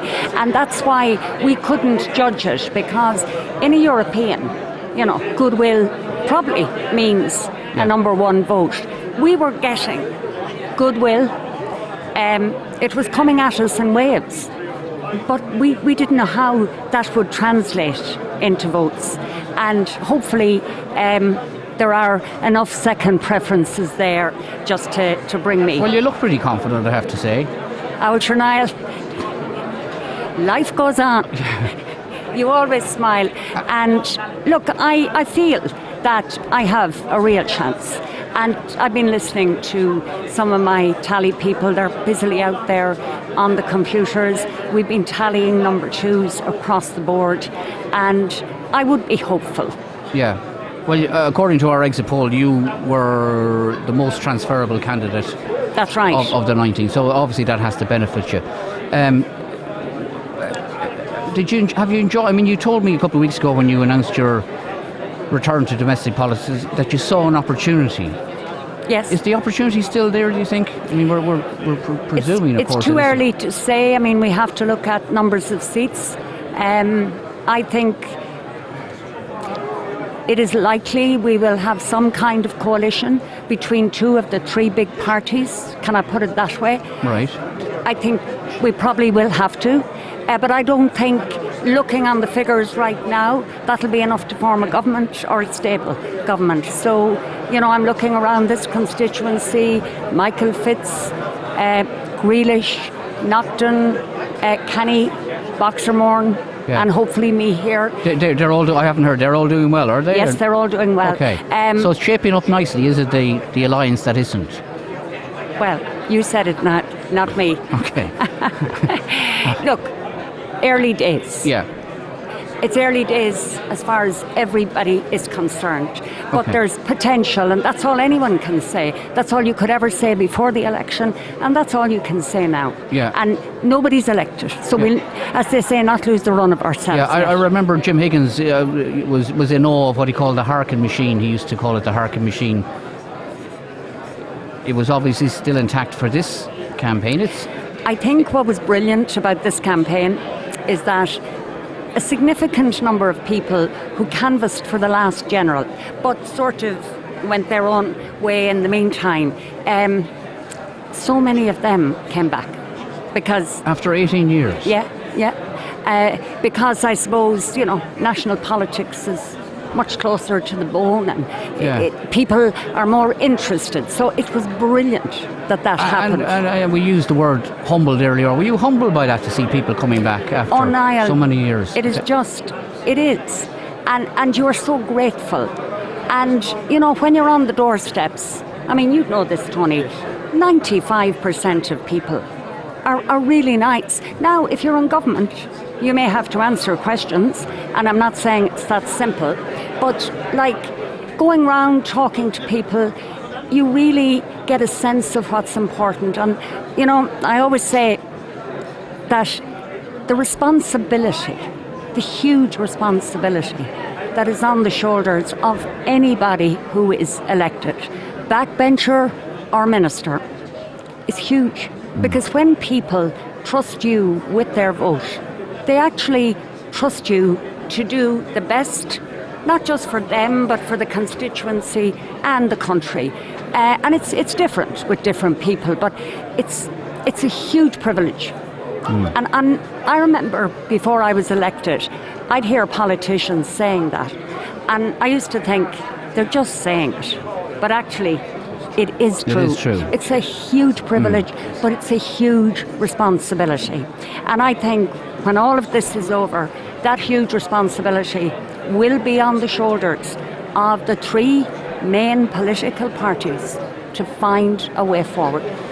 And you say 3? Well, that's what it looks like. No question about that. No. And people have to recognise that. Of course. Okay. Yeah. Of course, as I said, this wasn't just the people talking. The people made their voice heard, absolutely. Okay. And no political party can walk away from that. No political party. Pascal. First of all, Marion, well done to come back in the manner in which you've come back, and it's still early days in terms of transfers. In fact, we can't call this. I know that nationally they're saying your seat is safe. I have to say that, we're not saying who other than Martin Kenny is going to be guaranteed of election, but that doesn't in any way diminish the vote that you've got and the fact that the transfers, as Niall has said. But Seamus Brennan, God rest him, once referred to government negotiations as being senior hurling. So let's play a bit of senior hurling now. You're talking about, and you said that Full back or full forward? Well, yeah, you said Niall has said it, but you're talking about the possibility of a putative independent alliance. Could I'm only trying to paint a scenario here to be objective, I'm not being in any way subjective, but is there now, as a result of the people having spoken nationally, that Sinn Féin will be in government with either Fianna Fáil or Fine Gael, which will effectively exclude your putative alliance from power and influence, other than the influence that you will obviously exert as you have done as an MEP and as a constituency TD, which is exceptionally important for the people that you represent? Well, as you know, it all comes down to numbers. And but the numbers are there. I'm saying that between either Fianna Fáil or, sorry for I interrupting you, haven't either seen Fine Gael or that, Fianna but Fáil. perhaps you know more than I did. But are we looking at 40 seats for Fianna Fáil? For both Fianna Fáil and Fine Gael Yeah. either, and another 30 plus, maybe 35 seats for Sinn Féin. That's very close to. It's close. But I'm sure no government will want to be relying on one or two votes. They'll be looking to build some kind of stable government. Yeah. Now, who'll be in that? I can't No, say. I asked the question, Yeah, so yeah. I mean, you're perfectly But entitled. numbers matter. Yeah, okay. And I think people are generally saying and agreeing that two parties aren't going to be enough the way things are panning out. Sorry, Marion, you know what I mean? That with the colleagues, within the independent alliance, that more than likely they will have a major role to play in the formation of the next government. With the numbers that were at the present time. And just the second question, Marion, you're talking to your tally people there in relation to Martin Kenny's surplus and how you're performing there, and the indications that you're getting, say, for second preference votes. Perhaps you might. Well, according to the tally that we've done, which was, I think, about 1,000 votes of Kenny's, which is good, I'm on about 18-19% of his surplus, maybe a little more, but it's not exact, but that would be a good vote. Yeah. Pascal, yeah. Total sympathy with the Independent Alliance's ideology, philosophy, as a person living in rural Ireland, and the fact that people are angry in this part of the world, and you more than anybody, having been an MEP representing the region, will be more than familiar, and your time with with Western Development and all of that. So I would be in total sympathy, and would be more than delighted if an rural independent alliance, rather than a Shane Ross independent alliance, was influential in deciding government policy to improve the region. So I can see where you're coming from, and I don't want to in any way give the impression that I'm not. I'm just looking at the reality going forward. It all comes down to numbers. Yeah. Sorry, Keith. Sorry, Keith. Well done on your performance, and just as we mentioned, Shane Ross's independent alliance. Well, I think that has met its fate today, because Shane Ross looks like he's going to be eliminated pretty soon in his own constituency of Dublin Rathdown, and not to be mean about it or anything, but there'll be a lot in rural areas that I don't think he will find too much sympathy towards them, but certainly there is an appetite for a rural independent vote, and as you have pointed out, in the west, along the western seaboard, the independents who supposedly were in trouble in some cases seem to be holding up pretty well, and it's either Fianna Fáil or Fine Gael that may be at the loss of it. But it's interesting, I was just number crunching there. If you were to get 19 or 20% of Kenny surplus, that would equate to about 550 votes or so, which would be a considerable transfer out of 3,000, which again would see you up high. And I think, look, the exit poll yesterday showed that you are transfer friendly, and the fact you're a standout name all over the constituency because of your profile as an MEP. I think on transfers from the smaller candidates, while there might be small transfers, they'll all add up. Yeah, but of course we don't know that all of Martin Kenny's votes will transfer. Yeah, so, that was a point. I just don't know. I have no notion of that. But look, if it happens, I'll be glad. I'll be glad of those votes. I mean, I don't think there's a politician yet, Tony and Pascal and Keith, who aren't glad of votes when they come your way. You say yes, please. Anyway, exactly. Yeah. Well, it's a family affair. We heard from your sister a few moments ago Marion, I think all your family are here. Most of them are here anyway. They are, yeah, and family, friends, and sure, Yeah. that's how it is. I mean, especially when you're not in a party. And the other nice thing for me was that people came from outside the constituency, independent councillors from as far away as Kildare, and people I knew, people I worked with, and Podge Connolly came down from Cavan. Yeah, Luke Ming was down. Luke Ming was down, and a few others from outside. So that was all a help, and that gives a great lift to your canvassers.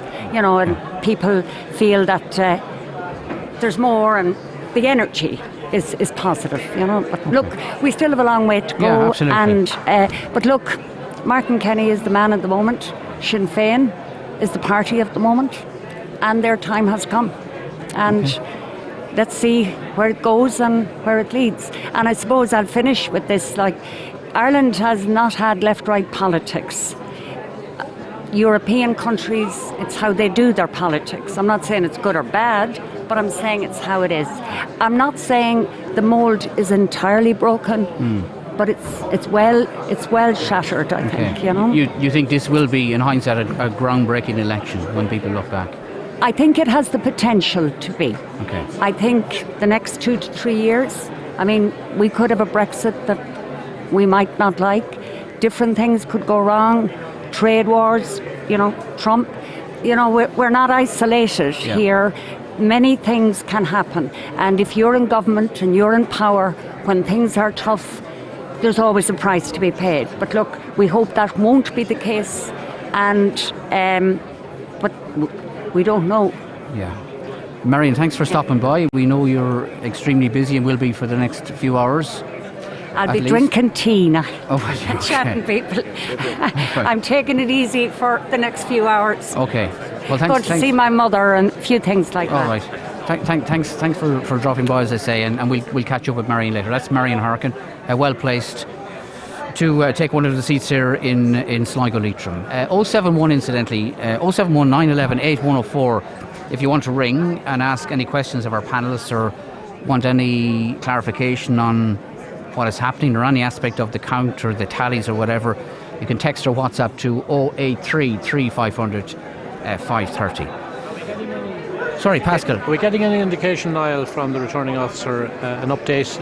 Perhaps it might be useful if somebody could just check out. We're looking at 25 to 7. The last I heard, we're expected to have a first count at 8 o'clock, I was told. Up And then the process then, just to remind listeners, will be, and we've discussed this with Keith and others and John, is that there will be a surplus distribution will be the first thing will happen, not an elimination. Yeah. Could maybe Keith can explain why that is and the that's case. the most time-consuming aspect of the count, Keith, isn't it? Because Martin Kenny, well, first of all, to explain, under the Electoral Act, a surplus must be distributed before elimination, because in theory, every one of those Martin Kenny surpluses could go to one candidate, and that candidate could be saved from elimination then. So just if some of our listeners weren't in, what will happen is all of Martin Kenny's votes, which are in the region of 15,000, every one of those will be looked at, put through the pigeonholes, which you can see online here, and they'll be counted. So if a candidate gets 20% of the papers, they will get 20% of the surplus. Yeah. And just in terms of the timing of the count, I have a feeling it'll be a bit later, because the best indicator of when we might have a count is when you hear the returning officer looking for the agents to discuss for the spoiled votes. And we haven't heard that. Heard that. And normally it's about 3/4 of an hour to an hour after that. Right. Okay. Well, that's the benchmark. So we'll listen out for that call. It's not unlike it does. Eliminations happen then after that. The eliminations then happen after that, and we've been discussing here off air how many eliminations there might be in the one count. But it will depend very much, as Keith has explained, about the distribution of Martin Kenny's surplus.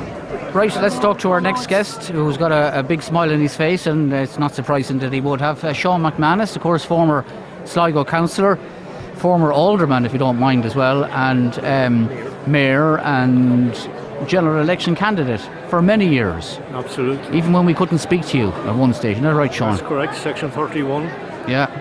Those days, thankfully, are behind us. Well, how things have changed. Talking about Section 31, we have a situation where you're well placed to be in government. What does it mean for you as a long-standing member of Sinn Féin and Republican today? I'm very pleased with the result of the election. What does it mean to me personally? I suppose to some degree I feel it as a vindication of my political activity since the mid-1970s, through a lot of very, very bad days, the fact, that we're going to end up probably in excess of 30 seats, it's certainly changed times. As you said, I stood in a number of elections. I can remember the very first general election I stood in, I got, I think, 1,250 votes. I think even the Labour Party were ahead of me in that particular election. You make that sound terrible now, Sean. Even the Labour Party. I couldn't resist it. Yeah, I know you couldn't. But I think it was actually Susan was making the point earlier. No, Susan wasn't the candidate now. No, she wasn't. But I'm saying she was making the point earlier that you, in some ways, you laid the groundwork for what is happening today. Wouldn't that be fair to say? I wouldn't like to take too much responsibility for it. I suppose I had an integral part in it, but there's a lot of other people who dogged it out in the really, really hard times. When pressure was on us and certain things might have been happening in the north of Ireland that were certainly not gaining us a lot of support down here. Yeah. And we had to battle it on. But there's good days and bad days, and I think you have to stand up on the bad days as well as on the good days. Yeah, and this is a good day. And just in direct reference to what you just said there, one of the discussions coming up today, I certainly get it everywhere I go today, is that the background that Sinn Féin had that may be a deterrent to some for voting Sinn Féin doesn't apply to the younger population, and that's borne out in the polls as well. Well, I think that's understandable. Actually, the hostility towards Sinn Féin over a protracted period of time sometimes amazes even a cynical person like myself. Like Fianna Fáil, after the Civil War, Fianna Fáil were in government 10 years after the Civil War, and that hostility wasn't towards them. And yet, 20 odd years after the last ceasefire, you had a residue of media in particular, with respect, I'm talking about national media, bringing up issues that have very little reference. Like Mary Lou MacDonald was 25 years old at the time of the ceasefire. Pierce Doherty, I think, was 17 years of age at the time of the ceasefire. Why are these type of things constantly thrown up in front of us? Anyway, I don't want to be negative. That's actually the question I was asking, and you've answered it. You have a sense more than I have it today of the national picture. What do you think should happen now at national level? I think the people have spoken fairly clearly. A large segment of the population wants to see change. They're not happy with the way the governments have been performing, particularly, I think, over the last 15 years. I go back maybe to the time of certainly after the 2007 government came into place, the Bertie Ahern-led government. I think it's the fourth successive Fianna Fáil government. There was a major misuse, I think, of public finances at that time. And people are concerned. I think that a lot of the Irish people have a lot of humanity attached to them. They're concerned with the fact that 10,000 people are homeless. They're concerned with the fact there's over 3,000 children homeless. They're concerned with 700 odd people on a daily basis lying on hospital trolleys. They want to see real change. And I think that the people picked up on the Sinn Féin message that they were offering a clear alternative that neither Fianna Fáil or Fine Gael were able to do. Before we bring in the panel, I'm jumping ahead of myself here, but did you ever think you would see in your lifetime the possibility of a Sinn Féin minister or ministers in an Irish government? Well, you always have to live in hope, And was that what it was? Was it hope more than expectation? Oh, no, to be honest with you, there was times that it had to be hope. That the reality was making it a lot harder to have clear expectations of something like that happening. But look, we've been in government in the north of Ireland for the last 20 years, off and on, admittedly, and most of the time not our fault that it wasn't on. But if we are able to act in government in the north of Ireland, I don't see any reason why we cannot be acting in government here in this state. Okay, and keeping that in mind very finally before we get to the panel, what do you make of the public denouncements of the prospect of coalition by the likes of Niall Martin and Leo Varadkar? Did that anger you or disappoint you, or was it to be expected? Well, I think it was Pat Rabbitt who said one time on television, that manifestos were something that you put out at election time and they weren't really to be acted on at all after that. I thought it's an extremely cynical statement. Micheál Martin... You're at the Labour Party again now, Sean. No, not really. I'm not. That wasn't intentional. But it was Pat Rabbitt that said it. Yeah. But I think that Micheál Martin has painted himself into a particular corner by turning around and saying that he will not entertain Sinn Féin. You might expect it to come from Leo Varadkar, although I'm not sure that either of them will not act and try and reach out to Sinn Féin.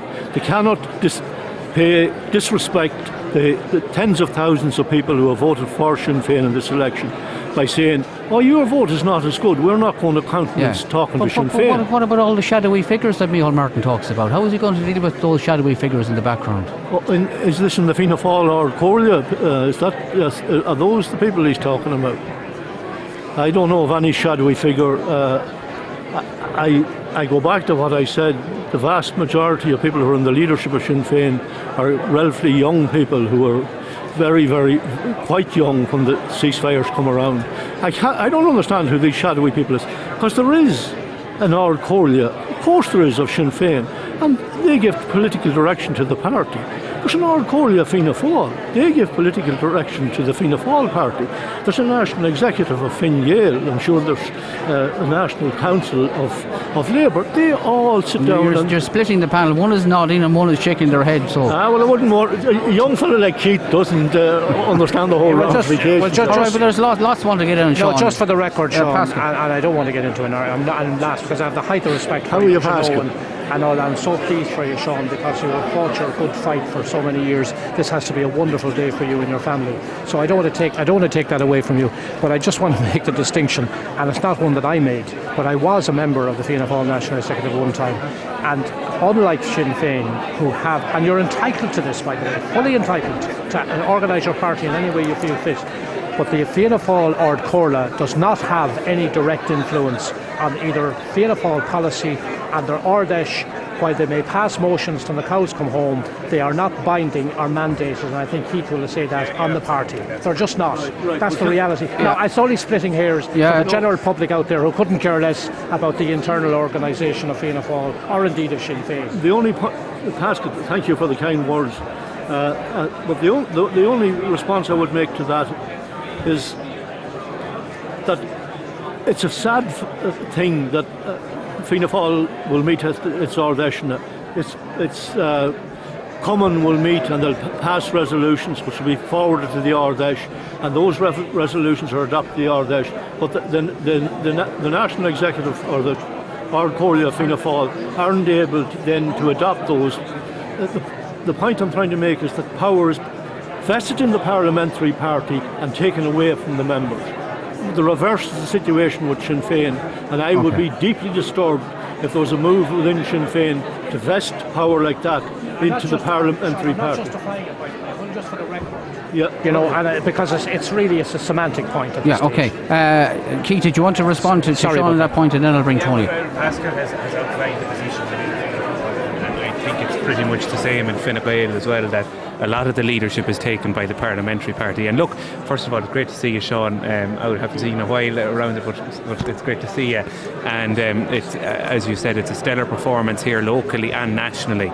And I suppose while we're talking about organisation and it's the question that I think a lot of people are saying. I'm just looking at national results coming in, and Sinn Féin performing exceptionally well. I think in Waterford, your local the deputy there, Cullinan, he actually has he has two quotas. So he could have pulled in a running mate. So I'm just wondering, on the strategy point of view, will you be looking back at it and saying, maybe we were too cautious. But again, I suppose you have to realise go with the data that you had at the time. Yeah. And the historic thing with Sinn Féin was they always polled better in the opinion polls than they did on the day, but this obviously has reversed itself. Would you think within the organisation there'll be a reflection on saying, well, where did we go wrong at this one? Because it could have been the position that Sinn Féin would be the largest party. Maybe he's saying you should have run yourself as well, Sean, maybe. Perhaps. Well, I'm not going for the Guinness record in relation to the amount of times one would run. No, the thing, I suppose, about elections, when you come to this side of an election, you have 20/20 vision. You can look back, and it's a great ability to have. And you could say, we might have done this, or you might have done that. It's the same for all parties. Yeah. But I do not, in the case of Sinn Féin, like here in this constituency, Chris McManus who had been selected at the convention, stepped aside because we believed at that stage that there wasn't 2 seats in this election for us. I agree with what Keith said. There are constituencies, again with hindsight, where if we had to stand a second candidate, we would have got a second candidate elected.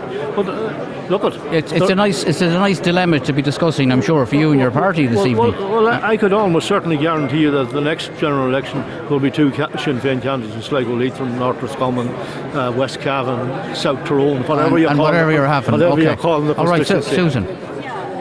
I'm wondering, Sean, obviously there's going to be a lot of negotiations taking place because Sinn Féin are going to be party to those, however it happens. I know that the leader of the party has already said she'll be looking to see if she can create a government without Fianna Fáil and Fine Gael, and you'd expect her to say that at this point. It would be wrong of her not to suggest that, even if the figures don't in the end bear that out.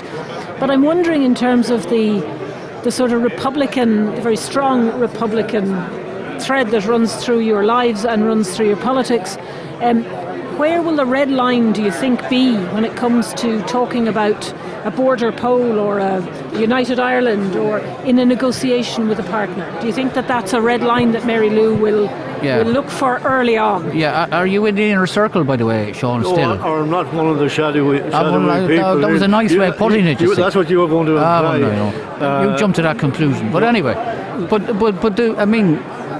do they consult with the likes of you, or will they consult with the likes of you? No, I'm not on. I was on the national executive for 22 years of Sinn Féin. I was party chairperson for 7 or 8 of those. I think I served my time on those bodies. So what's your opinion?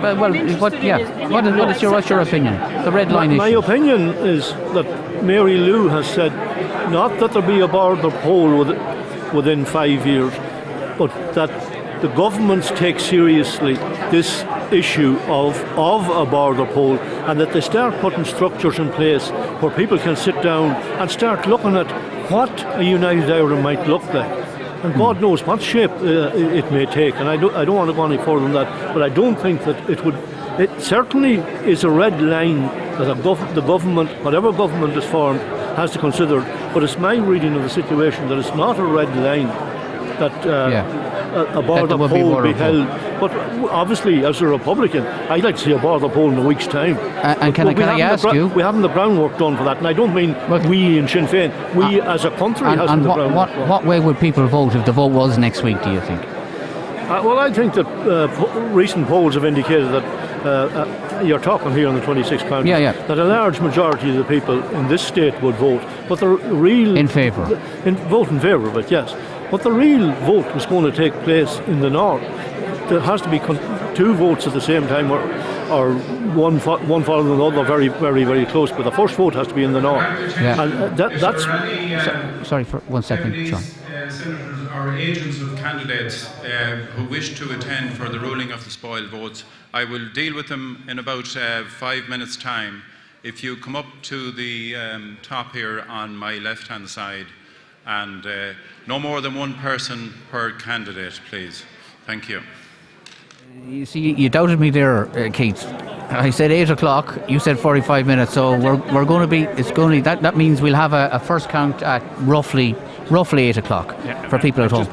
Sorry, and I was interrupting, Sean. Sorry, go ahead. Just before I go, because I have to go to this point. If you had a preference, Sean, if you were on the Ord Corla, and seeing as you're going to be the potential kingmakers, If it was Fianna Fáil or Fine Gael, would you have a preference? No, I think that the preference that we have is to form a government of opposition, of what were, to a large degree, people who were in opposition, because we must understand that the outgoing government was Fine Gael, with Fianna Fáil involved in government as well, as simple as that. The preference for us would be to form a government that would include neither Fine Gael nor Fianna Fáil. It would include Labour Party, the Greens, everybody to the left, and I'm not sure if that's going to come about. And to answer Keith's question, that's what I want. All right, Sean, thanks for joining us. We appreciate it. Sorry, a quick word from Tony and then we'll go to John. Sorry, just, Tony. First of all, just to welcome Sean and to thank him for being here with us. And I suppose Sean mentioned there about a number of elections that he ran as a general election candidate for the party. And I think in 2011, Sean stepped aside and a colleague, a very sound gentleman, Michael Creevy, was elected with myself and John Perry on that occasion. But I always felt like, you know what I mean, that there were times that Sean ran for the party. Unfortunately, wasn't successful. But I suppose as colleagues on Sligo County Council for many, many years, and indeed Sligo Borough Council with both Sean and his son Chris, and the contribution that he has made to this county and indeed to the town and county over many years as a very fine public representative, and I'd just like to wish him well in his retirement. Yeah, absolutely. I don't know.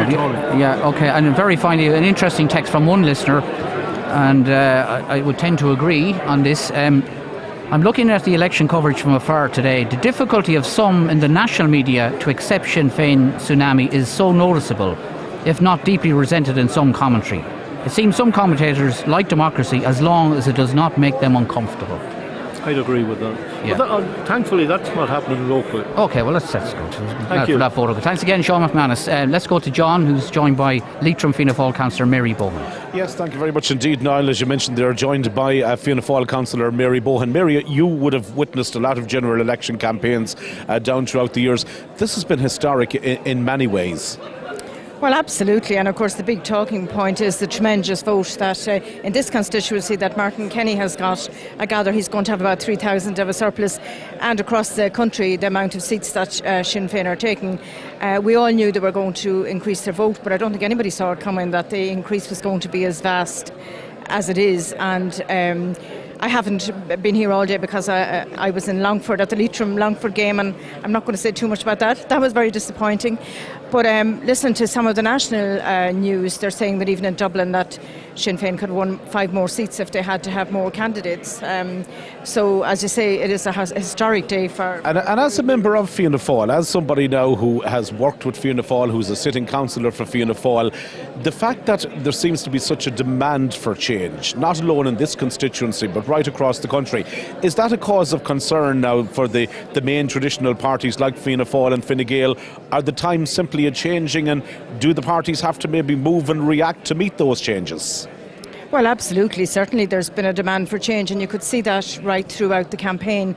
But I think one of the things that hasn't helped Fianna Fáil, and we were in a very difficult position, is after the last election, you know, somebody had to form a government, there wasn't anybody else available. We went in confidence and supply, so we didn't benefit at all from that. I mean, we didn't have any ministerial posts, so we couldn't really deliver. And the whole, thing about Brexit and all that, and I think that damaged us. And the fact, I think, that we were there for 4 years, and many of the grassroots supporters, including myself, felt that was too long, because, after a couple of years, I could see that we, apart from, in the area of health, where we did deliver some improvements, after that we weren't able to deliver. So you're propping up a government and you're not able to deliver anything. And the shoe could be on the other foot now, in the sense that Fine Gael could be maybe entering into an agreement with Fianna Fáil and maybe a few independents for supply and confidence the next time round. Would that equally worry you? Well, it's very difficult. The one thing the country needs at this stage is a stable government, and it's very hard to see how you're going to get a stable government with the result of this election. So it's anybody's guess what's going to happen. I have no idea. I can't predict what's going to happen, because Micheál Martin's been very strong, saying he's not going to go into government with Sinn Féin, and Leo Varadkar said he's not going to go into government with Sinn Féin. I heard Mary Lou saying today she doesn't want to go into government with either Fianna Fáil or Fine Gael, and she wants a left-wing government. are there enough people on the left to form a government? So it's in the lap of the gods. And it's uncertain times ahead. And we're running out of time before we take a break for the news at the top of the hour. But I also want to gauge your reaction now to what a lot of Fianna Fáil members at home are going to be asking. The final destination of the seats here in Sligo Leitrim. At this particular moment in time, and again you're an experienced observer when it comes to elections, how confident are you that Fianna Fáil here can retain 2 seats in Sligo Leitrim? Well, I can't be 100% confident at the moment. I mean, it's looking good that we may do, but it's all down to the transfers. Shane Ellis is going to be eliminated, and according to the tally figures, there's about 800 going to Eamon Scanlon and about 700 to Mark McSharry. But there's a lot of Sligo town votes like Declan Bree and Gino Boyle to be distributed. I mean, I would see a lot of that staying, maybe a town. Mark McSharry may benefit from that. A lot of them will go to Marion Harkin, I think, as an independent. Those left, it's unlikely that a lot of those left votes will come to either of the 2 main parties. So we're certainly sure of 1 seat, and we may get the second one, but it's very hard to predict at this stage. Still too early to call. Mary Bohan, thank you so much indeed for joining us here at the Sligo Leitrim Count Centre in the Sligo Park Hotel. We'll take a break. We're going to be heading for the news now. Back in studio.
And you're very welcome back to Ocean FM's general election coverage here live from the Sligo Park Hotel for the Sligo Leitrim constituency. At this stage we're just going to go back out onto the floor here of the main count centre in the Sligo Park Hotel. I'm joined by Pat Gilooly, somebody who ran as a local election candidate for Sinn Féin in the Ballinamoor municipal district back in 2019, and indeed somebody who is well known as well from agricultural circles. Pat, can we start maybe by obviously touching on the success story that this has been for Sinn Féin? And you've been telling me here off air, numerous phone calls going on with various representatives of the party right across the country, and indeed so many of your colleagues who would have lost council seats and were unsuccessful in looking to secure council seats in 2019 are now today being elected as TDs. It's been a remarkable few months in the life and times of Sinn Féin. Yeah, good evening, John, and good evening to your listeners. That is very correct. It is. It's one of the greatest days I'd say Sinn Féin has since 1918, when they took over 70 seats.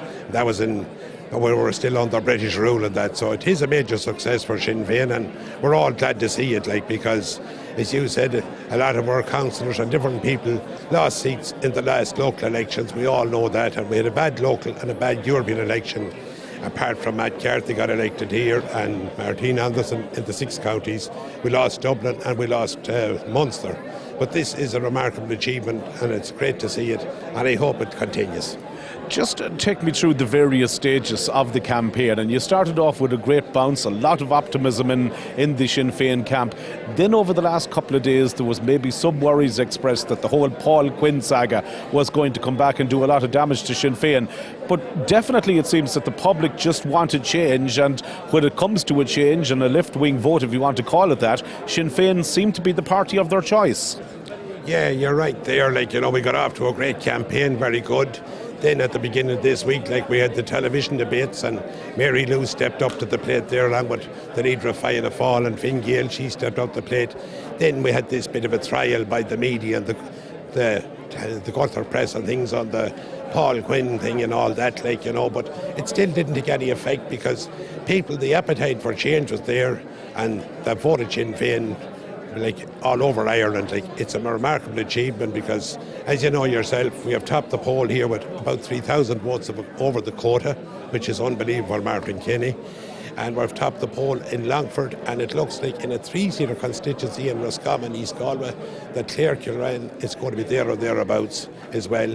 We have Rose Conway Welch elected on the first County Mayo, and we have Mairead Farrell in Galway West, where it never happened before, and she lost her seat in the council election, and now she's topping the poll again and is going to be elected.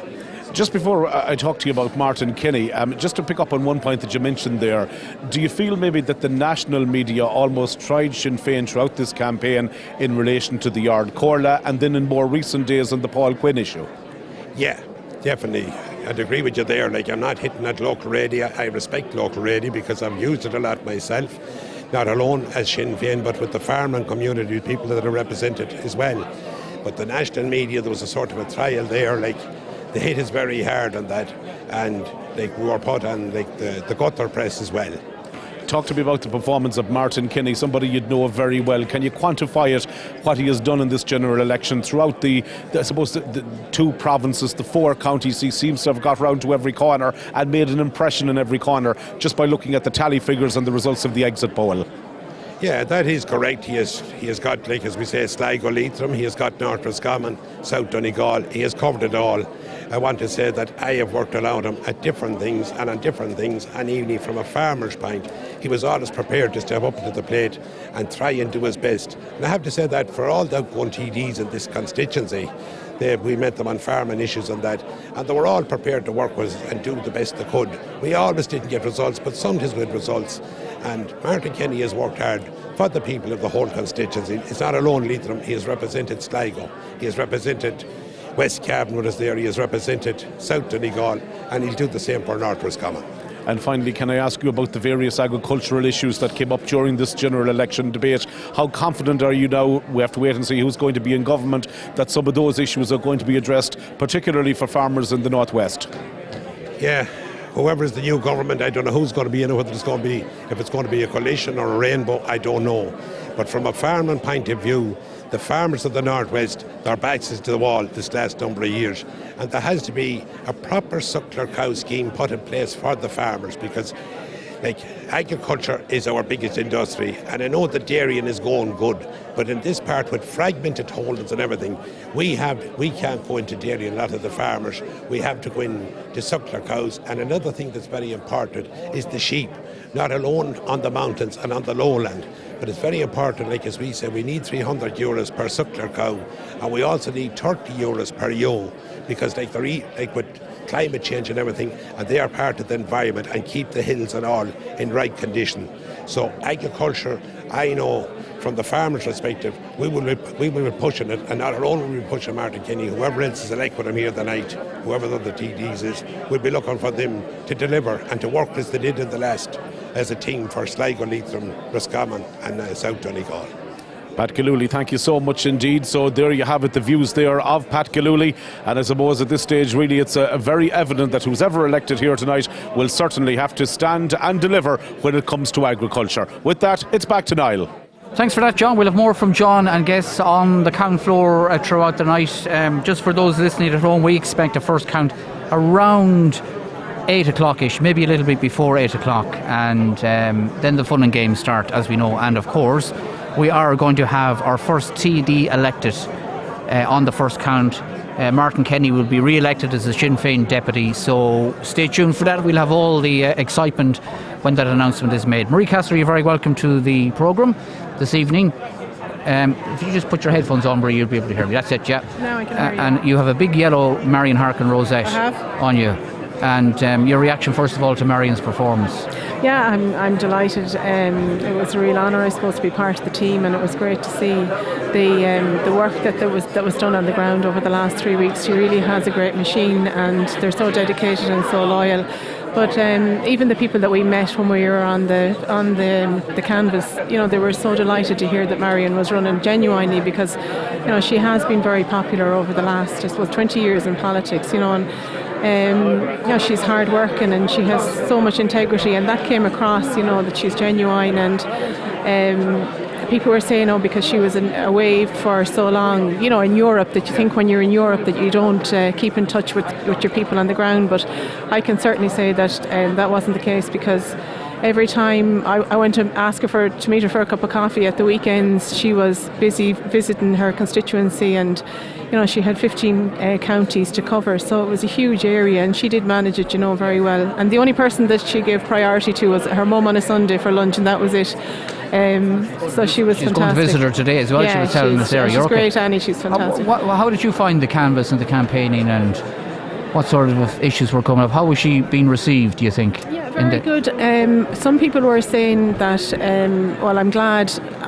I'm glad Marion is now on the ticket, because they weren't sure who to vote for, and because they knew of her work with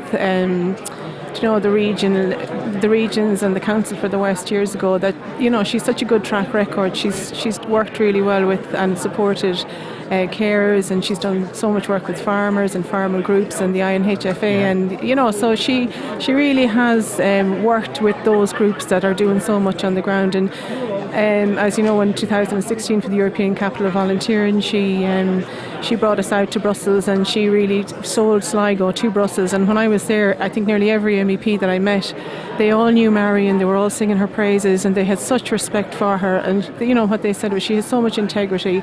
The one thing I did notice about her campaign is that she ran a very positive campaign. There was no, I suppose, giving out about other candidates or anything like that. She ran her own campaign, and she's got her votes, and we're delighted. So hopefully now that it'll end positively in the next you're day. hopeful. Yeah. All right. Yeah. Okay. Would you venture to suggest what else is going to happen here in Sligo? You've been following it closely. Well, actually, I couldn't. It's nerve-wracking. I couldn't watch it for a long time today, so I got about 4 loads of washing done, because and a bit of housework that hasn't been done in the last 3 weeks. So I have to go and look at the numbers again. But of course, I think people are saying it's down to the last seat now again. So I don't think I'd be able to call it. I wouldn't put any money on it yet, because after the last time when Eamon Scanlon was on the way home and he got elected, and other times there's been incidents where people have been on the way home and then, it changes, opening of a box and a few transfers changes everything. So I think it's a brave person now that would call that last seat. Right, okay, stay with us, Marie. Sean Wynne joins us as well. Sean, how are you? Good evening. Thanks for joining us, Sean, this evening. Yeah, you're on mic. Yeah, you can hear us all right, Sean. And a very powerful performance by you. Just sorry for 1 second, Sean. We just try and pick up your microphone. Yeah, just go again. Sorry. Given that we only came into the race 3 weeks ago, I'd like to thank all the people that went out and canvassed for me, and obviously all the people who voted for me on the day.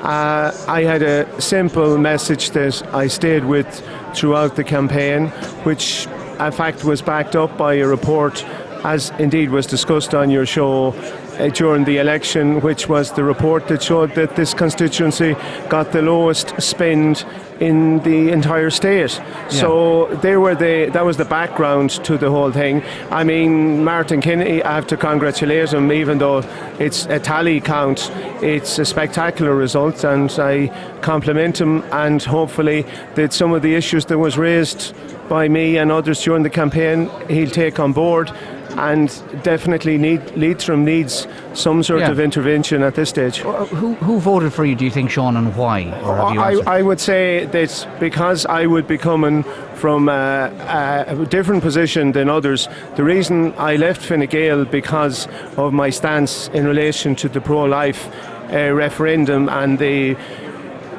way it was conducted and the celebrations that took place afterwards, and even down to the right and the amendments that was passed in the Dáil, that I felt that it may not be the time, it could be 20 years before what I set out to do.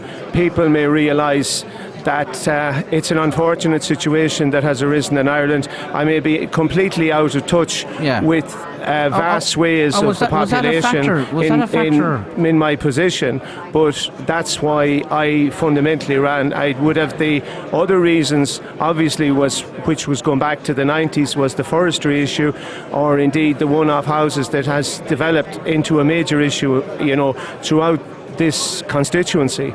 So I would say that something like community banking, and that's where Marion Harkins, if she's elected, could hold sway in that, Sparta Bank is there ready to come into this country, and it has been blocked at national level. It has gone through the Oireachtas and the Central Bank and the Department of Finance because of the banking issues, and the money that has to be paid by the state has to come to terms with repaying all these loans to the European Bank. But is it fair that a couple that borrows a loan here at 200,000 has to come along and pay 50, 60,000 more than a couple in France? Or if you're a businessman starting to try a business in the Northwest, you're getting difficulty borrowing money at low interest rates. Okay, now it probably has, I don't know, maybe of interest you, maybe not, but where are your votes eventually going to go, Sean, do you think? Bearing in mind, I believe that my vote is across all parties. I believe it's people, there will be three central core values, which would be nationalism, which isn't a word that's used very often anymore, the family value, and, as I said earlier, pro-life. So I don't think a lot of the people that would probably have supported me across the constituency, I'd say they would have come from a number of different parties, mostly from the centre to the right as opposed to the left, because most other people would say that it was a progressive decision. So, all right, okay. Anybody want to comment? Pascal?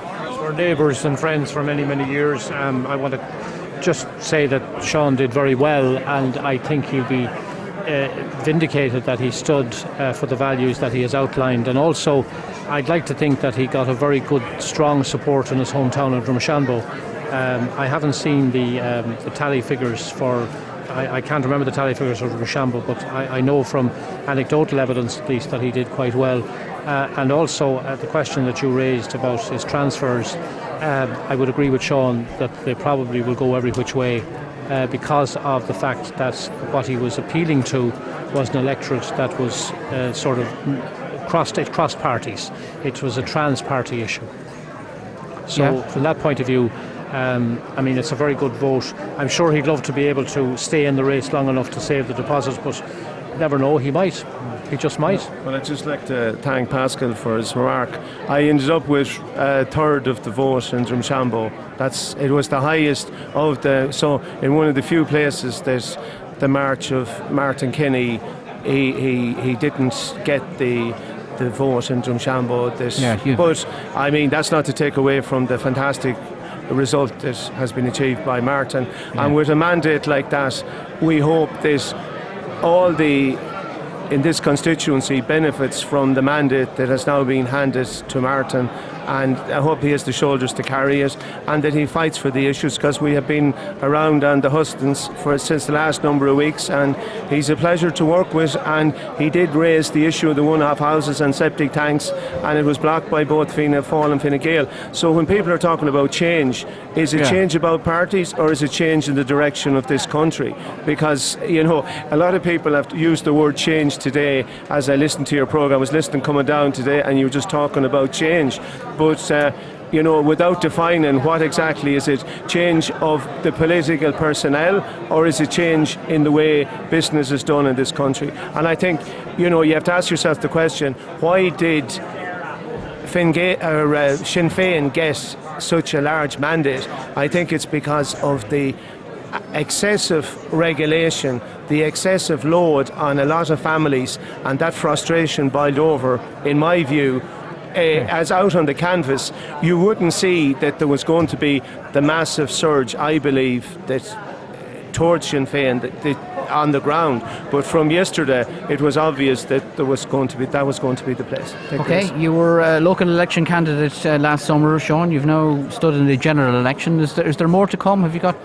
Well, I'd say I'd have to go back to my canvassing teams and think about it, and to my family to say if I go off on any more crazy expeditions. But as I say, the issues that I went out and fought it on, you know, would get lost in the bigger picture of today's events. But I think, as I say, it could take the best parts of 15 or 20 years to realise that the things that you value most, you only miss them when they're gone. Okay, for those watching at home, you can tune in and you can see the returning officer, Pádraig O'Grady, dealing with the candidates' agents, still discussing spoil votes and so forth, which takes a little bit of time, I think, for those who know the process. And the first count won't be too far away after that. That's what we're expecting. So, just to ask Sean something about the process of the counts. There are a number of Leitrim-based candidates, one of which, correct me if I'm wrong, Bernie O'Hara, would probably be close to you ideologically in terms of being pro-life. Yes.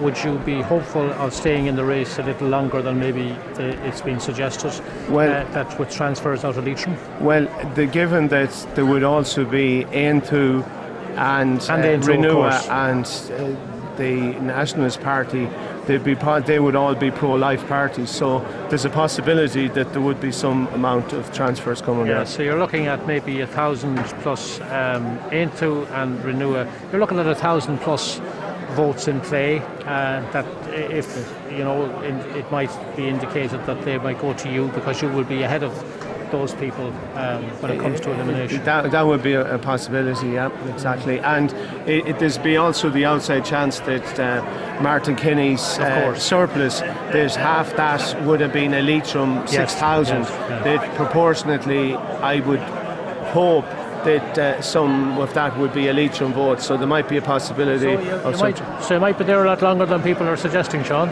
Well, I don't know how long, Pascal, but the figures, if it was, I could be there, you know, to see the departure of some people before me. Anyway. Very good. Yeah. Right, okay. Thanks for that, Sean. Appreciate it. We'll catch up with Sean, no doubt, again in the next couple of days. Marie, anything you want to add before we let you No, I suppose just what Sean said and what Pascal said about I suppose the beauty of us living in a democracy, that anybody can put their name on the ballot paper, and we have, and whether you win on the day or not, if you feel strongly enough about something, it's important that you go and you put your name there if you want to, or else you support somebody that has the same views as yourself. So it's fine being a hurler on the ditch and giving out, but it is a lot more difficult, putting your name on and then going through this, and whether you get elected or not. I have to really admire anybody who does this, and for whoever is successful and not, it's a great learning experience.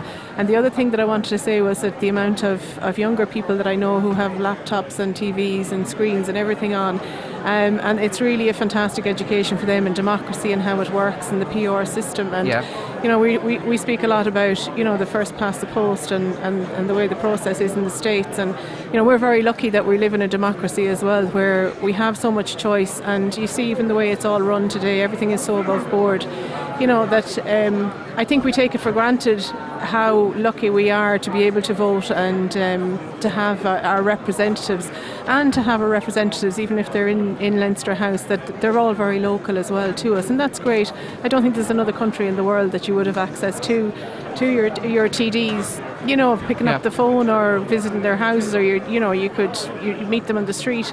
That doesn't happen in most of the countries, so we are lucky. All right, okay, and Marie, well done on the great setup that you have here. And IT Sligo, they were out in Grange yesterday through hail, rain, and they were blown away. So okay. Well done to everybody. All right, it's an important point you make as a secondary school teacher yourself. Marie, thanks for joining us, Councillor Marie Casterly. Let's hear from the horse's mouth, not quite literally, but Keith has been talking with the returning officer in relation to the spoil votes process, and can you give us any indication of when the first count is likely to be announced? We've just gone through the spoiled ballot papers, and the ones that have been allowed back in, or the doubtful ballot papers we should say, because they're not declared spoiled until the returning officer made a decision on them, but any of the valid ones will have to be circulated, and they'll have to tot up the numbers again. So I'd say we will have a first count maybe within half hour or 45 minutes. Half an hour or so for the first count. We're not asking you to break any confidentiality, but sometimes we get some stories out of spoiled votes. Well, first of all, there's a considerable number of them. From looking at it, I would say in the region, we didn't get an exact number, they're totting up, but I'd say most importantly, first of all, there were about 80 ballot papers with no official mark, which 80 with no official mark. So what happened there is the person has made the effort to go into the polling station, and the presiding officer has not stamped. I don't want to say too much. That's terrible. That's just so those votes, even if there's a clear indication of preferences, which there were in many cases, they are not now. They could be crucial votes. They could be deciding votes down the line, couldn't they? Yeah. Well, they won't be now. So what I have asked the returning officer, and what we always ask, is the serial numbers can be checked on those to see if what polling stations they came from. And if a significant number came from a particular area, I would suspect that the presiding officer would be getting a phone call from the returning officer in the coming days. Are they actually officially declared spoiled votes? Oh, you cannot. If there's no mark, you can't do a thing even if they all came from one polling area, it doesn't matter. And that's why polling staff have to be completely independent and neutral. And in most cases, Sorry, Pascal, They also have to be competent, and to be honest, this is a much sought after position. As Keith will know, and anybody involved, and Susan, anybody involved in politics will know that presiding officer positions and assistants are very much sought after and quite well paid as well, relative to other positions for one day's work. I think it is an outrageous, unacceptable behaviour and shows total incompetence, and I would hope that the returning officer, on the basis of what Keith has said, which we all know, that they can trace back where these unstamped votes came from, that they are not recruited for any future election. They should not be included whatsoever, because that's the only thing they have to do. Mm-hmm. It's the only thing they have to do. I know we, in our own election team for Eamon, particularly when we're getting people to help people to vote, we have always stressed that the person going in ensures that, and we tell our own team, that you look at the ballot paper to make sure it is stamped before you put it into the ballot box. And in fairness, most people think you're issued a ballot paper, it doesn't matter about the stamp. And it has happened, no, not in this area, but I know in some areas where people who are working in their local station, if they know, and in some of these rural places back in the day, as Pastor you will know, they could mark out that, well, the Henrys, they always voted this way, and you could, and I'm not saying that is the case. Yeah, okay. And by the way, there's some fantastic shots at the moment on our video stream of us getting ready for the first count, and all of a sudden, as is customary, as we await a count, all of a sudden the numbers in the hotel here have surged. So of course we're going to have an election on the first count as well. Anything else in relation to spoiled votes? No. There were a number of writing marks on it, the usual kind remarks to our local representatives and our candidates. I'm tempted to ask who or what? Everyone. Everyone. Okay. Thomas Pringle received a vote. Did he? He did. Okay, he probably needs it from what we're hearing. So, look, there was significant, I would say in the region of maybe 400 in total. Most of them anger, bemusement.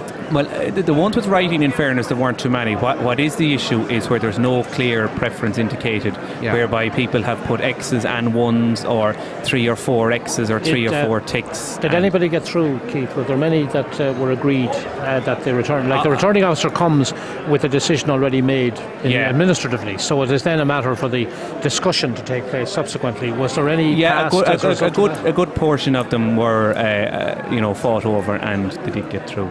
Okay, stay with us. We're going to have the first count very, very shortly. We're going over to John for a moment. We spoke a lot, and we are speaking a lot today, about the importance of the involvement of young people, and John is talking to one of the younger tally people today. John. Yeah, thank you very much indeed, Niall. We're joined here by James Lawler, who is involved with the Mark McSharry camp today and was been a talisman throughout.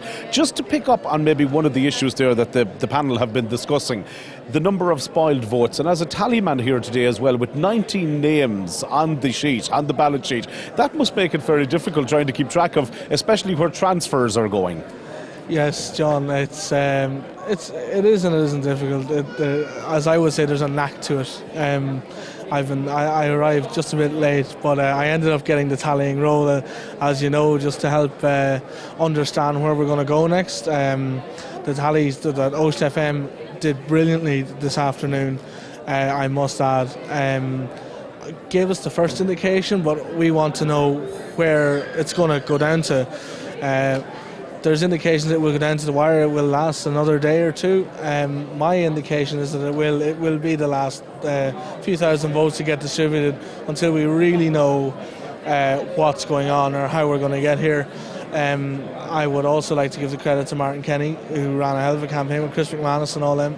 But hopefully now we can get into... I just want to talk to you about looking ahead from a Fianna Fáil perspective, and maybe in particularly from a McSharry perspective, now that we're talking to you.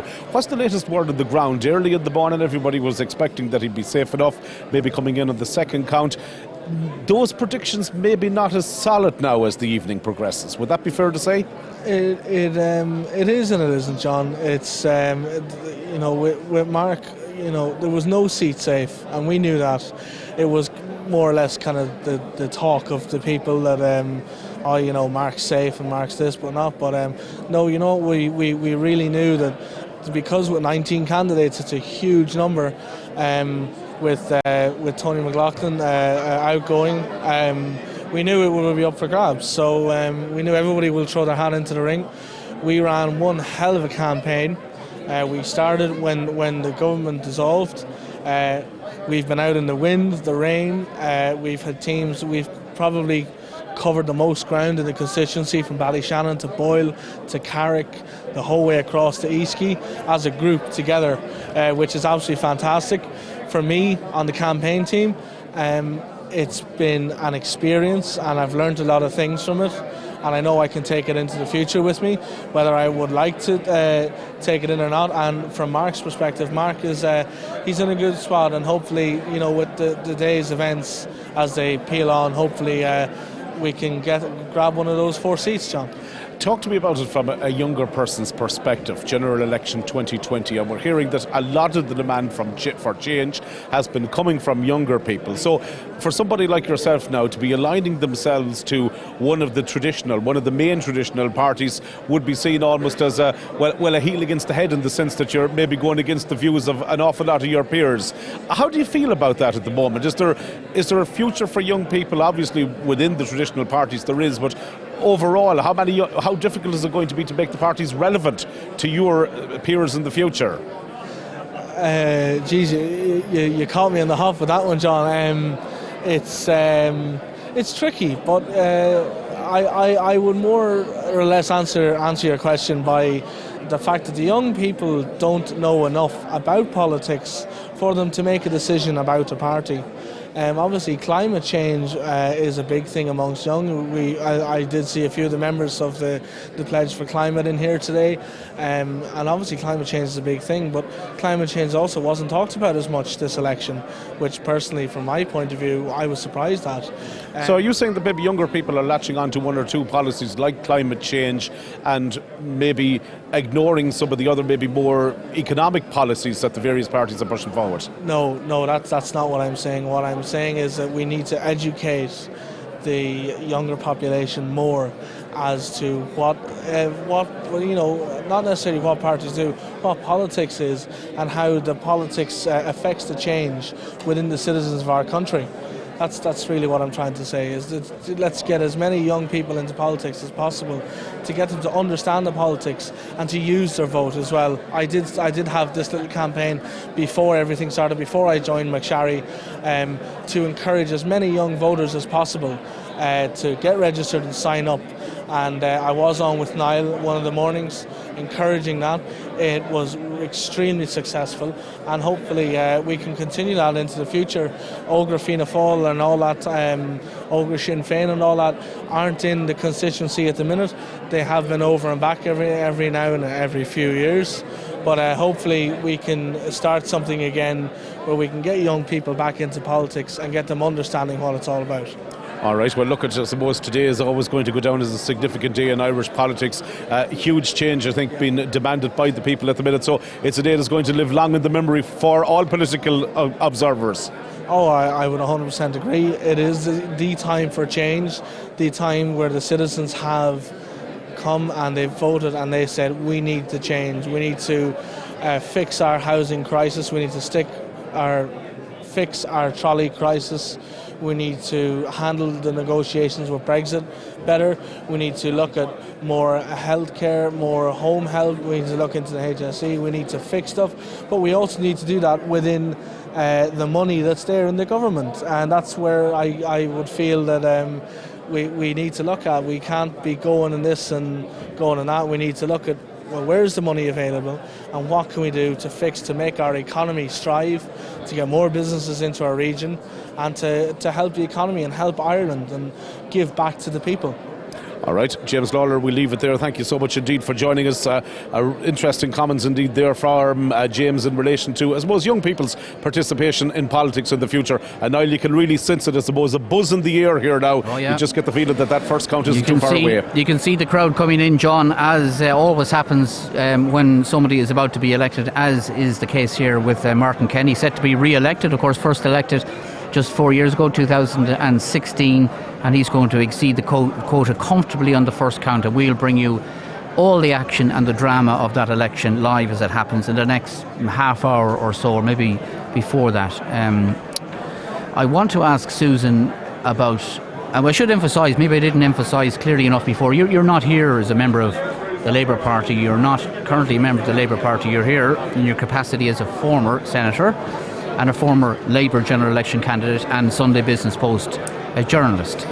But we were discussing this, and you'll be interested in this. Well, Pascal was involved in this. It's possible, is it not, that Labour will only return one seat? Is that what we're hearing?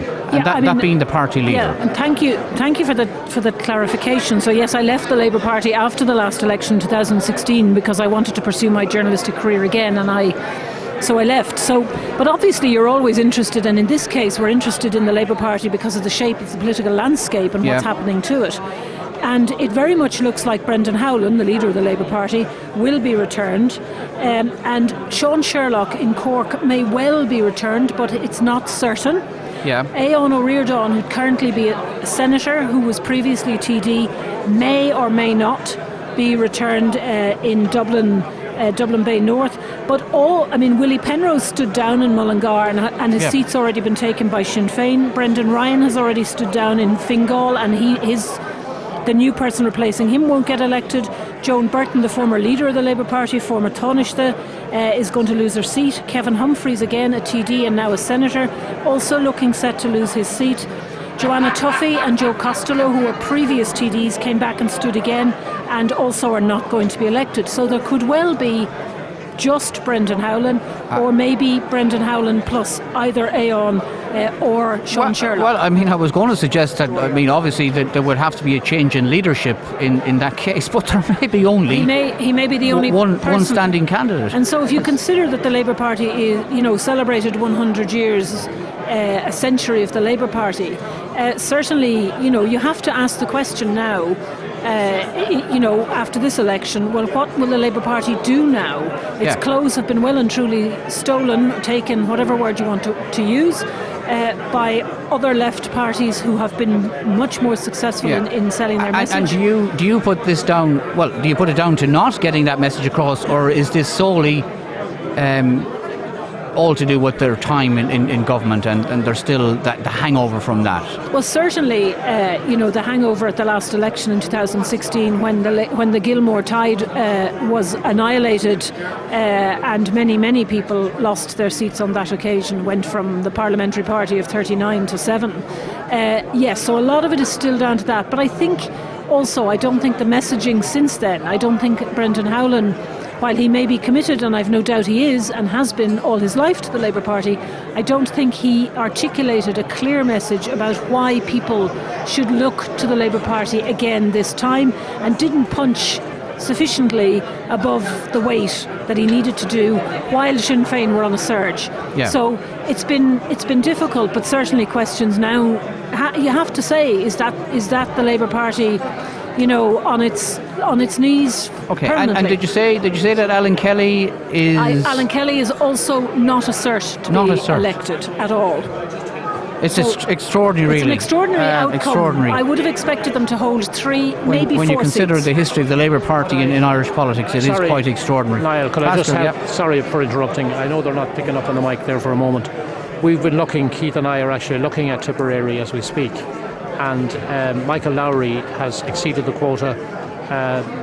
Martin Brown of Sinn Féin is close to the quota. Matty McGrath is next to and will probably be elected. Jackie Cahill of Fianna Fáil looks like being elected, and the 5th seat is going to be the fight, isn't it, Keith? Alan Kelly is currently on 7, 8, 5 and 7. What's the quota again? 7, 8, 5, 7 for Alan Kelly. The quota is actually 13,632. So he's got another 6,000 votes to make up. But depending on how the transfers go, and keeping in mind that Michael Lowry is the only one that has actually exceeded the quota, and only just there isn't a pool of surplus votes from Sinn Féin from the left, as there is another constituency. So his seat, Susan, could be in a bit of bother. I think it is in a bit of bother. I think you're right, Pascal. And as I said, he would have been the person most people would have seen taking over from Brendan Howlin. Absolutely. And therefore now and Jan O'Sullivan, I should mention also, will have lost her seat in Limerick. Now, she's been honest about that. She was always battling for the last seat. She stood the test of time. She's been there a long time. She served as a minister, but she's gone also. So yes, it's a very, very black day for the Labour Party. Tony? No, it's very, very sad, because I've known quite a number of all the deputies there that were in the previous Dáil. The Willie Penrose. Well, Willie was retiring there in Longford Westmeath, an absolute gentleman, and it's very sad, because I mean they were excellent representatives throughout the length and breadth of the country in any of the constituencies that they represented, and it is certainly very, very sad, but that's politics. I mean, Brendan Ryan, certainly the reason I know this was because his office was opposite mine when I was in the Senate, and he was literally across the corridor. And I mean, he'd always find him there late at night. He was a really good local constituency man, and he served, he really believed in that kind of service. And of course, on his retirement then, there just isn't somebody with that strength and depth. And as I say, the party now certainly will have to question what it does next, or how it can possibly survive. And that's a big change after this election. We'll analyse that in more detail in due course. Our next guest is Sligo Sinn Féin Councillor Thomas Healy. Thanks for joining us, Councillor. Thank you, Niall. I suppose you have to take a bow. All Sligo Sinn Féin members and Leitrim Sinn Féin members have to take a bow on your vote management and strategy. Yeah, it worked well. As I says, we knew from the onset that we would be up there talking to everyone on the ground, and people were meeting. That means they want to change. They weren't happy with the way the current system was going, and they looked to us. So, as I says, moving forward now, we have an opportunity to maybe talk to Fianna Fáil now and Fine Gael and look at things different, and maybe hopefully get into government. Was it hard for you and your team to go out and sell? And I'm not belittling anybody in any way, but was it hard to sell a South Leitrim-based candidate in County Sligo or Sligo Town or not? No. The thing about it is, I was out selling Merton Kenny because I was working on the Marys as local councillor. People knew exactly that. If I was bringing somebody to the door, we worked with Merton down through the years. Before that, sure, if you look at it that way, what about Michael Creevy? Michael Creevy held the seat. First time in 50 years from John Joe McGurl. He came in there. He's part of a Sligo man as well as a Leitrim man. People don't mind where you're from. Yeah. If you're honest and above board and go out and do the work for them, they don't mind where you're from. Yeah, and Chris McManus said earlier, it's the brand you're selling and the message you're selling more so than the candidate. That's it. And as I say, we laid down told exactly people where we were and what we were about. I suppose there's a big difference from the local elections when you've seen how the local elections worked out for us. But as I says, here in Sligo we held our 2 seats and we built on it. And it's a matter of now building on. People have put their hope and trust in us. So it's important now that we lead out in that. And as I says, the vote here today that Merton got is it's a testament to people that they want change. We had the spring tide of 92. People were talking about the green surge of last year, and they're now calling this the Sinn Féin tsunami. Yeah, well, listen, as it says, it happened it happened before on a Saturday, back in 1918? 18, when Sinn Féin took a surge that time as well. But I mean, people want change. They've seen what every other party has brought to the table, and they're not happy with it. We've got our opportunity now, and as it says, we must grasp it and go out there and do our best for the people. You feel strongly that Sinn Féin should have a role in the next government? Well, deserve a role? As Mary Lou said, we're open to talk to any of them. Which means it's not us that rule ourselves out. Fianna Fáil and Fine Gael have ruled us out. So as it says, would you have any personal preference? That'll be up to the party. We'll have a discussion on it. You must have. What are the preferred bedfellows? The most important thing is that that whatever we agreed on, which means that they have to stick to it. Which means housing is a serious issue that needs to be addressed. Did housing come up on the doorsteps locally? It came up all the time. Housing, even the perception among some is that housing is an issue, but it wasn't really an important issue in Sligo Leitrim. You would see that not to be the case. It is an issue. It is an issue. As I says, out in Collooney where I live, there's a sight of people on HAP schemes. There's a lot of people there that's caught in the middle that can't get a social house and can't afford a mortgage. There's a lot of them people that's there, and they're disgruntled and they're annoyed. They go out there and they work hard. Every day of the week, and they want to see something. As it says, moving forward, we need to see a different Ireland, a different change. And as it says, people have put their trust in us. So let's hope we'll get the opportunity now to show them what we can do. Okay. Anybody, any thoughts on what Thomas has had to say? And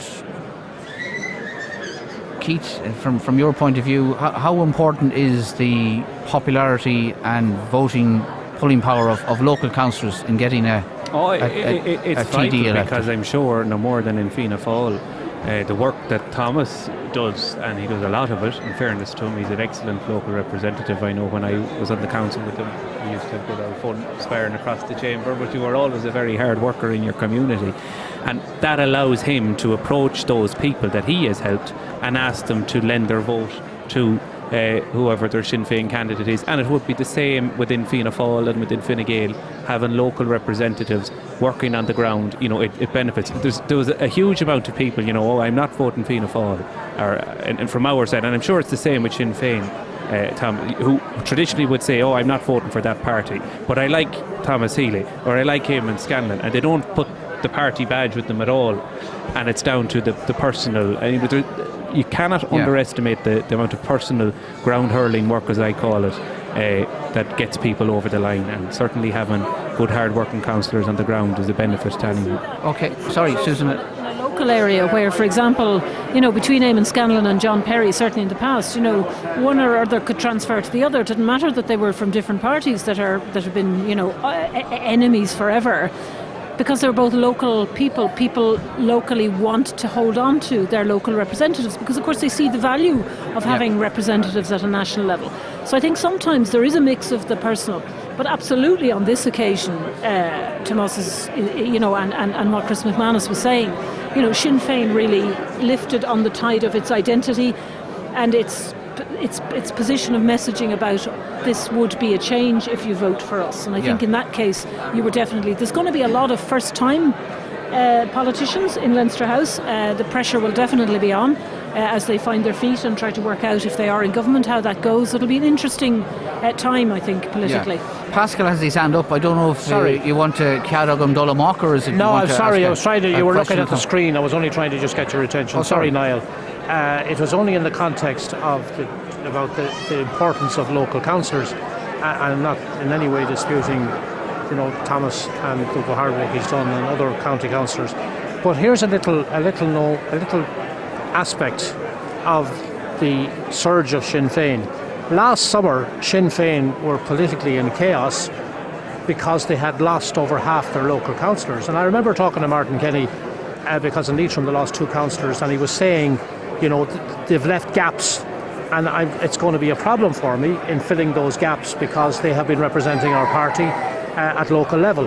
Yet that doesn't seem to have had any effect. In fact, it's had the opposite, in that it doesn't seem to have influenced voters when it went to deciding what party they were going to vote for. But I think in areas where the lost councillors, I think you may have to give credit to the Sinn Féin organisation for realising and recognising that they had a problem, and they changed their strategy and perhaps their message in a very short period of time. Oh, I'm not disputing that, but I'm saying that the indications were that if you lost seats, and that applied to all parties, that if you lost council seats, you were leaving large gaps of representation in the area, and the brand name and the identity was being lost to the local electorate. That doesn't seem to have bothered the electorate whatsoever. The without this says, sod this, we're voting for Sinn Féin, that's it. Yeah, well, even as you were...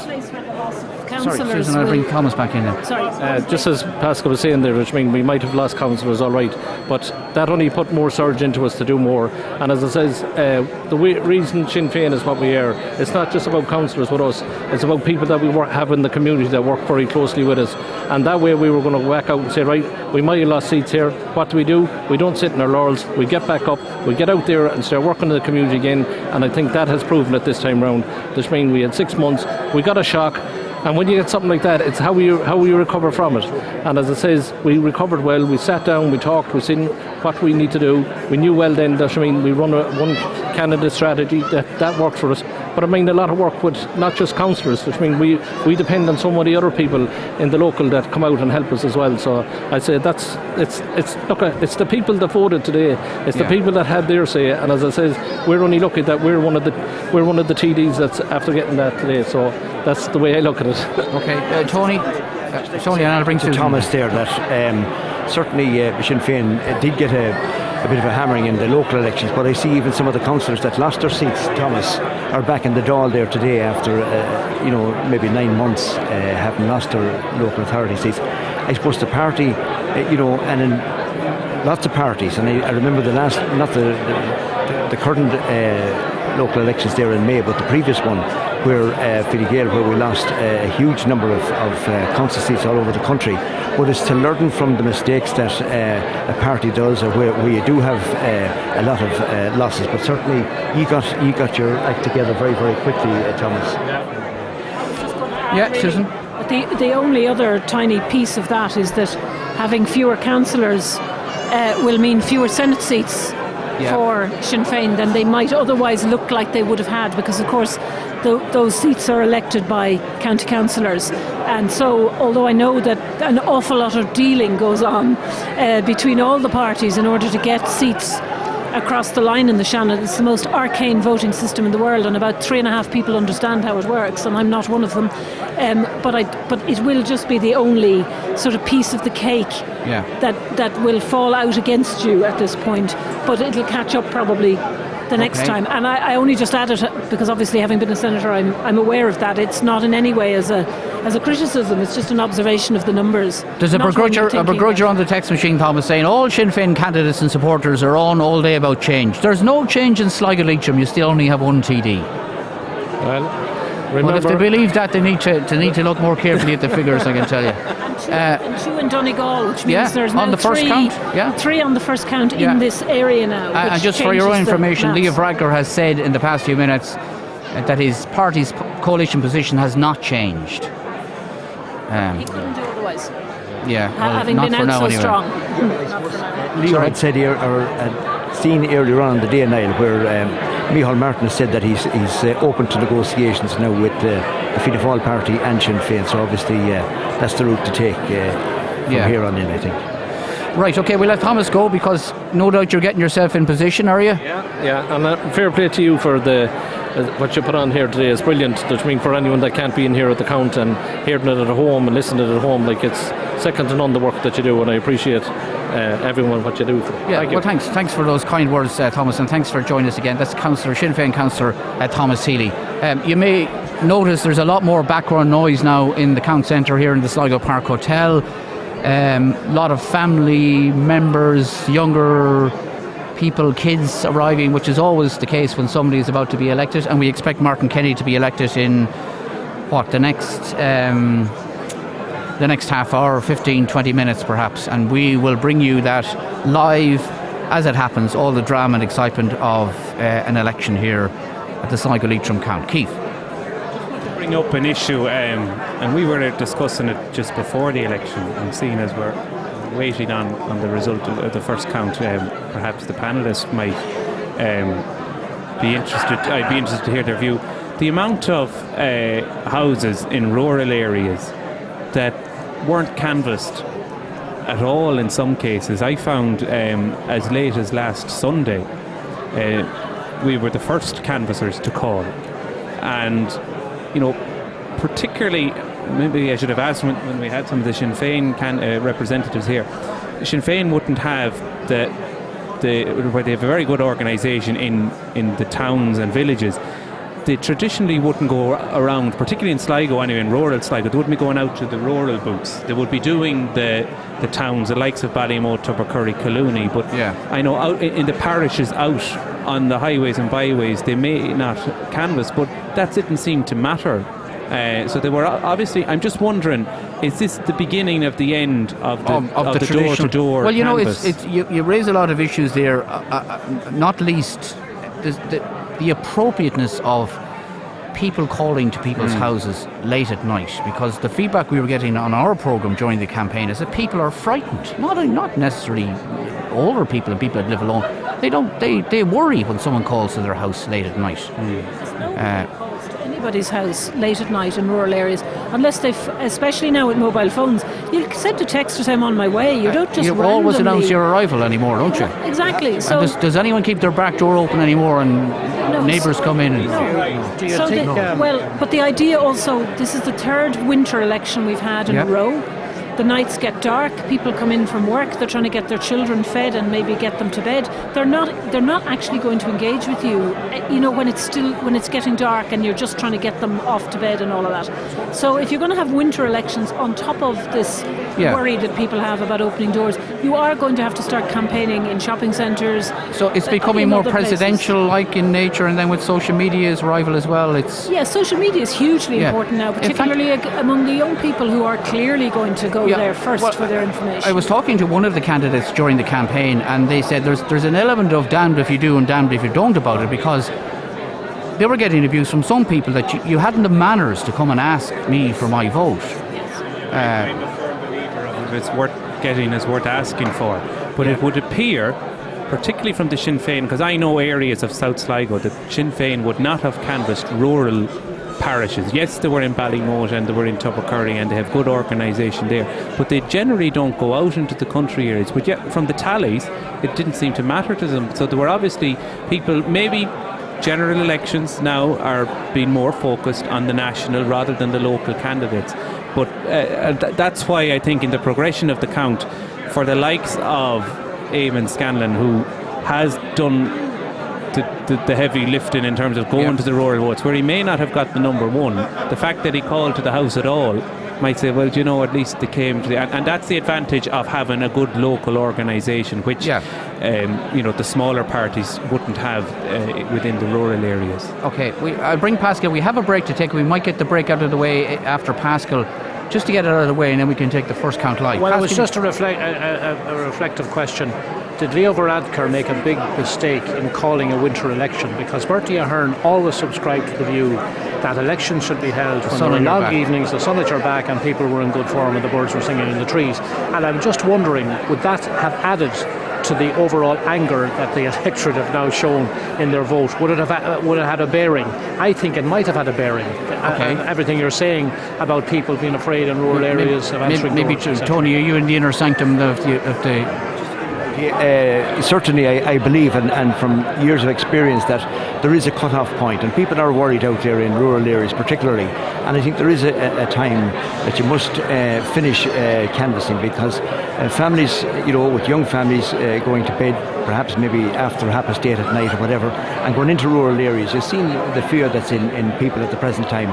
Secondly, Pascal, that's a very valid point, but the point of it is Leo Varadkar had no choice, because there was a vote of no confidence coming down the tracks on Simon Harris very early in February, in the first week in February, and it was a no-win situation, so he had no choice but to go at this stage. I mean, he made his mistake in not going in November, which also obviously would have been a winter election.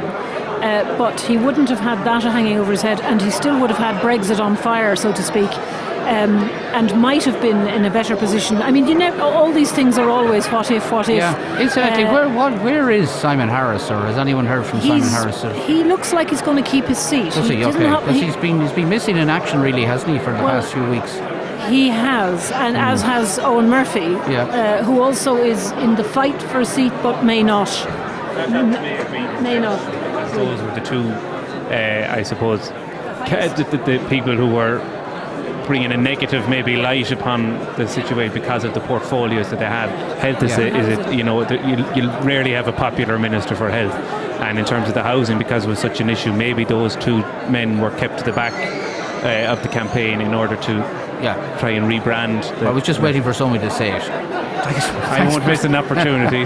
Thanks for that, Keith. We have a very, very, very quick break to take, and we'll be back with the first count live from Sligo Leitrim here in the Sligo Park Hotel.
is how we grow.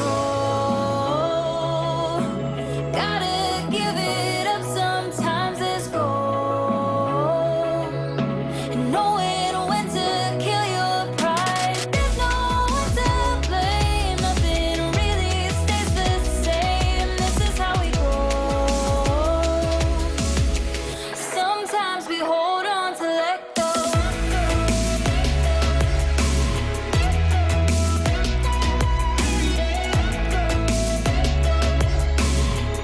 Sometimes we hold on to let go.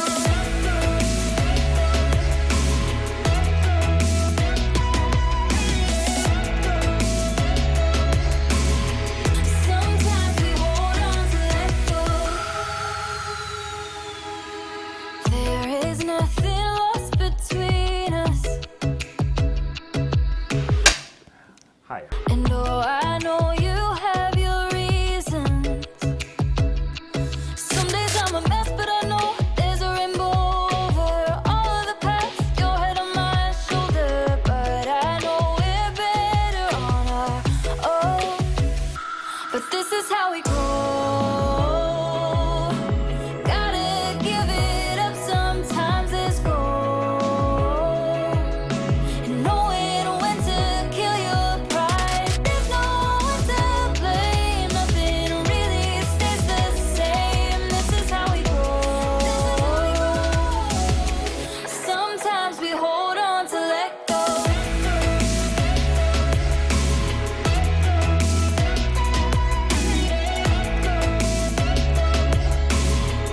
Sometimes we hold on to let go. Sometimes we hold on to let go.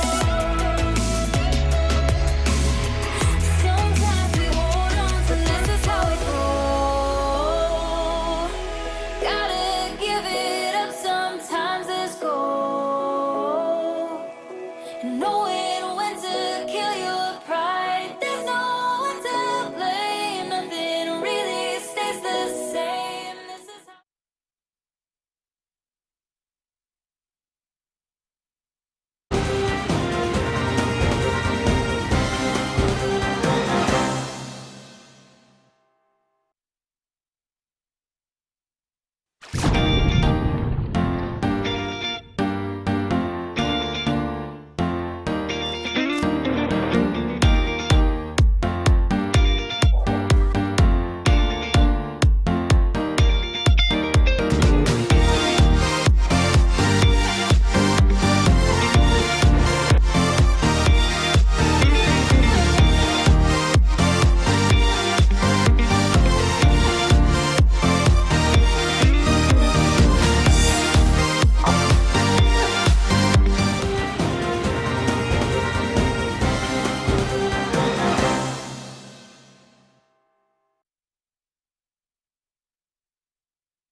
Right, okay, welcome back. We're at the Sligo Park Hotel, the ongoing Sligo Leitrim count, and we expect the first count to be with us in about 10 or 15 minutes. The first count will see the re-election of Sinn Féin's Martin Kenny with a huge surplus of 3,000 votes. So in very, as is the case all around the country, an historic election here in Sligo Leitrim for Sinn Féin. Now, for those of you at home listening and watching our coverage, and we thank you for staying with us, and we are conscious, of course, it is different this time out because it is a work day tomorrow for a lot of people, and I suppose the time they have to spare today watching and listening may not be readily available tomorrow, and they're wondering how long they have to stay up tonight. Our sources tell us that after the first count we'll have a second count, which will be a lengthy enough process. We expect 2 hours to analyse the surplus, Martin Kenny's surplus, and our sources tell us that that may be the end of today's proceedings. So coverage, we would expect, would come to an end around 11 o'clock tonight, just for those people who were maybe staying up and wondering about getting up for work in the morning and so forth. John? I always said it would take until 9 o'clock for the first count. It's not going to be very far off that for the first count. And I still think that it will probably take the best part of 3 hours to go through Martin Kenny's 15,000 papers, because we're looking at spoiled votes, non-transferable, everything else, and it's a huge process to go through the 15,000 votes and then do the calculations afterwards. You better get more coffee into you, John, if you have to talk for 3 more hours after the first count. And we may very well have, it may not finish at 12 o'clock then, because I think... You're just contradicting what I said. Yes. I think that he may very well go ahead and do some eliminations. So I don't think that we might be leaving here at 12 o'clock. He's undermining me completely now with my reliable sources. Anyway, look, I'm just trying to give people an indication of how long this will go on for tonight. Okay, we have quite a sizable crowd, have we not, now in the hall here in the Sligo Park, which is always the case when we're waiting a significant result. This is a very momentous occasion here. Always is when a candidate is about to be elected, and we will see them being hoisted into the air shoulder high, and there will be a wonderful entourage as they make their way out of the hotel to continue on their celebrations, and then we'll be left on our lonesome lawn here while the distribution of the surplus takes place. Okay, I'll tell you what I'm going to do, because I haven't been on the text machine for a while. We're just going to throw a few observations and candidates to you. A listener is wondering if it's likely for Thomas Walsh to pick up a lot of transfers from John Perry, because he used to work with John Perry. Does the panel think this would likely give him enough votes to put him ahead of Frank Feehan? And that's from John, who's watching in Chicago. Well, I would suggest, just to throw my oar in, Niall, that based on our exit poll, my understanding is that, and I think I mentioned this earlier, that in South Sligo, that it would be 2-1 in favour of Eamon Scanlon. That the transfers, because primarily around the Ballymote area, that it would be very much localised. Keith, of course, represents that and would know it better than me. But so therefore, taking that into account, we're looking at John Perry's vote at 1,360. So it would suggest to me that Eamon Scanlon could be picking up several hundred of that vote. But obviously there must be a Fine Gael element within it. And therefore it would suggest that the remainder of that vote will go to Thomas rather than to Frank Feehan. And John is right. I mean, Thomas Walsh was John Perry's parliamentary assistant for a number of years. I think that was the correct term. A minute ago, Susan, when we were talking about whether it's the name of the party or the local person, and I was saying that, in some cases it's very much a local thing, and it was the case before with John Perry and Eamon Scanlon, that they would transfer between them because they're both based in Ballymote, and I think we'll see that again. I think a lot of John Perry's will revert to Eamon Scanlon. Okay, Pádraig text in from the Old Moor Inn in Collooney in Sligo, says they're all watching you in the pub in the Old Moor Inn on Sunday night, which is much better than Glen Rowe used to be on, or Sunday Game, or whatever. What's on a Sunday night now? I don't know. I saw from Daddy's pub in Ballymote, the soccer has been moved to the back televisions, I think, and we're on in the front, which is... We've relegated the soccer to the back. And the golf as well, and anyone that knows Daddy's knows there's a big soccer and golf pub, so election fever has hit the public houses of the county. It actually is Operation Transformation of another kind. Would Keith maybe add to what I said earlier, because he's the expert in that area? Ballymote, I know in the local elections, I received 500 votes in Ballymote in the town, and when I was eliminated, a sizable amount of that went to Dara Mulvey, who, although lives in Killarney, would have some connection with Ballymote, and that he's a brother-in-law of John Perry. So I mean, that trend of voting 1-2, irrespective of the party, would bear out. Now, if we look at the last general election, when Perry was eliminated, Eamon Scanlon got about a third of his transfers, which I would expect to stay the same. The only difference is a third of 4,000 the last time, or 4,500 I think it was, and we're dealing with a third of 1,300, so it's the margins are small. So yes, there will be a certain amount of Fine Gael, because the Fine Gael vote in Ballymote was dramatically down, probably because some of it went with Perry, And I'd say some of that will stick with Okay, Fine Gael. and the knowledge of our listeners never ceases to amaze me. And this person says, Niall, I don't know if you're aware of this, but to add more misery on Leo Varadkar and the Fine Gael party, he has created history this evening. He's the first ever Taoiseach not to top the poll on election day.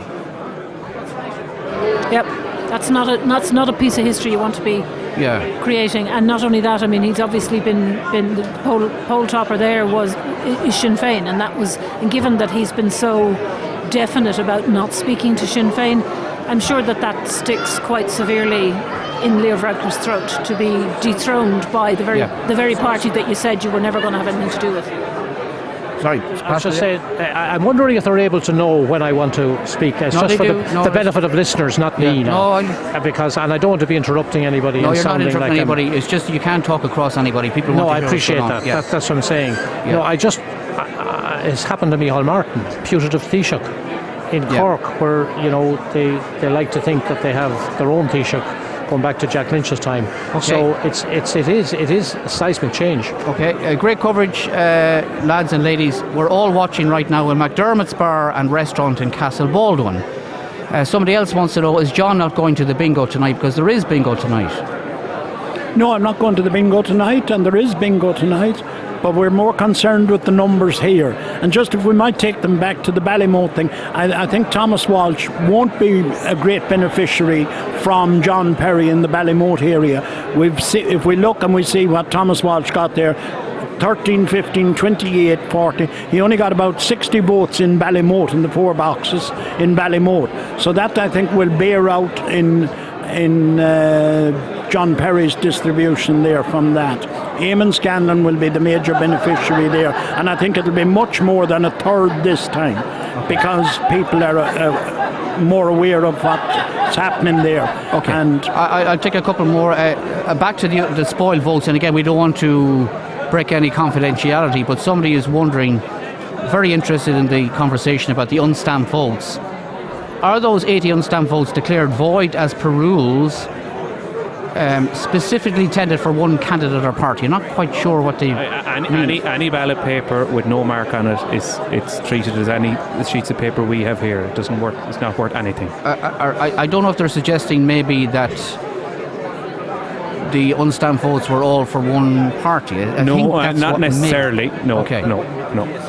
They're blanks, they're not actually stamped, and they're null and void. Yeah, they're not authorised effectively, and if you're going to authorise them with a stamp, they're either authorised or they're not authorised. It's really very simple. Okay. The national media, we're told, are now saying it looks like 40 seats for Fianna Fáil, 39 for Fine Gael, 38 for Sinn Féin. So 2 of them together obviously would be able to form a government, they're saying. Well, I don't know which. If it's Sinn Féin and they'll all be 1 or 2 short, whichever way around they do it, won't they? They need 80. They really need it. They could be doing with 81 or 82, wouldn't they? At this stage, it's nearly easier to say who of the Sinn Féin candidates is not going to be elected. Well, exactly. They're all. They only ran 42, so the national media are saying all but 4 are going to be elected. Yes. Which is quite incredible. So you're on 79, but you're still short of an overall majority, even with 79. So I mean, they're still going to have to pick up a few independents along the way. And we asked Pascal this question earlier because a journalist wanted to know, interestingly, has there ever been a case where a candidate in Sligo Leitrim topped the poll and exceeded the quota on the first count? Yeah. And you and Keith looked it up, and it has happened, 10 times? Keith had all the figures there. The one man that has been consistently topping the poll and exceeding the quota has been Ray McSharry. He done it 5 times, you were telling us. Yeah, going way back during his career. And it goes back into the 30s and 40s. Martin Roddy of Fine Gael, of Cumann and Yale. I think there was Rogers and Roddy, I think, were consistently the 2 TDs in South Sligo for decades. And Martin Roddy also topped the poll and exceeded the quota back in the day. So it's not unusual. There's been quite a few instances, but Ray McSharry would be the king in that particular, the winner in that particular category, because he did it several times. Keith, I think it was 4 or 5 times. 5 times in a row, I think. 5 times consistently, which is quite an extraordinary achievement. I've just heard about the spoiled votes, and I won't mention areas for obvious reasons, but this person suggests that there was a problem with the actual stamper, the actual machine itself. If that is the case, then it's up to the presiding officer to contact the court servers who run the election, and they would get out and sort it as soon as possible. You have to suspend the voting, by that. That's no excuse. I mean, that shouldn't happen, and you're right. It's up to the presiding officer to ensure that the stamp is working. And Niall, can I just come back on that when we were on about those poll toppers? I thought you might. Tony McLaughlin's uncle, the late Joe McLaughlin, in 1961, 1965 and 1969 headed the poll, topped the poll on each occasion to be re-elected. But didn't exceed the quota, that was the question. Sorry. No, yeah, but there was another man whose name escapes me, Pascal. It was Frank somebody. Yeah, that's right, yes. I can't, we'll have to look it up. I know you gave me the answer earlier. We'll have to. That was back in the 40s, I think, as far as I'm aware. Denise in Ballantor says, I'm loving the coverage. I'm going to stay up all night to listen to it. Well, hopefully you won't have to stay up all night. Denise said we'll be out of here in a few hours. And then there's best wishes coming. People and somebody, all at Lakeview Nursing Home, want to send best wishes to Eamon Scanlon and wish him all the best. Do you know what might be interesting, Niall, as an exercise, seeing that we're getting, and I'm delighted to see we're getting sort of audience participation with people texting in. Going back to the discussion we had earlier about the huge vote that Martin Kenny got in South Donegal, and the fact that all of the candidates, it seems, suggested that people in South Donegal were very angry about their geographical location. They were taken out of their natural hinterland in County Donegal. I'm wondering if there's any of our listeners in South Donegal have got an opinion as to why they think, or what they think, or how they can interpret the vote that Mark got. Was it part of it anger about the constituency status, the county status, or was it something else? It's just that I'm just curious to know if anybody has a steer on the Donegal vote.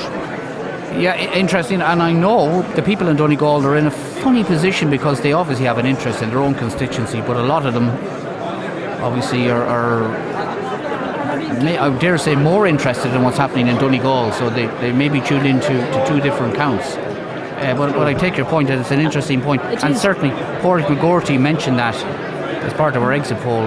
They were picking up during that exit poll survey an unbelievable amount of given people how well feeling disaffected and disenfranchised in South Donegal.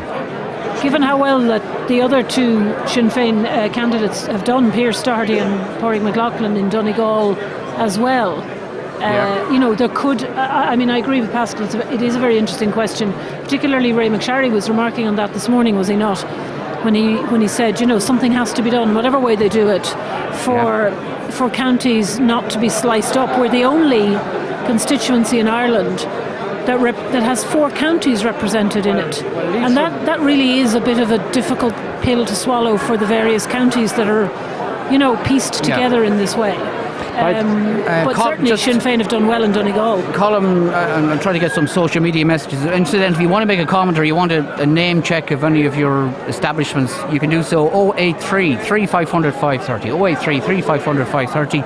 And Colm tweets to say, being far away has made me really appreciate how excellent a lot of the national general election coverage is, but I'm especially grateful for the local coverage.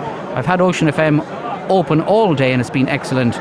And it's nice to hear that, and it's nice to feel that we're particularly connecting with those who are not living in Ireland, that are abroad. Just a historical statistic going back on the comment about the county boundaries and all of that. Leitrim was without TD of any party or none for 20 years, from 1977 to 1997, because of the split in the county.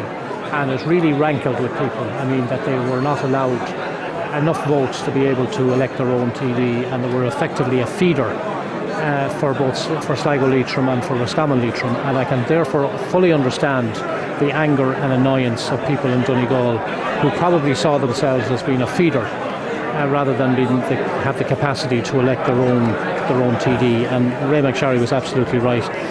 And there's been several attempts made down through the years whenever the Constituency Commission has met, which by the way is independent of government. It was set up back after the 77 election, I think, or the 69 election. As a result of that, there has been constant requirements from people that they would maintain the status and integrity of county boundaries, and yet it doesn't happen. I mean, look at this one. I mean, this is a kind of a hybrid. 4 counties. Right. Okay. Niall, I'd say of all of the constituencies, I'd say we're one of the hardest hit constituencies over the years. You know, you had part of Roscommon, South Leitrim, you've had North Leitrim with Sligo, while South Leitrim was in, you had Donegal, part of Donegal in South Donegal, you've had Cavan, part of Cavan, you've had part of Roscommon now. I mean, over the years, it's a crazy situation. And when you're talking to people, they feel that they're disenfranchised by people in, say, the Bundoran and Ballyshannon who have their local councillors in Donegal County Council, and they're still voting for Oireachtas members in the constituency of Sligo Leitrim. And in terms of canvassing, just pure and simple, you know, the size of the geographical size and the far-flung, you know, you're thinking you should be going to Roscommon, and yet you're thinking you should be in South Leitrim, and it's just extremely demanding of candidates to be trying to focus on 4 different things at the same time. Okay. And knowing that they're underselling because the actual voters don't really want to be voting outside their own constituency. I see Michael Kilreevy arriving and getting great welcome. Of course, Michael, the former TD who made the breakthrough in 2011, isn't it? Yeah, down at the Castledargan Hotel when he captured back the Sinn Féin seat after 50 years, I think you said it was, Keith. Just in relation to the South Donegal issue, this listener texts in, Pascal has said, it's a bit ironic we in South Donegal were set adrift to weaken Fianna Fáil. Fianna Fáil then abandoned us. It is hardly surprising today that Sinn Féin are flying. That's the reason I generated or asked the question, just to get a sense of how people were feeling in Donegal. Yeah, Leitrim was divided, somebody else reminded. Leitrim were divided in 2. For 20 years. Yeah, 3 at a time, whatever I don't know what they mean by that. Well, for maybe 3 elections. But it strikes me, and you will remember this, and I was at several meetings of, I can't remember what the campaign was called, that came to reunite Leitrim electorate. And the passion and dedication and anger amongst that group of people was it. The rumour was that the Constituency Commission, when it sat down, because exactly of what you're saying, that there was an absolutely massive lobby, huge lobby, well, and the largest number of submissions. I remember going to a public meeting on this in the Mayflower in Drumshanbo one snowy January night, and it would make the hair stand up. They were singing Lovely Leitrim at the end of that, like it was an Ireland final day. The largest submissions of any constituency to the Constituency Commission came from Leitrim that time, and there is a suggestion that even though the Commission was independent, that when it was drafting the new constituency boundaries, that it actually started on the premise that Leitrim was to be reunited, and it then tacked on the other counties. The reason I bring that up is that we don't see the same level of campaign in South Donegal, and that's not a criticism of anybody. Donegal was divided 4 years ago, and but there was in Cavan. There certainly was in Cavan. Yeah, there was in Cavan. People were very annoyed, but it didn't seem to have affected the outcome. The funny thing is, there's more anger in South Donegal this time than there was 4 years ago. So, anyway. This all stems from a review on the number of TDs that occurred when Fine Gael came to government in around after the 2011 election.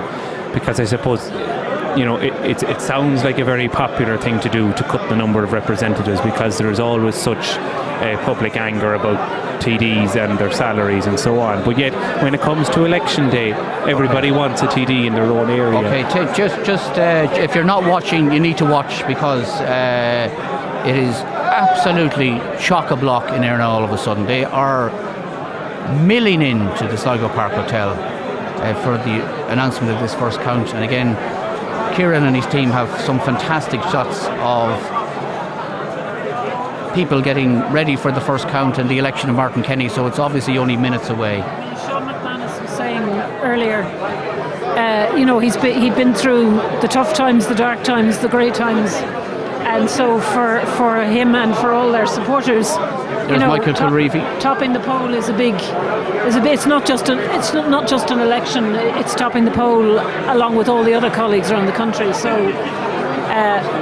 they're having their moment in the sun. We'll stick with those pictures, which are quite dramatic. Can I just throw in a little bit of other history? Yep, sure. That Leo Varadkar, it's a different kind of history. That Leo Varadkar did not get elected on the second count either, and had to see Peter Casey get more transfers than himself.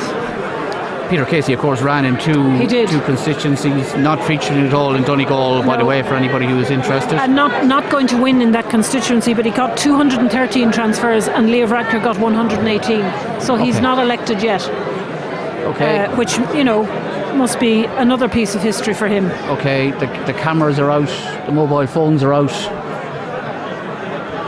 There is now a huge crowd all of a sudden in the Sligo Park Hotel. We're penned in all of a sudden. And Martin Kenny is in place to receive the plaudits as he gets elected with a huge first preference vote in Sligo Leitrim. Of course, Martin Kelly, he's only there 4 years. As he said when he was speaking here, Martin has been on the wrong side of election counts for a long time, because he was the flag bearer for Sinn Féin in Roscommon, South Leitrim, when the thoughts of Sinn Féin TDs in this number would be unthinkable. So it just goes to show you that if you fall at the first hurdle and you keep trying and building on your own profile locally and put in the hard work, what you can achieve. I see Pádraig Fallon there beside him as well, Leitrim councillor.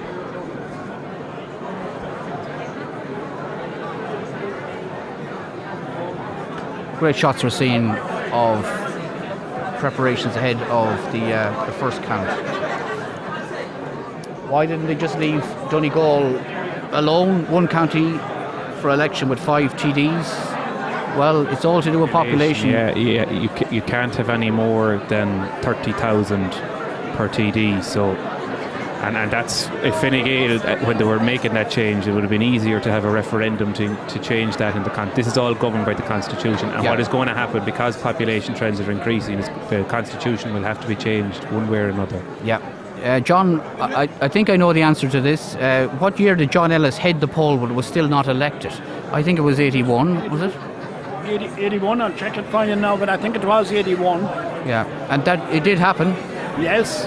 It's rare, but it did happen for someone to top the poll and still not get elected. Has happened on a few occasions. Yeah. Okay, someone else says great election of the great coverage of the election. It's mighty to see it all unfold. We're staying up as long as it takes. That's from Marion and Vinny, and they like to say shalom to everybody and the panel this evening. We'll bring this, because this question has come in a couple of times and John answered it earlier, but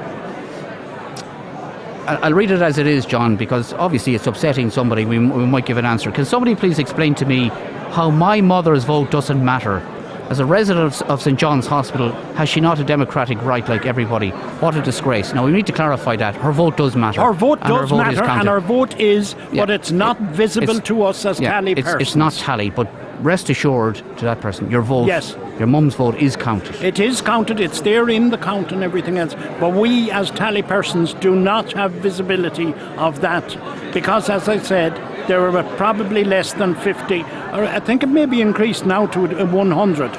And just on the question of John Ellis, it was in 1982 that John Ellis topped the poll with 8,552 votes. And didn't get elected. Okay, if you're watching at home, there you go. There's Martin Kenny surrounded by former TD Michael Kilreevy and Chris McManus, who stood aside for him a couple of weeks ago.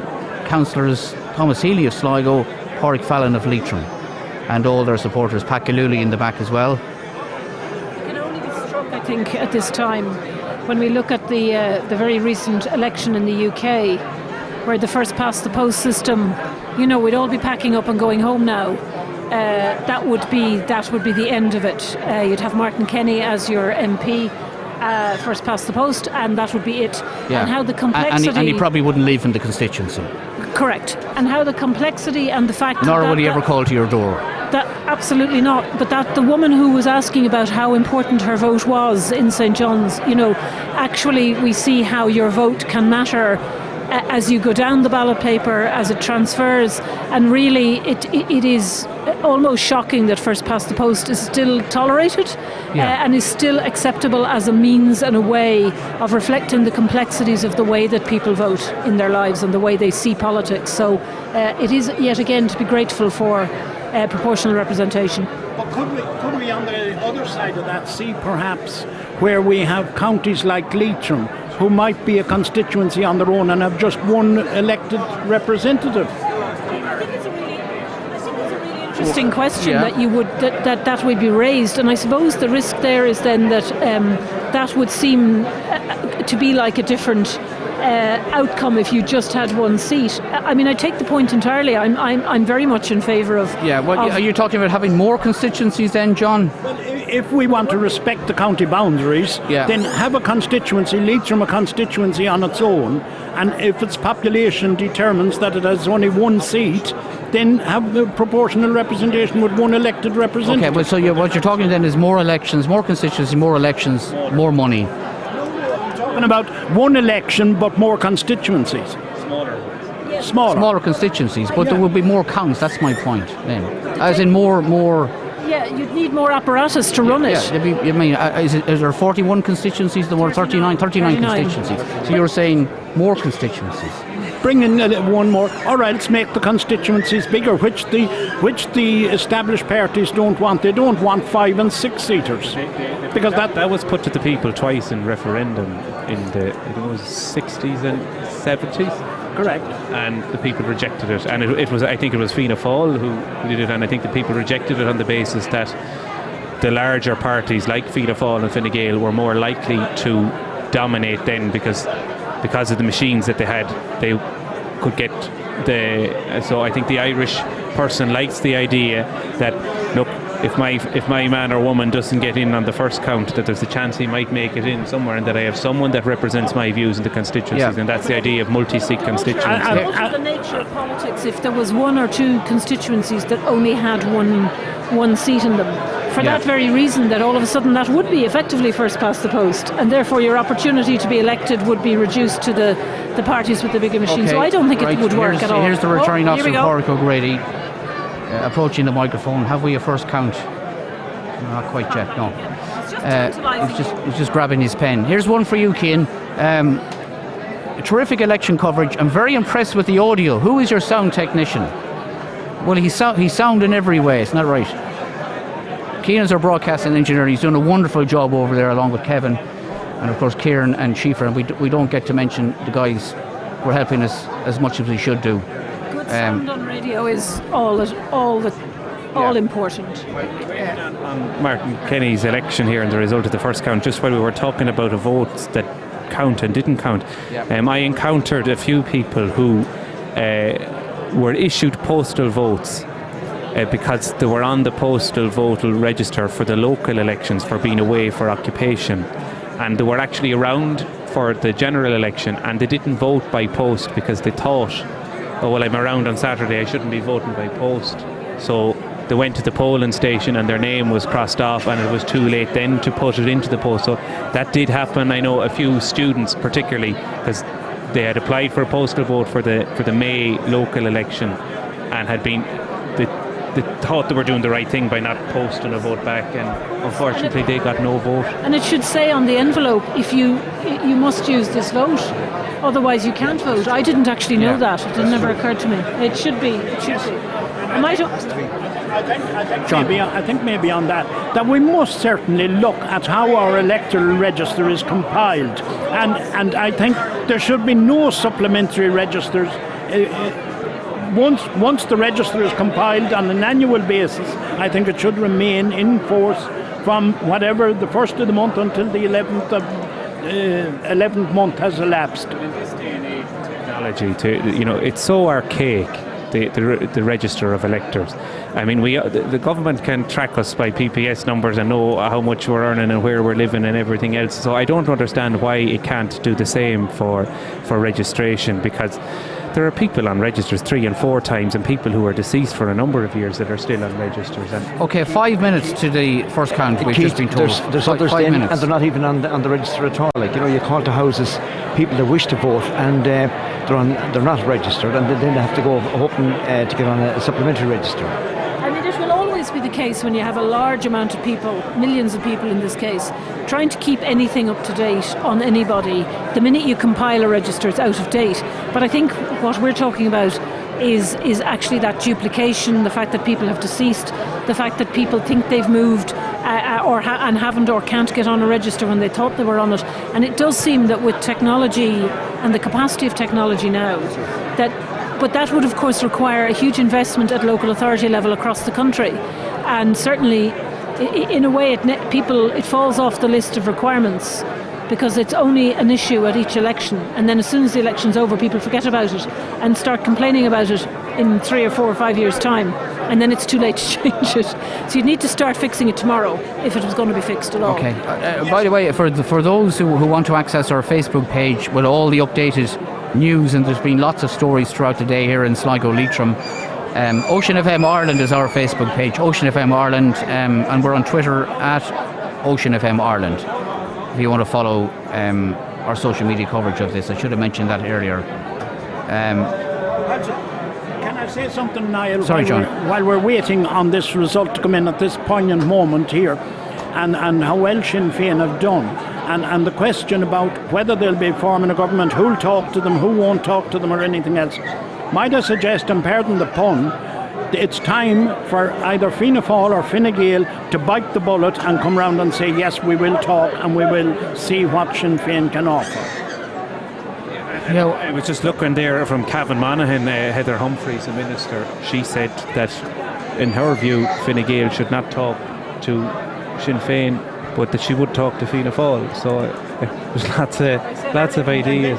That's immediately keep sending the wrong message to the youth. And it's not a traditional Sinn Féin vote that has selected Merton Kenny today. It's the youth who have gone to it there. And I think that's the message that Fianna Fáil and Fine Gael will remain stagnant if they don't change their attitude towards who the electorates have sent to Dáil now. Okay, all right, we're still awaiting that first count. It'll be here in minutes. Pádraig, you wanted to say something in relation to... a few people out there have been asking about deposits and how much is the deposit, and the first thing that I have to say is that after a court ruling, there's no longer a mandatory requirement for a monetary deposit.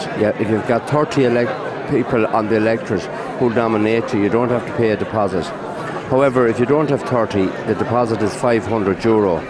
And everybody is saying, how do you save the deposit? What's the magic number? And the magic number is a quarter of the quota. So if the quota in a constituency like this, where the quota is around 3,000 votes. So of the percentage, a quarter of the percentage. So at the moment here, the quota is going to be 20%, because it's 4 plus 1, which is 5. So a quarter of 20 is 5%. So just doing a rough calculation, I would say for anybody who hadn't the 30 nominations, to get the 500 and to be able to avail of the election expenses, which is even more important, they will have to get 700 votes, and that's going to be quite significant when we see quotas being transferred and deciding who will be eliminated and the order of elimination, because if anybody has a chance of being able to qualify for election expenses, in other words, are near the 700, or the person who's going to be eliminated will bring them above 700. Okay, so is it 700 first preference votes, or 700? No, 700 that you finish up with. Yeah. Okay. All right. Okay. All right. So I didn't realise that 30 names, just 30 people to nominate you. 30 people to nominate you. Okay. They have to be in the constituency. But I think it's more important that you're also talking now about to claim the election expense allowance from the state. So there's an awful lot to play for out there, apart from with this obviously joyous occasion, but there's other people wondering about will they be able to reclaim their election expenses.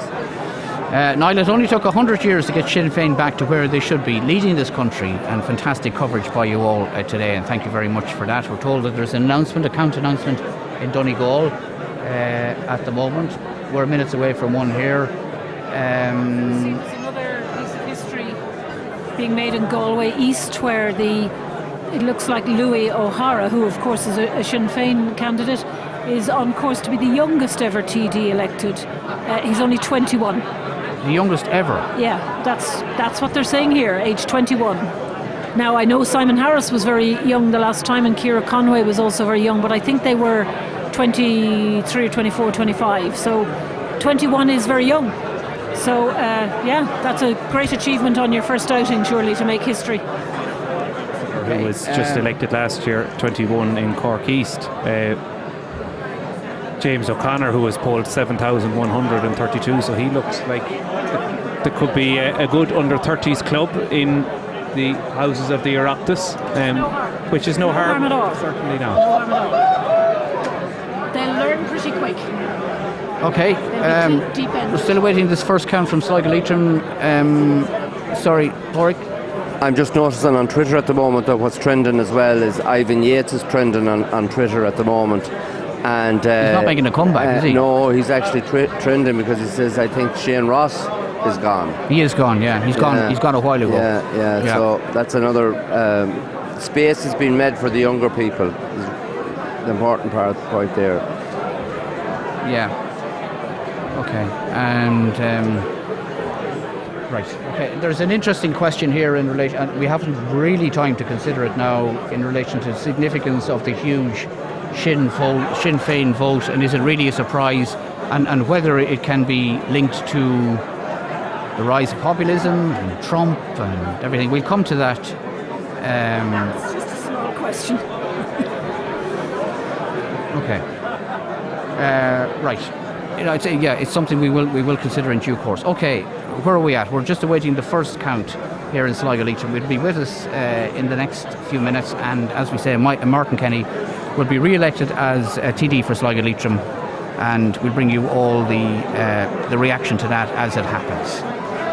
071 911 8104 our number. Should you want to call us, you can text or WhatsApp to 083 3500 530. You can also email us to studio@oceanfm.ie or ask any questions on our Facebook or Twitter pages as well. Okay. John? It's getting very close to 9 o'clock. I was just about to say that you're going to be bang on, I think. That's what I said, and I think I might be right in 12 as well. That means you're right about 12 as well, yes. So, yeah.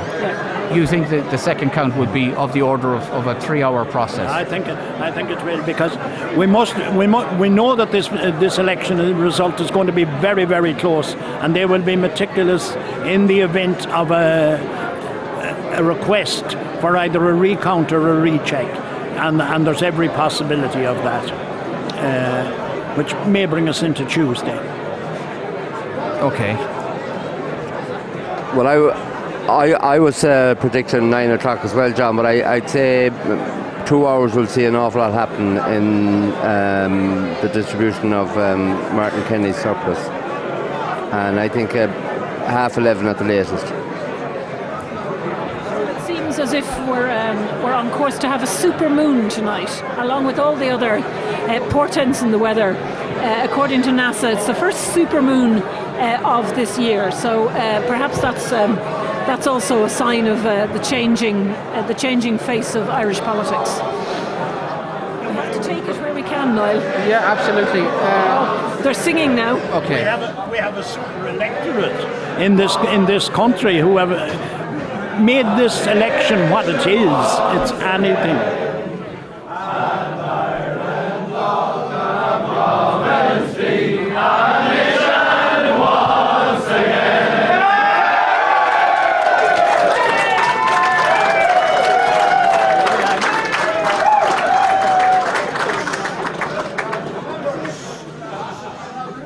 Well, the conductor there was Michael Kilreevy, as you could see. Could I have your attention, please? The constituency of Sligo Leitrim. Total electorate 97,170. 97170. Total poll 61,169. 61169. Invalid ballot papers 489. 489. The valid poll 60,680. 60680. Number of seats to be filled 4. The quota 12,137. 12137. The following is the result of the first count. Bree Declan, Independence for Change, 2,236. 2236. Conway James, non-party, 1,354. 1354. Cosgrove Nessa, the Labour Party, 1,178. 1178. Ellis Shane, Fianna Fáil, 2,753. 2753. Feehan Frankie, Fine Gael, 5,338. 5338. Gallagher Blauheen, Green Party, Coenthus Glass, 1,791. 1791. Harkin Marion, non-party, 6,972. 6972. Kenny Martin, Sinn Féin, 15,035. 15035.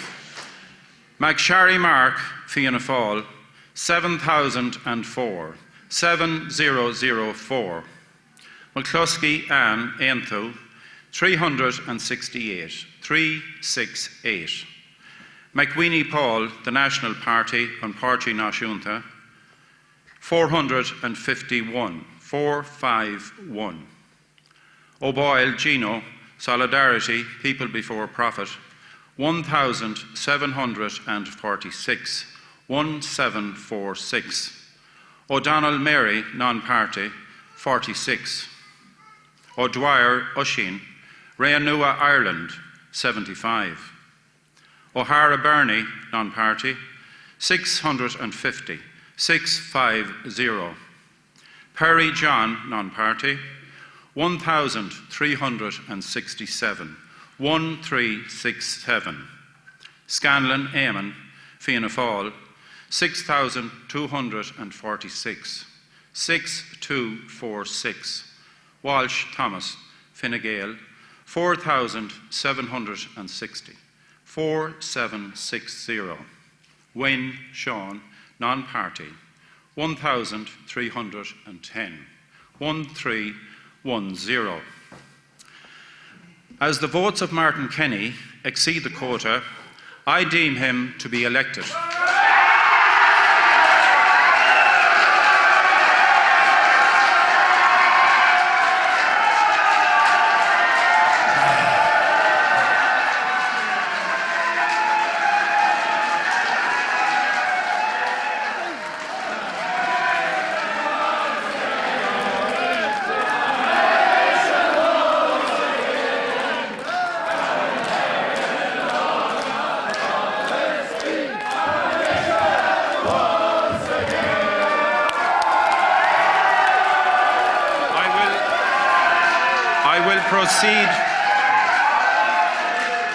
I will proceed to distribute Martin Kenny's surplus of 2,898 votes, 2898, as it is the only available surplus and fulfills the following conditions.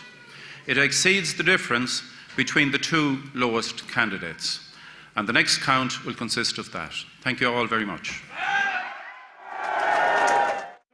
We're joined here in the middle of the Sinn Féin celebrations. Tell me, what does it feel like to have topped the poll, to be elected, to be returning to Dáil Éireann? I'm not normally stuck for words, John, but it is just magnificent, and it's a tremendous feeling, and a tremendous feeling for all my supporters and all the people out there that voted for me, and I want to thank them all very much. It has been a wonderful campaign. We met wonderful people, and we're delighted to have been so successful. And I look forward to the next term in the Dáil to represent the people of this constituency to the best of my ability. And I want to thank them all from the bottom of my heart for all their effort and all their work, and all the people that went out and done so much to make this happen. Across the country, we have achieved a great victory today. Ireland is a new country, and now is the time to move forward. When we look around here and they say this particular constituency is divided, you have people here obviously from Leitrim, from Sligo, from North Roscommon and from South Donegal. You've managed to unite this constituency. Yes, we have, and we've united the constituency because we've united them behind a single purpose. We're very clear what we want. We want a better future for our children and our children's children, and we're going to make that happen. And I'm delighted to have the support of everyone in this constituency who gave me a number 1, 2, 3, 4 or 5. Anywhere on the ballot paper, there was so many thousands of people out there that didn't leave me blank, and I'm very grateful. And finally, Martin, we're hearing various reports of Sinn Féin candidates doing well right across the country. In many ways, it's a historic day. There's serious momentum behind Sinn Féin at the moment. Yeah, and I look forward to the next election that's held on a Saturday, because Saturday elections work very well for us. Martin Kenny, thank you so much. Niall, from the middle of the celebrations here, it's back to you.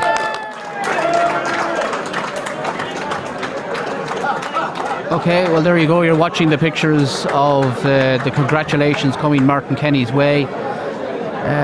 Just an extraordinary performance by Martin Kenny here in Sligo Leitrim, topping the poll, exceeding the quota in huge numbers, and he's our first of 4 TDs elected tonight for Sligo Leitrim. So we hope you enjoyed us bringing you that piece of history live, and the second count now underway. The distribution of Martin Kenny's surplus of 2,898 votes.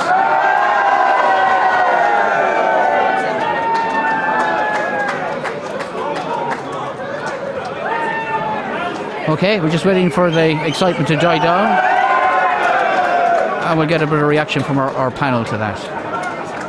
I see Michael McMahon there as well, Bundoran Sinn Féin councillor, who of course is in this constituency as well. John? Yes, it's a tremendous achievement for Martin Kenny there on this momentous occasion here in the constituency of Sligo, Leitrim, Donegal, Roscommon. We look at the figures. What I'm looking at here is how close and how accurate our tallies were. Yeah, absolutely. There are only very minor changes. We were predicting the quota to be about 12,200. It's actually a little less than that. So, again, but it's a tremendous occasion here. We haven't witnessed anything like these scenes, not since the days when the Counts was in the Gillooly Hall, and they were tremendous scenes then. Now they're replicated here in the Sligo Park Hotel. Pascal? Yeah, in relation to the tallies, I agree with John, but one little interesting statistic is that of all of the candidates on the declaration on the first count, Eamon Scanlon actually has gained more than any other candidate. In fact, he has 50 more votes than the tally indicated. Looking at the figures, the tally figure was 6191. McSharry has as well. And 62. Yeah, well, it's rather interesting that Ray McSharry went from 6947 to 7004. It's just a statistic, but it has actually helped, I would think, at the end of the day, because there is a suggestion we could be looking at a handful of votes to decide the last seat. Keith, would you see that to be the case as well again? I think credit to all the tally people for such a tremendous job yet again. Absolutely. Like I said, Sligo, Leitrim and South Donegal, North Roscommon constituency is leading again. Very accurate tally, and that goes down to the cooperation of all the tally people from various different parties. You could be standing beside someone who you were canvassing against, but all is forgotten for the purpose of the tally, and fair play to the IT staff here in Porrick and so on, and to John as well for feeding the information. The tally is very accurate. Everyone has gone up slightly on the tally, and that would probably be down to, well, first of all, the St John's box would be a small amount of it, and probably what maybe the tally person saw as a spoiled vote might have actually made its way in, because some of them were accepted. But everybody has got a lift, but there's no one significantly up or down either way. But as Pascal has said, this could be a real cliffhanger down the line, and every movement of every ballot paper is very important over the course of the next night and day. Yes, when you're tallying with 19 on the ballot paper, it's easy to lose track. Even if you blink for a second, you can sometimes miss or mistake a count and just put your one in the wrong place. So it is all credit to the tally people who always turn out a really good version. And I mean, Martin Kenny, I think it was clear there in his interview that even though he knew from last night from your own poll that he was likely to win, a little bit of him, I think, didn't quite believe it till it was declared. And you could hear it in his voice, the emotion. You could see it in a slight tear in his eye that actually he'd pulled it off. And it's, I suppose, always nice to see that human beings have that reaction. It isn't all mechanical politics.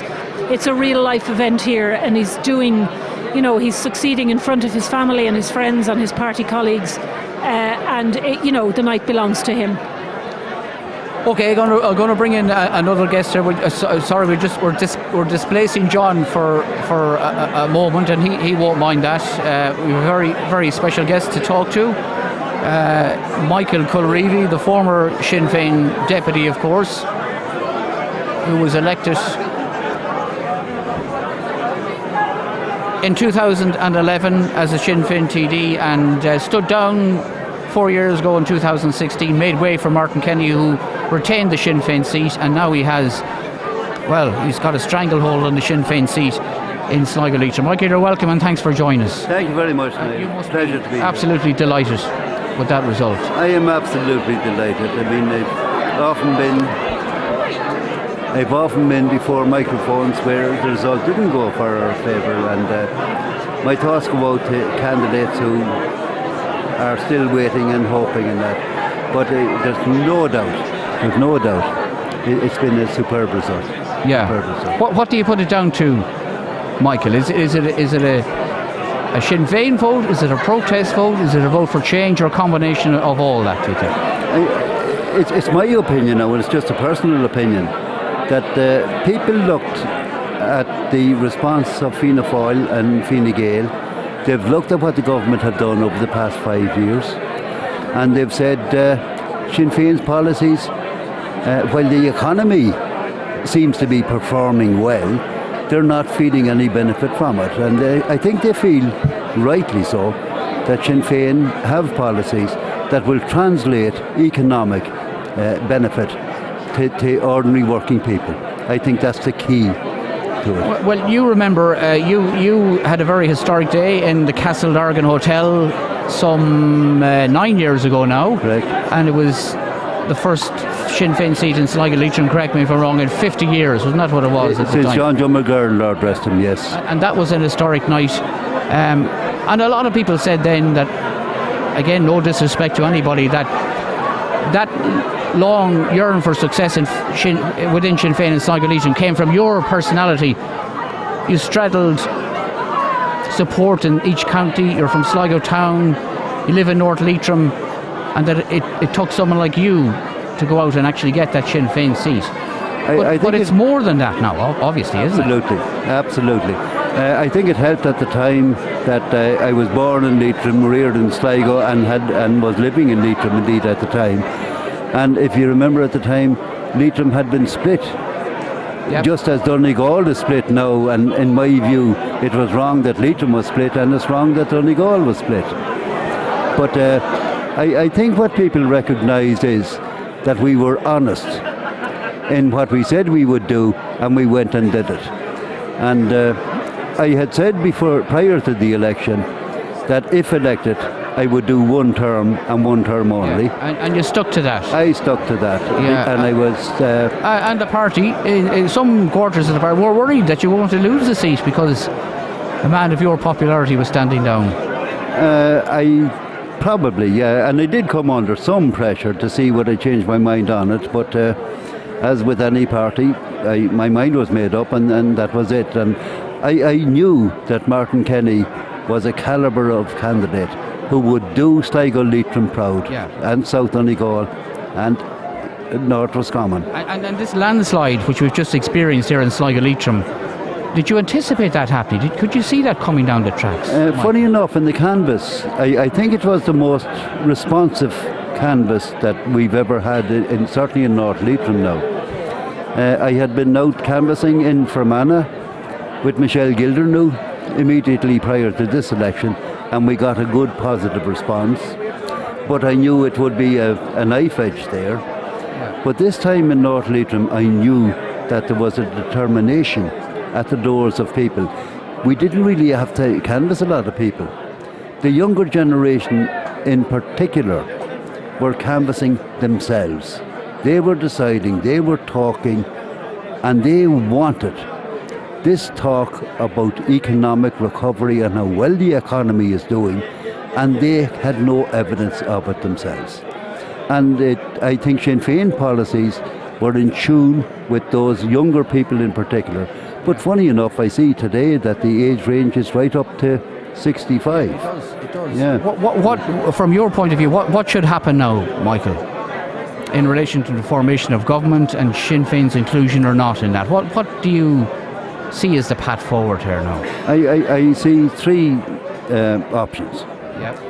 Sinn Féin, Mary Lou MacDonald has said, and Sinn Féin have said that we're prepared to talk on the basis of our policies with any party, Fianna Fáil, Fine Gael or anybody else. Fianna Fáil have said up to yesterday that they would not talk to Sinn Féin, although I see, as one reporter put it, there was a great retreat on the banks of my lovely Lee earlier today by the leader of Fianna Fáil.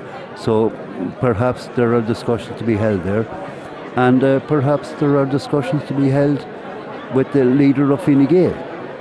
So let's see how that works out. Okay. My preference entirely would be for Sinn Féin to meet with the various parties of the left and try to come up with a left alternative to the failed policies of Fianna Fáil and Fine Gael. Do you think that's, I mean, we're a long way from knowing if the numbers will stack up, but from what you know, do you think that's actually possible? Can it be possible? I don't know. Okay. And I won't know until such time as the numbers come out. But that would certainly be my preference. The second option is that Fianna Fáil and Fine Gael would join in a coalition government, because their policies are virtually indistinguishable. Yeah. And I think that's an option.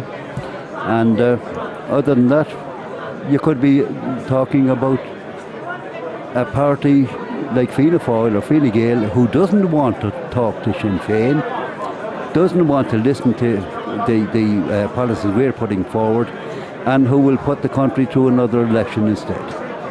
I think they're the three calls. Okay, Susan wants to say a word and Tony wants to say a word. It's nice to see you again, Michael. And I just wondered there, when you were talking about, we were talking earlier about the idea of Fianna Fáil and Fine Gael and coalition. And I wonder, is it the case that quite a lot of Sinn Féin people actually privately would quite like to see that realignment happen? For Sinn Féin to, if you like, go from strength to strength in opposition, if you like, watching and observing the two other parties perhaps descend into a whole new problem set of areas for them? Or do you think there's a real determination on the part of Sinn Féin to be in government and to answer the mandate they've been given? Susan, my view is this. Sinn Féin want to make change for the better on the island of Ireland. That is our objective, and always has been. We want to make this a better country for every Irish woman and child, and for people who come and visit and live with us. some would argue that we don't have conventional left versus right-wing policies in this country. And as an academic exercise, it might be good, we'd say, for the left if Fianna Fáil and Fine Gael were to form a coalition, and that there would be a united left against that. And perhaps in 5 years' time that might work out. Okay. But as of now, what I want is that Sinn Féin policies are listened to, respected, and accepted. Okay. In power, in government. In government or in opposition. All right, okay. In government or in opposition. Interesting. You're a former Dáil colleague of Michael. And I know, and I'm delighted to see Michael here this evening. Congratulations, Michael, because Michael and I worked, and at that time from 2011 to 2016 on numerous occasions I had to consult with Michael in relation to different issues, and in particularly in the fracking. This man was a great help to me during that debate, and indeed during that bill, Michael, in Dáil Éireann. And I think that Michael, during the 2011 to 2016, you've sown the seed for what has happened here today with Martin Kenny, and I've dealt with Martin as well over the last 4 years. But is it not time now, Michael, that the people have spoken?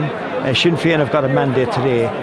Would you not think that it's time that Sinn Féin, because you've seen over the last 4 years confidence and supply between Fine Gael in government with Fianna Fáil, is it not time now that Sinn Féin come in from the cold and would try to implement the policies that they have now advocated?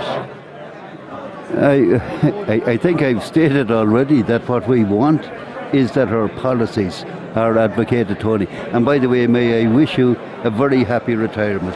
And there is life after politics, and it can be very enjoyable. I would highly recommend it, yes. And I agree with Tony. Tony, I started off the debate about fracking in Dáil Éireann, but it took Tony's legislation to put it through, and well done, Tony. That was so badly needed. Well done. Well done indeed. Okay, I don't know if Keith, if you want to say a word to the former deputy. Well, great to see you, Michael, and a great performance, as you have said, for your party locally, as we've all been saying all day, in terms of you're setting out the stall of how you think your party will go into any government negotiations pretty well. And in fairness to your party, you know the art of negotiation when you look at the representation that you have in Northern Ireland. You're well able to negotiate your position, and you know that there's a bit of give and take in that. But from my reading of the election, I do not think Fianna Fáil, if we look at the last two elections, Fine Gael lost seats in 2016, they've lost more seats again. Fianna Fáil look like they're either going to hold their own or lose one or two. So I think the message from the people is that whatever the government combination is, I do not think the people will want Fine Gael in government, and I think Fine Gael, in fairness to them, will probably want that time to reflect and rebuild. So it's really going to be a case, as you say, can there be a left alliance built with Sinn Féin leading it, or will there be a rollback on the Fianna Fáil position, which, in fairness to a lot of deputies, in the likes of John McGuinness, Pat the Cup, Gallagher, Eamon O'Queeve, and so, prominent people within the parliamentary party were sounding out that in the last week of the campaign. And to be quite honest, I think the strategy that both Fianna Fáil and Fine Gael went down in trying to exclude Sinn Féin has probably worked to Sinn Féin's advantage, and I think that's bearing out in the results all over the country. And as I said earlier, it's nearly easier to ask which of the Sinn Féin candidates is not going to be elected at this stage, because it's going so well for you. Yeah. Okay, Michael, thanks for joining. Sorry, you want to... I'm not sure what the question is there, but I mean, at the end of the day, we put a set of policies before the electorate. We stand by those policies, and the question of whether there'll be any arrangement with either Fianna Fáil or Fine Gael will depend on the extent to which those parties would agree to push the policies that we have agreed. It's a new venture for Sinn Féin in terms of in this state, whereby there'll have to be a give and take if there is to be a coalition. I mean, not everything that Sinn Féin will want will be acceptable to either Fianna Fáil or Fine Gael, and that's when you're in the position of being so close to government, that's the responsibility that comes with it, that you have to get the best you can, and that's why I'm saying Sinn Féin are very good at that in terms of in Northern Ireland. Yeah. So it's you know. There's pull and tug on this over the next couple of weeks. Okay, all right. Okay, we have Michael. Many thanks for joining us. I do appreciate very you welcome, joining us, and enjoy the rest of your evening. We've done so well locally and nationally, and it's a proud day. It's a proud day. Thanks very much, Michael Kilreevy, former Sinn Féin TD. Thanks for joining us. Now we have an important announcement because we are the amount of people watching online is just phenomenal. I think Kieran can confirm that. But there is an important technical announcement to make, which Francie will explain. For those watching. Francie, what do people have to do? We are not going offline or anything like that, but this stream that you're currently watching will close now, and all you got to do is, wherever you're watching your stream on oceanfm.ie, refresh the page. That's all you got to do, refresh the page. It's up on screen there. Go to oceanfm.ie, refresh the page, and you'll have a new stream when we come back after the break. So oceanfm.ie, or refresh wherever you're watching it. And cheers. Okay, and just our social media channels again, Facebook, Twitter, Snapchat, and Facebook, Snapchat, and all the rest of the places. Instagram at Ocean FM Ireland. The hashtag is Sligo Leitrim. And if you have any questions there, we might answer them later as well, or text or WhatsApp, usual numbers. Keep your questions coming in. We've lots of them. If you want to play any requests, if you're watching somewhere, anywhere in the world, let us know. We'll give you a shout out. We're long past due a break. Incidentally, Susan, you'd be delighted, well, not delighted to know, you'd be interested to know that our Taoiseach has been elected on the 5th count. Wow, okay. Yeah, so I think he was elected because his running mate was eliminated, and I think her votes will have pushed him over the line. I mean, obviously he was going to be elected, but I think that is a very difficult moment for him. Would that be fair, Tony? Yeah, absolutely. Yeah, Suze. Yeah, whatever you think. I don't think anybody. Particularly, there's no pleasure in that one that that somebody would find themselves in that position. As Taoiseach, you expect somehow to be returned, and you don't expect to have to sit and wait to see yourself go through that. And I've remarked in my piece in the Business Post that this election is forcing Fine Gael and Fianna Fáil to depths they never ever had to deal with before, perhaps scrambling for last seats in all kinds of places in a manner that they've never had to experience. And so that is a changing landscape on the top, but also underneath in the sort of gunnels of the business, where foraging for those votes and trying to add them up and make sure you're going to try and cling on to those last seats is new territory. All right, it's been a busy half hour. We better take a break, and we'll maybe repeat the figures of the first count, which saw the re-election of Sinn Féin deputy Martin Kenny. Back in a moment.